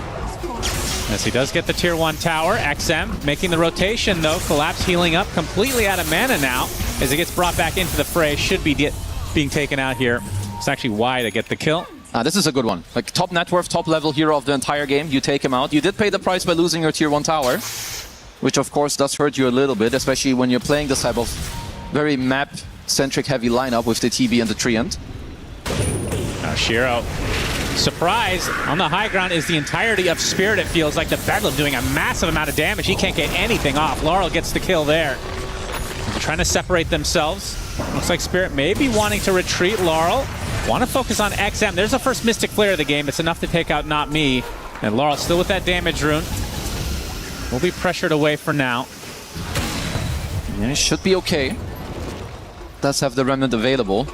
I'm like, this Not Me guy, he is very good. Like, I didn't know him all that much before he joined, but his first stunt with them was at like, what? It was at Dream League where he had some banger games, and here too. Like, I think his spell usage so far in this game on the Willow has been very, very good. So Spirit overall. I mean, I feel like they've gone through quite a few roster changes, and this one has stuck better than the rest. Is why trying to get things started onto Laurel, but he's just a little too mobile for the likes of Vici. I mean, definitely the best thing that Vici can play around currently is, of course, like both XM and Jin-Q going together. You allow Shiro to get the space that he needs, you know, being TV. You just kind of need to farm up. Same with Faith Beyond, of course, on the Centaur. You're just playing your little Helm of Dominator plus Stampede mini game. XM, Searing Chains, Bramble to follow, and the Bedlam as well. Is this actually enough? This time he dodges the Curse Crown. Where did the hooker go? Learned his lesson there. Yeah, hook shot onto Y. That should be an eventual kill as Laurel will close the gap. So they do get away with XM, but one of the problems is that if his net worth is, it is struggling. 4,100 at 14 minutes is really ain't no bueno. As Wisdom Shrine should be able to get this one. Yep, Bach secures it. And looking at his farm, very interesting. Okay. I saw the Ring of Tarask. I was like, all right, another heart, but no, a pipe incoming. We have not seen that on the Centaur so far. Okay, so they want to go for more of a like fighting head-on into Spirit. It's always been, there's been a lot of metas, I think, where it's a pretty big 33 thing. Like when you play against a carry who rushes Radiance, if you can match the Radiance timing with a pipe on your offlaner, it can be somewhat easy to fight into it. But it does mean that you are losing a little bit on your scaling, and it also means that you are itemizing and you want to fight into Spirit between this like 16 to 20 minute mark. Yeah, and I feel like with these Chinese teams, something that I've noticed is a lot of times they don't align in what they're trying to do. Like this pipe, I feel like we're just going to see Shiro farming and not aligning with another item in order to actually fight. I think you might be right, but that's at least where I hope that they do find those moments where you can go together and make it happen. Because TB can fight, especially like backed up with a pipe. It's not that easy to get him killed from full to zero, then he can still get the Sunder off and you can play into it. But I will say this will hurt Bach's game in the long run, you know, if they do take it there later. There's the Radiance. Online now for Yatoro. They're doing quite a good job at holding on to this game. Because with like the two tier 1s being down, like both your mid and safe lane tier 1 being down, not really dropping much more net worth, is quite good. 2K, I mean, if it wasn't for the towers, it'd be even. Yeah. The one that's struggling here is going to be XM. Like, again, I have to point out his net worth is low. And when you lose your tier 1 this early on, you are never going to get any of the active runes. You can just see that Laurel, he's getting his hands on every single rune. Yeah, well, he's going to have to get involved in some fights to get something to go his way. It's very likely that Vici want to try and strike in their own jungle. They've done a very good job at like fortifying their own area here with a lot of vision. All right, let's look at the timing here. So pipe is now being delivered for the Centaur. Mystic Flare, not going to do too much here, but they get the meta come out as XM takes out Rue. Going to zip right on top of the Dark Willow before the Terrorize comes out. So there's the double kill for XM, desperately needed. And now Laurel will have to Remnant away. So a good fight there from Vici. This is very nice. I like what they did there. Like, if you look at their vision too, they have a deep one down bottom in the lane. They still have one in the jungle. And even though Rue went quite deep to take that one, as Jin-Q living the Skyref Mage life. Yep, it happens. Oh, it does. And it will happen many more times this game. I love this hero, but he is really difficult to make work. Collapse will be optimizing, or itemizing rather, for that Lotus next. No big surprise. Yatoro going to take out this tier 1 now, so they have the full set. And for him, it will be the Manta, so it is going to respect. I mean, Manta Radiance is good in general. It's very good. Also, it does help you not just against the heroes, but also the map play overall, as Shiro is currently being smoked on.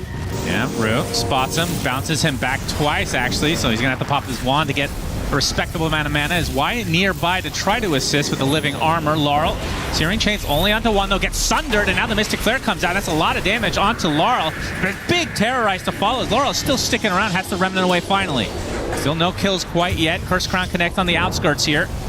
Laurel with the Remnant, so they will find the Treant Protector eventually, along with the Sky, who has just been dying relentlessly. So 2 supports go the way of Spirit. I actually can't believe Laurel lived there, but I think he got a Mage Slayer proc on all of the heroes before they got their spells off, because it definitely looked like he should have ended up dying there. But yeah, certainly a little backfire there on Vici, losing 2 of the heroes. In what definitely looked like could have been quite good, as Laurel, of course, gets another active rune. XM, very unfortunate for him. We'll have to zip away. Yeah, it's an annoying game to be Storm at the moment. I think there's more ways where... Oh, good Bramble.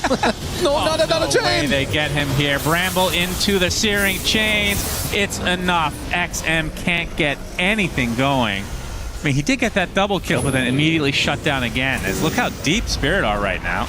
Yeah, maybe on the outskirts. Too Laurel, deep. okay. That's an 8x kill streak brought to an end, and now Collapse will fall as well. So double kill for Shiro, basically gifted on a silver platter by Spirit. We've been seeing some crazy plays in the last couple games. There's a lot of high skill stuff, but then eventually people end up so deep. Because here, like you said, Vici kind of being handed those. They'll gladly oblige and take those. You have Bach, pipe completed. Now you actually get to return all of this and you get to take the tier 1 tower. Yep, and Bach has the Blink Dagger, so can now get a little bit more aggressive. Rue. Knows that the Treant Protector's nearby, but won't be able to defend too much. Now, I will say, one downside to Spirit's lineup, it's a little harder for Collapse to steal Aegises. Yeah. You're just running in as a fat frog. frog. The frog ain't that good at it. But this is where Rue can pick it up. He's got the Rocket Pack. Yeah. Okay, not me. Vortex, Mystic Flare, that is the deletion of Dark Willow, but there's the hookshot to follow up. Do they have the stun lock? Yes, they do. XM, nothing for free, my friend. Man, that hook AoE barely got the stun off. They really needed that connection, because he didn't actually hook the Storm. It was onto the Ember. And well, when there's one death, there's another. And when there's one Ember, there's a dead Skyref mage. He's got the Kaya at least, which... this is the other problem. Skyref has such weird itemization. There's some metas where you could go in early ATOS and try to force defensive items out of other people. But other than this, you don't really have any good first items, and it really hurts people. And the heroes that you do play, if you don't have nice natural itemization, it also just feels awkward. Now, first Tormentor of the game goes to Spirit.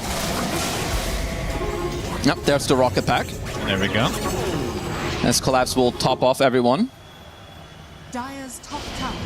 The Blink Dagger almost online for the tree, actually, so why? Not too shabby of a timing, actually. No, I do like it. It's very good against the Dire draft as well, right? Especially Ember. If Larl is ever out of position, just getting that root on him, because they have a lot of damage, right? We talked about the Mystic Flare and also Shiro. He's having a very, very good game on his TB, even with the 2 deaths to his name. Nope, he does get dusted, though. Buys the Blink Dagger knowing that this death is incoming. At the very least, he won't lose any gold. Oh yeah, Meteor Hammer his ass. Oh yeah, ultimate disrespect. And then lick him. I like that. Just saying that if Y had not had a greedy enchantment, he would have died without being able to purchase the Blink Dagger. But of course, thank you. Being able to have that is very nice. So upon the respawn, keep us updated on only his. I absolutely will. No, of course there's more. I'm sure Collapse has it. He also unlocked one of the better Largo talents, level 15. Of course, the Croak of Genius max DPS. Also nearly has the shard available. So some good timings being hit here by Spirit. Yeah, it feels bad for Treant Protector when you can just take 2 overgrowths off immediately with that shard, as we're going to see a pickup on a Not Me. Is this one free, though? It looks like it. For once, XM not going to die afterwards. It's good that the game slowed down a bit here, especially for XM, because he's making a pretty decent recovery. He's getting quite close to his BKB, also getting up some more galvanized charges after kind of losing most of them in the early game. Yep, 1,000 away from the BKB. And Yatoro. Gonna farm some enemy ancients. Has his Manta style now. We'll be going for the armlet into Ags. This is quite good, of course. A lot of the carry matchups, you can try to sway a little bit with itemization, and I do like that they gave Lifestealer the Aghanim Scepter, like especially like back in the day, like it's kind of unplayable against some heroes like Ursa and whatnot, and now you have like more avenues to actually play that. Bach will be okay.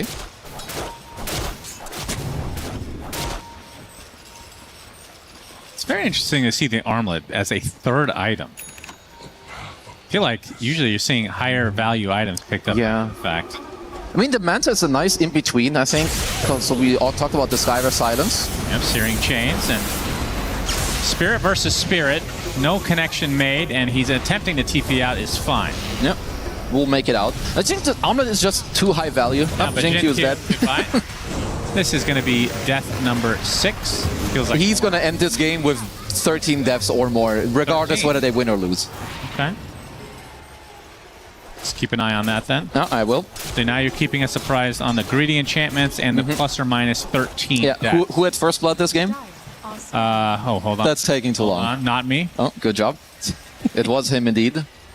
One, I would have been right 2. either way if I said not me. Yeah, so, yeah, that's true. Let's see where they can go from here. Because the game, it did stall a little bit, but you do see that Spirit are looking for smoke. They are showing Yatoro on the map in the meantime. Bach is in a lot of trouble. Goodbye, good sir. They have a lot of stun lock. Does pop the Stampede. Gets licked back in. Still surviving. Shadow Realm not quite enough. He does tick away eventually.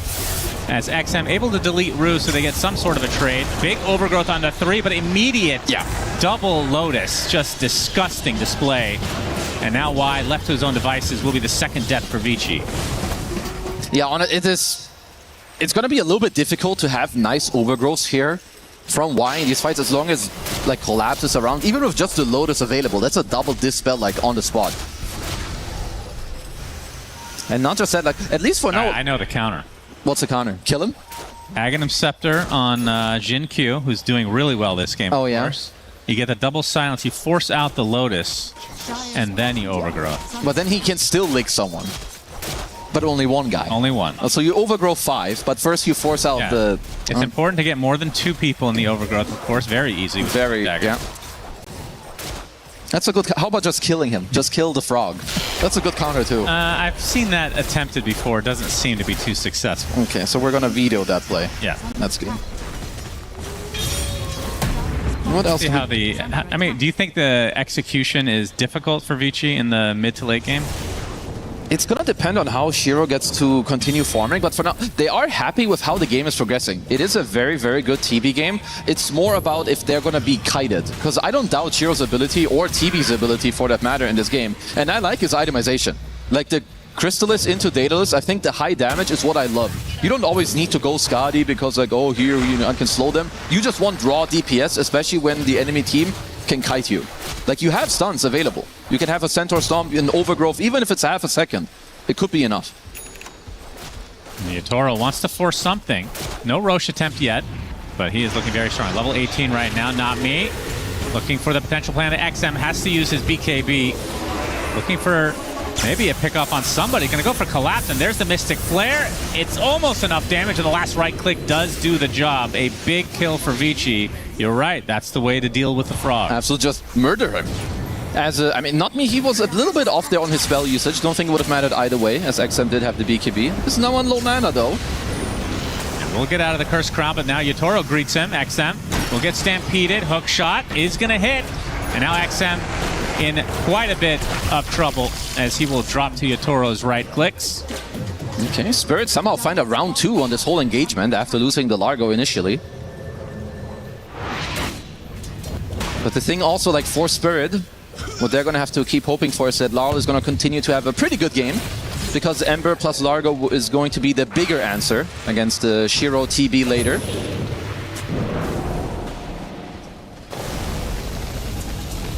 And looking at Shiro's farm, has the Crystallis, so Daedalus actually not too far away to go along with the Hurricane Pike Manta. Yeah, I do think it's really good. And Spirit, they're having a bit of a problem when it comes to, I'll say, progressing the map. Their lineup isn't very good at killing a tier 2. Their Roche is okay, but it's not quick. And the problem is, if they don't threaten Roche at some point, I do think the moment that Shiro gets Daedalus, it's very easy for them to just walk over there and like take over the area. All right, another greedy enchantment there, just to give you a prize. Yeah. It's good. Searing Signet plus Greedy. Very nice combo on the Froggy Frog. He just kept the same thing. Yeah. That's how good it is, both of them. Yeah, that's the point I'm trying to make. Yeah. You really had me on board of this deletion of Greedy. See? It's just good. I mean, it feels good as a support, I'm not going to lie, but I do think it does drastically change the game, and a lot of the times it's also a factor why games in general go a little bit longer, I would say, because I think when you're more stuck in specific places, you can just wait. You will hit some of those bigger item timings that can get you back in the game. Dire's top tower is under attack. Oh, Nice. Now we have a smoke from Spirit. A nice active rune from XM. It would be great for Vici if they can wait just 100 gold. Shiro is about to finish his entire data list.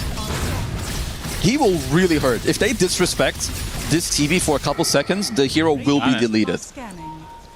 It's interesting that they smoke now because Yatoro's only 200 away from Ags himself. Now counter smoke for Vici as they are good to go.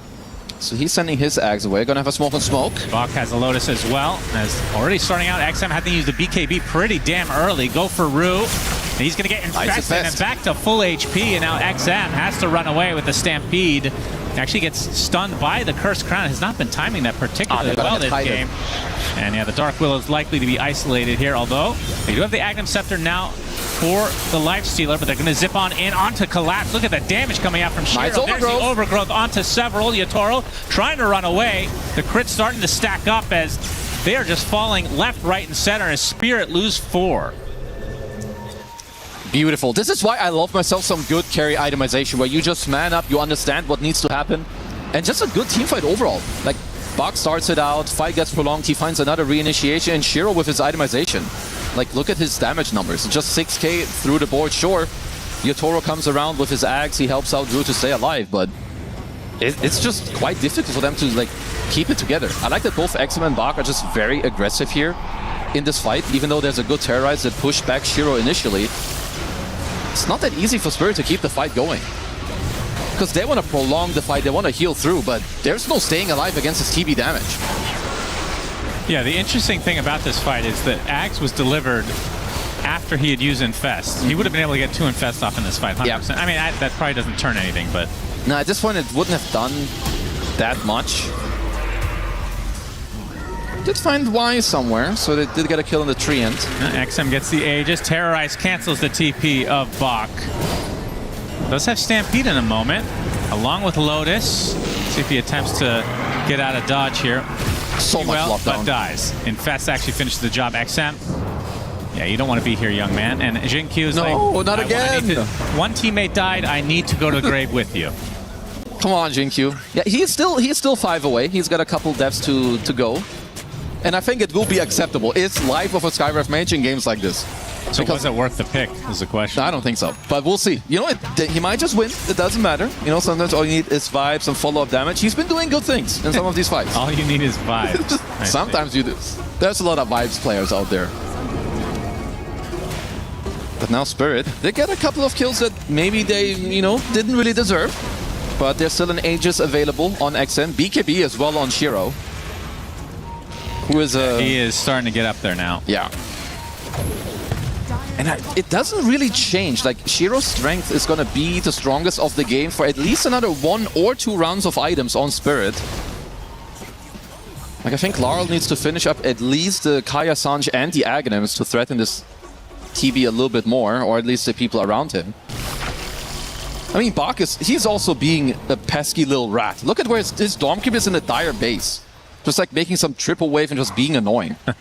Like, what is this? That is, it's been a long time since I've seen this. Some Lord of the Rings orc type shit. Oh, they're smoking to or against the Ultra Wave, but Spirit are looking for a smoke themselves. And they'll be running into each other not anytime soon. Could be an active rune. Call the active rune, Shannon. What's it gonna be? Arcane top. Damage. Bottom. Jeez. What's a good try? Damage bottom, shield top. Polar opposite. Well, not me gets rewarded with a shard, so... That's the second Torm, right? First one was Rocket Pack, and now it's the Percy Crown. Still smoked up on a couple of the heroes.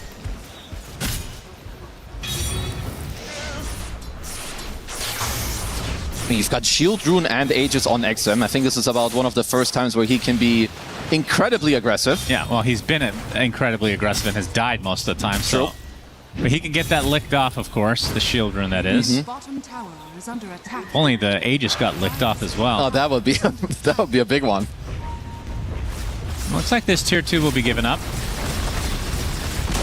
I mean, very even game. I mean, whose shoes would you rather be in right now? Like, ignoring the Aegis, I guess. Right now, definitely Radiant. I don't know if it even tips at some point. There's a lot of gameplay that goes into it, but VG should be quite happy.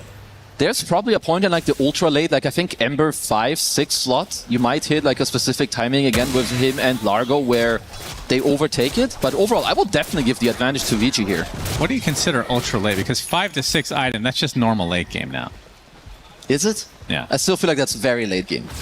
Like for me, in 10 minutes, they're in late game, and then I feel like most games that I cast at least go to late game, like actual 5-6 slots. Somebody. Yutoro runs into Bach. Nice Cogs from Rue. And Shiro blocked off as well. They've already used the pipe on the side of Vici, but you can see the infest onto Rue means exiting is the strategy for Spirit. It's going to be another active rune from a boy on what's XM. the average game time? Isn't it like 40 something? It's usually around 40-ish. Yeah, that's late game already. Okay, I'm looking at like 55 minutes plus. So like around the tier 5 items, maybe slightly before. Fair enough. Zip in onto Rue. Already at half HP. Yatoro's there to try to counteract this with the infest. He does so.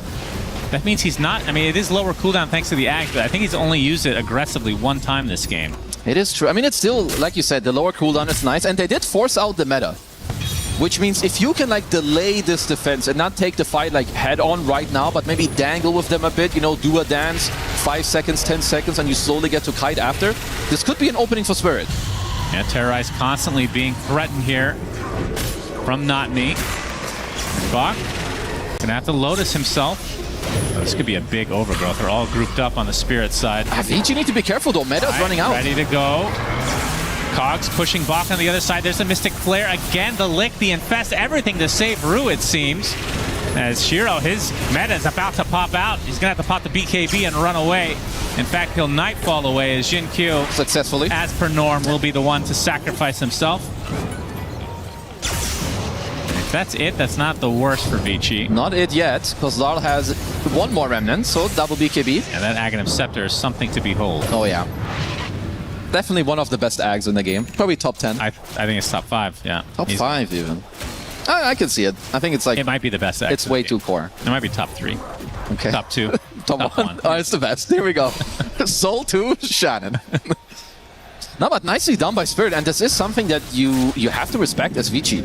Like, while TB has the one-to-one matchup against the Lifestealer, you have, a lot of the Spirit heroes are very slippery. So if they can kite you out the first, 10, 20 seconds of the meta, and then it's also not that easy to disengage, right? You talked about the Ags on the Ember. 33. You have the hookshot. 33 is around. He is in the next series, of course. Yeah, he's waiting. Making sure the lights are good to go. Let's see, Laurel enjoying himself. Yeah, he should be. Having a good game on the Ember.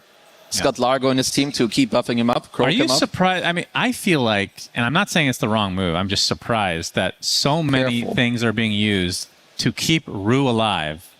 In these fights? Yeah. Like crucial spells, like Infest. I'm not surprised. Because also, with how they want to fight, they want to, bait out the meta and then keep it going. So any type of delaying this, I think it's good for them. Right. This is, of course, a replay. Just so we remember. That appreciate you pointing that out. There was a time where I was casting. Did you watch that? I don't know. You know what I'm referencing? I think it was Anime Major. It was a long time ago. But Anime? Put on Anime Major. Oh, yeah. Animator. And I was casting a replay thinking it was live. I had just casted. You would be the only one. You would be the only guy to do that. It says in really big letters, replay. Yep. Sometimes I don't know how to read. Quite comes and goes. It's not like riding a bike, apparently. Yep. Doesn't stay. XM, pretty close to finishing. I believe this is an Ag, so... Yep. That is an extreme... I mean, imagine that with a Terror Wave later in the game. Yeah, and that's something you cannot dispel. Doesn't matter if you have 1800 Licks or Lotus Orbs. Those vortexes, they're gonna stay.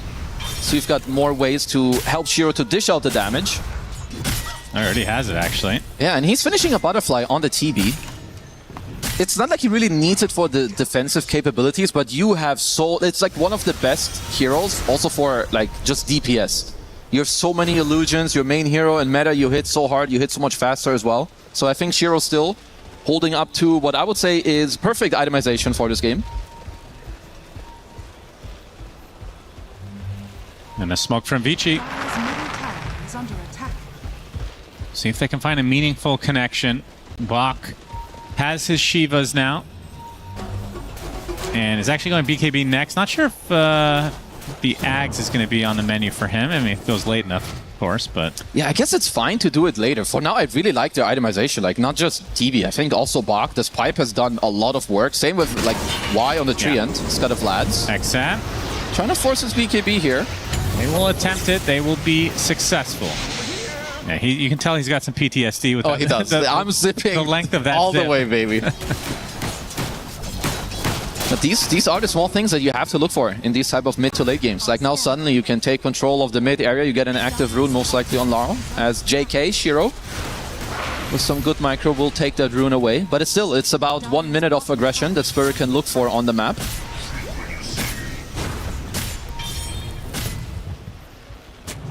That's my boy Jin Q got. Consecrated Wraps on Skywrath. This is probably one of the first. Yeah, well, he's sick of dying, I guess. Yeah. Barrier's not too bad. Also took Quicken, so some more move speed and some evasion for him. Maybe that could help him to stay under the 13 death mark by the end of the game. Needs an Eon disc. Oh, he badly. needs 7 items. Needs a heart as well, I think. Yep. Behemoth's Blood's really good on Skywrath. Very good, yeah. I mean, doesn't his shard make him... Oh, wait, they... Yeah, no, it's the shield. It's still very, very strong. But it means you have to get your stuff off. Yeah, that's been difficult. I mean, it's innate, because his shard is the triple bolty bolt. Oh, right, yeah. I mean, I'm really glad that they kept that in the game, you know, when a lot of stuff was removed or like removed or moved around, one or the other. I think Skywrath definitely benefited. Shiro on the high ground. Open things up onto Laurel. There's the silence, but he's able to get off the Yules. Yatoro going to go into a little action here as well as Bach with that pipe. Biding their time, and again, the infest onto an ally as XM comes in with the Electric Vortex, only hitting 1. Yatoro looks to be A-okay for now. The Terrorize onto 2. Remnant's coming as well. That's a really late-game Meteor Hammer, a double, in fact. Don't see that every day. Shiro looking for a Sunder target. Yatoro with the Rage, though, and the Lotus applied as well. He's gonna need a Gonna have to Sunder his teammate, and guess who it is? It's Jin Q. As Yatoro gonna get gone on now. He's taking a lot of damage. Does he have Infest? It's gonna be close. He does get it off in time. Getting some right clicks off inside of Shiro as well, with no more Sunder to work with, and that means the deletion of the Terror Blade as Jin Q, again, yet another death. XM uses the rest of his mana, now has the BKB, but all he can do is walk, which is not enough to get away from the likes of Lifesteal. A triple kill for Yatoro. Oh, they're not done. And Faith Beyond, the last remaining member of Vici, will be vanquished here in a matter of moments. Curse Crown will ensure it. And that's a full team wipe, and Spirit lose 0. Very, very clean from Spirit. And I've seen these moments before. You can tell from Spirit just how crisp their comms are. Like, they get this meta out and then just disengage so nicely. They don't, like, jump the gun after to, like, you know, kite and, like, follow them too quickly. And it happens so often when you have these transformation heroes. You pop the meta and you feel like you have to go. Like, it's even here, like, they get to kite so nicely. Yatoro gets the Dispel, he gets the secondary Infest off, and at this point, like, already, I think VG have overplayed their cards, like, quite a lot. Yeah. And once the fight goes poorly, Stampede is down, you're just dead. Because VG need a strong entry to the fight. A prolonged fight, or where you get, like, you're not running away from this draft. It is impossible. It's Ember, Ags, and Clockwork, and Lifestealer who's incredibly fast. Vici definitely going to have to be more clear and more clean. Jin Q. Yeah, Mystic Flare, just for style points. He is dead. Aegis now to Yatoro. All right, so quite quickly from a somewhat or very even game. It's got a double-digit gold lead here on Team Spirit, plus an Aegis available, and an MKB plus Basher combo on Yatoro against TB. So this is the about... Butterfly hasn't been up that long either. No, not really. This is, I would say, the first time where Yatoro would actually win a man fight against Shiro.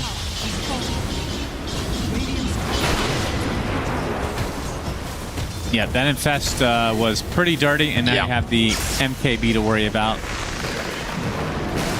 And Rue.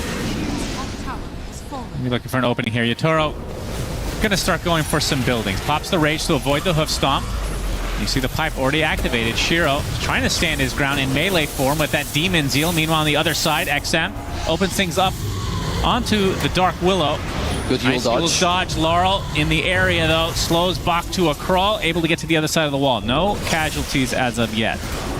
Well, all of this harass, it doesn't really do that much. You're doing this against a Largo. Obviously, you have to try to force them away, but Collapse will just keep healing everyone up.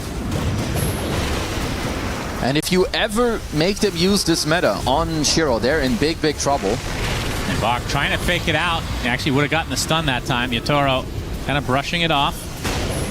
We'll be able to get the tower. Now the zipping from XN, but you can see the Infest already on the teammate. The Mystic Flare completely misses. Yep, full HP in next round. And Spirit just a little bit too far ahead right now. It seems 17K and it ballooned out of nowhere. It's just that 1 5-for-0 fight. Feels like was the difference in this game. If you're VG, I think you need to think about a different way. Attacking full frontal. Yeah, Stampede, but the lick onto the Dark Willow. Now the Mystic Flare, but Bach is going to get infested. Not that much damage being done. He gets licked back into him as well as Yatoro looks to be finishing the job with the help of the Dark Willow. Nice Sunder, though, onto Laurel. He's going to get the Yules to take out that silence as the Barracks is going to go down. Now there's the Overgrowth, but Yatoro, again, just brushing things off. Gets the bash onto Shiro. Trying to run away as XM will zip away.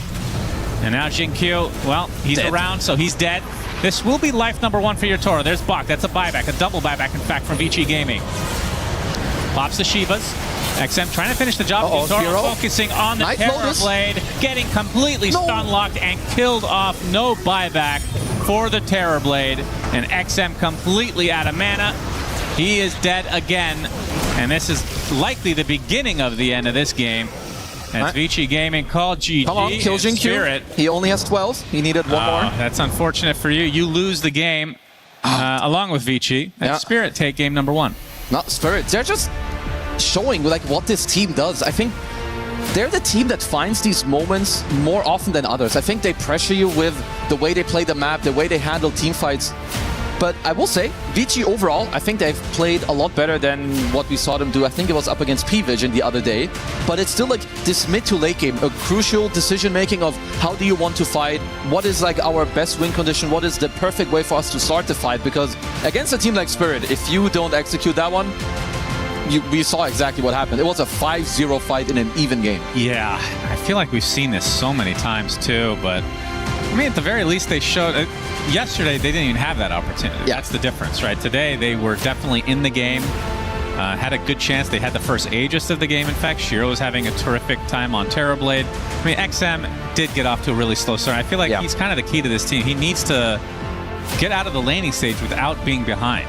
Yeah, it definitely didn't go his way. They had some very nice rotations, of course, on Spirit. I think also, especially Laurel, again, had a very good game. So did Yatoro. I think only 1 and 2 deaths to their names.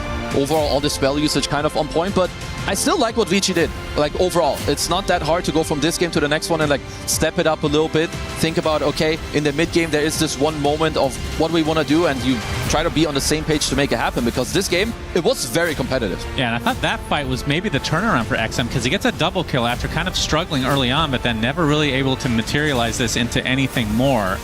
It was mostly just the Terrorblade doing things with, of course, the backup of Bach and, of course, the feeding of Jinkyu, as we've been accustomed to in this particular game. Man, I love Skyrift, but this hero is so hard to play and so hard to make. 1 4-step, and it's like you deal 0 damage. 1 dispel, and like, again, like, it's very, very hard to make this hero work. And I want to see what they have in store for us in the next game, and I think it's just here where I think Spirit, they're just kind of doing the thing where they bait something out of you, then they back off, you chase a little too far, now suddenly the next one of spells comes out, and they're just ready to make it happen. Yeah, so let's go to Shiva so she can break down this game number 1. Thank you very much. So we will break down this game, and this moment that we see here definitely felt like the damning moment for Vici Gaming in this game. But there was a lot of things that we want to talk about before that moment even happened, because yes, it was an even game, which if you only watched the first 10 minutes, you'd be quite surprised that it turned out to be an even lane, because it felt like, Brian, at the start of the game, it looked like Vici Gaming was going to lose a lot faster. Yeah, I mean, the problem with Vici is when you draft weak lanes, you're like, okay, we'll just draft stronger lanes for next game and come back stronger. But both of their series the last 2 days, I think they've had strong lanes, and then they haven't gone all that well. So that's very concerning because that's like a play problem that is not nearly as easy to fix, Mira. For sure. I mean, if you're drafting Treant plus Terrorblade, you're not drafting with the idea that, oh, we might die a couple of times, but we'll make a comeback. You know, you pick this hero so that you can secure your safe lane and have kill threat, and a little bit of misplays going down in that bot lane, but Largo and Dark Willow, that's a very strong lane in and of itself, and I can see how you can misplay versus a lane like that, but in an ideal world, you don't. Right, because Largo was top net worth around minute 10, which is not a situation you want to be in against Largo drafts. You want to make his early game slower, make his entrance into that mid game not that relevant, and play off of that. So why did this game last as long as it did? Because, yeah, at minute 10, it looked pretty darn bad. I mean, I think that Vici, when given openings, will take them. I quite frankly think Team Spirit overextended underneath the tier 2. I think that was around maybe 15 minutes that those type of mistakes, they happen. You know, it's kind of like you die once, you're like, okay, I gotta buy a BKB. Like, those are the mistakes where, okay, we overextended once, let's like reel it back in. And I do think Team Spirit did a great job of that because they gave Vici a couple fights, but once again, Vici capitalized on those mistakes. But then the rest of the game, Kezu was mentioning it throughout the cast, that Yatoro and the rest of Team Spirit was doing a great job of effectively baiting Yatoro, forcing reactions, drawing a lot of attention to him, disengaging and re-engaging. They had really good spells for that. They have heroes like Ember Spirit. Largo is one of the worst heroes to ever have to run away from because he makes his entire team move faster, and they had virtually no cooldowns. So really well executed later on from Team Spirit, but a bit of sloppiness, I think, that caused the game to extend. Yeah, a bit of diving here and there, maybe taking not ideal fights, but I do want to praise Spirit for a lot of the moves they did in that early game, like bringing their lifestealer to the mid lane and an Ancient Creep, taking that mid tower around minute 10, making it so that XM doesn't have an easy game to play, really was all of the difference. Compared to how they played yesterday versus Team Nemesis, they protected that mid lane, and we can see from Laurel's stat line 16-2-15, it really added up to something. And special shoutouts to Rue, of course, on that Clockwork. I don't think I've seen a more annoying Clockwork in a while, Brian. Yeah, I mean, Clockwork in and of itself is just inherently annoying.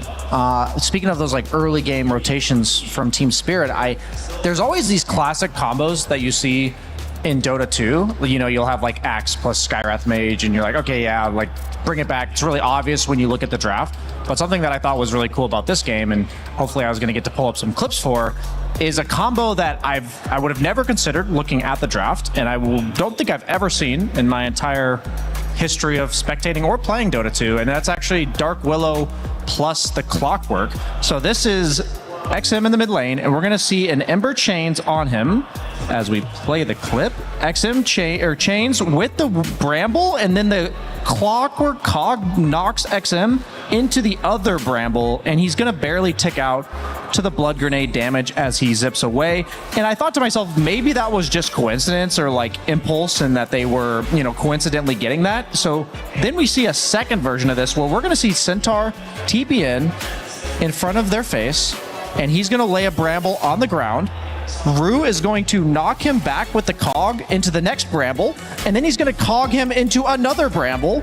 And this was leading to some really cool kills. You know, these early game invasions, for me, we were talking about that collapse on the mid lane from Collapse, as well as the rest of Team Spirit, but also this idea that if I'm Vici, I would not put that in my calculations of this is how I'm going to die. A Cog into a Bramble into a Bramble. That was just such a unique and cool combo, and I thought it was really high skill to execute it. Still, Vici made quite the hold in this game. Is that something they can build on? Because, okay, if you know you're apparently not going to win lanes, if that's not something that they're strong at. They win mid games, or rather, they do well in mid games. Can they build on that? For sure they can. Maybe like you could replace a hero here and there if you're not playing for lanes and you just want to make those big team fights, you know, maybe something with, instead of a Skywrath Mage, something with team fight that allows you to take more of those mid game fights. But I really do think the problem for Vici right now lies within the lanes. they're drafting good heroes and they're losing. And I'm not really sure how you fix that between game 1 and 2. We talked about it earlier and we said, okay, someone takes personal accountability, they try to do better. But it's becoming a pattern that they're drafting strong safe lanes and giving away kills in those safe lanes. And I'm really baffled on how you fix that in 15 minutes. Yeah, maybe I'm projecting a bit here, but in my experience, there's like 2 types of carefree play, and one of them is, man, I feel like we're just vibing, we're on a roll, let's pick me Skywrath Mage, and like, I'm just gonna make it work. And the other one is like, man, it feels like nothing else is working, throw the playbook out the window and just give me Skywrath Mage. And in my experience, when I do the latter, I end up just losing even harder than I did with the regular stuff. And that may not be what Vici Gaming's doing, but it does feel like it as a spectator. They're like trying to overly adjust to like the mistakes, not the draft. The mistake, in my opinion, is the gameplay, and I feel like they're adjusting to the draft, which I don't know. I feel like you're kind of throwing, a lighter at a fire, basically. It's a temporary fix. Yes, yeah. Because eventually you'd hope that you'd play better so you can come out of the lanes better. I do want to talk to him, and I know he doesn't want to talk about the draft, but I want to talk about the draft. I want to talk a little bit about the Centaur that we saw come out, and you guys already vocalized that they can't run away anyway. You know, there is an Ember Spirit, there is a Largo that's gonna sing the songs to run fast. There's a hookshot coming from a most annoying clock. Is he singing the songs or playing the songs? Well, he's playing the songs, but in my head, he's singing too. Okay, fair enough. He's like humming along. Yeah. Okay. Sorry That's for what I interrupting do. you. Yeah. So you go back to the draft. I interrupted you there. Yeah. So, people are running at you, and you're not gonna be able to run away. And even if you think you can run away, there will be brambles. And you still can't run away. So, on hindsight, I know you don't want to talk about the draft, but maybe everyone wants to talk about the draft. That's perfect. I mean, ideally, you're not running away at all. Like, you have Terrorblade, you're pressing meta, and the fight that we saw Vici do well in, where they then got Roche, Shiro stood there with his Metamorphosis and got to click people with that early Daedalus and pop off. So with these heroes, it's not run away. It's we're going in, we're getting a kill with this Sky plus Storm combo. Our Centaur's gonna stun, our Terrorblade's gonna beat people up. So no running away, just commit to the kills. The issue is there is so much sustain and so much long team fighting potential out of Spirit that later on in that game, what we saw was they were going in with that Mystic Flare play with Storm, and then he was getting infested by his Lifestealer, the clock that they went on. They were getting licked away, they were getting healed by the Largo. So you want those situations to be happening earlier before they can make the sustained counterplays, and they got that Aegis, for example, but then they chain fed a few kills, so they couldn't even play with the Aegis. They could not. We'll see if they might be able to play with an Aegis in game number 2. Before we get there, though, we're going to find out how Lara was feeling before this series even began.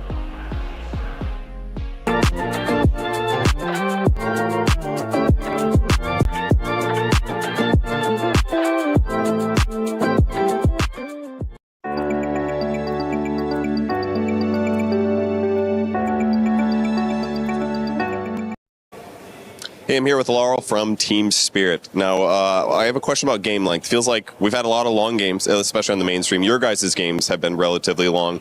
Is there something about the patch or the meta right now that's making these games long, or is it just like you and the teams you play against? I would say it's more about us, like how we play the game. We also like maybe love long games. All the time we like play a bit scaling, a bit like farming. And game we play, like a lot of teams try to pressure us on the early. So we like need to play more long game to win the game. But it's also depends on the patch. Right now all games are long, like 40 minutes is like basic standard right now. Yeah. You cannot like rush. You take first rush, you farm. You take second rush, better farm. Maybe third rush is more, you can win the game. You get refresh or cheese, and you can win the game. But two Russians, it's useless. Like you need to farm, like, take objective, and don't let enemies run from base. So what's the point of Aegis 1 and Aegis 2? You just get it to not die? Just take risky zones, play more risky, steal enemy like zone to farm, and like if you have some heroes like Storm, maybe it's easy to use it. Yeah. Yes, and he like go run into enemies, make a lot of pressure. So first Aegis more for pressure, second like to take all objective. Okay, that makes a lot of sense. You played Lina yesterday. The hero got changed a little bit with facets being removed. How do you like her right now? I would say just middle hero, like okay, like for me like okay hero. You need to farm a lot, like for Arena, it's good on lane. Well, you always pressure, but bad into maybe mid game because you're easy to kill. You need to have good heroes, maybe some stun in team, some melee. So I guess it's not Imba. Just right now, people don't know what to pick against her. And like when I see you just stomp lane and then like free farm a lot, like farming a lot, and split push of course. Well, it's fun to do spell damage too. I like that part, and I'm glad the damage over time is not dispellable anymore. That was like really only awful. you can counter it. Yeah, exactly. One other question: how are you liking the Dota TV changes? You can't spectate your friends anymore. They just removed that. Is that affecting your gameplay or strategies at all, or do you just not care? Probably don't care. Sometimes I just watch when. At least I don't know. I eat. I want to watch some game. I have some friends. I don't know, some. Some friends I cannot watch. That's why you boot camp, right? So you can just stand behind him and watch his fun games. Yeah. Or maybe stream in Discord sometimes. Okay. So for me, it's just stupid. I don't know. I don't know why they do this, but to like have full private by pro players. But anyway, everyone gonna show like pro players gonna show at like pro match. So you're gonna see what he do and. I don't know, just... I think they did it so that 9 class can win EWC and TI this year, so he can practice some stuff. Yeah. I hope so, but he's streaming and show his game list. So. That's true, okay. Oh, well, thank you for joining me, and good luck in your matches. Thank you.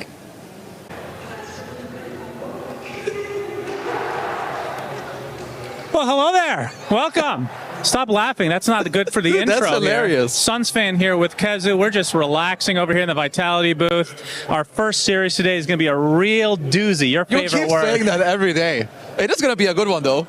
Which series is it? It is Spirit versus Vici Gaming. That's damn right. Vici didn't look particularly good in the game that we cast. They looked bad. Say it as it is. That was the first day, just jitters. You know, Faith Beyond very nervous to be here. Meet your hammer. He's only won TI one time. Yep. But I think they'll bounce back. I think it'll be a good series. I think it will be good, but I still got the upper hand has to be on Spirit because, like you said, they didn't look very good. They didn't inspire me very much. So I'm a Spirit fanboy. Meposhka is back, as I will tell you every day. It's easy for them. Okay, well, let's see how the first series go. Z.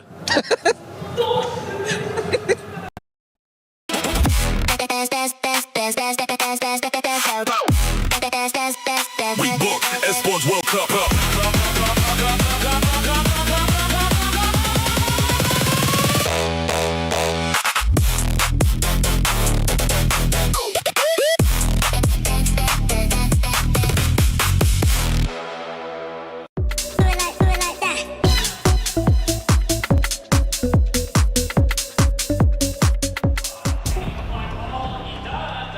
We are getting ready for game number 2 between Vici Gaming and Team Spirit. And the game 1 was the way of Team Spirit, and it looked smooth for them.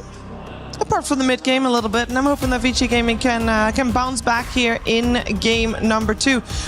We focused a lot on what Vici might be wanting to do different in game 2. I want to actually focus a little bit on Team Spirit because I know they like winning. They love winning, actually, and I think the way that they won, Brian, you're going to look back at that and be super happy with the way that you won, or do you feel like it should be more dominant? Because for a large portion of that game, after the laning stage, it was an even game, and I feel like that shouldn't have been the case. I think the discussion I would be having is just simply, hey, what we did later on in the... I feel like there's some moment in the game where they snap back to reality, you know, whoop, there goes gravity, right?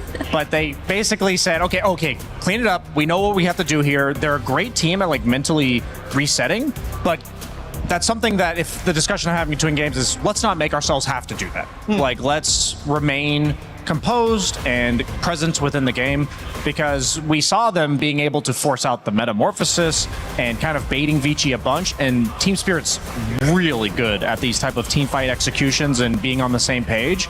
And there was just that little window where they got a little overzealous, and that's about all I would change. I don't think that takes much. It's almost, I think that's something that was less likely to happen in the days of old when Meposhka was in the game. I think he was a very unifying voice for them. I assume he basically just said something like that between the games, and I think over time they will, I think he will kind of bleed into the games by virtue of just being around them outside of it. Yeah, I mean, when you have dive heroes, it's really hard not to dive. It's right? hard. It takes a strong voice to say, okay, go back now. Don't dive this tier 2 and give the Terrorblade 2 comeback kills. That's where they need Miporska in the game rather than as a coach. Bring it back to 6-man PPD. But I think calls like that are just a matter of playing more games and getting more reps in, you know? And I think overall they should be pretty happy, especially with that early game. Because they took that mid tower very early on and that bottom tier one very early on too. And when you get those 2 towers within 10 minutes, it does feel like the entire map is open to you, and that's the ideal scenario for any Dota team. Yeah, they definitely had a clear vision of taking down the Treant Protector. A lot of times whenever people let through the likes of Treant Protector or Lone Druid or in any meta we're in, the equivalent of these heroes that are just often permabanned, there's something about the hero that's often game defining, and I think for Treant it's always the laning phase, the living armor that was effectively giving XM a much better time against Laurel, and then also preserving the tier 1 tower. Something that we've now seen a few times now is the Largos, who consistently would be going for Kaya Sange, are actually turning that Kaya into a Meteor Hammer, which is, I like the adjustment a lot in theory, because we've often talked about Largo as a relatively unimpactful hero for the first 15 minutes, but suddenly the hero has tower pressure, he can walk from safe lane to mid, and that's exactly what they did there. So I'm personally going to have to be factoring that in to how I read teams' drafts, and I'm assuming the teams will do the same when you see a Largo and what it represents for the game plan. Yeah. Well, we got our opening picks with the Snapfire and the Bane. I'm a bit confused, Effie, about the Mirana ban. Oh, I was going to say, Mirana incoming for Mr. Zincu. Oh, okay. Yeah, the Bane Mirana classic. Okay, well, the classic. Just like the Clockwork Willow. Oh, yeah, that one. He loves this hero. And he played it a lot during TI qualifiers from what I've seen. And Bane is one of those heroes that opens up unusual combos that we're not used to seeing, like the Mirana. So while it does look odd, it makes sense within context of the draft. Snap, on the other hand, that's no surprise. She's banned in almost every game. She just wins that mid lane way too hard. The flex is also open, but for the most part, you know it's going mid. Yeah, I wonder what is the percent flex here? Because I know teams like Team Yandex very commonly flex the Snapfire to Soxa on the 4. But I imagine it is most likely mid. The most important thing for me about Snap, though, at least from what I saw at Dream League, was if you pick a melee, it block picks all the melee guys. You don't want to do that in the mid lane. But if they pick like an Invoker or a Zeus or some ranged spellcaster, Snapfire has felt relatively lackluster because I don't think the hero's good enough anymore to just trade evenly mid.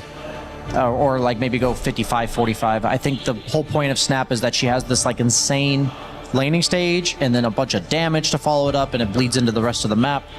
So I would hope they have some flex there. There's also a game that XXS played where he was the offlane Snapfire. Looked amazing in that game in particular. Team Spirit did that in Dream League as well, actually, where they moved Collapse to offlane Snap. So that's something we definitely have to keep an eye out for.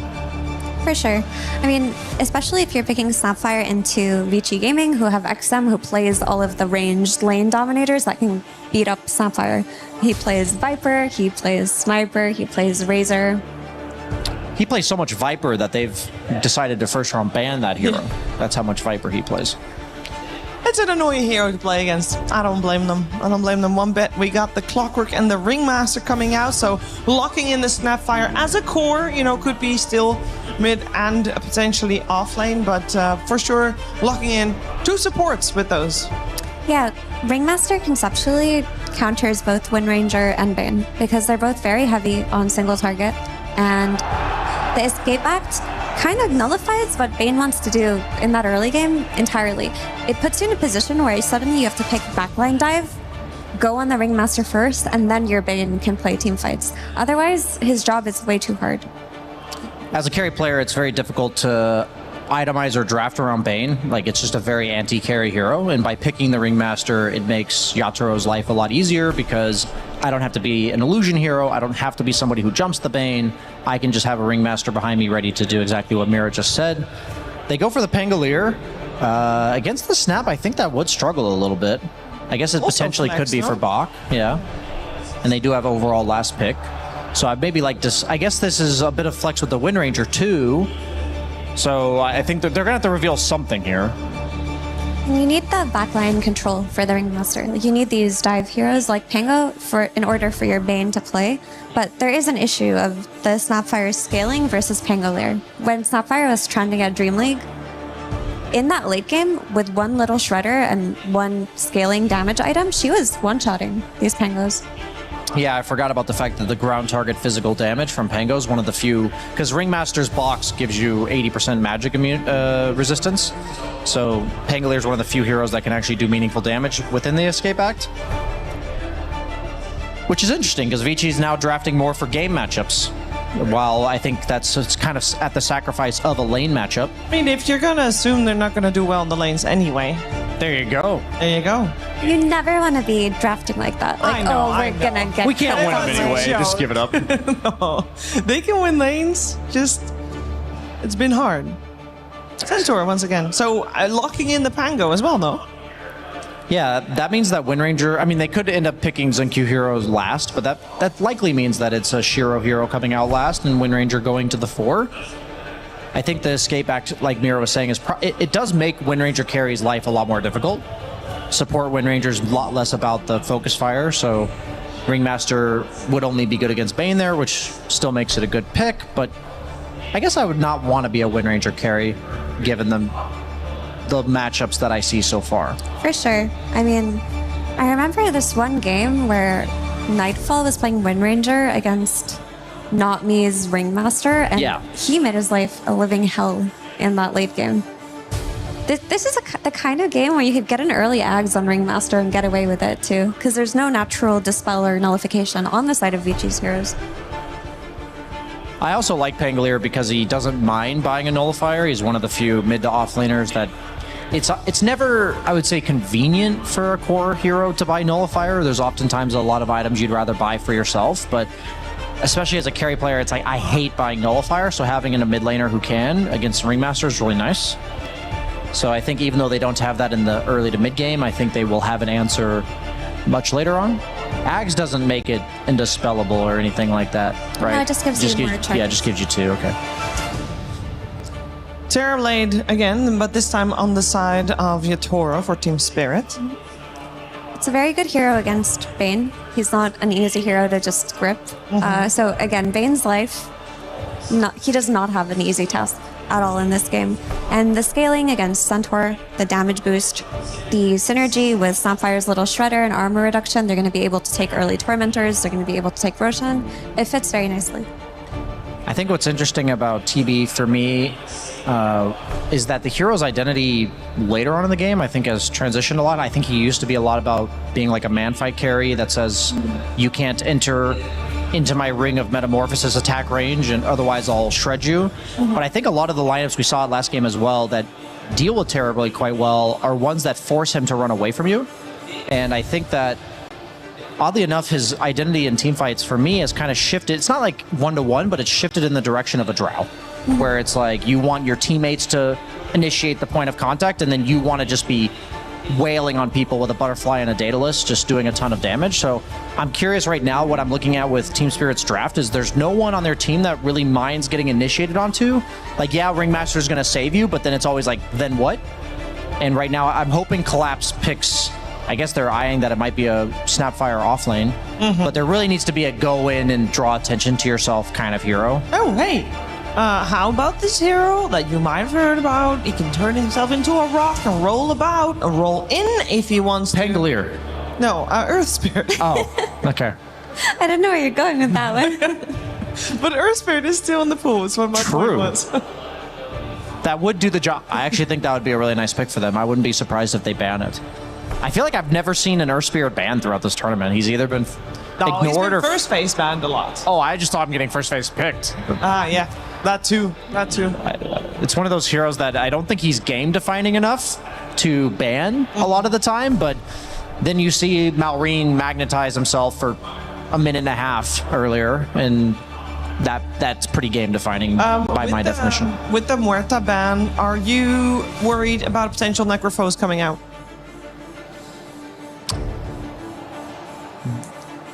I guess I would say yes. Like, I think Terrorblade doesn't Like, Muerta's good against Terrorblade in theory because she's all magic damage against your high armor, but I don't think it's worthy of a ban just because I have a TB. So yeah, I think Necrophos is a worthwhile consideration here. It would be a hero that draws attention to itself like I was hoping for. My only concern if they were to do that is I'm always weary of picking Necrophos with a defensive support who's also countered by Nullifier. Yeah. I think you just need a carry right now on Vici that can buy Nullifier and do damage against Terrorblade, and Muerta would have fit the bill very nicely. Other carries that buy early in Nullifiers, like Templar Assassin, for example, don't have naturally good matchups into Terrorblade. So they had a smaller pool. Another early Nullifier buyer that can get on top of TV is the Spectre, and they take out what I think were the two best options there. So I don't know if Necrophos is in consideration as a pick for Team Spirit. I might be wrong, but I would like more of things along the lines of that Earth Spirit that you suggested, something that just goes in, stuns for the TB. Well, they are running out of time, and it will be an Axe. I hope he has the automaton skin, especially in celebration of, I think tonight, Chapter 2 being released. That'd be cool. But I digress. I was thinking about it earlier when they picked Ringmaster, because Clockwork's also like a robotic guy. Yeah. I'd given up on it when they didn't go Yatoro Morphling. One of the heroes getting the new sets, but they do. He better have it, Shiva. It's really important here. It is especially important in this game. How do we feel about the Axe? Does it tick a lot of boxes that you wanted it to tick? And there is still the Necro just on the other side. On the other team, which is great now that you see the Axe. So this Necrophos actually... No carry comfortably lanes into this idea that Axe is going to just blade mill you later, except Necrophos. You're not really doing damage to yourself. You're going to bully him out of lane. The two times that I saw Team Spirit lose their early game yesterday versus Nemesis, Collapse was playing Axe both times. Yeah, I mean, Axe is one of his worst matchups is Necro because basically all the melee guys are best against Axe in game, but then they usually don't do the best in lane because of the spin. So, and then all the ranged heroes that do well against him in lane die to the Blade Mill call, but like Mira said, Necro's the only hero that does both lane counter you and game counter you. I love Necro carry. I was talking about it before the series. We've actually been seeing him rotated a lot to the off lane and mid. We saw Yuma play him a couple times throughout this tournament as a carry, getting like an 11-minute Radiance. The beauty of this hero for Radiance is that he can just go Brown Boots Wand and get a super early Radiance, usually earlier than like an Alchemist. I love the Necro pick. He is dealing with a save from the Ringmaster, so Reaper's Scythe is not a big part of his kit, but he does offer a lot of early to mid-game tempo. They have like a physical scaling mid laner with the Pangolier, which is what you always have to consider if you have a magic damage carry like Necro. I like the Necro pick a lot. I think I've been not liking Axe picks. And I don't think it offered them... Because the difference between Axe and Earth Spirit is Earth Spirit will be the point of contact. He will go first and just draw attention. Axe is going to wait for something to happen and then go. And I don't necessarily think that rounded Team Spirit's draft off as well. But we said at some point during this draft that the Pangolier up against the Snapfire in the mid lane would not be great for the Pangolier. And that was a pick that was done. The Pango was picked into Snap. Yeah, I mean, it's Snapfire favored, but Pango still has ways to disengage from the creep wave. He has Shield Crash out, he has a Swashbuckle out, and he hunts the backline. It's very important to have this hero to go in and look for the Ringmaster, and I think what he does for the game is more important than having the best lane against Snapfire. I think the mid lane is only consequential if Laurel turns that into going bottom with his early level 6 and then ruining Shiro's early advantage. If he does that, then I think the Pango was effectively a detriment to them. But that's kind of the win condition, I think, for Spirit's early to mid game. It'll open up Collapse's game, but I'm still favoring them as a team. I'm looking. Can we see it? Oh, I need to zoom in on the Axe. I'm sure that Sunsfan and Kez. Oh, here we go. Hold. He doesn't have it. Spark. He doesn't have it. He's very sparkly though, I will say. By immersion. Lame. That's a lot Ringmaster's got a good set though. That is true. We're finding out what's going to happen in this game number 2 with Sunsfan and Kezu. I think Collapse needs a third TI victory in order to afford that set, it seems. Very unfortunate for the viewers, of course, as we get into game number 2. Vici versus Spirit. Vici could not hold on in that game number 1. It effectively, for me at least, came down to one team fight. It did. Spirit went at 5-0, and that was the difference. Went from an even game to a 10K, and then it just snowballed from there. Yeah, no, that game kind of exploded on an instant. I do like what Vici have kind of cooked themselves up here. I think especially, of course, the Necro was talked about a lot on the panel, rightfully so. It's a very good pick here, as Collapse also taking a very big beating here. Same goes for Y. has the knives. Y is going to survive this. Shiro will make sure of it. So we've been seeing this for a while already. Like, this is not some like new thing that's coming out where you pick Necro safe lane into Axe. It's one of the best matchups you can go for. So obviously Vici are very happy with that. But the good thing for Third is that they have ways to deal with it later. Like, Snapfire is one of the best mids at like offsetting some of these like lane dominating carries, because when you get your ult, it doesn't matter who the hell you are. When Snapfire shows up on your lane with kisses, you're gonna die. That's right. XM will be playing against that Snapfire on that Pangolier, and how does this match up? This is very Snapfire favored. It used to be even more Snapfire favored when the innate used to work on denies. Luckily they took that out. But Snapfire just deals a sick ton of damage, and you have so many good spells. Pango generally has to play up in your face, so it's a very Snapfire like favored lane. But Pango's very good in the game against you until later, when you get like your 20 and 25 talent, maybe you play physical Snap, then it's Snap favored again. Glad to see Necro back in the Yeah, this hero is so satisfying. Yeah, position 1 this time around for Shiro. Zutoro getting blocked a bit. He's playing the Terrorblade this time. Bach back on his... He's Bach on his Centaur. Yep. Sorry about that. You should be so happy that Centaur is back. You love this hero. What do you mean back? He's never gone anywhere. Oh, he was not that good for quite a while. I mean, it was like 6 months he was semi-picked. And then before that, he was picked every game Sometimes for 3 I wonder years. what games you're watching and what games I'm watching. Just watching my own games, I guess. Probably. Centaur's in every one of them. 90% pick rate for me on Centaur. So, you know, it is what it is. I mean, ever since they came out with that set where he's the a courier donkey. Set. Yeah, the courier Aghanim We have set. a support battle. Not me versus Y, and Not Me comes out on top. They probably gave Ringmaster a little bit of a buff in that last, when the Clown Fall came out. Yeah. I mean, he does have the triple dagger, which I think when it comes to small instances like this, that was kind of nice, because he was he was able to outtrade Y in like, even though Y had a level advantage on him. I also want to see, because people have played this Axe Necro matchup a lot, you need to go Helm of Dominator on Axe to like later on try and skip the wave and like not really lane into him and just like get some stuff going. Because not just that, but also the HP region, because you do not want to interact with Necro. That is how you lose. This guy just slowly wins the lane, he keeps healing, he keeps, you know, being full HP. And it's also not just the fact that he counters you, he keeps his support on full HP like all the time with the heals against the Battle Hunger. Yep, that's true. So what is the idea behind Axe this game? Well, it was definitely very good, like, for them until they... I mean, obviously the last pick Necro is supposed to be good, right, when it comes out then. But it is very good. You want the type of lockdown for the Snapfire. And it is very good against heroes like Centaur as well, and you need a heavy lockdown with the TB.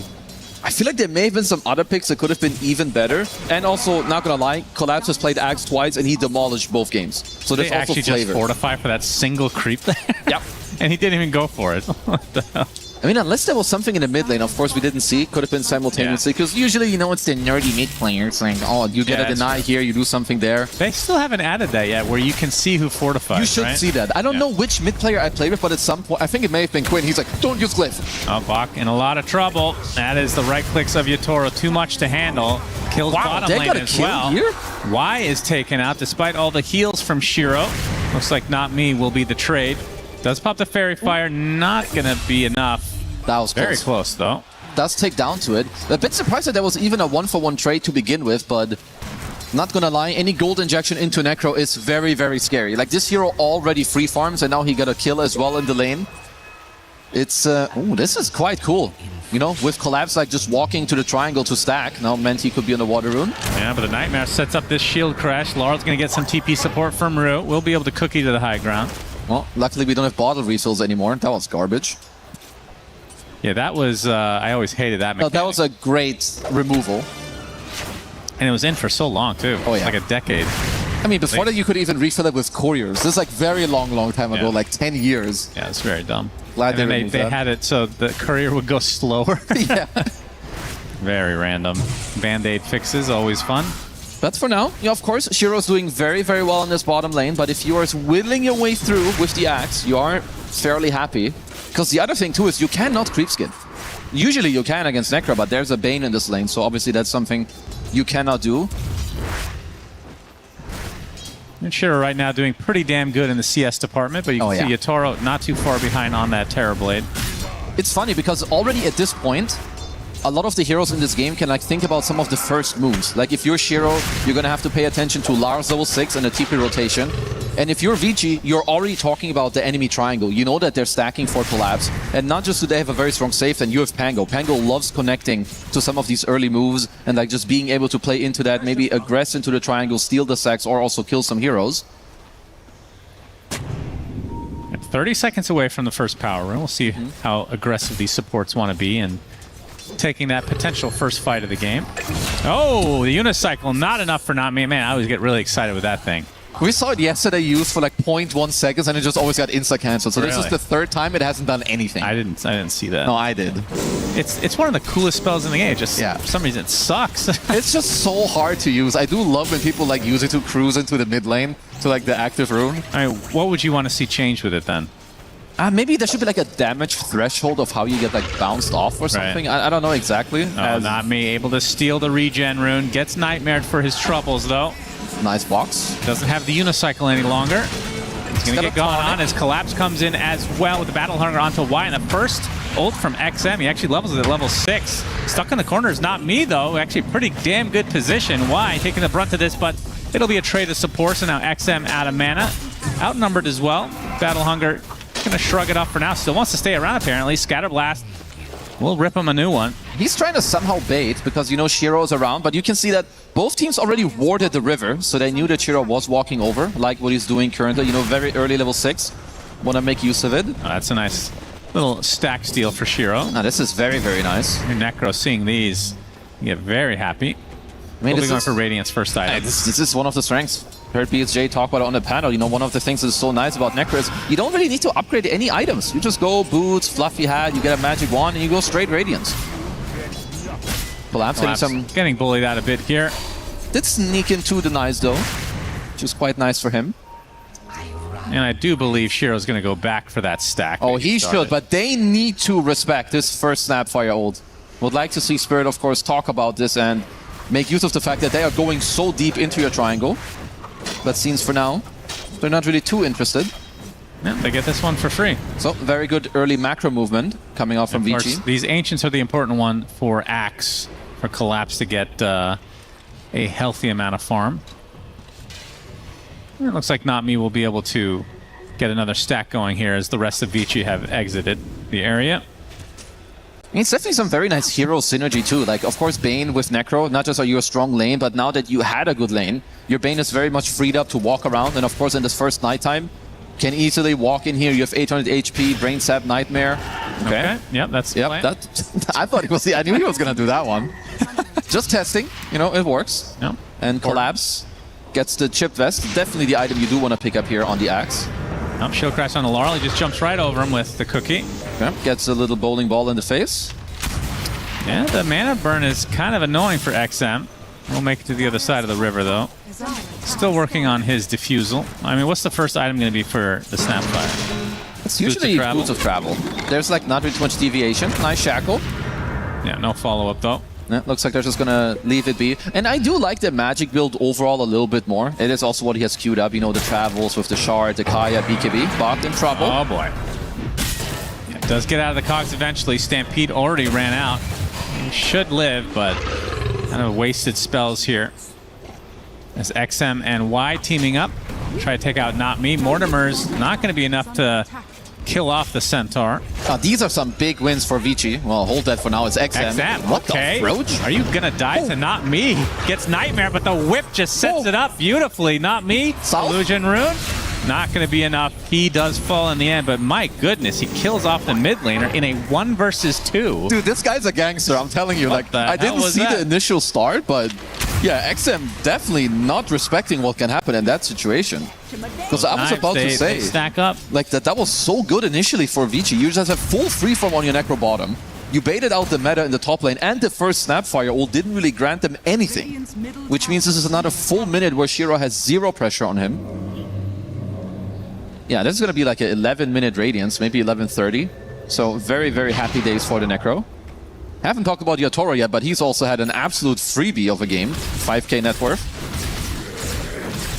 We all know what he does. First, and, well, do like to see the Shard Demon Zeal allowing you to farm that jungle pretty easily in melee form. That's always one of like the main core items. It's just too good.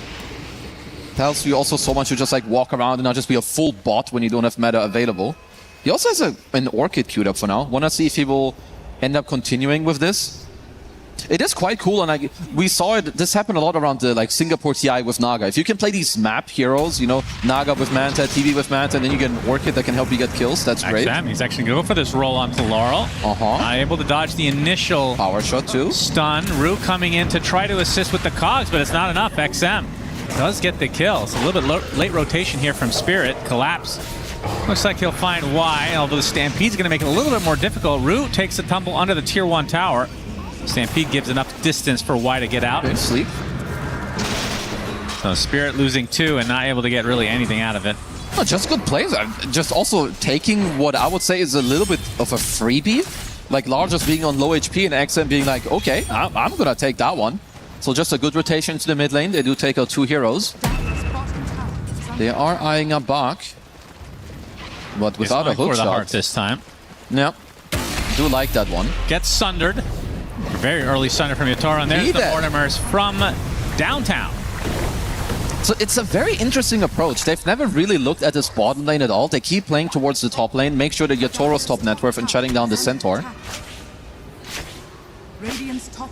Collapse also has gone through what I would say is the hardest stage of his game. Is level 8 with a Dominator. So he can start, you know, kind of cheating interactions in the game by just pulling waves for himself. So after Radiance, what do you want to see on Necro? I mean, as a safe lane, do you go Boots of Travel? Always. So Radiance, then Shard. travels into Shard, and then you can kind of see, hold that, Y is definitely Giga dead. Yeah. Boom. Collapse gets the choppity chop. Radiance is online now. And Shiro looking for his first Reaper Scythe of the game. Won't be allowed it though. Nice try on the power shot. Well, we've got some of the most satisfying ultimates in this game. I think maybe Mana Void is missing. Like both Scythe and Dunk are very, very satisfying.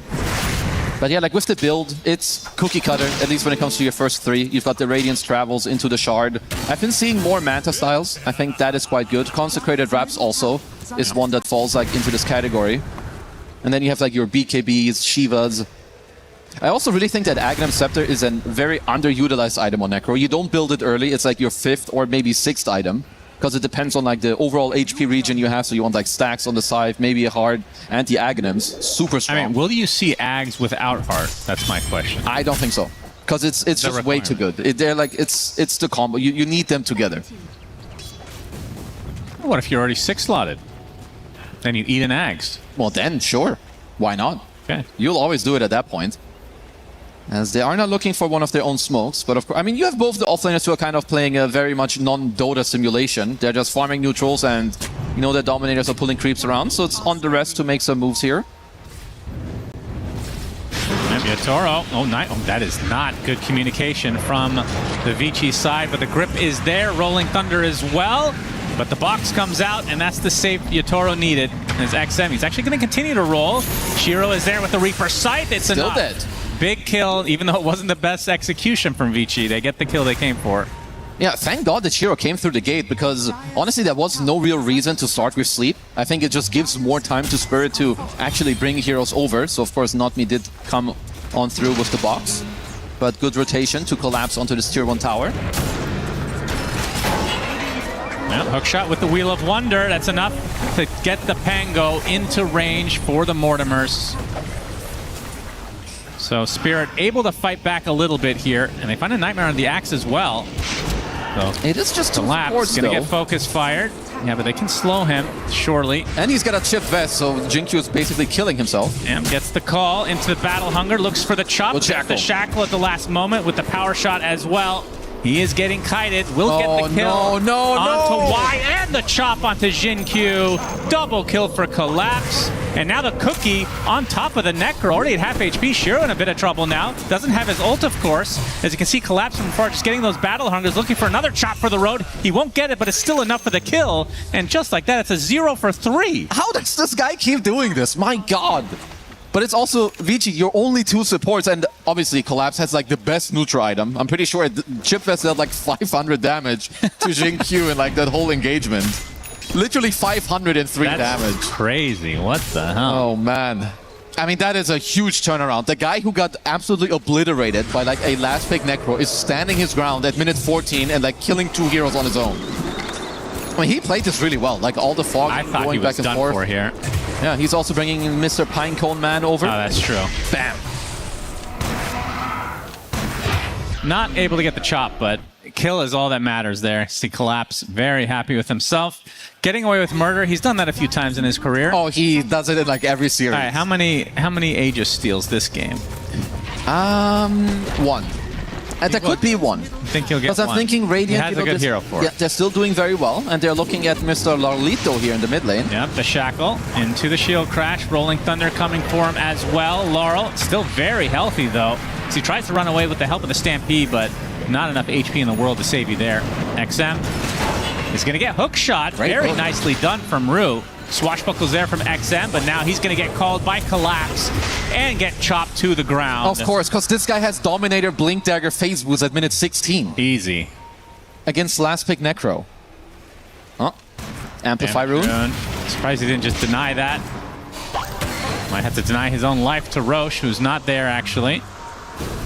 Well, here comes Terrorblade. Joining the party. We'll get a nice little free kill. Yep, don't mind if I take that one. I mean, Vici is still in a good position. You've got the Radiance. You've got the Boots of Travel as well, of course, on Shiro, who's queuing up the Shard. Essence Ring also quite nice. Looking for an aggressive sleep, but of course with the Dominator, you can just take that off for now. Vici could definitely look for like a smoke type move eventually, maybe around box lane, because with the Boots of Travel on Shiro, you can always connect. But Spirit are ahead of things. Shiro. Meanwhile, Yatoro finding a freebie on the support. Now the Mortimer's Kiss is right on top of the Necro, setting up yet another chop for Collapse. He has 4 to his name. And he is absolutely owning now. 2nd in net worth in the game.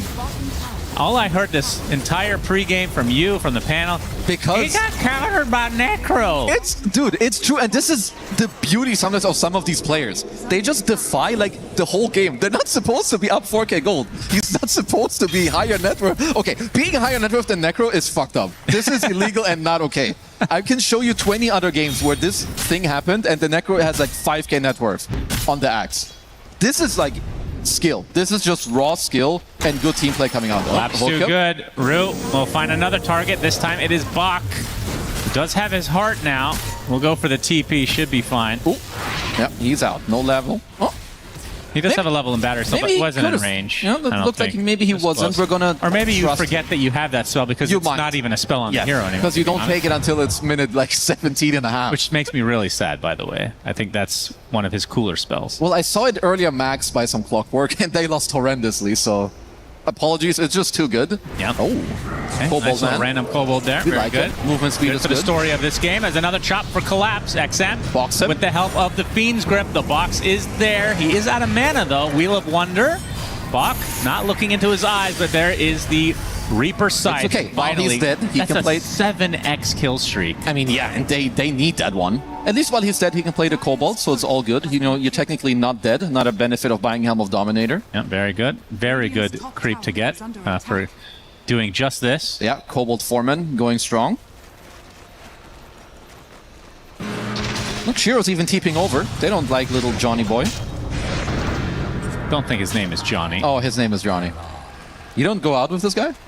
His name's Keith the Bull. No, that's the Ogre Bruiser. Okay. What is that guy's name? He has a name. Good story. That's a real name. We'll pick it up later. When he's not an artifact though. I'll have to think about this. Get back to you. Yeah. Let's talk about Who the got first blood artifact this game? Okay, not me. Boxing himself up. And Power Shot's gonna miss. Another nice cogs with the whip to follow. Dude, these guys a are lot of so annoying spells. Focus Fire, the Nightmare. They do not talk about what spells they're using, but they get the hook shot from Rue. And he actually gets out with the TP. I thought he was dead for sure, and now Rue is God, what is happening? Meanwhile, top lane, core kill incoming, attempted TP. That's a cancellation. That's how you do it, says Spirit. They are styling on Vici. Okay, they're like what they're doing individually with how they're pressing their buttons and like moving around trees to like fog them is actually out of this world right now. And to boot, he's got the unicycle. We're gonna pay attention to my boy, not me. Please do. He's gonna do a drive-by on the Tormentor with the Wheel of Wonder. Oh man, these guys are good. This is why you gotta love watching this team. Doesn't matter if it's at minute 5, 15, 20, or in the late game. Yeah. Gonna get a nice pine cone here once the fog. There we go. Nice 100 gold, and there is the Tormentor, which gives. Actually, that. I was going to say that's good against Terrorblade, but yeah, but that's he's on his team, so it's all good. So it's kind of meh. Yeah, would have been quite nice for Vici, but obviously they do not have their hands on a Ringmaster. Maybe in a future update, where you steal heroes. You can steal a spell. That's good. Without Rubik. Yeah, you can buy it in the shop. Like 10,000 gold, you get spell skill from the other team. Oh, you choose one. I could see that. Sounds like some ability draft garbage. That's right. Blink Dagger now up for Laurel. So if you're Vici, you still have a very farmed Shiro on the Necro, who's eyeing up a BKB, so he's doing good. You don't have a Blink Dagger yet, which is a bit of a problem. Like neither Scent nor Pango have it available.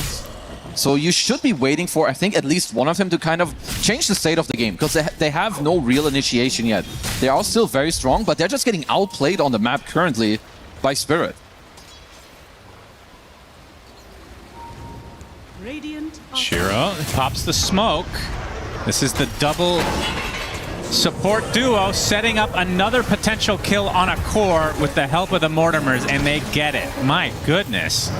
This support duo is absolutely destroying this game. Well, Laurel going to try to block XM, but the Rolling Thunder goes right through. Still pretty healthy. XM not doing that much damage, and he doesn't really have any backup either, so he has to roll away. Feels like a lot of these he needs Aghanim Scepter super bad. It's coming relatively soon for him. Yeah, they all need quite a lot of things. They need the Pango Axe and the Centaur Blink Dagger, which I believe Mr. Bach has flying out to him, so that should help. But the Netro fleet is building up, because you can see that Spirit, they're just honestly playing the map very, very well. Using the heroes nicely up top, Collapse is constantly down bottom, not really dying to some 2v1 pressure. I mean, even if there's a sleep here, there's honestly not a lot of stuff going his way. Yep, Yatoro shows up to take out this tier 1 mid. Shiro's like, okay, never mind, I'm out. Yeah, can't really BKB almost up for Shiro. The thing is also, even though he gets the BKB, like this matchup is not, you're not supposed to be playing from behind on Necro. And it's not just like behind, it's 2k deficit to a TB. A rare misspell there from Rue. Yeah, stupid mud golems. Yeah, I have to say, out of any game that we've cast so far, Rue and Not Me have owned more than any support duo I've seen. This support duo is ultra clutch. And it's like not just the team fighting and like the stuff together, it's also all the moments where they're individually somewhere here or together as a duo and just like bailing each other out perfectly.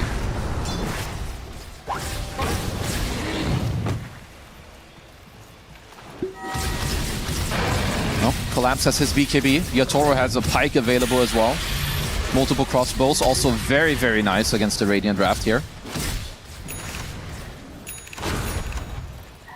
Yeah, we're seeing several BKBs now, so one for each side just picked up.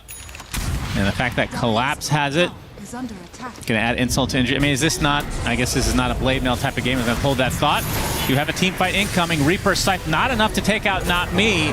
So Shiro not able to get the kill he was looking for. Has to use the BKB and the Stampede just to retreat. They've lost their Wind Ranger.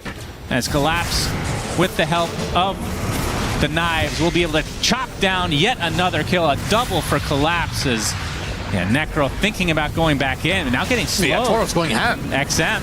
have to be careful. They have a lot of physical damage. He's just going to get chopped as well, as Collapse just will not end. And the Fiend's Grip immediately canceled. That's 4 dead now for Vici, as Shiro left all alone, but not for long. He's going to join the rest of his team in the grave. It's a full team wipe from Spirit, and they are in charge in this game number 2. Yeah, they did the same thing last game. At some point, they're just ready. They play a team fight very nicely, and they 5-4-0 you.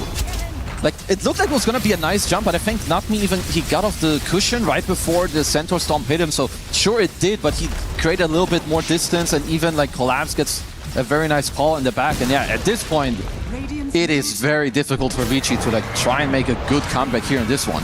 Like, it's just so simple for Spirit to hold their ground. They've got multiple BKBs, and the Scythe didn't even connect either. Like, Notme just stayed alive with barely any HP. It's honestly also very late for the roll coming out from XM, but yeah, at this point, it's all credit to Spirit. Yeah, they have played on another level this game. Jinkyu's always happy. I mean, that's... even when he's getting completely destroyed. I'm a happy guy. There's just some players you gotta love. I think that both GH and Jinkyu rank quite high up on that list. Yeah, that's true. Always cheerful, always kind. Usually we have a lot of negative Nancys like myself and God knows how many players. Like 90% of us. That's right. I wouldn't say you were a negative one, though. I'm a pretty tame guy. Takes a lot. Takes like playing with Swindle Melons or something. Oh, Collapse. Another initiation onto XM with the cooking. Nightmare safe for now, but the chop is still there. Let him chop, let him chop, let him chop. Yeah, they actually hold off as Collapse gets a double kill, and that is Culling Blade number 9. So he has 18 armor harvested so far this game. Yeah, this guy would have been a problem with 0 stacks, and he's got 9 of them. So now Shield Crash does nothing to him. Windrunner never did anything. Wind Ranger was already killing herself by hitting him.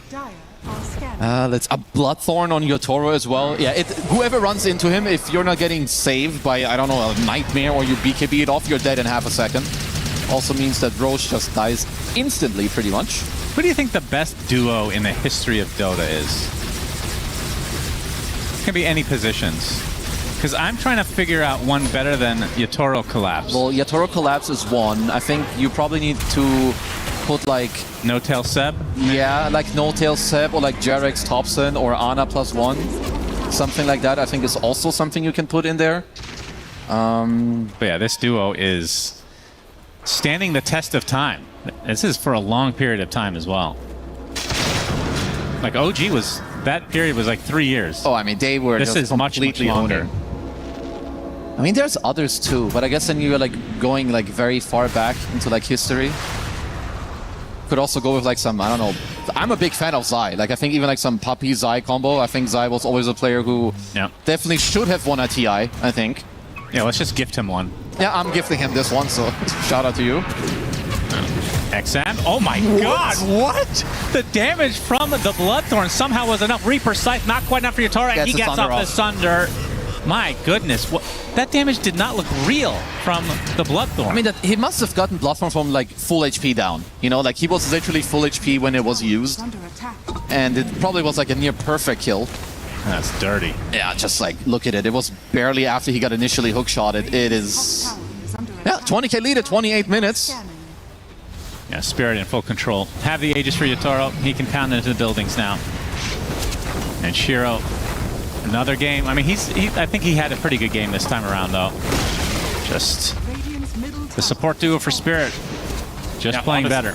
Honestly, just outplayed. Like in the mid game with a lot of the movement and some of their own kind of plays didn't really connect as it should. And I think like an insane overperformance from some of the Spirit players. You talk about the support combo, same with Collapse on the Axe. Kind of a criminal performance, if you may say so, on his Axe here. Looks like they may just cleanly wait for some of their next items.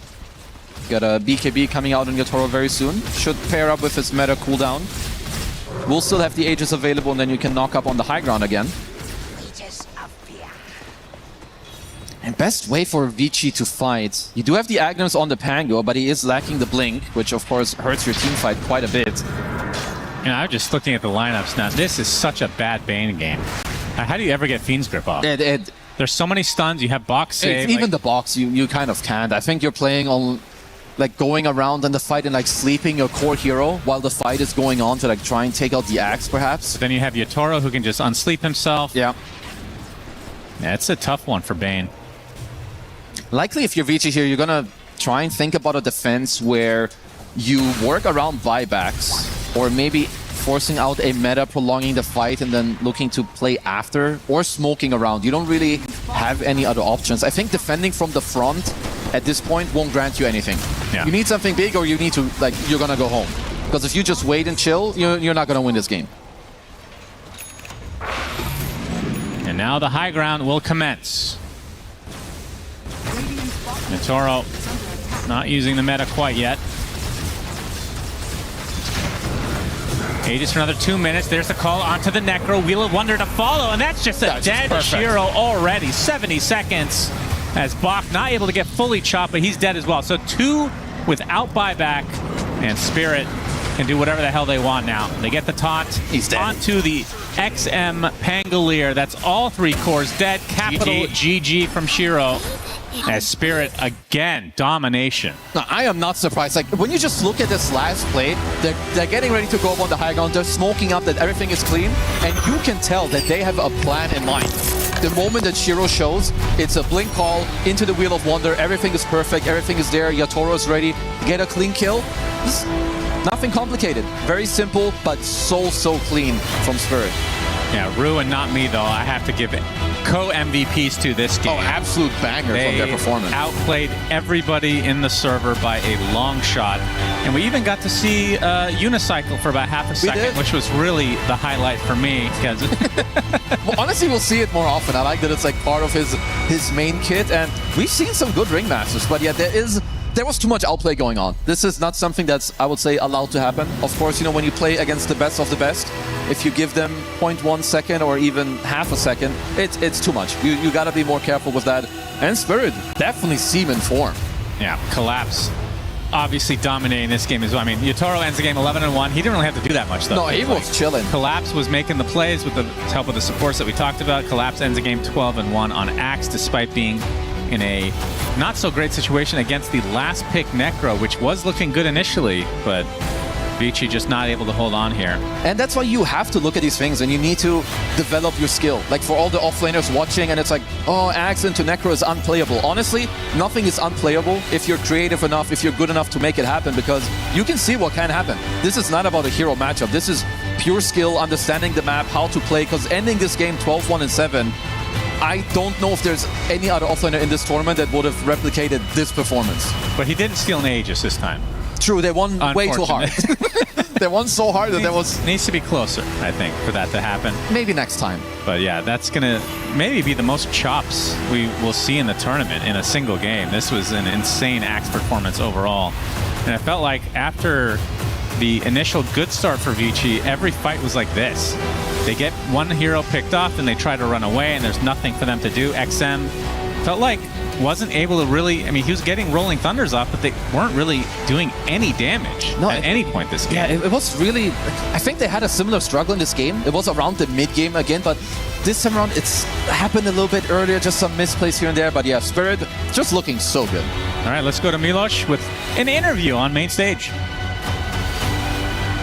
Yes, my friends on the casting desk, here we are with Laurel from Team Spirit. And we have to talk about this because this game was very clean and smooth from you. And you got to premiere your Snapfire. Pretty cool. How do you feel about it so far?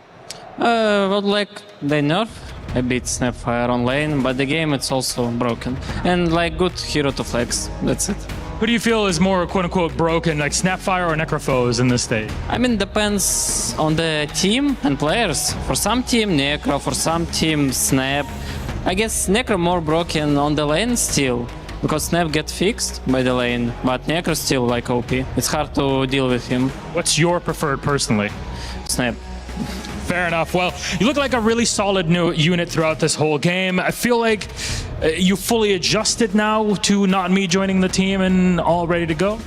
I mean, yes, it's we like have 2 months prepared, so we played 2 or 3 tournaments before Riyadh, so I guess we kind of adapt. We're still learning and try to understand each other more. Yeah. Another big name is, of course, Miposhka coming back as coach. How do you feel he's been adding to the team? How key is he to your success? I mean, he just tried to adapt more our drafts, talk with Milan, play like more structure, try to put our heroes, like best our heroes to we play. So I guess he's fine because we play with him like a long time. So it's not, he's not adapting. He just need to adapt to heroes, meta, but he really like enjoy it. So it's good. Helps you see things from the macro side when you can't see it maybe sometimes. I mean, macro about him. Yeah, he also like do a lot on macro because he's still like good player, like in maybe previous, but he still understands Dota a lot, and we like still learning from him. Very good. Thank you very much, Lars. Congratulations to you and Team Spirit. That is a huge win for Laurel and Team Spirit that go up in the standings. Let's go back to the panel. Thank you very much, Team Spirit. You know, game one, of course they won game one as well, but game two, both teams adapted. Just one adapted a little bit better than the other. I think this was a knocking it out of the park situation, Brian. Yeah, I think Kazu said it well. Like I was deeply disturbed looking at the net worth chart, seeing an axe above Necrophos around, I think, 18 to 20 minutes. I think that requires some sort of slipping up on the side of Vici, but it also requires a lot of just knowing what to do in a given situation from the side of Collapse and the rest of Team Spirit. Yeah, I mean, Team Spirit looked really strong today. What I really liked about watching them play, as opposed to their games yesterday versus Team Nemesis, where I feel like they had this very clear vision around what they wanted to do with that mid lane, and they played it well. In that game one, their ability to just bring all of their heroes, take the tower. In this game two, for them to set up for a Snapfire draft and play around it, rotate to the top lane, use their Ringmaster saves. They had it on point. They had it on point. Why could Vici Gaming not do more this game? Because they also adjusted, surely. Yeah, I feel like what happened there was Vici was trying to invade the triangle a lot and take Collapse's stacks and effectively shut him down that way. But then the trade-off for that was Team Spirit didn't try to fight back. They didn't try to boot the Necro out of his lane. They didn't even like contest him for the first 10 minutes or so. They actually just chose to pick on Bach and kill him.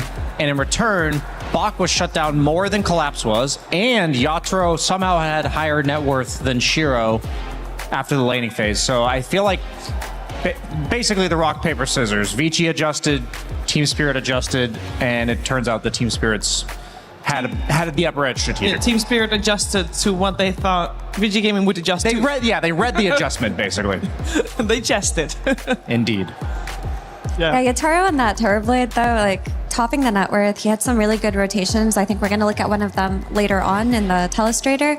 But if everyone's even net worth in this game, in a vacuum, then your Pangolier can't really play. And we saw that during the last fight in this game. You're using your Rolling Thunder and you're just getting chunked by this Terrorblade. You don't have the means to control the fight, which is why you pick this hero. And if you're unable to control the fight as the Pangolier, then you're unable to get grips off, because then the Ringmaster is in play. You can't really depend on your Bane. And this is the type of game you want to approach with a net worth advantage if you're Vici. That's why you pick this Necrophos. You want to snowball. You want to make sure that they can't just kill your Pangolier when you're taking these fights. And unfortunately for Vici, it is Team Spirit, and they will always find a way.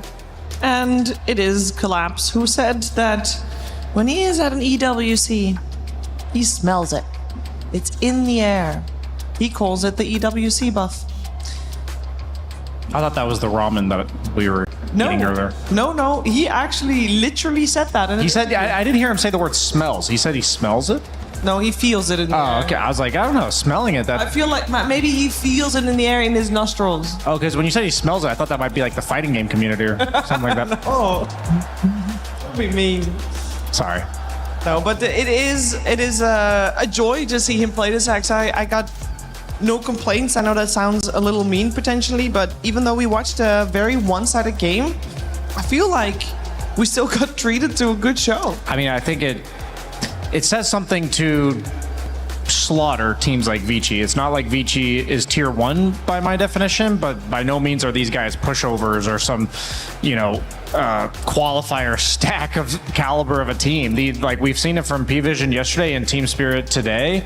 I think P-Vision was a bit more convincing than Team Spirit, but they also have very different ways of closing out and winning games. So I'm optimistic for Team Spirit, and it's always impressive to see what difference in caliber can look like when played out like that. Yeah, I also wonder for Vici Gaming, the two teams we saw them go up against today and yesterday were two very strong teams in P-Vision and Spirit, so potentially, you know, the difference is just too big. I don't think I'm counting them out just yet because they also were able to win a series earlier on day one of the group stages, so I feel like maybe they just were mismatched. But Effie, as you mentioned already about some Axe plays, I believe you want to show us something more about that. Yeah, how does an Axe come out on top playing against Necrophos? I would actually love to show you guys, and I feel like this play here really was definitive in getting Collapse back into the game. His Pangolier is dead at this point. There was a skirmish earlier where he dies, and Y and Zenq tried to go on him. He's just stacking that battle hunger. Two supports are attacking him.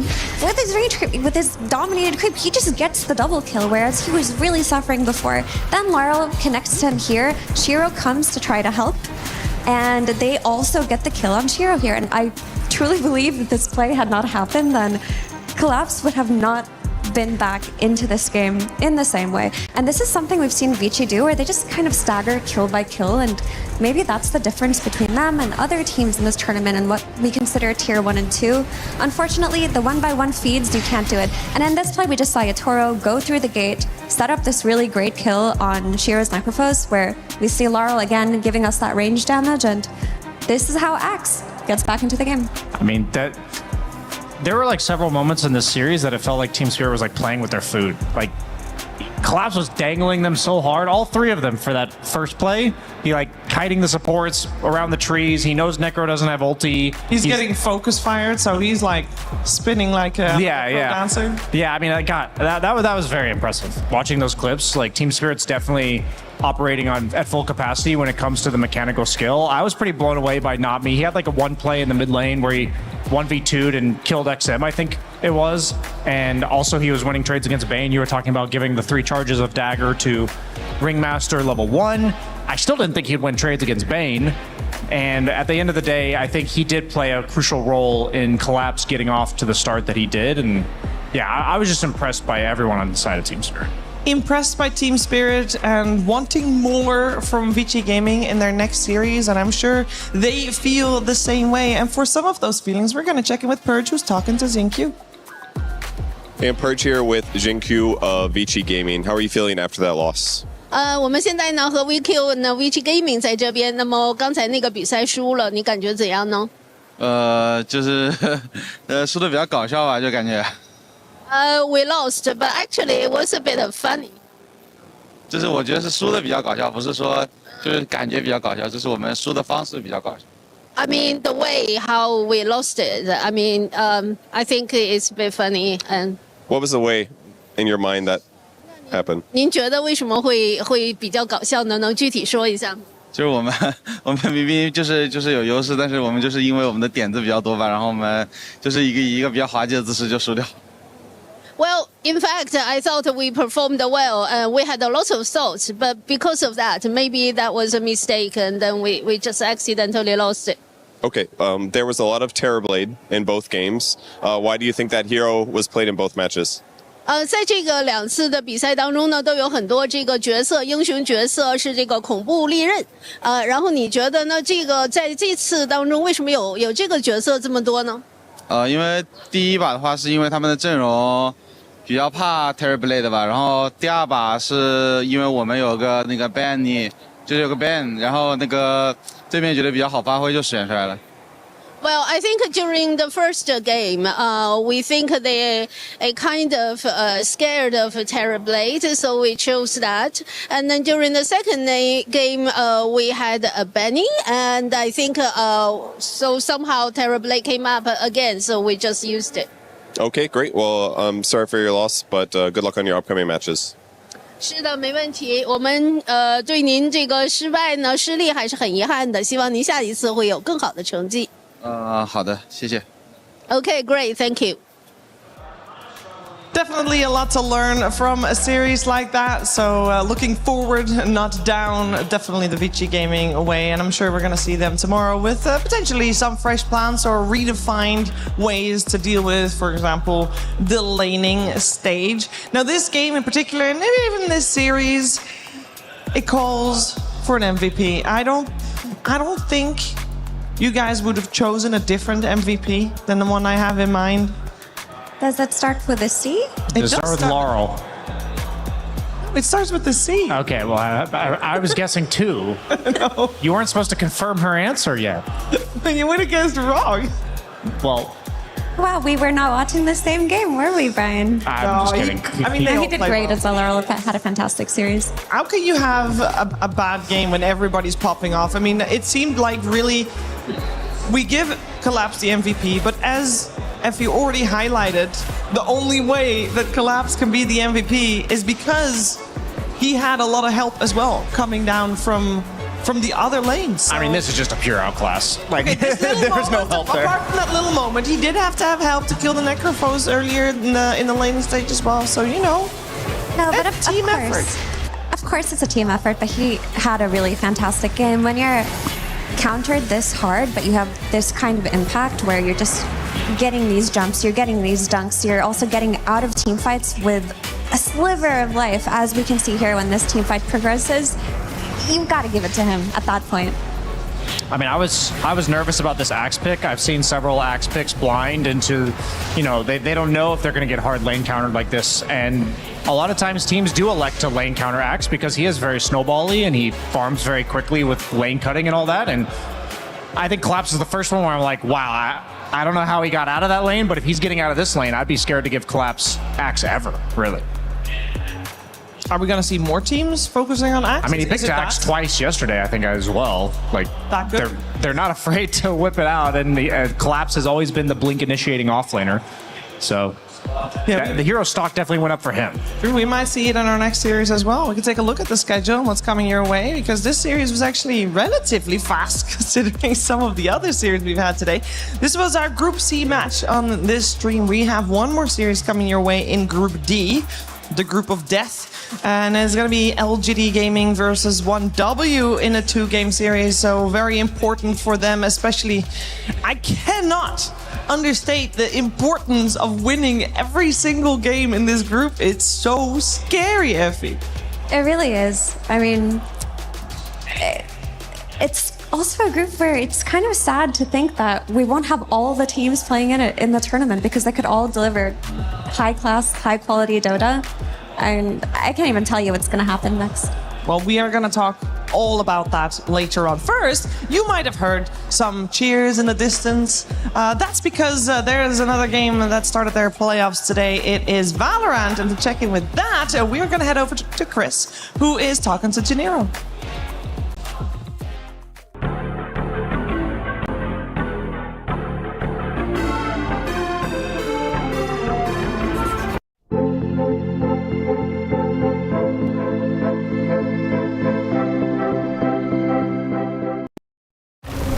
The Esports World Cup, the most elite competition in the world.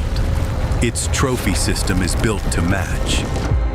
The Club Championship trophy, awarded to the one club that rose above the rest and reigned supreme across all EWC games. Every participant earns a key engraved with their name. That's their right to compete.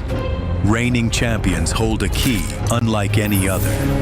The game trophy is the ultimate prize for every game's champion, incomplete until a champion's key is inserted. The champion's key frame is locked into the totem, a stone marker of legacy, etched with every EWC champion. The losing keys are crushed. The champion claims 3, a personal reminder of who they defeated. The rest are preserved beneath the totem in resin. Every fallen contender captured forever. Will you be remembered or forgotten beneath the totem? At EWC, nothing is granted. everything is earned. Guys, I'm here at the STC Arena with Ginny, and we are going to be chatting about what's happening over here this week. We've got Valorant going on, but we've led up into this, and there's been some upsets. First and foremost, though, opening ceremony last night. How was that? I didn't quite get the invite, but, you know, these things happen. It was wonderful. I was on the red carpet doing the interviews. No, but it was great to just see the turnarounds, especially the amount of people that were there. Just in general, seeing the opening ceremony and it really being that marker of, yes, now we've started. It's real. It's happening. And all in all, everybody was very positive. I had a chance to talk to some of the CEOs as well of the organizations. Falcons, they won a club championship back to back. They're saying that they're not feeling like they're under too much pressure, especially because when they lose and they leave the stadium, there's no one there to be sad. True. Maybe they're just like luring everyone to a false sense of security. That's what I think. But when it has come down to Valorant, though, we've had a couple of the big dogs already exit. Yep. Yeah, we had the group stage last week, actually, which was week 0 of EWC. And during it, G2 as well as Team Liquid got eliminated, which I would say are pretty hard hitters when it comes to the club championship 100%. Point. Because we're seeing G2, they're going to be here next week for League of Legends as well on stage 1. They're going to be here, well, actually, no, they fluked out of R6 as well, so that doesn't really matter anymore. But in general, it is a big org. Liquid, 2nd place last year. Now their chances are Valorant gone. Instead, the heavy hitter here on this stage, I would say, is going to be Vitality. Okay, cool. Yeah, I mean, so Vitality looking pretty solid. We don't have a representation over in Dota, but that'll be a really good start for them if they can get going. Yeah, absolutely. They've locked into the quarterfinals. They were top 4 in the last event that we saw in International for Valorant, which was in London. So they have what it takes to make it pretty far. Their first game against Gentlemates, though, ooh. That's a big French derby. We know the Gentlemates fans can make a lot of noise as well. That should be really cool. That's at the STC Arena, though. You can hang out for that. We're going to go back. But yeah, big update here from the STC Arena. We're going to have lots of fun. Valorant is very much underway. $75 million, 25 tournaments, over 200 clubs, only one club champion. The Club Championship is the beating heart of the Esports World Cup. Over 7 weeks, esports clubs send their players to compete. Every placement, every win, every podium earns points for their club. At the end of 7 weeks, every point counts. The club at the top walks away with $7 million and the title of Best Esports Club in the world. It's not about being the best at one game. It's about being the best across all of them. Depth, versatility, consistency under pressure. One championship trophy, one title. Who will take it? Watch history unfold in Paris at the Esports World Cup 2026.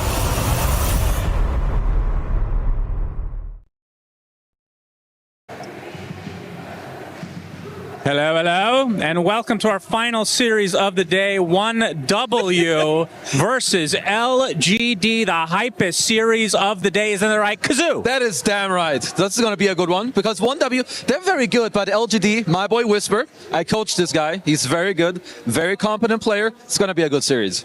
Why? Why? Because LGD are crazy. They're psychos. They're from South America, 1W, you know, they think they can get away with farming and chilling. Against these guys, ain't no way. It's going to be a bloodbath. If we don't get a 60-minute game, I'm going to take my shirt off on stream, and then they're going to have to cut the stream. So it's going to be a short day. 60 or 69 minutes. That's right. 69 minutes incoming. Here we go. Play is in our DNA. Whenever we let it out, it becomes our superpower.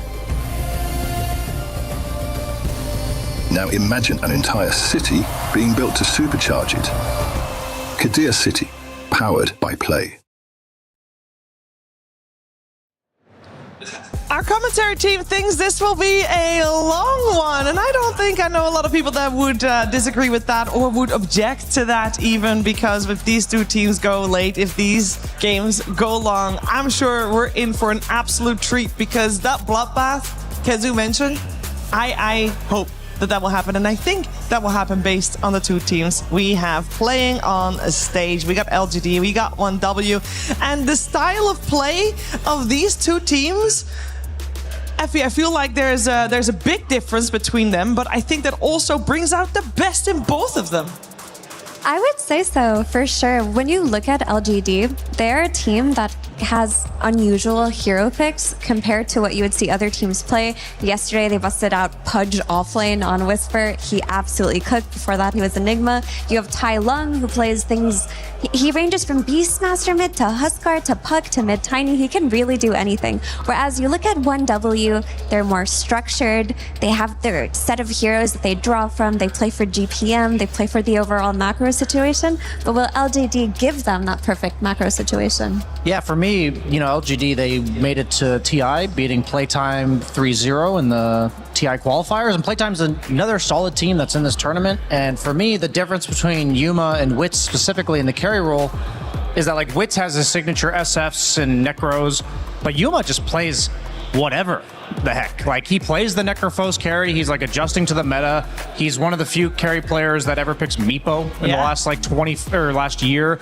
And I just love watching Yuma as a player because he's very versatile, but yet he also specializes in whatever he's doing. And he's also the rare, like, really easygoing carry player. Like, he's always very grounded. He's always very on mission with the game, and I love the leadership that he offers there. Yeah, we need a little bit of stability. Exactly. Coming out The stability, from that. that's a great word. Yeah, we're going to focus our attention on LGD first. And LGD is a roster with a lot of players you guys will be very familiar with. And under a name of LGD, also super cool. I think a lot of history with that as well. They're very proud to wear that jersey. And amongst these players, there is one that's maybe not really like the other. I think he might not have even been born when the organization was founded. We're gonna hear more from him. It's Tai Lung with Purge.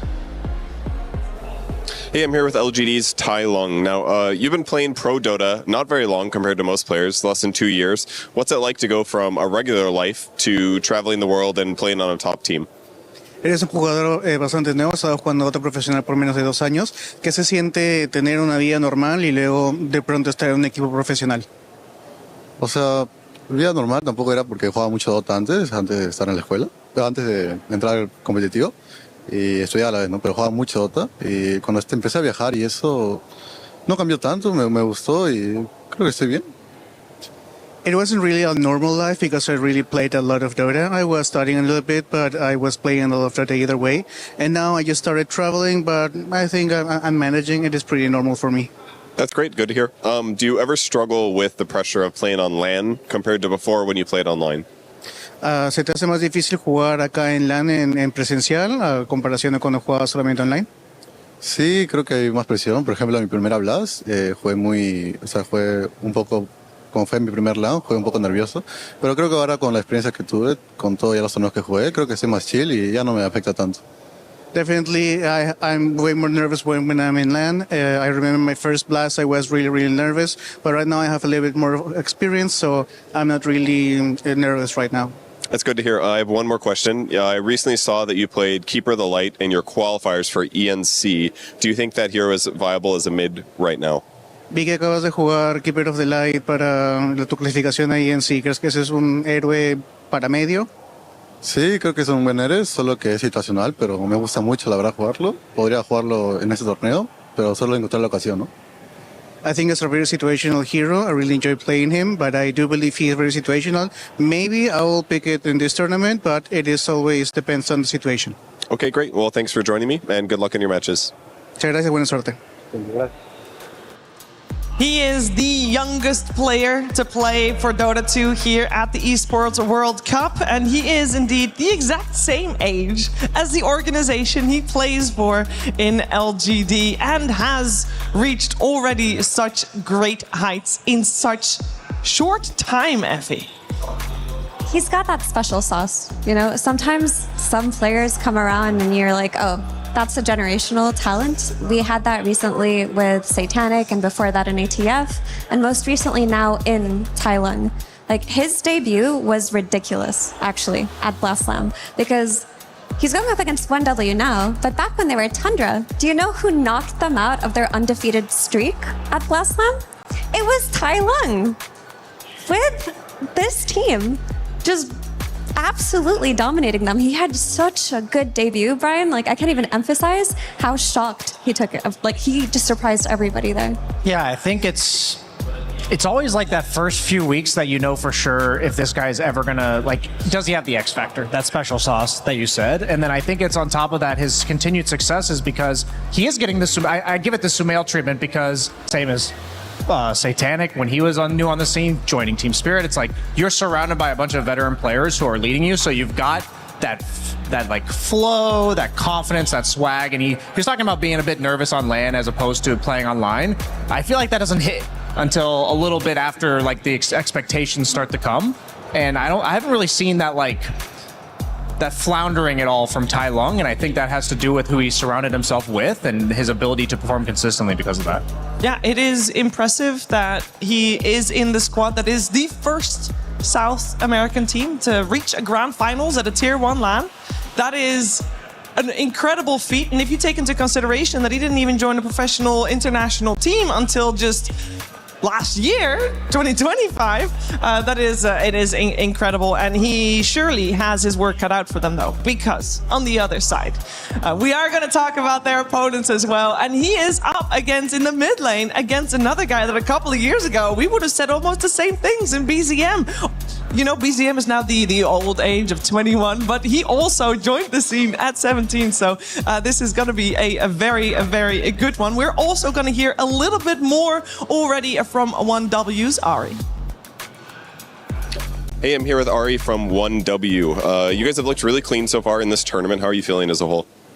I'd say we're feeling pretty confident. It's been like a bit of a downswing couple of months for us, but we've been practicing a lot in the last few weeks, and it's been going well, so we feel like we're finding our form again, I think. How do you balance the time off with the need to practice? Are you like one of those teams that feels like taking breaks just is more important to be healthy, or because it's going to help you play better later?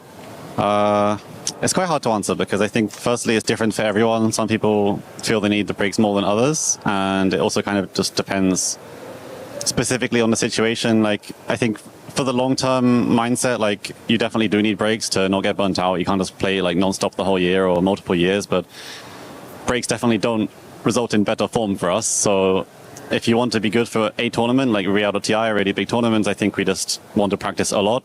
And maybe for the rest of the year, you try to take it a bit easier, take some breaks so you don't burn out. It's all about finding the balance already, but at least for me personally, I don't need breaks that much. I just want to keep playing and keep my form really good.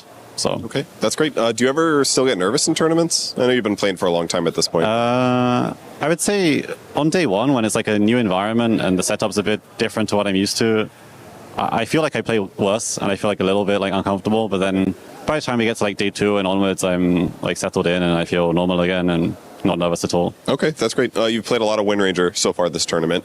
The hero has kind of interesting utility. Obviously, it's been played carry as well, so it's a bit of a flex pick. I feel like the hero has less damage than other typical 4s usually. How do you make up for that in your team? Do you just prioritize other heroes to make sure they have more damage, or is it just your goal is your goal? You're stunning and you're power shotting, and that's your play style? I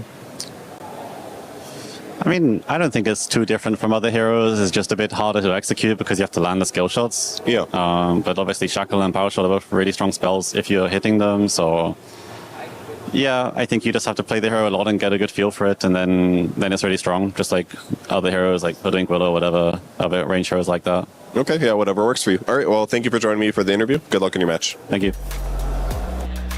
Well, those day 1 nerves that Ari is hinting at, I don't think we saw any of that for 1W here at this EWC, because right now they are 4-0 in this group stage, and that means the group of death is topped by 1W. LGD is trying to fight their way to that top as well. They're 3-1, still also very good. May I remind you that they're in the same group as tournament favorites Yandex, so there's definitely some fighting to be done, but some fighting is going to happen here on the stage as well. I think 1W, there were some questions, Brian, if they were going to come in swinging, because they have had, okay, they haven't won the most recent tournament, and to be honest, they've got 4 titles already this year, so everybody's like, oh, they're not in the top 5? Oh no, something must be terribly wrong. It doesn't seem like anything is wrong. No, I mean, with a team like this, I'm willing to chop it up to you can't be at your top form every day of the year, and there are always a lot of tournaments going on, and they've proven, like you said, 4 times that they can be the best team in the world. I have no doubt that they're going to be a formidable opponent for anyone they see here, and This series, I mean, these best of twos can be kind of brutal because usually with best of threes, you're allowed to mess up a draft, you're allowed to let one go, but if you drop a game to LGD here, for all you know, they 2-0 Yandex and you might not be getting first place in the group. So every game here matters, and I think LGD can definitely take one from them at least. It does, but they've got the momentum from their win yesterday against Virtus Pro, and they looked solid. Like, that was the 1W that we expect to win tournaments. Yeah, 2 Ws. Two Ws, yeah, exactly. Yeah. They 2W'd their way into their snowball, I think. And we heard a little bit from Ari, but he is a player that I wanted to talk about because his win ranger seems to be a staple for them, where this hero isn't succeeding so far at EWC. Her win rate when I checked earlier today was 28%. But not in Ari's hands. He's won every game he's played on her. That's quite a painful stat there. So maybe as a carry, it's maybe failing a little bit more so than as a support. I also want to touch for 1W on their offlaner because we mentioned the new kids on the block here in this series. But we also got to mention the 2TI winner in 33, leaving his mark here on this squad and of course on the meta. And has he done anything where we're like, ooh, that's the 33 we know? I mean, I think he was the first one I saw that was going the Centaur build. He might have stolen it from somebody else, this whole early heart. I think out of everyone in the scene, 33 will be the one that tries his hardest to delay the Blink Dagger, delay the BKBs. He'll go for the hearts, the pipes, like any utility item or farming item that he can possibly go. And I think that's actually a really good playstyle right now. I know we just got done watching Collapse play a super active, stylish form of play in that last series, but I do think that the best way to play right now is like the Darkseers, the Centaurs, that just scale really hard with farm, and 33 has always been the meta-defining offlaner for that type of playstyle. Yeah, he really has been. And interestingly enough, this is one of the metas where I don't look too much at the offlane, just because of how strong safe lane picks tend to be and how hard it is to get out of it with a good start. But like Brian mentioned, this is what he's known for. But for that reason, I actually think Pure plays a very important role in this team, in this meta, where the safe lane has to crush. This is what he used to be famous for. Yeah, and he didn't used to be famous for the ranged carries, but they find ways to make that work anyway, and he is crushing it on some ranged carries as well. Will he do so in this series? That is a question we're going to have answered in a little bit because the draft surely soon will start. But first, we're heading over to the stage to get the players on there. Absolutely correct, Shiver. Yes, we are about to kick things off. We've had 3 series so far in this day. One that took forever, another one way more exciting story-wise as well, and that was quick as soon as it started. But our next one has a lot on the line for our 2 squads, so let us bring them out. First up, it's LGD! LGD Gaming, this is their first true test here at the Esports World Cup. Second place at their last major tournament and contenders for first here in Paris. Elite South American squad is ready to show that they can absolutely hang with, if not crush, the best or one of the best from EU. South American pride showing up here also in the arena itself, but on the other side, it is one win! More like 4 win, am I right? Yet to lose a game so far in the group of death. Remains to see if their undefeated streak will continue or if it will fall as it did last time they faced LGD. Bit of history, as you might have heard on the panel between the 2 teams. And we'll see what ends up happening once all the cards are up and ready here in Paris. The late night show continues. Of course, we'll keep you warm throughout the whole night of Dota. Gentlemen, please 1W, please LGD, you may go. Place your key, get yourselves ready, gentlemen, because this one is a bout here for the groups. Remember, the group of death continues. We'll hand it to the panel to get it on. Thank you very much, Milos. I am so looking forward to this. So when we were choosing our Sony Story of the Day this morning, we had to choose between 2 matches, and the other one, other than this one, was Enigma Galaxy versus Team Liquid. And we had Seb on the panel, and he's a big Enigma Galaxy fan, so we had to go for that one. But this series came a close second, and for some people was definitely the winner, because we're expecting an absolute brawl here, Effie. Absolutely. And I have to mention this again. This team, these players in LGD, they broke 1W, formerly Tundra's undefeated streak at Blast. So 1W have a bone to pick with them today. They're going to say, this is our turf. This isn't our first EWC. We're going to show you what's what. I'd like to give a shout out to King Jungles for the coolest walkout I've seen of a player so far. He was rock. Did you see that swag that he was carrying with him? He might as well be playing Shadow Fiend 5 right now. Wait, who brought the swag? It was King Jungles on the walkout there. If you can hear me, King Jungles, that was awesome, dude. Oh, I didn't. He was doing some nice boogie dancing with the sign and everything. I'll just say, a lot of the players, they come out, they're stone cold, they're pure business. But this guy, every time you hear him in an interview, every time you're watching him walk out on stage, every time you're seeing his player cam during the game, he's just having a good time. I think that's undervalued. I think everybody's a big KJ fan. Yeah. You have to be at this point. I'm sure that everybody has seen his exit interview at TI. Yeah. That's a classic. Or it's going to be a classic. Now, even his interview earlier today, I really liked what he said. He said, our team has been grinding nonstop. We haven't taken breaks. Our longest break was 3 to 4 days, while other teams were taking 2-week-long breaks. And he said, guess what? You guys made a mistake because we're coming for you. And it has paid off so far. From being in the finals of Blast, I think it is so important, by the way, if you're going to be a team that has never been in grand finals, the pressure that comes with that, with the best of 5, so new setting, it's on. It's more pressure than any other match you played that tournament, which already is a lot of pressure. I think having been in that situation in Blast for them might be enough to the next time they get into a grand finals, there's no shock regarding that pressure factor because they've experienced it. But you can also have to think about a team like Team Liquid who lost 5 grand finals in a row. We're not thinking, Brian. I'm just saying there's one approach which is to get past the nerves on the first final. The other thing is to just lose 4 more, Shiver. To be fair, though, if LGD is from this point onwards going to lose 4 grand finals, I think that's a good problem to have.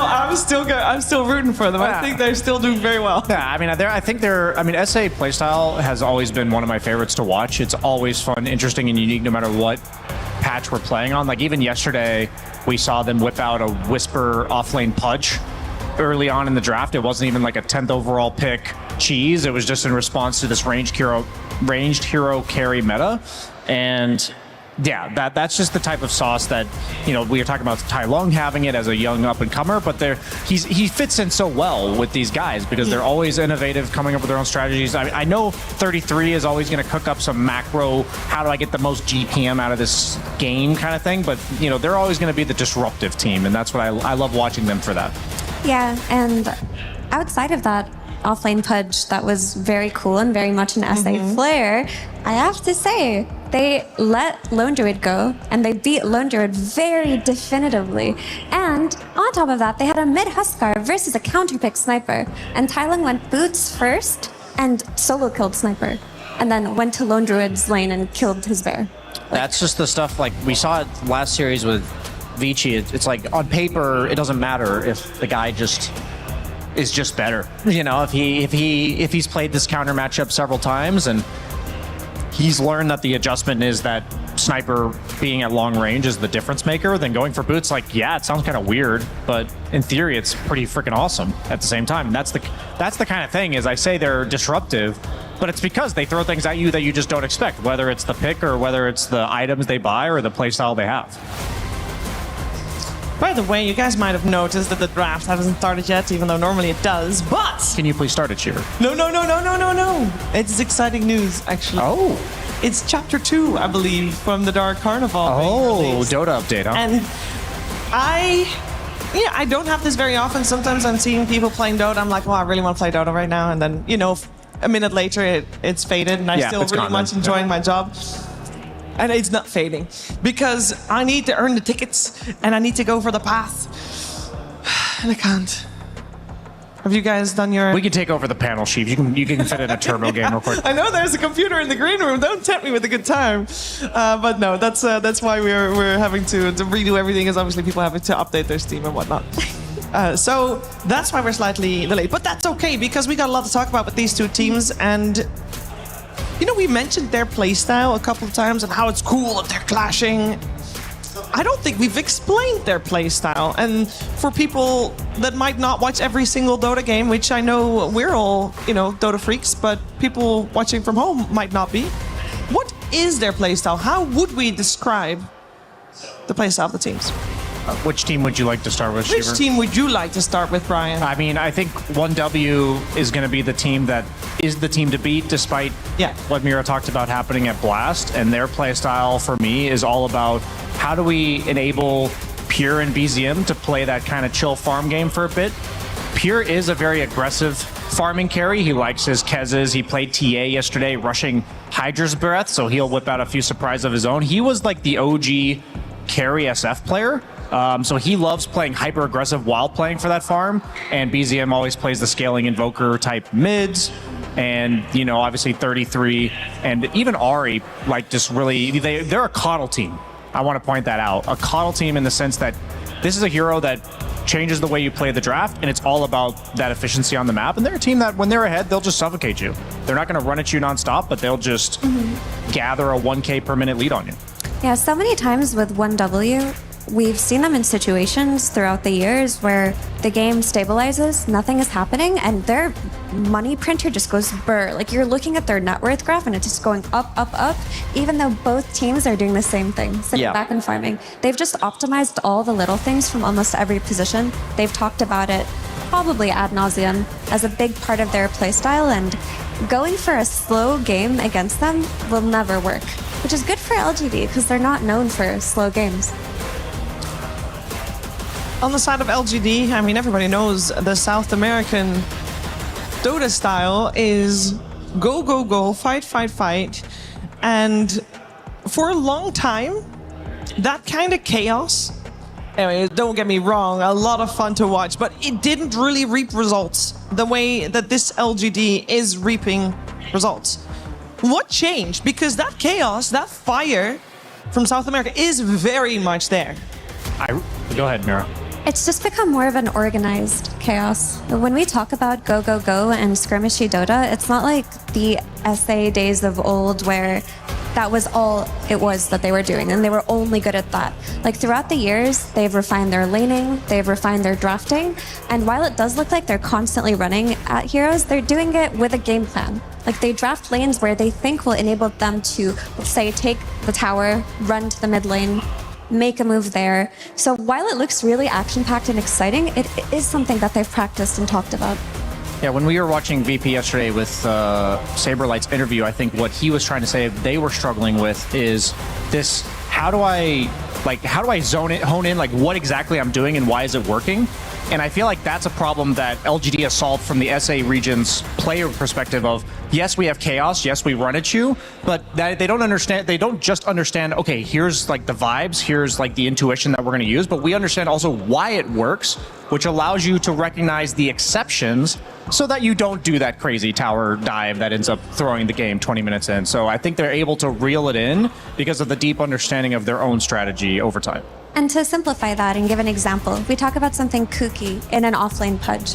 But was that an offlane Pudge in a vacuum? No. He also had a Bane and a Coddle on his team, which Pudge struggles with the ability to actually hit those hooks and the mana cost of throwing them out early on. Those two heroes correct for that and allow them to play with a Pudge, who then looks like a crazy hero. But there was an idea with it.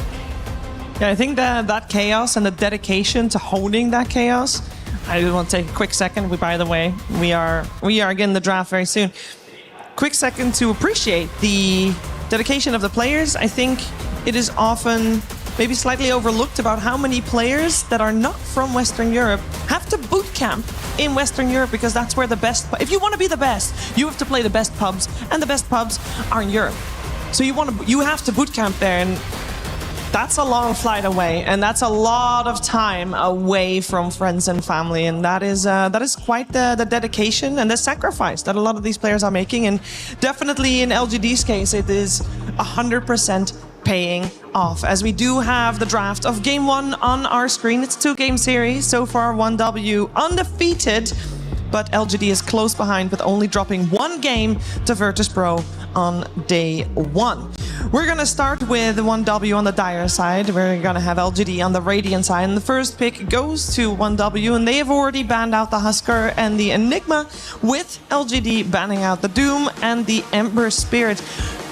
Are there any other, like, team-specific bans we are expecting to come out? I realize Husker is not specifically team-specific, but sometimes you don't need to ban it against a team when you know that they're not playing it. I mean, they haven't banned it yet, like on the side of 1W through this tournament, so it's definitely targeted to some degree. And I guess rather than focusing on what other team-specific bans are there, every time we see this type of stuff, we have to remember that now there's all these broken meta heroes that we often just kind of assume are out that are now in the pool. We're talking about the Drows, we're talking about the Lone Druids, we're talking about the Treant Protectors. We're 4 bans in, and not a single one of these heroes has been removed. So I think we're going to get a interesting opener. Like, what creme de la creme hero are both of them willing to give and willing to take first? Because you're going to have your pick of the litter appears. Okay, so Treant still gets removed. Yeah, this is, by the way, okay, the draft was delayed, and that generally leaves you more time to think about things.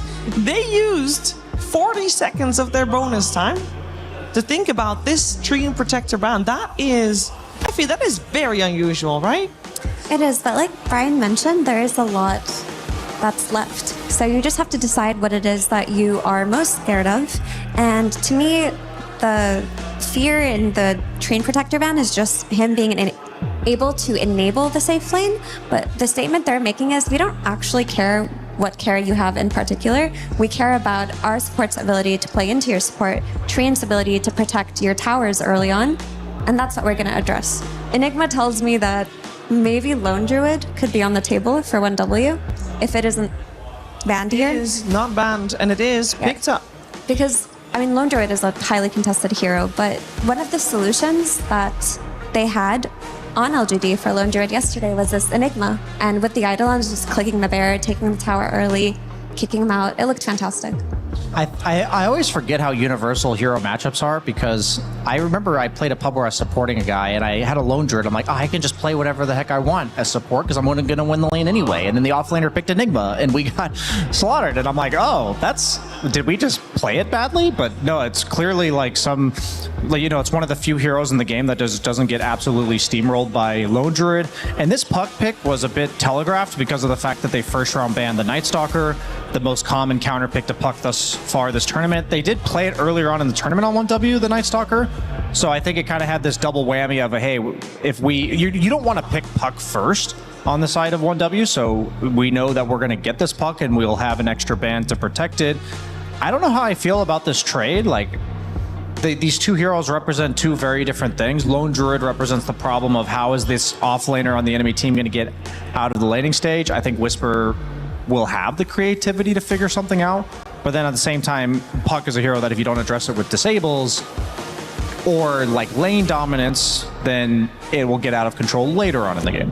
Yeah, when we saw Gamer Legion let Lone Druid through twice, their recipe to dealing with it was Winter Wyvern and Underlord for the percentage-based damage.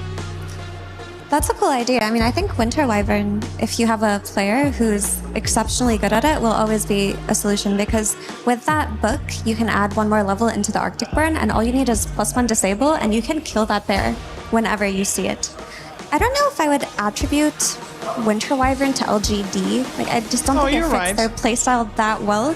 But what they could do is draft a lot of range damage plus melee catch. So something like a Techies or a Willow with a Clockwork. I think they're definitely picking Techies, because if I'm an offlaner and I'm thinking I need a 4 position that gets me out of this atrocious lane, Techies with the reactive taser on his allies early, I'd be surprised if they take anything other than that, because that seems like the best option. And I do think King Jungles plays Wyvern. I think I'm almost certain I've seen him play that in the past. They haven't picked it yet this tournament. So I think we could see both of those heroes, perhaps. Ringmaster, okay. Like we said, Ringmaster coming out here. So I don't really think of Ringmaster as a hero that addresses Lone Druid very or solves it. Is the dagger percent HP? It is percent HP, yeah. Okay. And that would be good against the bear. It's just that it doesn't really have, it's not a burst damage ranged hero, and it's not a really good or reliable catch hero, because your Wheel of Wonder is high cooldown. So it's strange, but the Escape Act can be good to counterplay any Shadow Blade bear plays around the map. Yeah, I mean, Lone Druid to some degree is a pseudo Lycan in the sense that his bear turns into this summon that can just hunt supports, and oftentimes you want to be able to protect yourself in some meaningful way. A lot of supports will just feed to that, and Ringmaster is probably one of the few that can. I think Lone Druid's a lot scarier though, because the bear can come out of Invis and then fear you instantly. Now, another hero that can nightmare you is Bane. We've been seeing a lot of Bane. I feel like Bane is a hero that teams are picking because it's strong in lane, and then a lot of teams are a bit lackluster, like we saw Vici, with the hero's impact later on in the game. I know that Whitemon is a fantastic Bane player, so we know the top lane is about as good as it gets. You have a Lone Druid Bane, but I want to see what Whitemon's impact is 10 minutes plus, basically. I wonder if this Ringmaster was just a pre-pick with LGD knowing that this Bane is gonna come out top, because a way to play against Lone Druid on lane is to cut waves and just not lane in the first place. If you don't get an ideal matchup, and Bane solves that. And we did see Not Me owning the trades against Bane last series, so maybe that's one of the few heroes that can. No, this is a hero we don't see very often. It is an Earthshaker. That is the disable they need against the puck. I think that solves a lot of problems. I think Earthshaker mid, it's like a crappy Earth Spirit, I think, in the sense of its reliability to actually get out of the laning phase. Like if you blind pick Earth Spirit, you're also able to move it to support. I think Earthshaker's just far too greedy of a 4 position right now. So I think this is BZM layers into the meta, saying that, yeah, this is a hard stunner that can burst puck, and it will also have a perfectly fine lane. I think puck will win the lane, but because of the constant harass, Earthshaker does suffer against that a little bit. But I think Earthshaker will have the recovery mechanism of the Ancients, all eyes on potentially a Keeper of the Light coming out, or some other 4 position for Ahri that is going to heavily stack the Ancients for him. Yeah, what's reasons for not picking Keeper of the Light? They've picked it first in a couple of games even. I mean, we were talking about all these premier meta heroes got taken. They're like, wait, we get Lone Druid? Like, I think that's why. I think Keeper of the Light's kind of like maybe 3rd rung on the totem pole of priority for them. And I don't think they're concerned about LGD taking it, so they can postpone it, basically. It also just depends on what heroes you can build around, because if LGD hadn't banned that... Oh my gosh. If LGD hadn't banned that Tiny, then I do think that they would have just gone for the Tiny mid with the Keeper of the Light, which is one of their very old school combinations and a solution to puck. But without the Tiny, they probably thought that they were better off going for something different in the Shaker. I feel like they genuinely thought LGD was not going to take Coddle. I know they do play it, but I think stolen. Yeah, they did steal it. I think they thought they were going to get it on 8th overall pick here. I like this though. Both teams have a lot of Ancient stacking. Keep an eye out for the macro game in that sense. I'm going to be looking for Bane to be waddling his way in there just to check on it. He's going to be using the cheese dancing taunt while he's doing it. It's very important. I think that neither team invades particularly well, though. Like, I feel like Earthshaker is not going to help the Bane do that. Centaur, I think it's really important you pick an offlaner that's meant to cut creeps, because the farm that's behind you is taken. That's going to the Earthshaker. So I think that Centaur and Axe made a lot of sense here. And that I like that idea. This is the kind of stuff that you have to think about. What areas of the map does each hero farm? And, you know, 1W, they're the masters of that.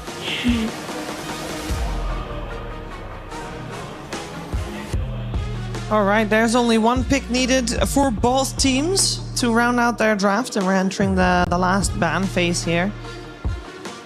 On the side of LGD, it looks like we're needing the hero for Yuma. There's already a Shaker. Meepo is out of the equation. Sad sounds all around. On the side of 1W, we are looking for our Ahri hero. Is there... I mean, there's no chance Shaker is support. I wouldn't think so, to be honest. I just think you need to lane something against this puck mid with the Shaker, and Ahri still has a lot of his signatures in the pool. He's got his Wind Ranger, he's got his Hoodwink. Hoodwink just got taken out for that very reason. What about that Wisp?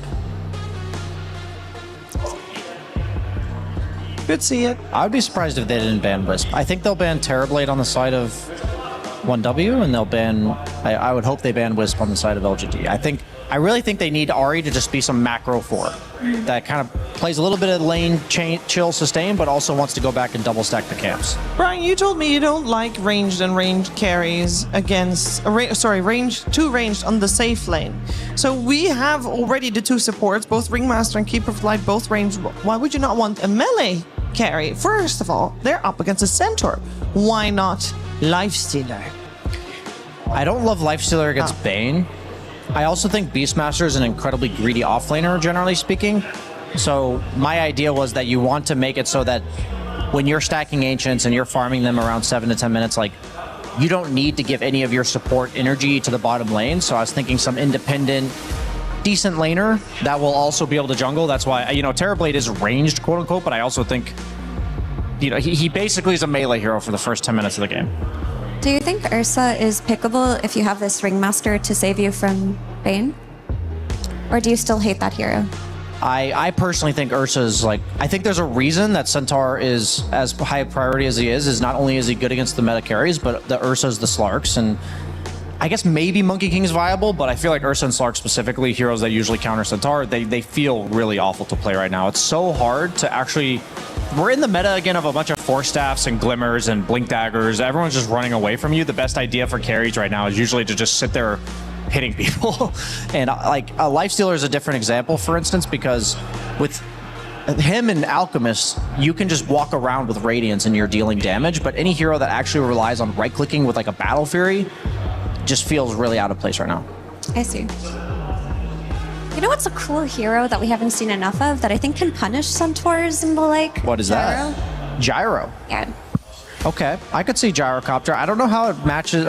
Gyro's a weird hero because they buffed a few parts of him, but then they also nerfed his flak cannon cooldown pretty significantly, and they also nerfed the fact that you get 2 extra shots from your Ags when you have flak cannon activated. So the Satanic build is a lot worse, and you actually die if you get locked down.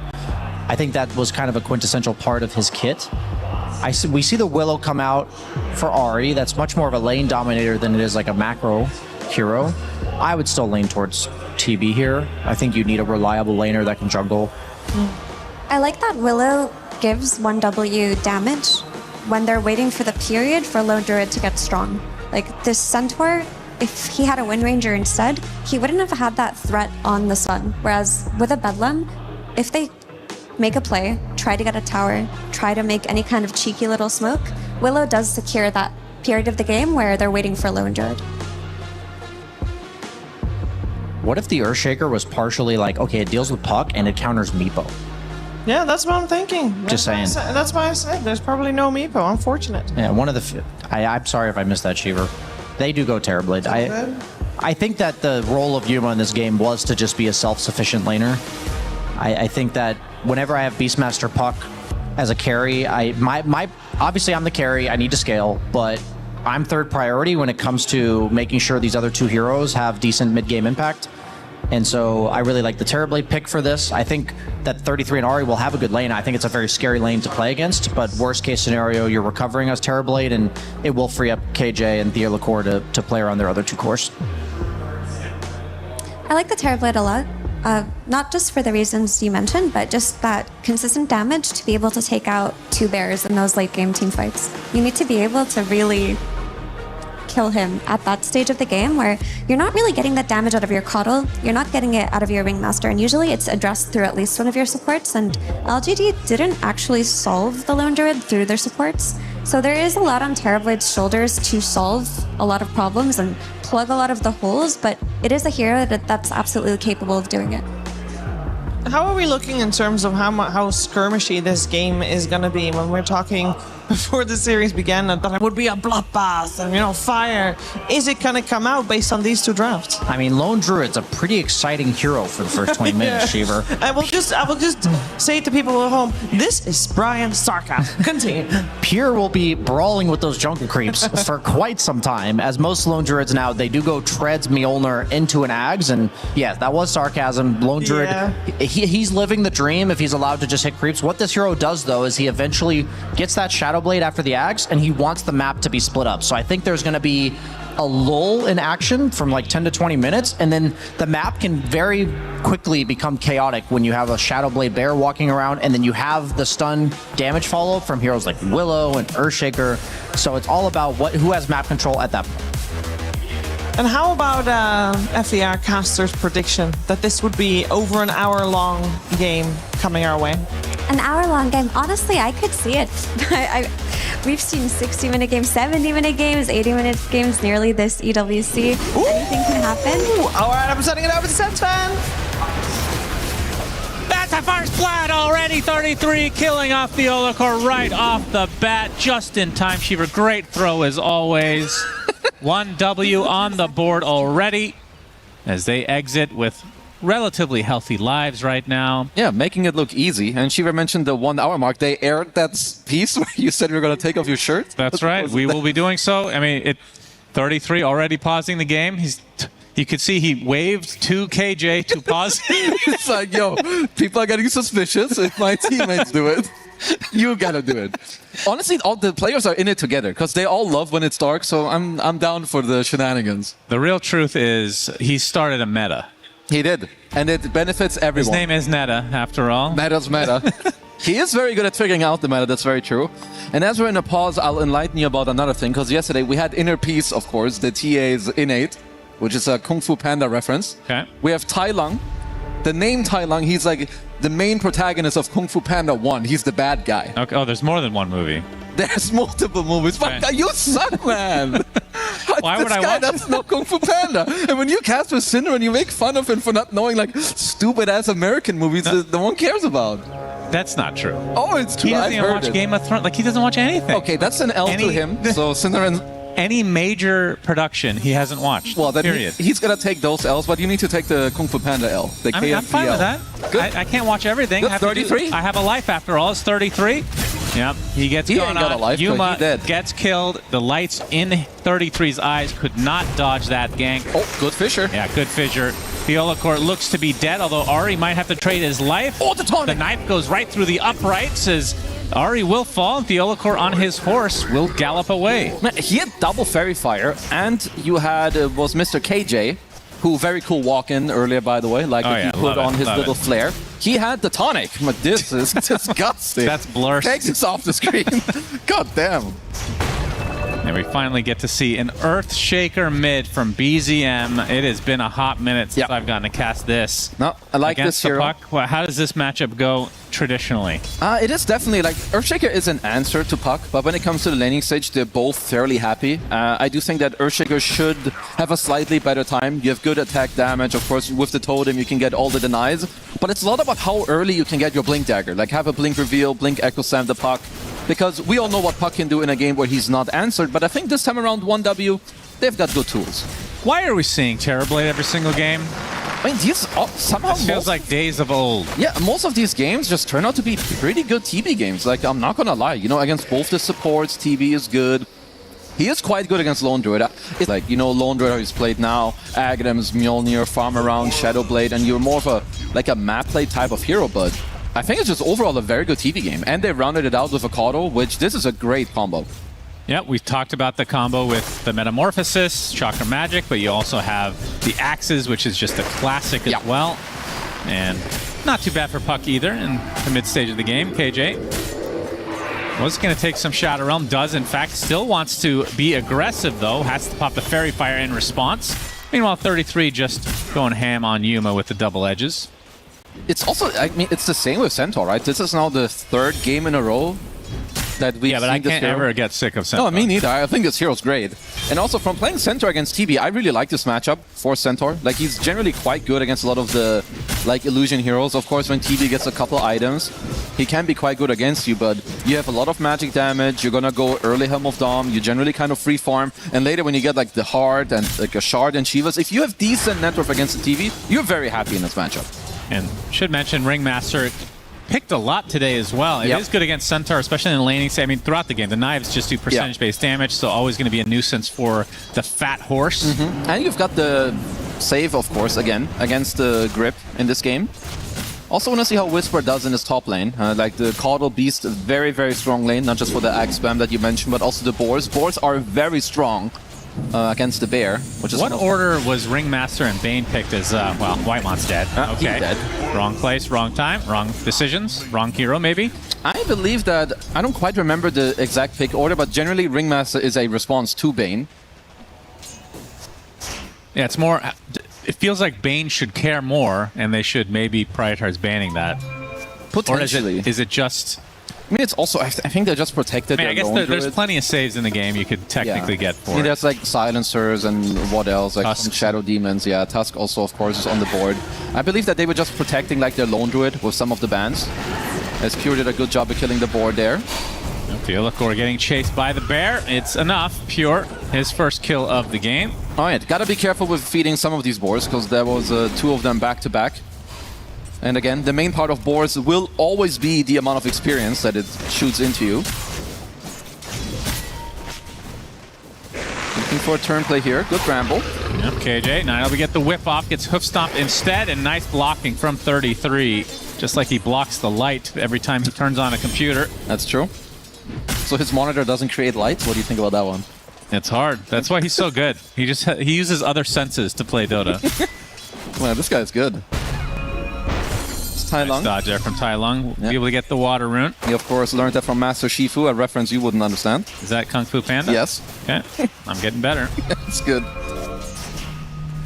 So tell me how the Earthshaker's game is supposed to go. So laning stage, you just farm.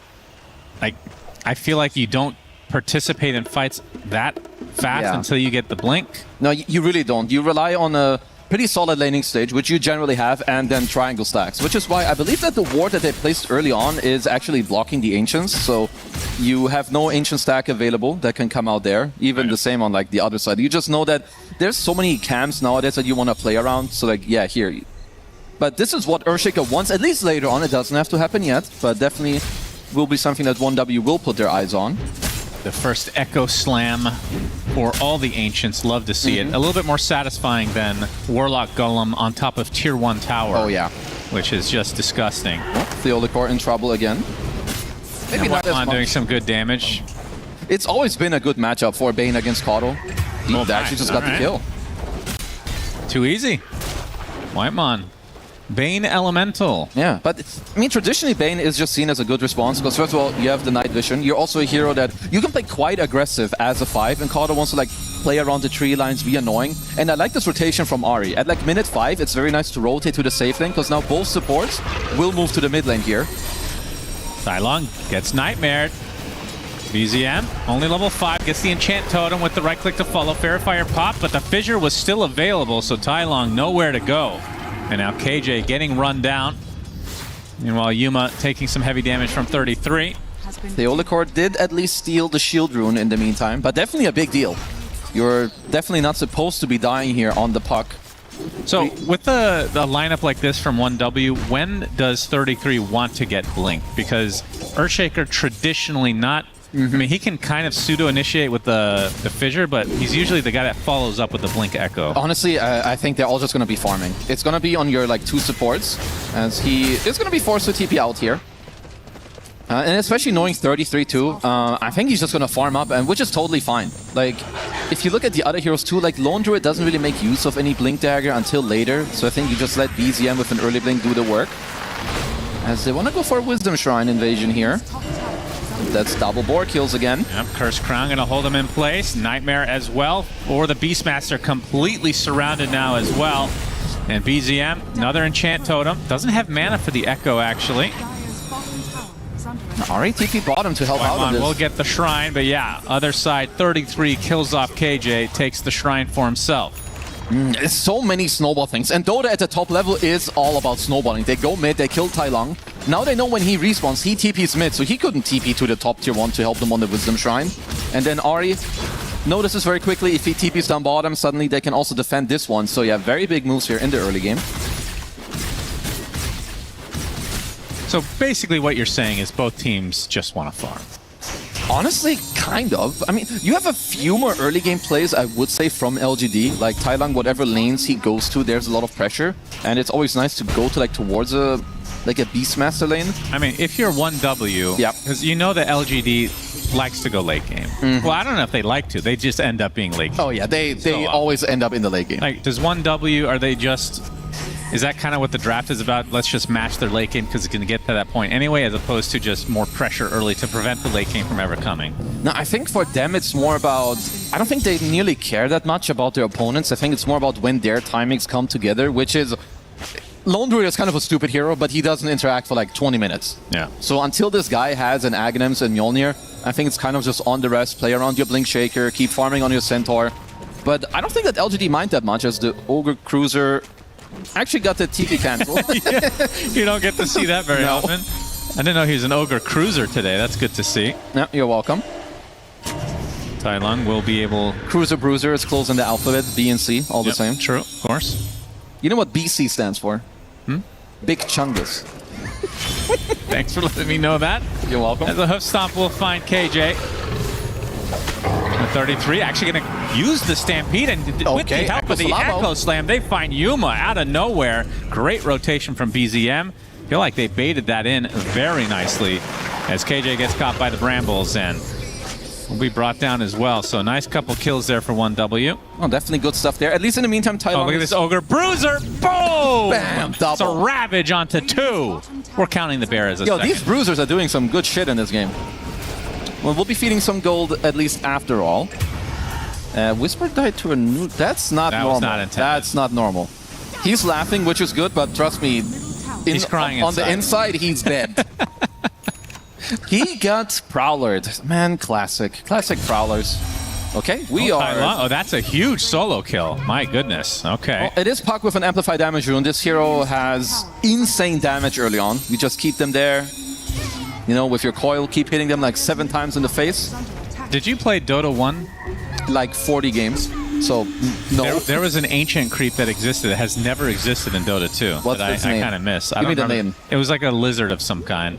But the ability was it had evasion, which I thought would be an interesting skill to have. Like just passive, or it's like an active? Passive. Okay. Passive evasion, like 20% or something. I see. Not sure why they never brought it back. It was actually in the files of Dota 2, not that you care. But I guess another type of files that didn't release. Anyway, back to you. Just going to hold that thought here. Let's appreciate the moment. Pure on Jabert. How far until he got his Maelstrom? So 700 away. Yep. It's just very hard to pressure this hero early on. Like, we all know that the bear is strong, you have a lot of lifesteal. As the tier 1 does fall, so Ari and 33 playing quite aggressive here. And it is overall quite annoying. Let's see if they can pressure Yuma much more. Traverses pretty nicely, but gets the Curse Crown proc with the Pine Cone helping out as well. Hoof Stomp to follow. Stampede to run away, and it just leaves asunder as Ari just lets him get it off. As on the other side, BZM gets some revenge onto Tai Lung. So action all over the place. There's just so many small things happening. Like, they're just bruising around down here. In the meantime, I don't even know how the mid-kill happened. I assume it's either like a sleep or a grip, of course, with the follow-up. Yeah, so nice setup from Mr. Whitemon. And I like this move from Pure too. We've seen this a lot more already in the last couple days. Like around this minute 10 to 11 mark, the carry goes to the mid lane, pressure to tier 1. Will force a lot of heroes over.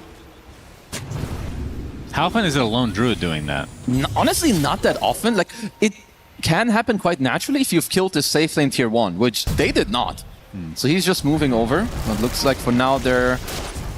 There's got a smoke somewhere as well, so they are coming over. Coil, first of the game as far as I know. Axes come out from Whisper. Try to help out. And gets the ult off onto Pure. They're going to use the Roar, so they want to commit for this. Do they have the damage that they do with the Axes, and now no more reinforcements on the way. He did buy the Maelstrom in time, it seems. But a good kill. One of many that's needed, I feel, for this lone druid.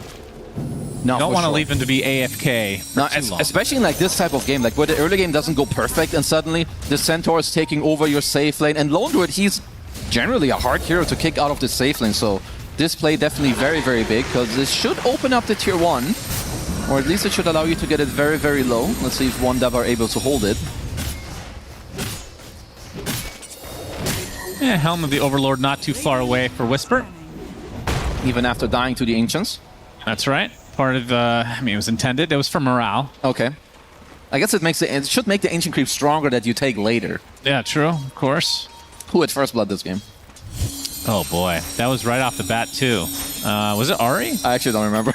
I'm gonna say it was Ari. Yeah, sure that was correct. Actually, I'm pretty sure it was. Yeah, I don't trust you. Looks like this tier 1 tower will be given up, so 1W. I feel like they have a good balance right now of Yuma's got something. pressure Actually, on. that's Tai Long. They've got something to say about this one. Yeah, apparently. Coil out onto 2.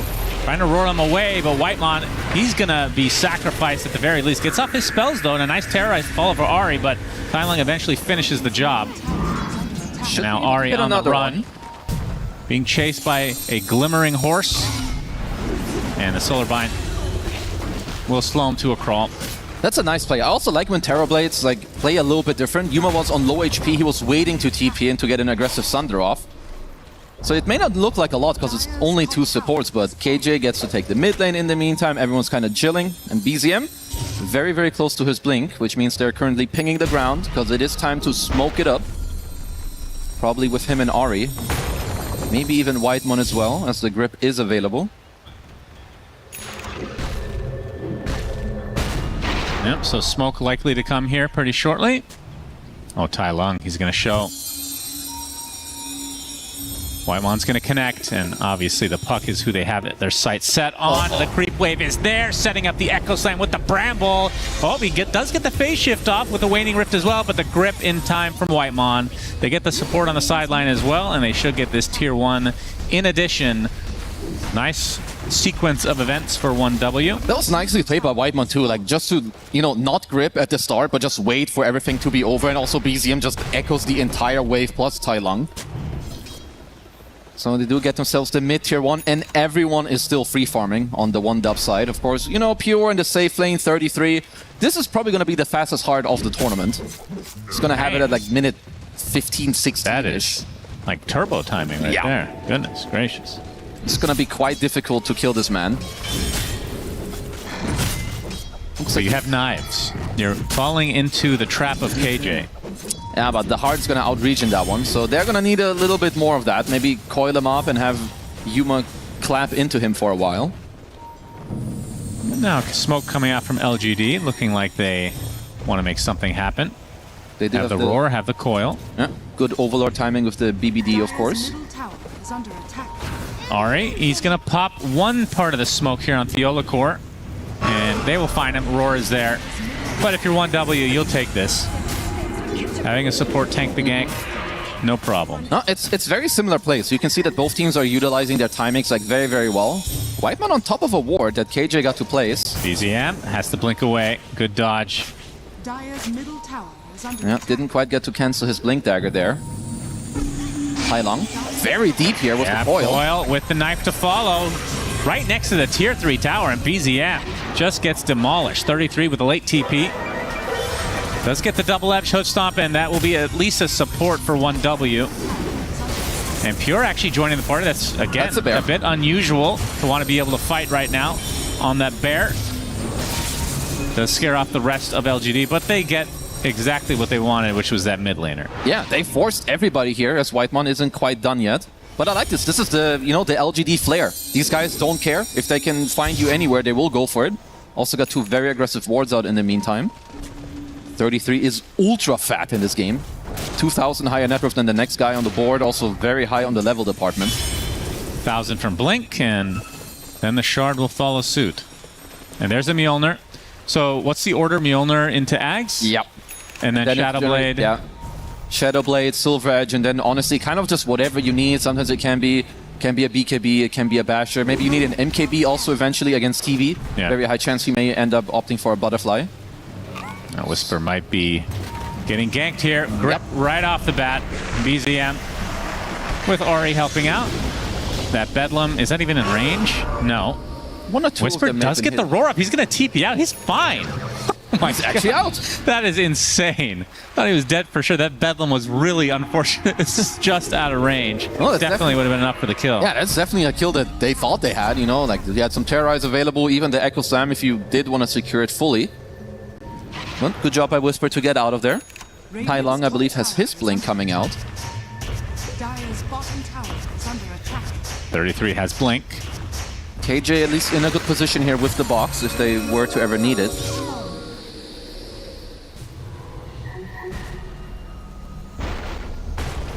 Tai Long. So Witchblade, Blink Dagger, what's next for him?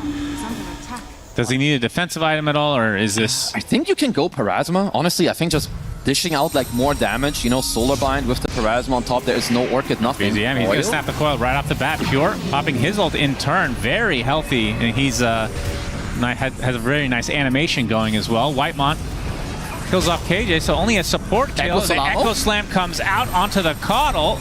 Looks like that's going to be the death of the horse with the double edge to follow for 33. Still relatively healthy. The Behemoth's Heart starting to stack up. Uses that Stampede to get away, so it's a couple of supports killed off. And he's 400 away from Shard as well. Oh, the Behemoth's Heart. Huh? Heroes of New Earth. What? Did I say Behemoth's Heart? Yeah. I meant Behemoth's Blood, I guess. Don't worry. We're all good here. We respect. What's it called? Behemoth's Heart? That was literally a Han's virginal heart, yeah. You keep that shit up. You know what the worst one was? PK. Portal yeah. Just Blink, for God's Blink sake. is just... Oh, 33. Hold that. Gonna be spotted, we'll Blink. We'll PK away, depending on the game of choice. Yeah. Like also Whisper's combo. He's got the drums plus the Cobalt Cup. I'm a huge Cobalt Cup enjoyer. Move speed. It's a very nice thing to have, especially with, you know, the bigger map. Everyone's running around trying to dodge you. Wasn't Earthshaker Behemoth something? What was he? Just Behemoth. Just not to be confused, of course. Oh. This was not on my bingo card to be talking about, but I love it. Where's Chipper? Please bring him to best Dota. hero ever. Please. If they're listening, that's the one hero you should bring over. And Bombardier. Love that guy. I mean, that's the same hero, basically. Oh, 33 with a hoof stomp. Okay. Wheel of Wonder off the mark here. Gets roared up as well. Man, he is so tanky. And now the fissure coming through with BZM. Getting the enchant totem as well. 33. Gonna get saved by the Nightmare. Whipped up. The Triceratops is right on his heels. The Illusory Orb as well. But now you can see the Behemoth's blood healing up quite a bit. And now the Triceratops looking to be the only casualty of this fight. Yeah, Whitemon snatching that one. And Pure's animation still completely bugged. They will find the support in KJ. Yeah, KJ is very low level, only level 6, so one dub just easily running him down there. Definitely struggling a bit. But can we take a look at the lone druid, the actual hero here in a second? We'll get there in a moment when there's no pressure. Oh. Yeah, he's like waddling. Oh, I see. Okay, so I thought it was just his ult form, but it's his regular as well. Interesting that... I think it happens sometimes when you get like stunned mid-animation while ulting. Oh, grip. Oh, good grip up. Yep, Tai Long, oh boy. They have stuns for days here. KJ, no box to come. And BZM, he might be getting run down. It's just a couple of supports for now, though. Blink is back up in just a moment. A little bit late from Yuma. Yeah, he was so close to get the box save off there. So, again, Tai Long, does he need... Are you just relying on the box, or do you need Lincolns? There we go. That's a nice close-up. It's hard, because even if you go Lincolns, like then it's got some swagger. Look at this. Oh, yeah. Oh, yeah. Beautiful. Why is he inside of the Torment? Okay. Maybe they will just get a free shard for themselves. It's going to go to Whitemon, which is very good. Love it. Especially in this game. Like, you have so many like units you can hit with your brain sap, whether it's some summons or illusions, and you just full heal. But yeah, honestly, I think the way it's going to go for Tai Long is... If he doesn't want to die, he just needs to be very aware of the heroes he's playing against. Because Lincoln's only helps you against Bane. So honestly, the Ringmaster should. I mean, he's gonna get Eon Disc at some point, right? Absolutely. The problem is like. But how early can you get it? You can't buy it that early. Like he's gonna go Shard and I think Parasma after. Because even Echo Slam, there is no real item to buy against Echo. You can go like any type of HP, obviously, that can help you Eon out. Disc. Yeah, sure, but if you go Witchblade into Aeon Disc, that... No, I'm not saying this early. Yeah, that's the eventual answer, though. Surely. Absolutely. It's like the best answer later on. Yeah, what do we usually see? Like Octarine somewhere in there. Yeah. Some Aghanim Scepters also gives you some HP. It's quite good for the damage output. But at least for now, he's just going the Shard. More damage, more farming capabilities for him. And so the build is slowly leading right now. Okay. Aghanim Scepter for BZM. Yeah. Very nice. Is this somewhat normal now? It's very good. I think this dropped off completely. His support will bite the dust here. Yeah, if his game was slightly worse, I do think BKB would have been needed for him, like against the coil and so on, but His game is going very well. They're up 5k gold, and I think it just helps you farm more. It also makes you more mobile. So it's nice. It's a bit more greedy, but it is the correct choice in this game. You can see the Aghanim Scepter now for Pure's Bear. He can be unleashed at all times. Whisper not able to cancel that teleportation. Yeah, it's just... But now the Bear, this is where it gets really scary, because Lone Druid himself won't even be joining fights anymore. I think it's both the Aghanims and the Mjolnir build, but also the 15 talent on the Bear. I don't think it should like increase the channel speed on the return and give it 0 cooldown. It's just permanently everywhere.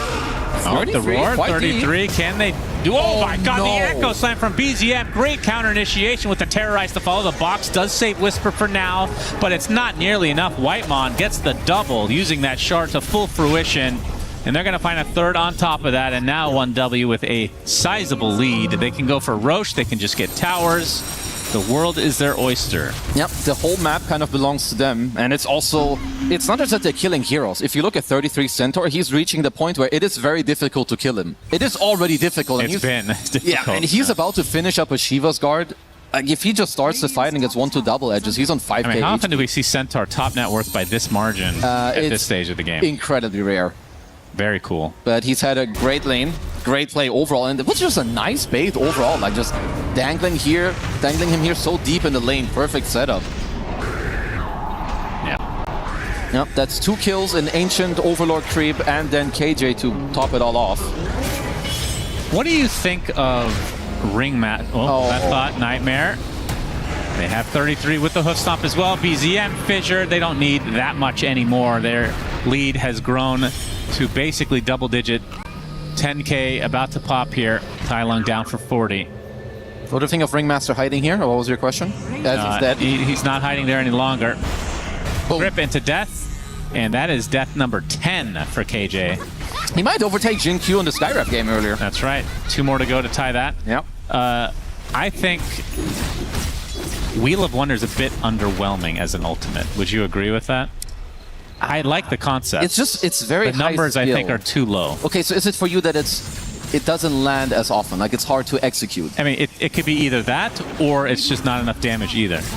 The taunt is obviously incredible if you can get it off. I feel like it's just that when the spell hits, it's ultra strong, but it... Is it really though? It is strong.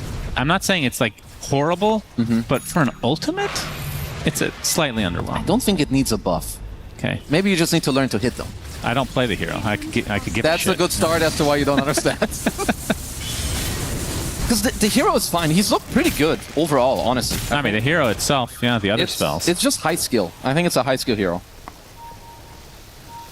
Greedy Enchantment, of course, on 33. Both tier 2 and tier 3. Yeah, this needs to be deleted. There's enough farm to go around anyway.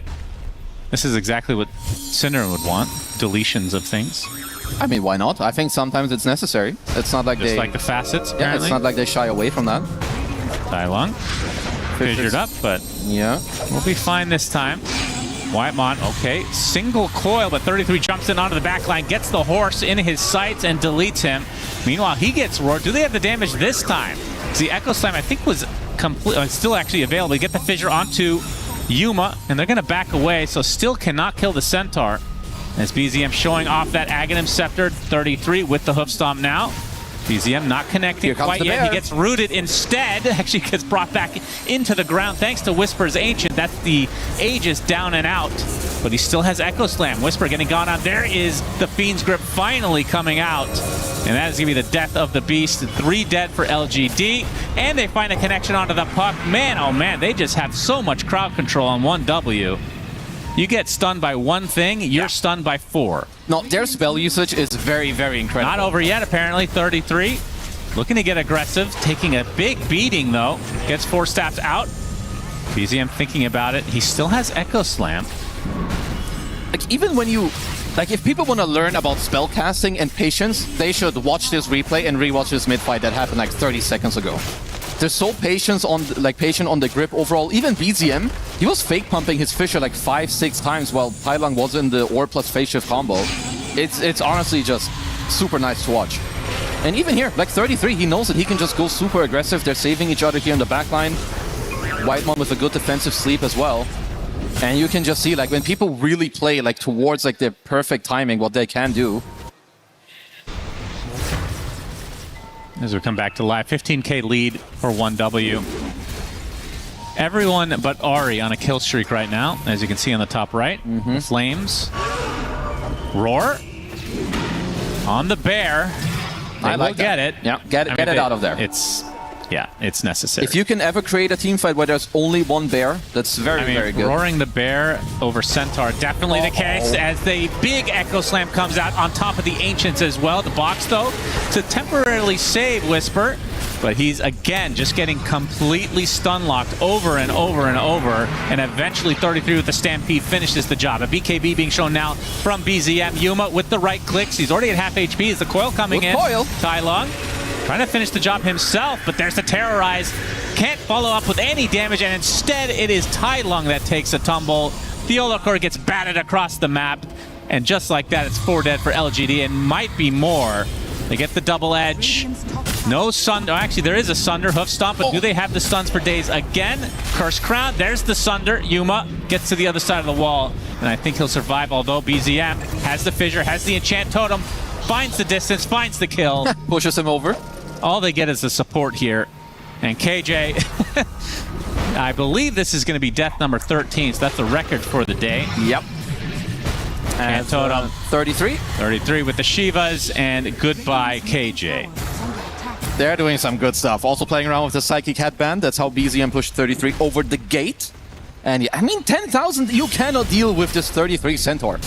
He starts the fight with 4,200 HP, then he keeps double edging a few times. He has like 100 plus HP regen. He's even buying an Octarine just to have more stuns and faster stacks on his shard. Interesting.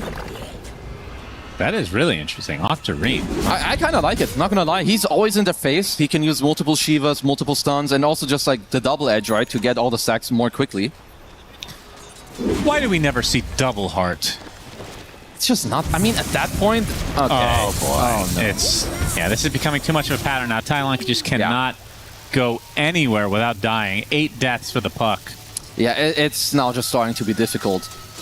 Now, also Pure is like reaching the state where he can solo kill people. 4,000 gold on him as well. That's 33. TP's in very aggressively. Can, of course, look to chase here. And Whisper nightmared. It must be an Aether Lens. The Fissure coming out as well, and there is the grip to follow. Another easy pickoff for 1W. They get Theolokor on the other side as well. Echo Slam finishes it up. Why not do it in style? Man, I love Slugger. It's such a funny innate. Just playing bowling with some corpses is hilarious. Yeah, I mean, what is the one comeback that you have here for LGD? You can look for, you need a high damage item on Yuma. Currently he's got the, I guess it's a Bloodthorn queued up. I think you need either that or a full Daedalus. Play for some later timings, but I don't really know how easy it is for you to get there. Like, they can just push top and bottom at the same time. You always have a Fissure and Sleep to bail you out. And yeah, Tai Lung is going for an A on this right now already, because he can't really do anything else. The Bear on top of the Mjolnir, Ags, and Silver Edge just bought a Butterfly, so not even needing to optimize against Yuma, who doesn't have a Butterfly yet anyway.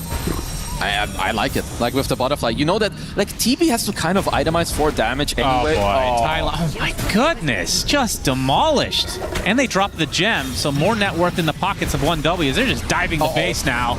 2 dead just like that. They do have buybacks, but I mean, what can you do? At this point, it's starting to be a massacre. Takes over the board here on 33, but yeah, the Bear with the Butterfly, they already had problems, and now it's even more problems. On the hoof stomp initiation. Psychic Headband to push him out. Psychic Headband again, and that's the death of the horse. 46 seconds on the deck with no buyback from Theolokor. Now this, to me, is one of the cooler neutral items. Psychic Headband is cool. You can also use it on your allies. I think that's one of the nicer changes. Very interactive. We like. KJ, dying outside you left your fountain. That's not acceptable for 33. As he looks into the bright lights. Oh, he's coming for round 2 with the buyback here on KJ. That's 2 sets of racks as Whisper on the other side gets the roar and the right clicks to follow from Yuma on top of BZM. He gets the Echo Slam, so they trade lives in the end. Double buyback from LGD on the supports as Whisper caught in no man's land right now. And yeah, 33, once he catches up to you, you're a goner. Double edge. He's got a shit ton of HP, 7,000 in fact, as the game ends. GG is called. 1W on top big time. Yeah, I mean, there's a reason that these guys are incredibly feared by all the other teams. I think they played super well. Love the Earthshaker pick against the puck. Worked out very well. And I think also 33 putting on a very clean performance on the Centaur. Probably the best one we've seen. Some of the fastest timings. Constantly in their face. Very nice movement overall. And yeah, for LGD, look, it crumbled very quickly. Also 17 deaths. Not too bad. Wow. Yeah, you're right. I did not realize. In 32 minutes also, mind you. Yeah, that's pretty good. Yeah, 33 ends the game 11, 1, and 22. And like you said, just went completely beast mode. Ended the game with the Octarine Core and a Glimmer Cape, interestingly enough. Didn't see that one.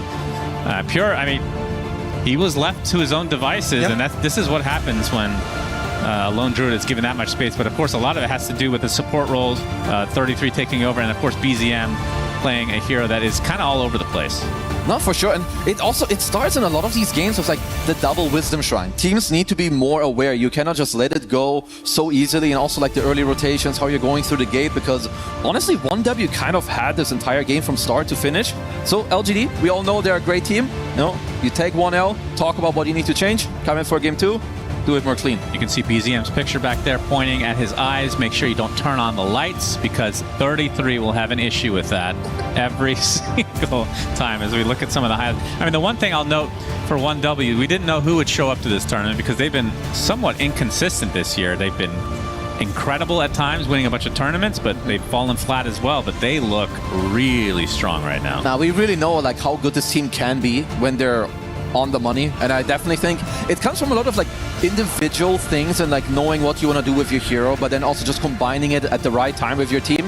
And I feel like they definitely showed it, like small things of 33 going aggressive, you're baiting him, and the small plays here too, like baiting each other, you get a good sleep off, you keep the fight going, and just patience. I think that's also the key. You cannot feel pressure, and they look very cool and calm. Have to give them credit though. They also shut down Tylon quite a bit with all these stuns. Like this is a guy that I feel like whenever we see him play like one of these skill-based heroes, he just dominates. But not this time because 1W take game number 1. Shiva.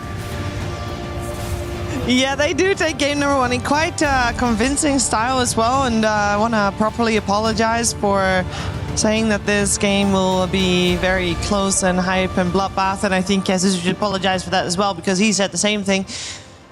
It wasn't. They tried. LGD tried, but at the end of the day, FE1W was just like, oh, this is the game we're playing, and yeah, good luck with that.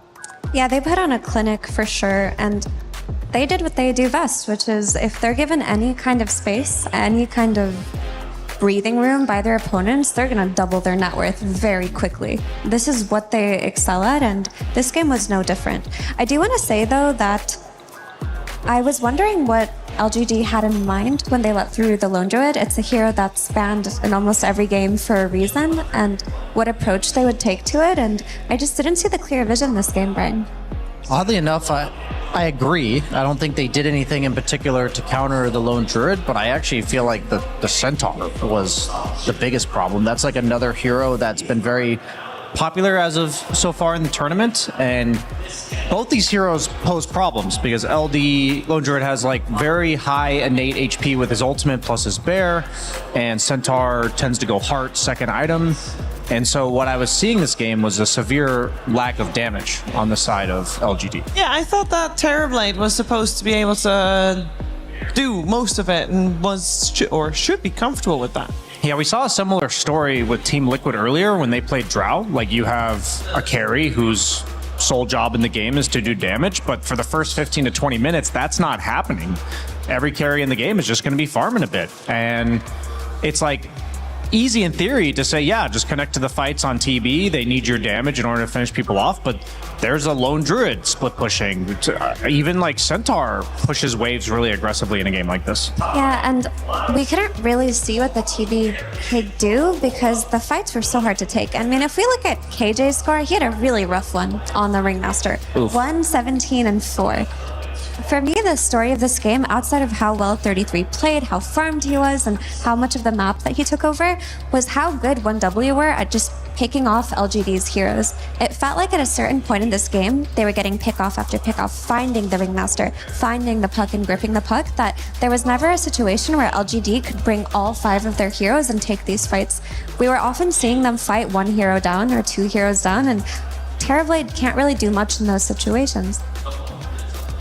No, he cannot. It was a bit sad. I feel like this was also a little bit of the response. I mean, we talked a lot about him before the game, and they went for the opening pick of the puck.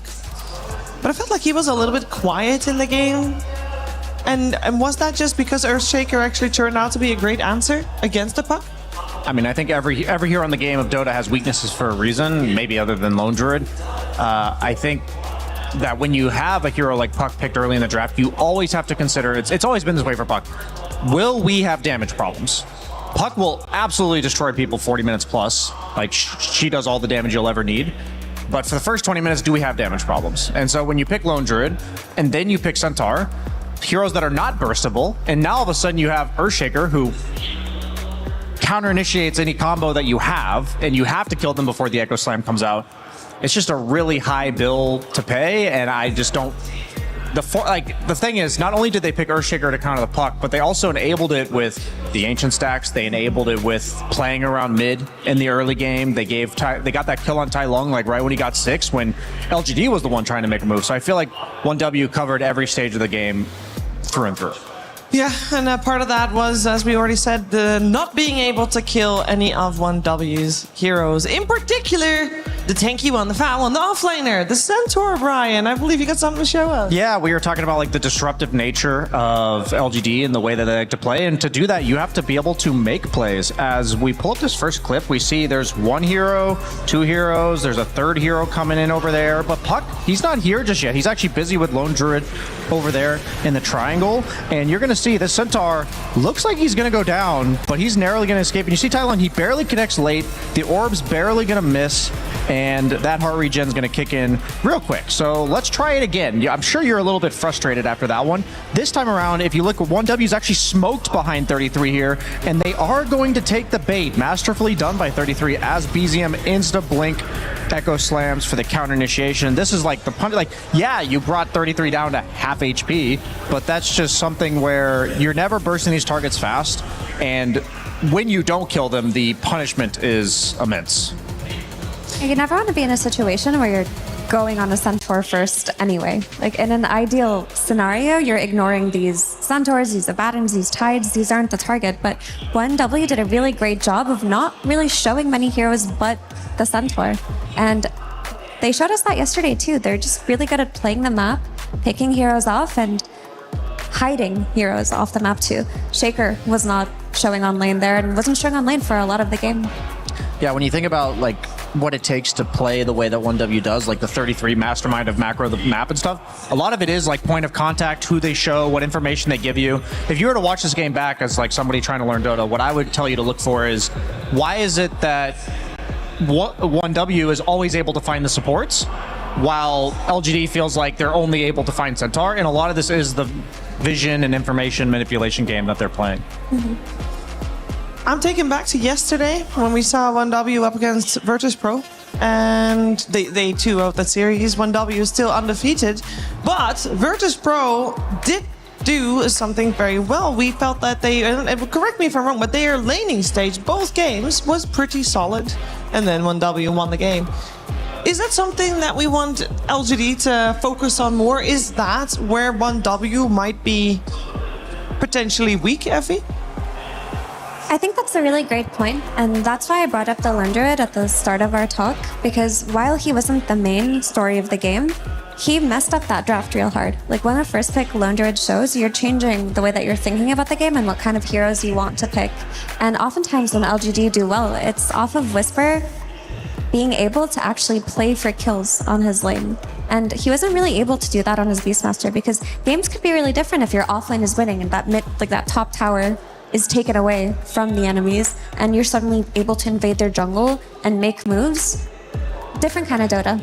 I mean, that's one of the reasons that they're always going on Centaur, is because Lone Druid is not a hero that ever shows himself either. So if you're like, the fact is, in that draft, one team opens with Lone Druid and the other team opens with Puck. It's very clear after watching it that Puck was addressed and Lone Druid was not. And I think when we look at the draft going into game 2, it was a fascinating approach that both teams kind of elected to just leave all the broken heroes in the game except for like Treant.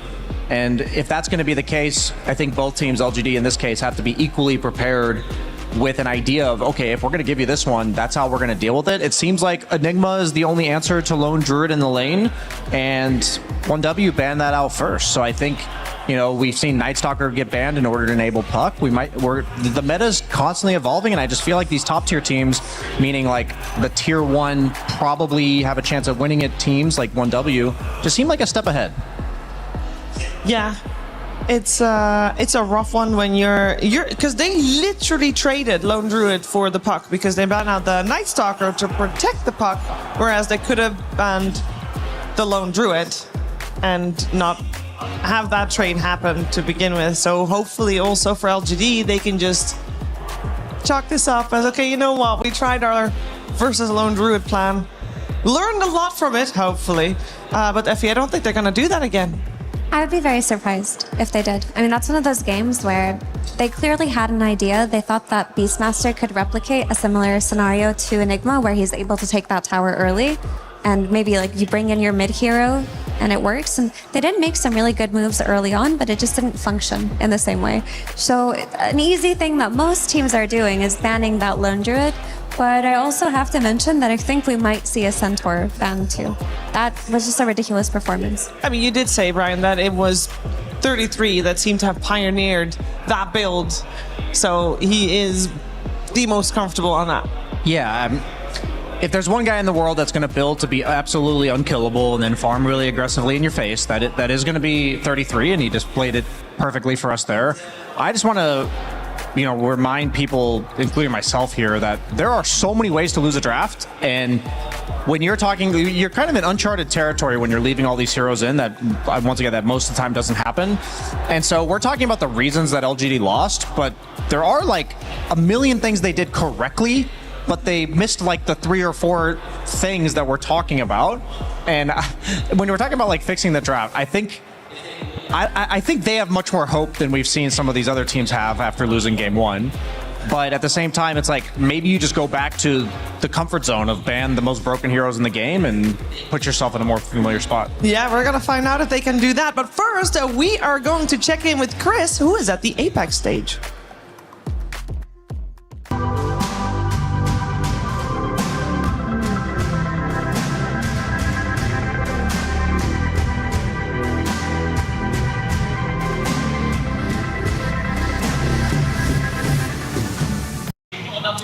Well, I made my way down to the lively Gadia City grid. I'm here with Lauren once again, just checking in what's happening on Apex.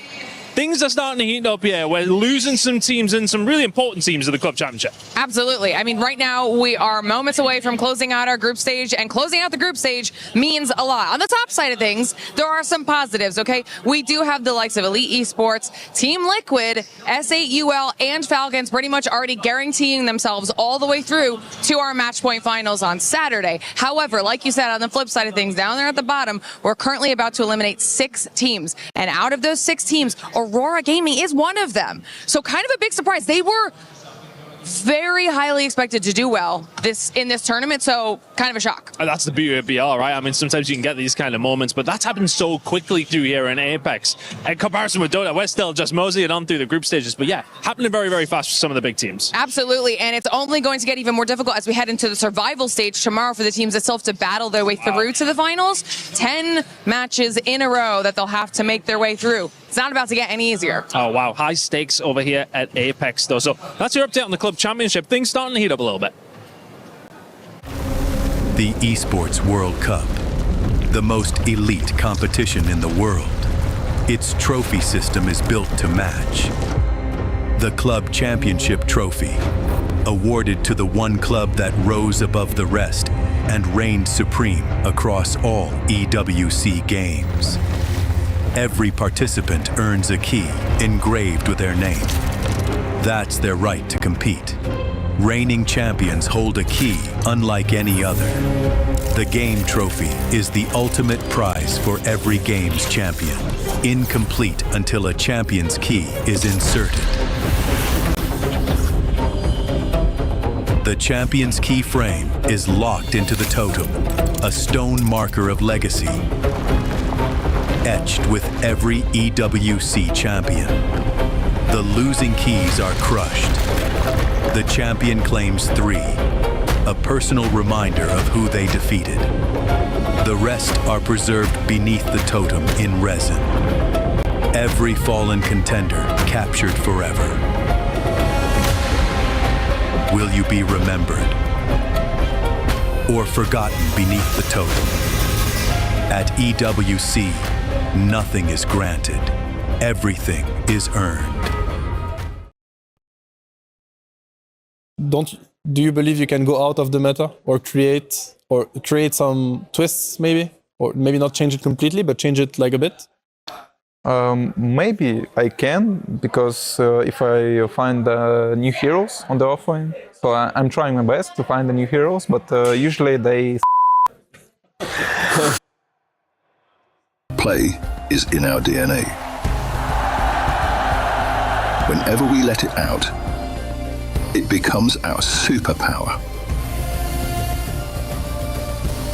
Now imagine an entire city being built to supercharge it. Kadir City, powered by Play.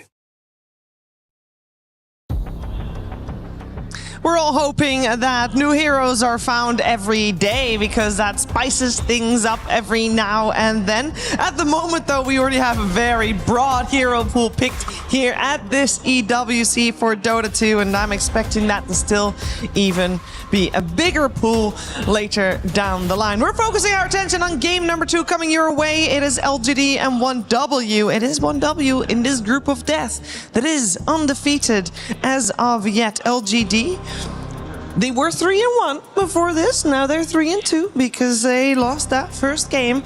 But I'm sure they're looking to tie this series. They need to change things up. It can be as simple as this time around, why not just ban the Lone Druid? One way or another, Brian, I think we're going to have a completely different style of game on our hands. Yeah, I mean, I think LGD is going to probably ban out the Lone Druid, and then we're kind of back to square one of the meta. Like, what is the rock, paper, scissors? That might even mean that the Night Stalker stays in the pool, which means Puck doesn't get picked. There is quite the domino effect that happens when just one ban like that changes. So I hope we see something very different, because I like that LGD was trying it, but at the same time, if you're leaving a hero in that will get picked every single time and you don't have a very, very clear-cut plan on how to beat it, then that leaves me a bit skeptical. It's always a good sign when teams try to beat the meta heroes instead of just defaulting to banning them out, and they've had ideas that have worked before, but it does seem like Enigma was a big part of it too. So I wouldn't mind them moving away from it. We do see the Centaur ban here too, which was pretty expected. I think they had decent answers to it, but it still was not enough. A hero I'm curious about though is the Bane. I think that the Bane did a lot for 1W in that last game, and if it's the kind of support hero that maybe LGD could look to steal for themselves. I'm always a bit weary of picking Bane against 33, just because it does struggle a lot against Lycan and the other summons guys. So if you're going to pick Bane, just be careful. That's all. I think it's very strong and it's worth considering taking. See, this is what I was expecting when we are coming into the tournament altogether. Just a couple of bans, Lone Druid, of course, banned, you know. But the Drow Ranger as the opening pick. We've seen it here or there, but it felt like this was the meta before we saw the current meta, and it kind of fell off. We haven't seen her picked overall first, that frequently, effing. Yeah, because she's usually banned. Yeah, or ignored for another one. That's very true. And I'm really curious what 1W have prepared against Drow, because I feel like Drow is a hero you could just pick things like Spectre against. And if you have a melee hero that you're thinking about drafting, suddenly you see the dynamic of maybe the Invoker coming out. Because typically you don't really pick Invoker with ranged carries like you mentioned, Brian. So to me, this says they might go for something like a Kez, a Spectre. A Spectre gets banned out. Yeah, eyes on Alchemist as well. I would be surprised if Kez gets banned here. I mean, I'll just talk about Invoker as a response to Drow real quick. You know, obviously they're two completely different roles, but I do feel like every role in the game has, or every hero in the game, excuse me, has a general role that counters them, and a lot of the counters for Invoker are actually carries.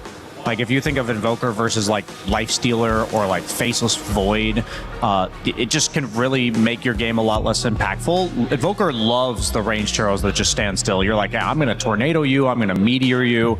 The only way that ranged heroes can generally deal with this is using a Hurricane Pike, and oftentimes you don't want to go for that early. Like a lot of these range carries like Drow, they want to go with the Mantas, and they want to go potentially Ags or Shadowblade, and Invoker feasts on this type of thing. I wouldn't be surprised if they go for like a Shadow Shaman or a Lion or some really reliable stun setup in the laning stage that makes Sun striking these side lanes very reliable. That's something that I think 1W does better than any other team.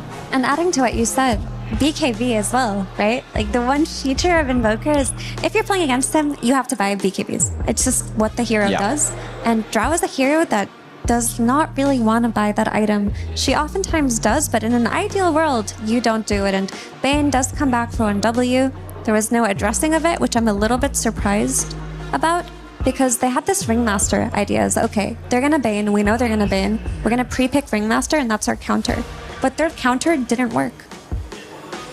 It didn't work big time. Big time. So what is your other solution for Bane? Because something 1W does better than any other team here is play the map, create situations for pickoffs, and then take fights with one hero down.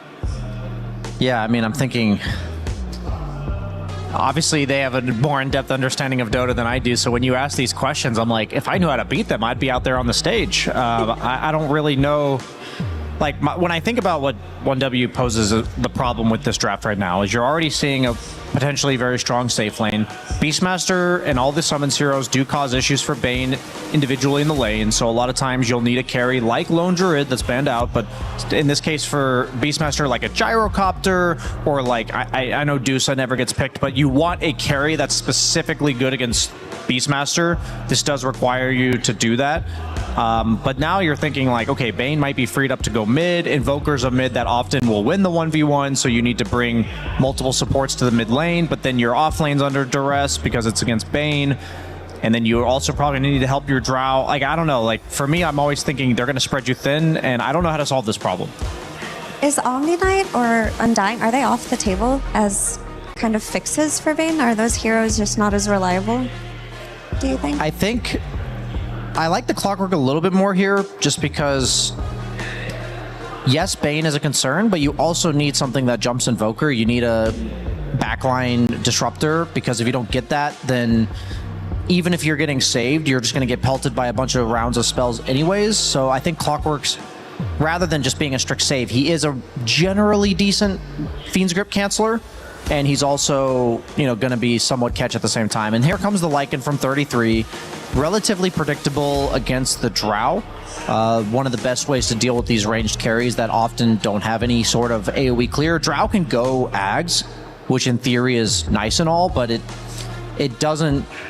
It's like, yes, it does deal with summons to some degree, but also a big part of the Ags is the slow, and that doesn't do anything to Lycan specifically. And the Hoodwink coming out for Ari for them as well, so that will be their offlane. They will lane against the Drow Ranger and the Clockwork.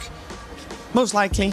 There's still mini chance that Theolacor will take that Clockwork and we'll get a different 5, but I'm assuming right now we're first gonna be seeing which hero Tai Long will play. He already knows he's going up against an Invoker, and this is their 18th pick.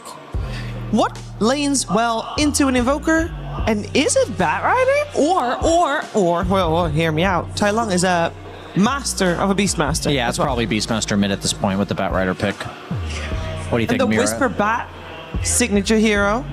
Yeah, I think it's going to be a Whisper Batrider. And what I like about this potential for an offlane Batrider is you think about heroes that want to combo with Invoker from the carry role. They're going to be the melee types, you know, the faceless voids, the stunners. And Batrider's a hero that can really punish these melee carries early on. Yeah, it's true. Also, a lot of Batrider's bad matchups get solved by like Drow and Beastmaster as well. Like a lot of the mobile guys that can kind of kite Batrider around get silenced and bursted by Beastmaster. So it does make Pure's pick a little bit more difficult, but at the same time, you know, the only thing I'm thinking difficult here is, okay, I don't know what exactly I'm leaning against. Like, theoretically, this could be Beast 3 and Bat 4, but, you know, you'll know that information by the time that you pick your hero. I want to mention with the Bane, you're also getting reliable Sunstrike setup, so whatever happens top lane, you have that global factor of, okay, we have effectively 200 less health whenever we take trades on the side of LGD.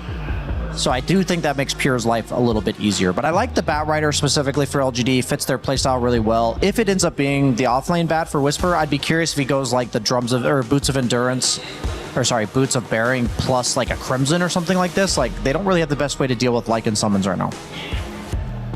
Yeah, Batrider's itemization has gotten really wonky since all of his nerfs, where it used to feel like offlane Batrider always had a path into the game with the Boots of Bearing, but nowadays, it just doesn't feel like enough.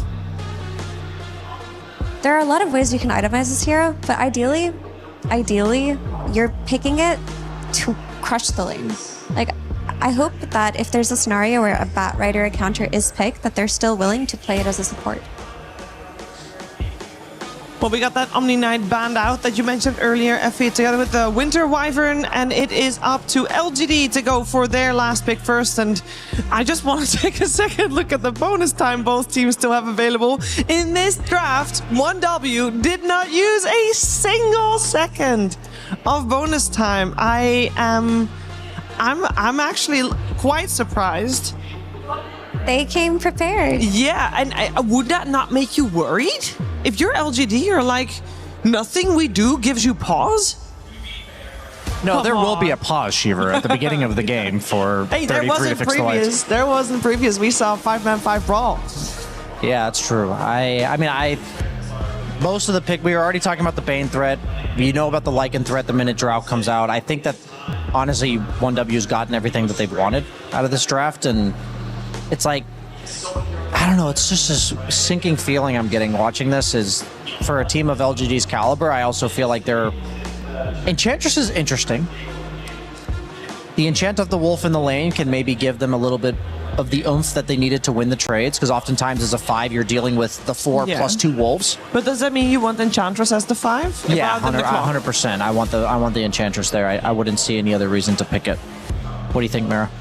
I agree with you for sure. And oftentimes when you look at Enchantress, the way that I perceive this hero is that what can she do for her mid laner more than what she can do for her carry. And obviously you need her to give Yuma the best start that he can have, but she's kind of something that needs to go mid. Take Invoker's Tower, kick him out early, come with like a Centaur and gank him, anything. Because if you're not getting a successful mid rotation out of Enchantress, I don't think she gives enough versus the heroes on 1W. Like, she's not really... The Dispel that you get from Enchantress isn't really good for anything except dispelling like an Alacrity or something right now. Yeah, for sure. I'm wondering if we ever get a Faceless Void. If there were ever a Faceless Void game... You think this is it? No, it's a Kez. It's Kez. I was trying to think outside the box, but we went right back in there and picked Kez. You already mentioned Kez because you figured they should, LGD should have banned this out in the second ban phase. They did not. Kez is in the pool. Is it still then a good Kez game? Well, yeah, Mira mentioned earlier, like, when you have the ranged mid, you know, you want that melee playmaker, and that was why Kez came into the conversation, and so I think the mistake we saw from Vici yesterday was picking a ranged carry and a ranged mid, neither with stuns, and I think that these teams like 1W don't make that mistake, so they've got, like Lycan and Invoker, they're pretty greedy at the end of the day. Like, they'll come online hard when they get there, but having a carry that's going to put pressure on the offlaner, that's going to take part in these early skirmishes with like an early Mage Slayer, it just rounds off their draft quite well. Yeah, there's definitely like the fear of taking it to late game in a slower game versus 1W. They've shown us time and time again they're the best team at slowing it down and playing the macro game.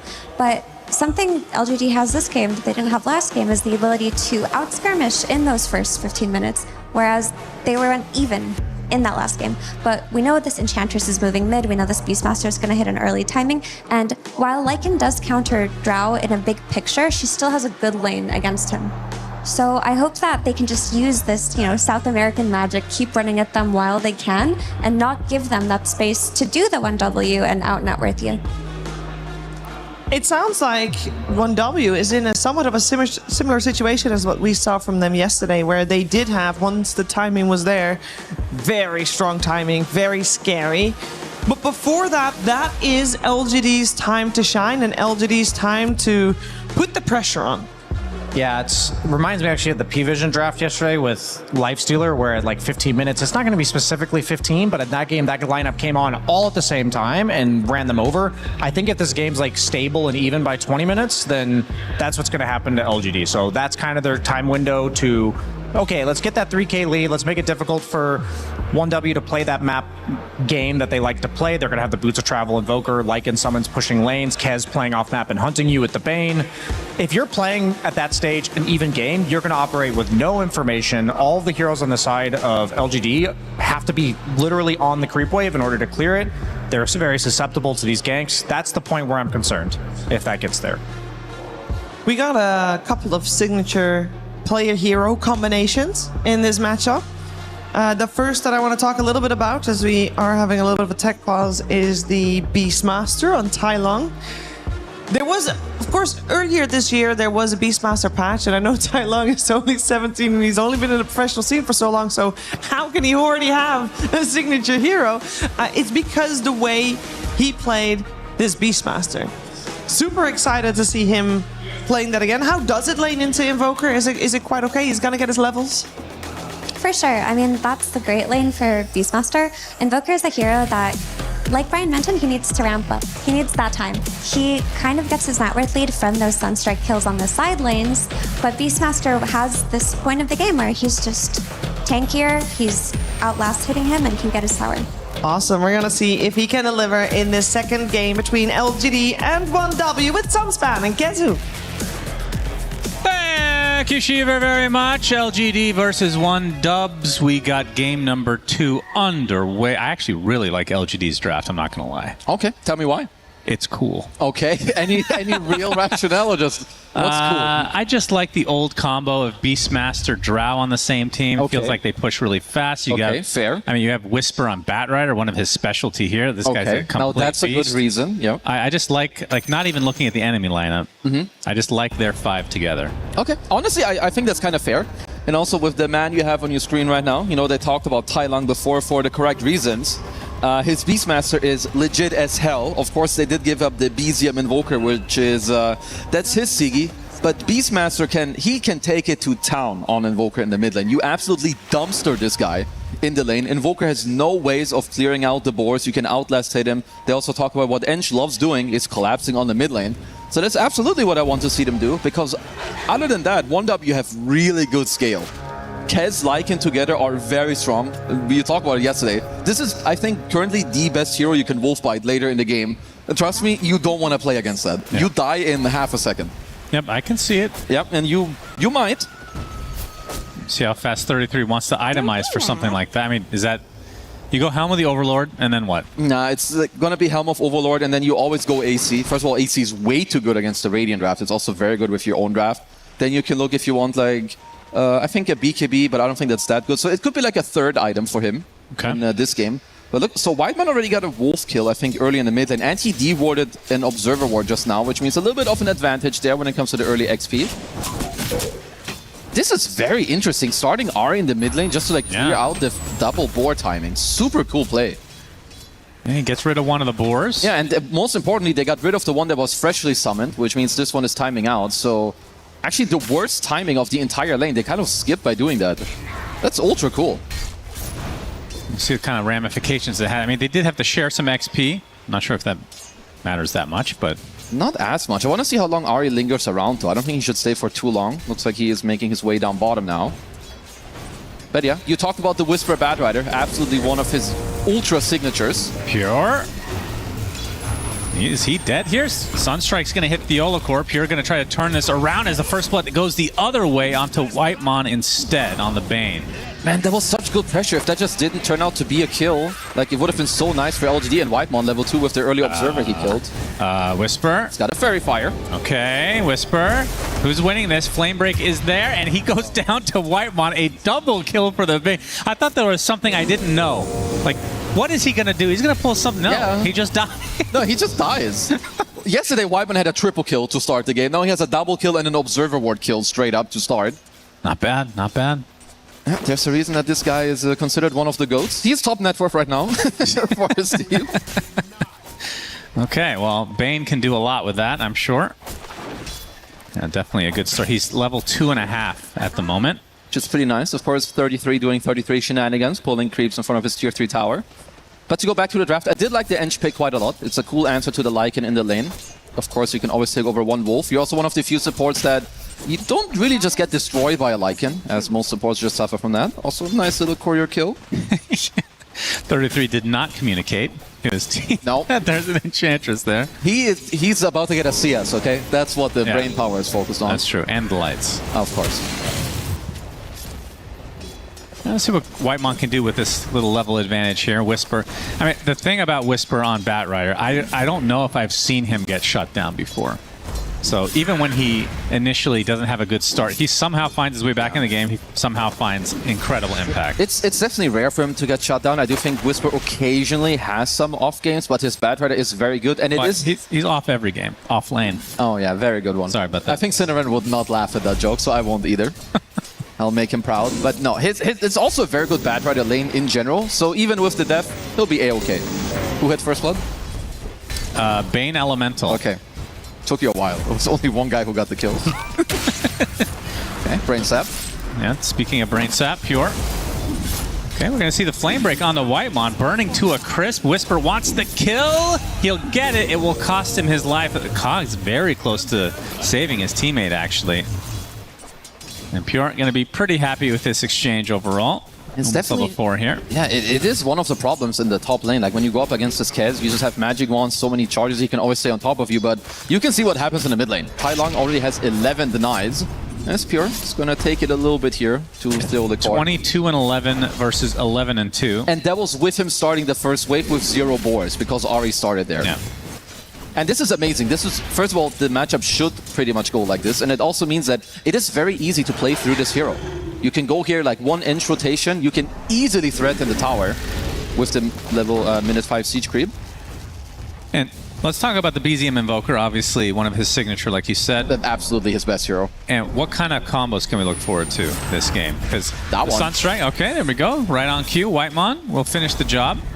I mean, they don't really have that much CC, though, if you look at it. It's both. It's Bane, and that's kind of it. It's both the subs. You can definitely do it with Bushwhack if you like communicate, or like you ping the tree, because obviously you don't know exactly where you're dragging him to. There's also like when you have Lycan, like Dominator creep, you can like pick up a Centaur. So there's some random ones. And then honestly, this guy is so good, at some point you don't need a setup. Obviously it helps if you have it. Yeah. But he will hit the ones that you wouldn't expect him to. As we have a little gank here from the Mud Golems. Ari's going to help out as BZM will take the heavy damage. He'll be rocketed as well. Thailand trying to create as much space as possible to do some heavy damage to this tier 1. Yeah, they're being ultra aggressive, but also perhaps a little bit early. I think you kind of want to time this with your level 5 siege creep and also make sure that both your cores are doing well in the side lane. Because look what happens. There's the setup with the Nightmare again as Whisper is going to take an Echo Slash and another death to his name. So 3 already at 5.5. This was a caster curse if I've ever seen one. BZM though, going to get some help from Ari as the Cog's not going to fully hit, so BZM does survive. But still a lot of pressure in this mid lane. Well, definitely good pressure. The thing is, though, they did pay with Whisper's life up top, and 33 is getting to recover down bottom. So I do like that you're putting your supports into the mid lane, but perhaps not the ultimate best timing. But let's see what they can make use of it here, with the 5-minute siege. What is this? 33 is always on some random side of the map. Anytime he's not given any kind of a lane, he'll make his own. Yep. I mean, Yuma has an incredible game, and he's TPing to shut down 33 here. Ends up canceling, but Yuma will force him out. This is why it matters a lot. First of all, nice block by KJ, but you need to pay attention to like the guy that you're looking at. Like basically 33 was paying full attention to Yuma the moment he stopped showing. He TPs out, but yeah, minute 6 tower gone. Very textbook and nice early game here from LGD with the Beast and Eng combo. But they have been getting killed a lot. True. Which isn't really being shown in the net worth at the moment. No, absolutely not. And I mean, this is one part of the game I think will change eventually, is the impact of how much you get from getting hero kills versus just sitting and farming. I think it's, over the last year, it's been a little bit too skewed towards farming. It's also here LGD need to be talking, because you need to understand this Wisdom Shrine is yours, the aggressive one. Maybe you can TP a couple heroes up top to then like kind of do both at the same time. Tai Lung is now here. Oh, Whitemon. But it is a Bane. Yeah, one of the best heroes for stealing these Wisdom Shrines. Are going to get a roar onto Keds though, and that is a bigger kill than taking the Wisdom Shrine, I would think. Gets off the Nightmare, will TP out. Honestly, that was nice. And KJ takes the other shrine. They also got the bot tier 1. Honestly, these guys are having some really good movement right now in this early game. I'm very much liking it. We also gotta remember, like 33 was pulling this entire family around for 2 minutes. Now you have a double wave here with the siege creep. So that's a tier 1. 2 tier 1s gone at minute 7. Yeah, some nice damage on the tier 2 as well. Whitemon showing himself. Level 4 right now. Yeah, tier 2 glyph. All right, Sunstrike. Nightmare back in. No Sunstrike to come until, unfortunately, Theolacor read the situation. He sure did. I mean, look at OneDub's heroes. Like, 33 is farming his own jungle. Up BZM, hello, Meteor. Yeah, Meatball will finish KJ off.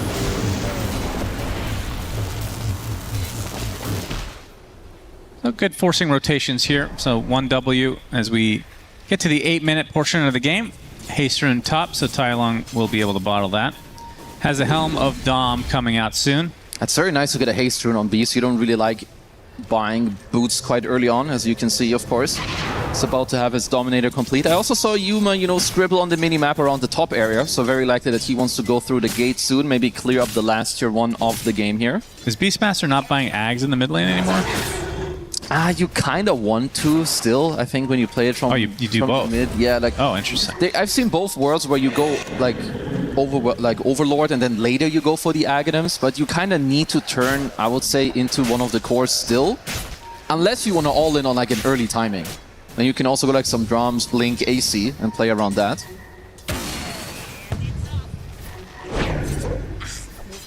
Going for some aggressive D-warding here by KJ. I like that. I mean, you can see 1W's warding. Like, this was this high ground here, then their own high ground in the triangle, because they understand all this aggressive movement that will be coming out. How strong is Drow right now? Because at the beginning of this tournament, everybody's thinking it's the best hero in the game, potentially. I would say she is an S-tier carry. She might be the highest on my list with Lone Druid. As why did you curse him? Yeah, good job. Whitemon getting another kill, as this time it is Yuma taking the death, as Pure on the other side. So both carries going to be traded across the map. Good turn kill here, for sure, by LGD. So nicely done by Tai Lung to immediately spawn the boar. Otherwise, you'd be greeted with a little nightmare from Whitemon. It's very, like, if LGD can hold their own tier 1 towers, it is infinitely more like useful and more important than taking the last tier 1 of 1W. If you can just keep their map small by holding your own tier 1s, it is so good for them. 33 with a shapeshift just to run away. So what kind of power spikes should we look forward to for 1W? Honestly, I think they're going to have to, similar to last game, I think you're just going to keep farming with a lot of your heroes. I mean, you have Invoker who's going to farm Meteor Hammer, who is currently in trouble. Yep, Yuma gets Tornado, but he's going to turn this around onto BZM with the help of Theolacor. Good ice wall slowing him down a bit. Gets cogged up. We'll be able to get out, but that's actually enough, huh? No mana to speak of. Yeah, I would say for 1W, it's more about overall map play and splitting up LGD. Like, you have Invoker who's super greedy, Lycan as well. And without a good early game, like, this hero doesn't really do that much. And sure, Pure, maybe he can get a Mage Slayer, but it's all gonna be up to Whitemon and Ahri to help them in this early game and keep them in it. It's already a 3k lead here for LGD, as they're gonna take some stacks as well. This feels like something 1W are gonna need to do something about. Ahri aware of it, Whitemon as well. It's honestly they're very outnumbered. difficult. I mean, these creeps alone are like about as strong as at least one of the supports. Tai Lung. Gonna force them back with the threat of the roar, and just like that, these creeps are gonna be mostly going the way of LGD. Ari and Cup, they do leech a little bit of XP, but the gold is really what you get these for. I mean, honestly, what matters for 1W is just that their cores get to keep farming. So if you have to give up your Ancients to like basically give your other 3 core space on the map, I think that's fine. Right now, I do feel like Pure is getting away with a little bit too much. Of course, they did take away the Ancients, but he got to push in the entire lane, which now means he can just farm his way backwards very nicely. So I want to see where LGD take it next here. Grip. BZM gets the Meteor, and they get the Sharpshooter as well. KJ, I don't think he's going to die 17 times this game. Oh, that's it. I think near impossible. Echo Slash on the Tai Lung. We'll be able to walk away here. Definitely a bit of pressure that was dropped there. But of course, Tai Lung and Yuma still with absolutely incredible games. Yeah, Yuma is going to be going, so he has Yasha and then straight into Ags after. I do like that build. I think especially with you having like a good early game, you always need Falcon Blade, and I think then one of your next items should be either a Yasha or a Dragonlance, and then you can kind of decide. I do think there's a ward where you can go Specialist Array, but it is very, very greedy. So I do like that he goes the Ags next. There's lots of summons to deal with that you can splash off of later with your multi-shot. Definitely would like them to keep up the pressure here, and looks like they are trying to do so with a smoke.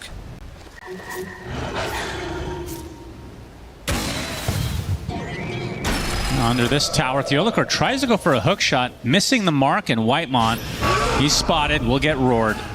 Should be the death of him. Yeah, I guess if they only lose him, then they won't mind too much. Of course, LGD are also okay with it.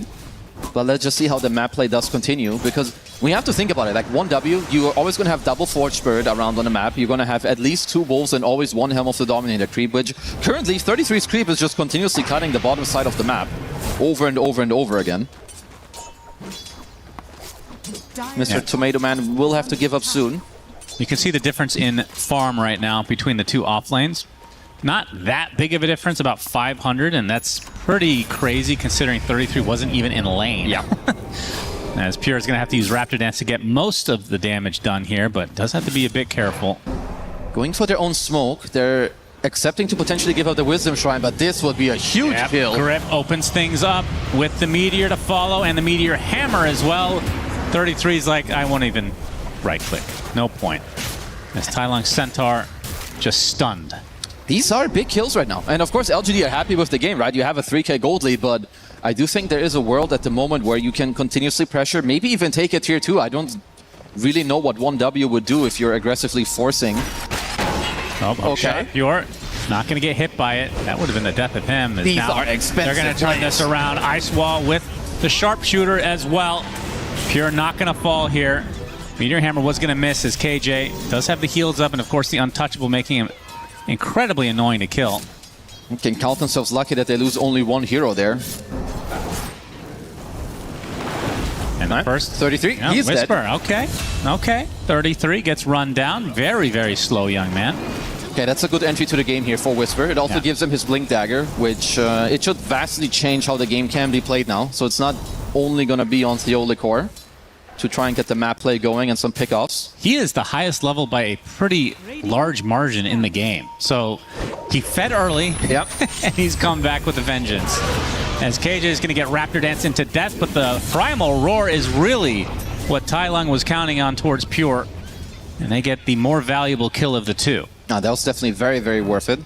As Tai Lung gets to show off his Helm of the Overlord. 4k lead now. Good Ice Wall into the Meteor Hammer. And Black Dragon will fall. It is a lot of gold. Cannot underestimate it. Still sitting at a 3k lead though, so LGD are very, very happy. All right, Whisper, let's see it. Going for the gank on to that creep from 33. Just dodging the gank himself very narrowly. He doesn't have very good posture, you can tell. That looks very uncomfortable. He probably has very tight shoulders. He's been, just like you. I would know a thing about that. Hard. He's been playing like this for years. This is how he gets in the zone. Guess it's my shout. Tai Lung, top net worth in the game right now, having himself a free one for the most part, which is creating a lot of space for Yuma. Yeah, I also think he will keep it that way as they find Ahri. Very nice. Absolutely a freebie here. So Whisper, I think he was 0-2 to start, if I'm not mistaken. 4-3 now. Nice, been having a lot of space, making use of it right now.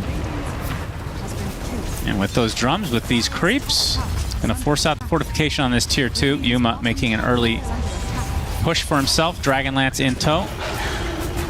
Should be a tier 2 gone, especially with the Ancient Creep helping him out. He does have grip. Going to start out with the Nightmare, back away. Yuma looking for the catch, but he's already ran away.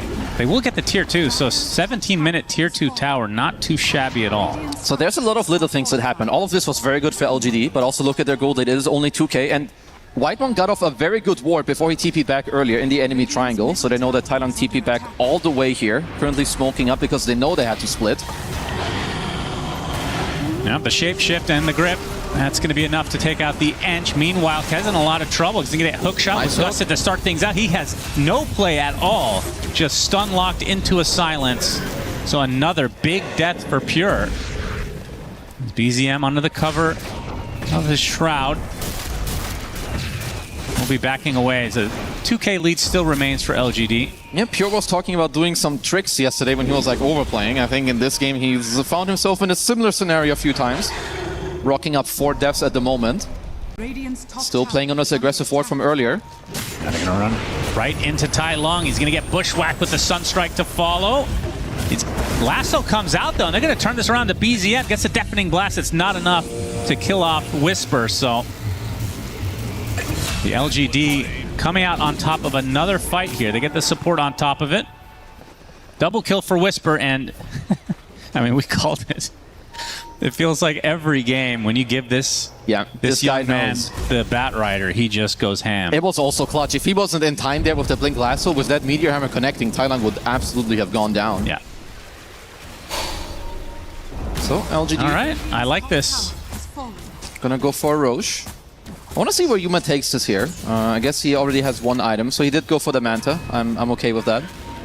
Do think there's an aggressive route with an earlier Aghanim, but he's playing it semi-safe with the Manta into the Pike. Absolutely nothing wrong with that. Theolacor creating some good space here. Yuma gets off the Gust and Whisper nearby. That's the death of BZM. They're racking up these very valuable kills. I mean, they were down close to 10 kills at one point. Now have come back with a vengeance. Still only 3k lead though. Yeah, I mean, 1W have always been very, very good at this. I think they're still able to take a Roche. Should be like fast enough. I don't really see 1W doing too much about this, so they're just gonna keep vacuuming up the whole map, get everything that they do need and want themselves.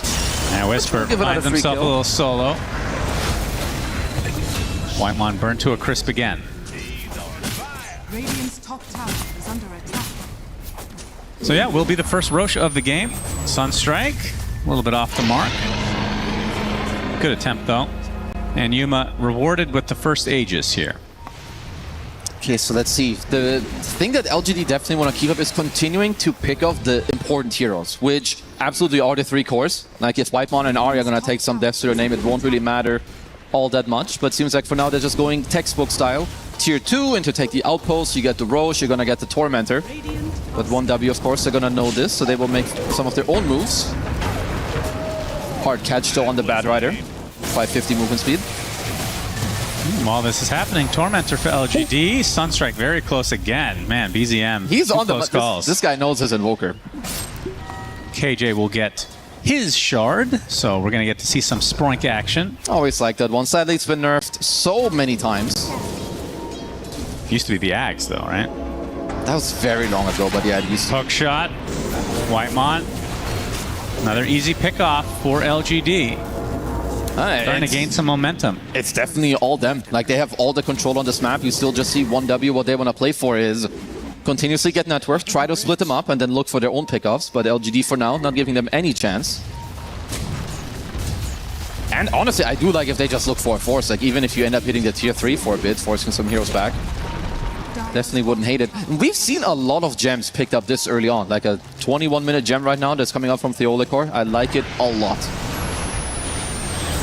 Oh, poor Farvan the Dreamer. Actually will survive just barely. Don't feed that shit. Bring him back. Very now nice. BKB for Tai Lung, so items starting to come in pretty fast and furious. And he's a happy boy. Wouldn't mind if he either goes for like maybe a blink next on the beast as well. Like at this point, when you think about it, 1W are never really interested in 5-on-5ing you. So you have two routes of itemizing. You either itemize A, items that allow you to go high ground and just end and force, or B, you need items that help you play the map because you know they're gonna just jerk you around. So Gem is a good start. Secondary now, movement speed. Any items that help you catch them is amazing.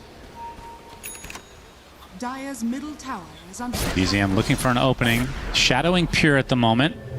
This is while another tower will fall. And Zuma not scared. tower has fallen. And that's all the tier 2s actually. Yeah, but I do want to see where LGD take this because killing these last tier 2s, honestly, it doesn't really change the game. If 1W keep getting the space on the map, they're quite happy. Well, they'd love to burn this Aegis, still 2.5 minutes to go. What would matter more right now for LGD is getting kills on the course or threatening the high ground at some point if they find a good way to reach it nicely. Because you can tell that 1W are just trying to be pesky rats by cutting some waves here, pulling some waves on the other side. Yeah, Farvan gonna lead the charge here on the tier 3, but Bushwhack, Sunstrike not there, not mattering though. It's considerable damage to this tier 3. Yeah. They have to respond at some point. Can't we heal up Yuma, like bring some edge, you know, give him some nature's attendance, heal my boy up? Seems like they don't really care. Just hitting up this tier 3 tower with 600 HP. And for 1W, are they waiting for something specific before they're ready to fight, or? Honestly, they are happy with every time that they're given. But 33, he's closing in on an AC, not too far away, as Whisper. He's eyeing a bigger got prize. the blink, lasso onto Kez. Pure gets hookshot and gusted, dead to rights yet again. Buys the BKB after death, and now Whitemon will be the secondary. Will be burned down by Whisper. He's on a wicked 6 streak now. Very good plays by them. Looks like KJ found himself somewhere else in the meantime. Nice force off the shapeshift here by Tai Lung onto 33. And 33. His birds are going half. Considerably. Axes come out, not enough. Oh, and the rocket. Usold. He'll be fast enough. He has Assault Cuirass now. Yeah. It's and kind of will crazy. Be Ags next, so we're going to get to see that. It is crazy that it's only a 2k lead because it is all LGD throughout the last 15 to 16 minutes. If you ask them how much they think they're up by, what do you think they'd say? I don't think they'd say 3k. I think they would say 5 or 6, but not more. Yeah. Because I think they can tell that the 1W, while they're owning them, they have been getting away with some things on the map as well. Like, I'm not going to lie, I think the AC is a huge power spike.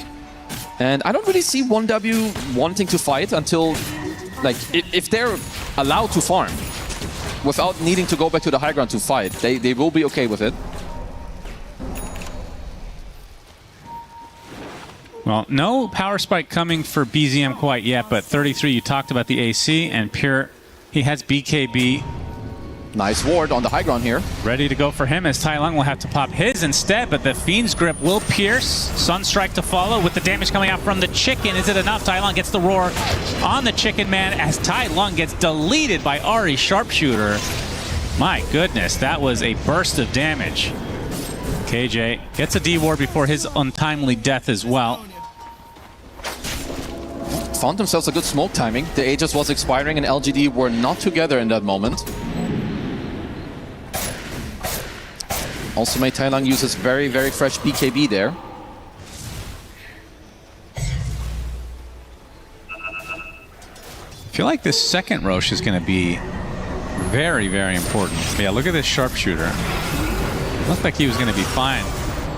It was the boomerang into Sharpshooter. Oh, yeah. Yeah.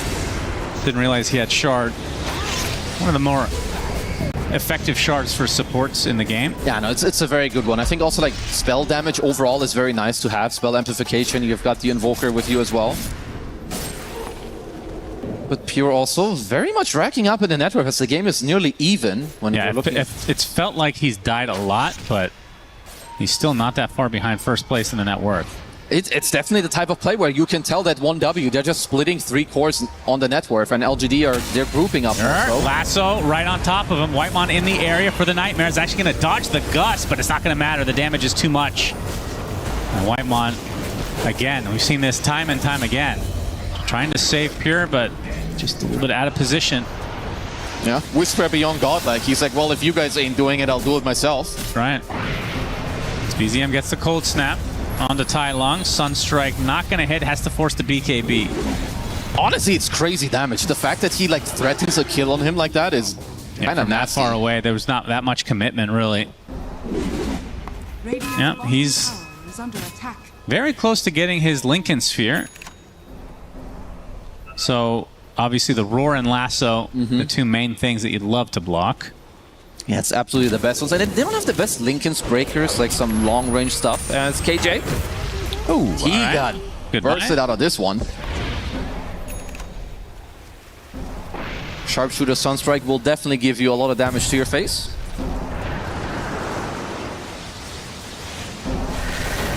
Yeah, I would assume what LGD are going to be waiting for. This is feeling like one of those entertaining late game. Oh, it's all gonna reach there already very soon. Like, I think that actually when you play with like this Lycan Ags, which it should be the first time that 1W really look for a very aggressive move if they find one. And with how it's going currently, I think they could be reaching that state later at like the second Roche. Oh, he's actually switching it up. It's not the Ags. He switched it up to BKB. Okay, looks like potentially thinking that, okay, you know, the second Roche could have been quite early, as it is a pretty long respawn here. You got me excited for the Chicken Wolf. I think we'll still get it. Chicken Wolf will be on the menu. I mean, I have a hard time believing that one fight is going to decide this game. But we've seen so many this tournament that it's hard to... No, this game will probably drag on even if the Wolf Bite does come out, because Drow Ranger in nature is like... She's a very, very strong hero, and while like Kez in the Wolf form can go kind of ham, Drow can just always keep her distance. But yeah, like you said, he did swap it up to the BKB. Which, if you're watching his gold tick, you can tell that he has a greedy enchantment on the Lycan. He gets one every game, huh? He does. Radiant are scanning. Thank you, observers. Love you. Should keep track of the percentage of greedy enchantments taken every game for both It's teams so combined. many, but definitely the next one he will not take. I think the moment you have the BKB, like the moment the next fight breaks out, you just take gunpowder and just, you know, you call it a day. You do not accept minus 60 attack damage on a Lycan, not in late game, not at the time where you can actually go for a team fight. Yeah, I guess that kind of just shows he's not interested in fighting yet at all. Yeah. And it's also the fact that it's not just going to be Wolfbite later. You have Wolfbite and Alacrity. Like, you cannot really buff up a core more than that. Unless you have, like, what, Ogre +5 and some Magnus? That's right, BZM. Lasso, or rather the Lincoln Sphere does pop. Yeah, that's the Lincoln's reveal. So that was Roar, I believe. Yep. Roar is gone. Now they know. BKB now. You have to play around that. I mean, what kind of Lincoln's breakers do they have? Honestly, like, not many. Like, you can't really walk in and, like, enchant him. And Drow Ranger will never use a pike aggressively, so honestly, nothing. Like, enchant, after all, is your best option. That's pretty bad. It's I mean, the awful. range on that's very low, right? Yeah, it's not good at all. So does that mean you need to itemize? Like, hooking him and then like pushing him into your own team, I think would be a very nice way of going about it. Because if you get him pushed in and like you slow him with like a Drow Ranger or anything with a multi-shot, I think that's good. Tai Lung though. Yeah, he had to pop the BKB, but again, the Fiend's Grip finds him. Even within that BKB, nothing to do. 60 seconds on the deck. LGs are actually sticking around. They actually want to fight without their beast. And they'll think twice about it and back away. This is a very, very big catch from 1W. I'm surprised that LGD aren't together. It's a long road spotted. respawn. It's going to dodge the Gust. Surprised that LGD are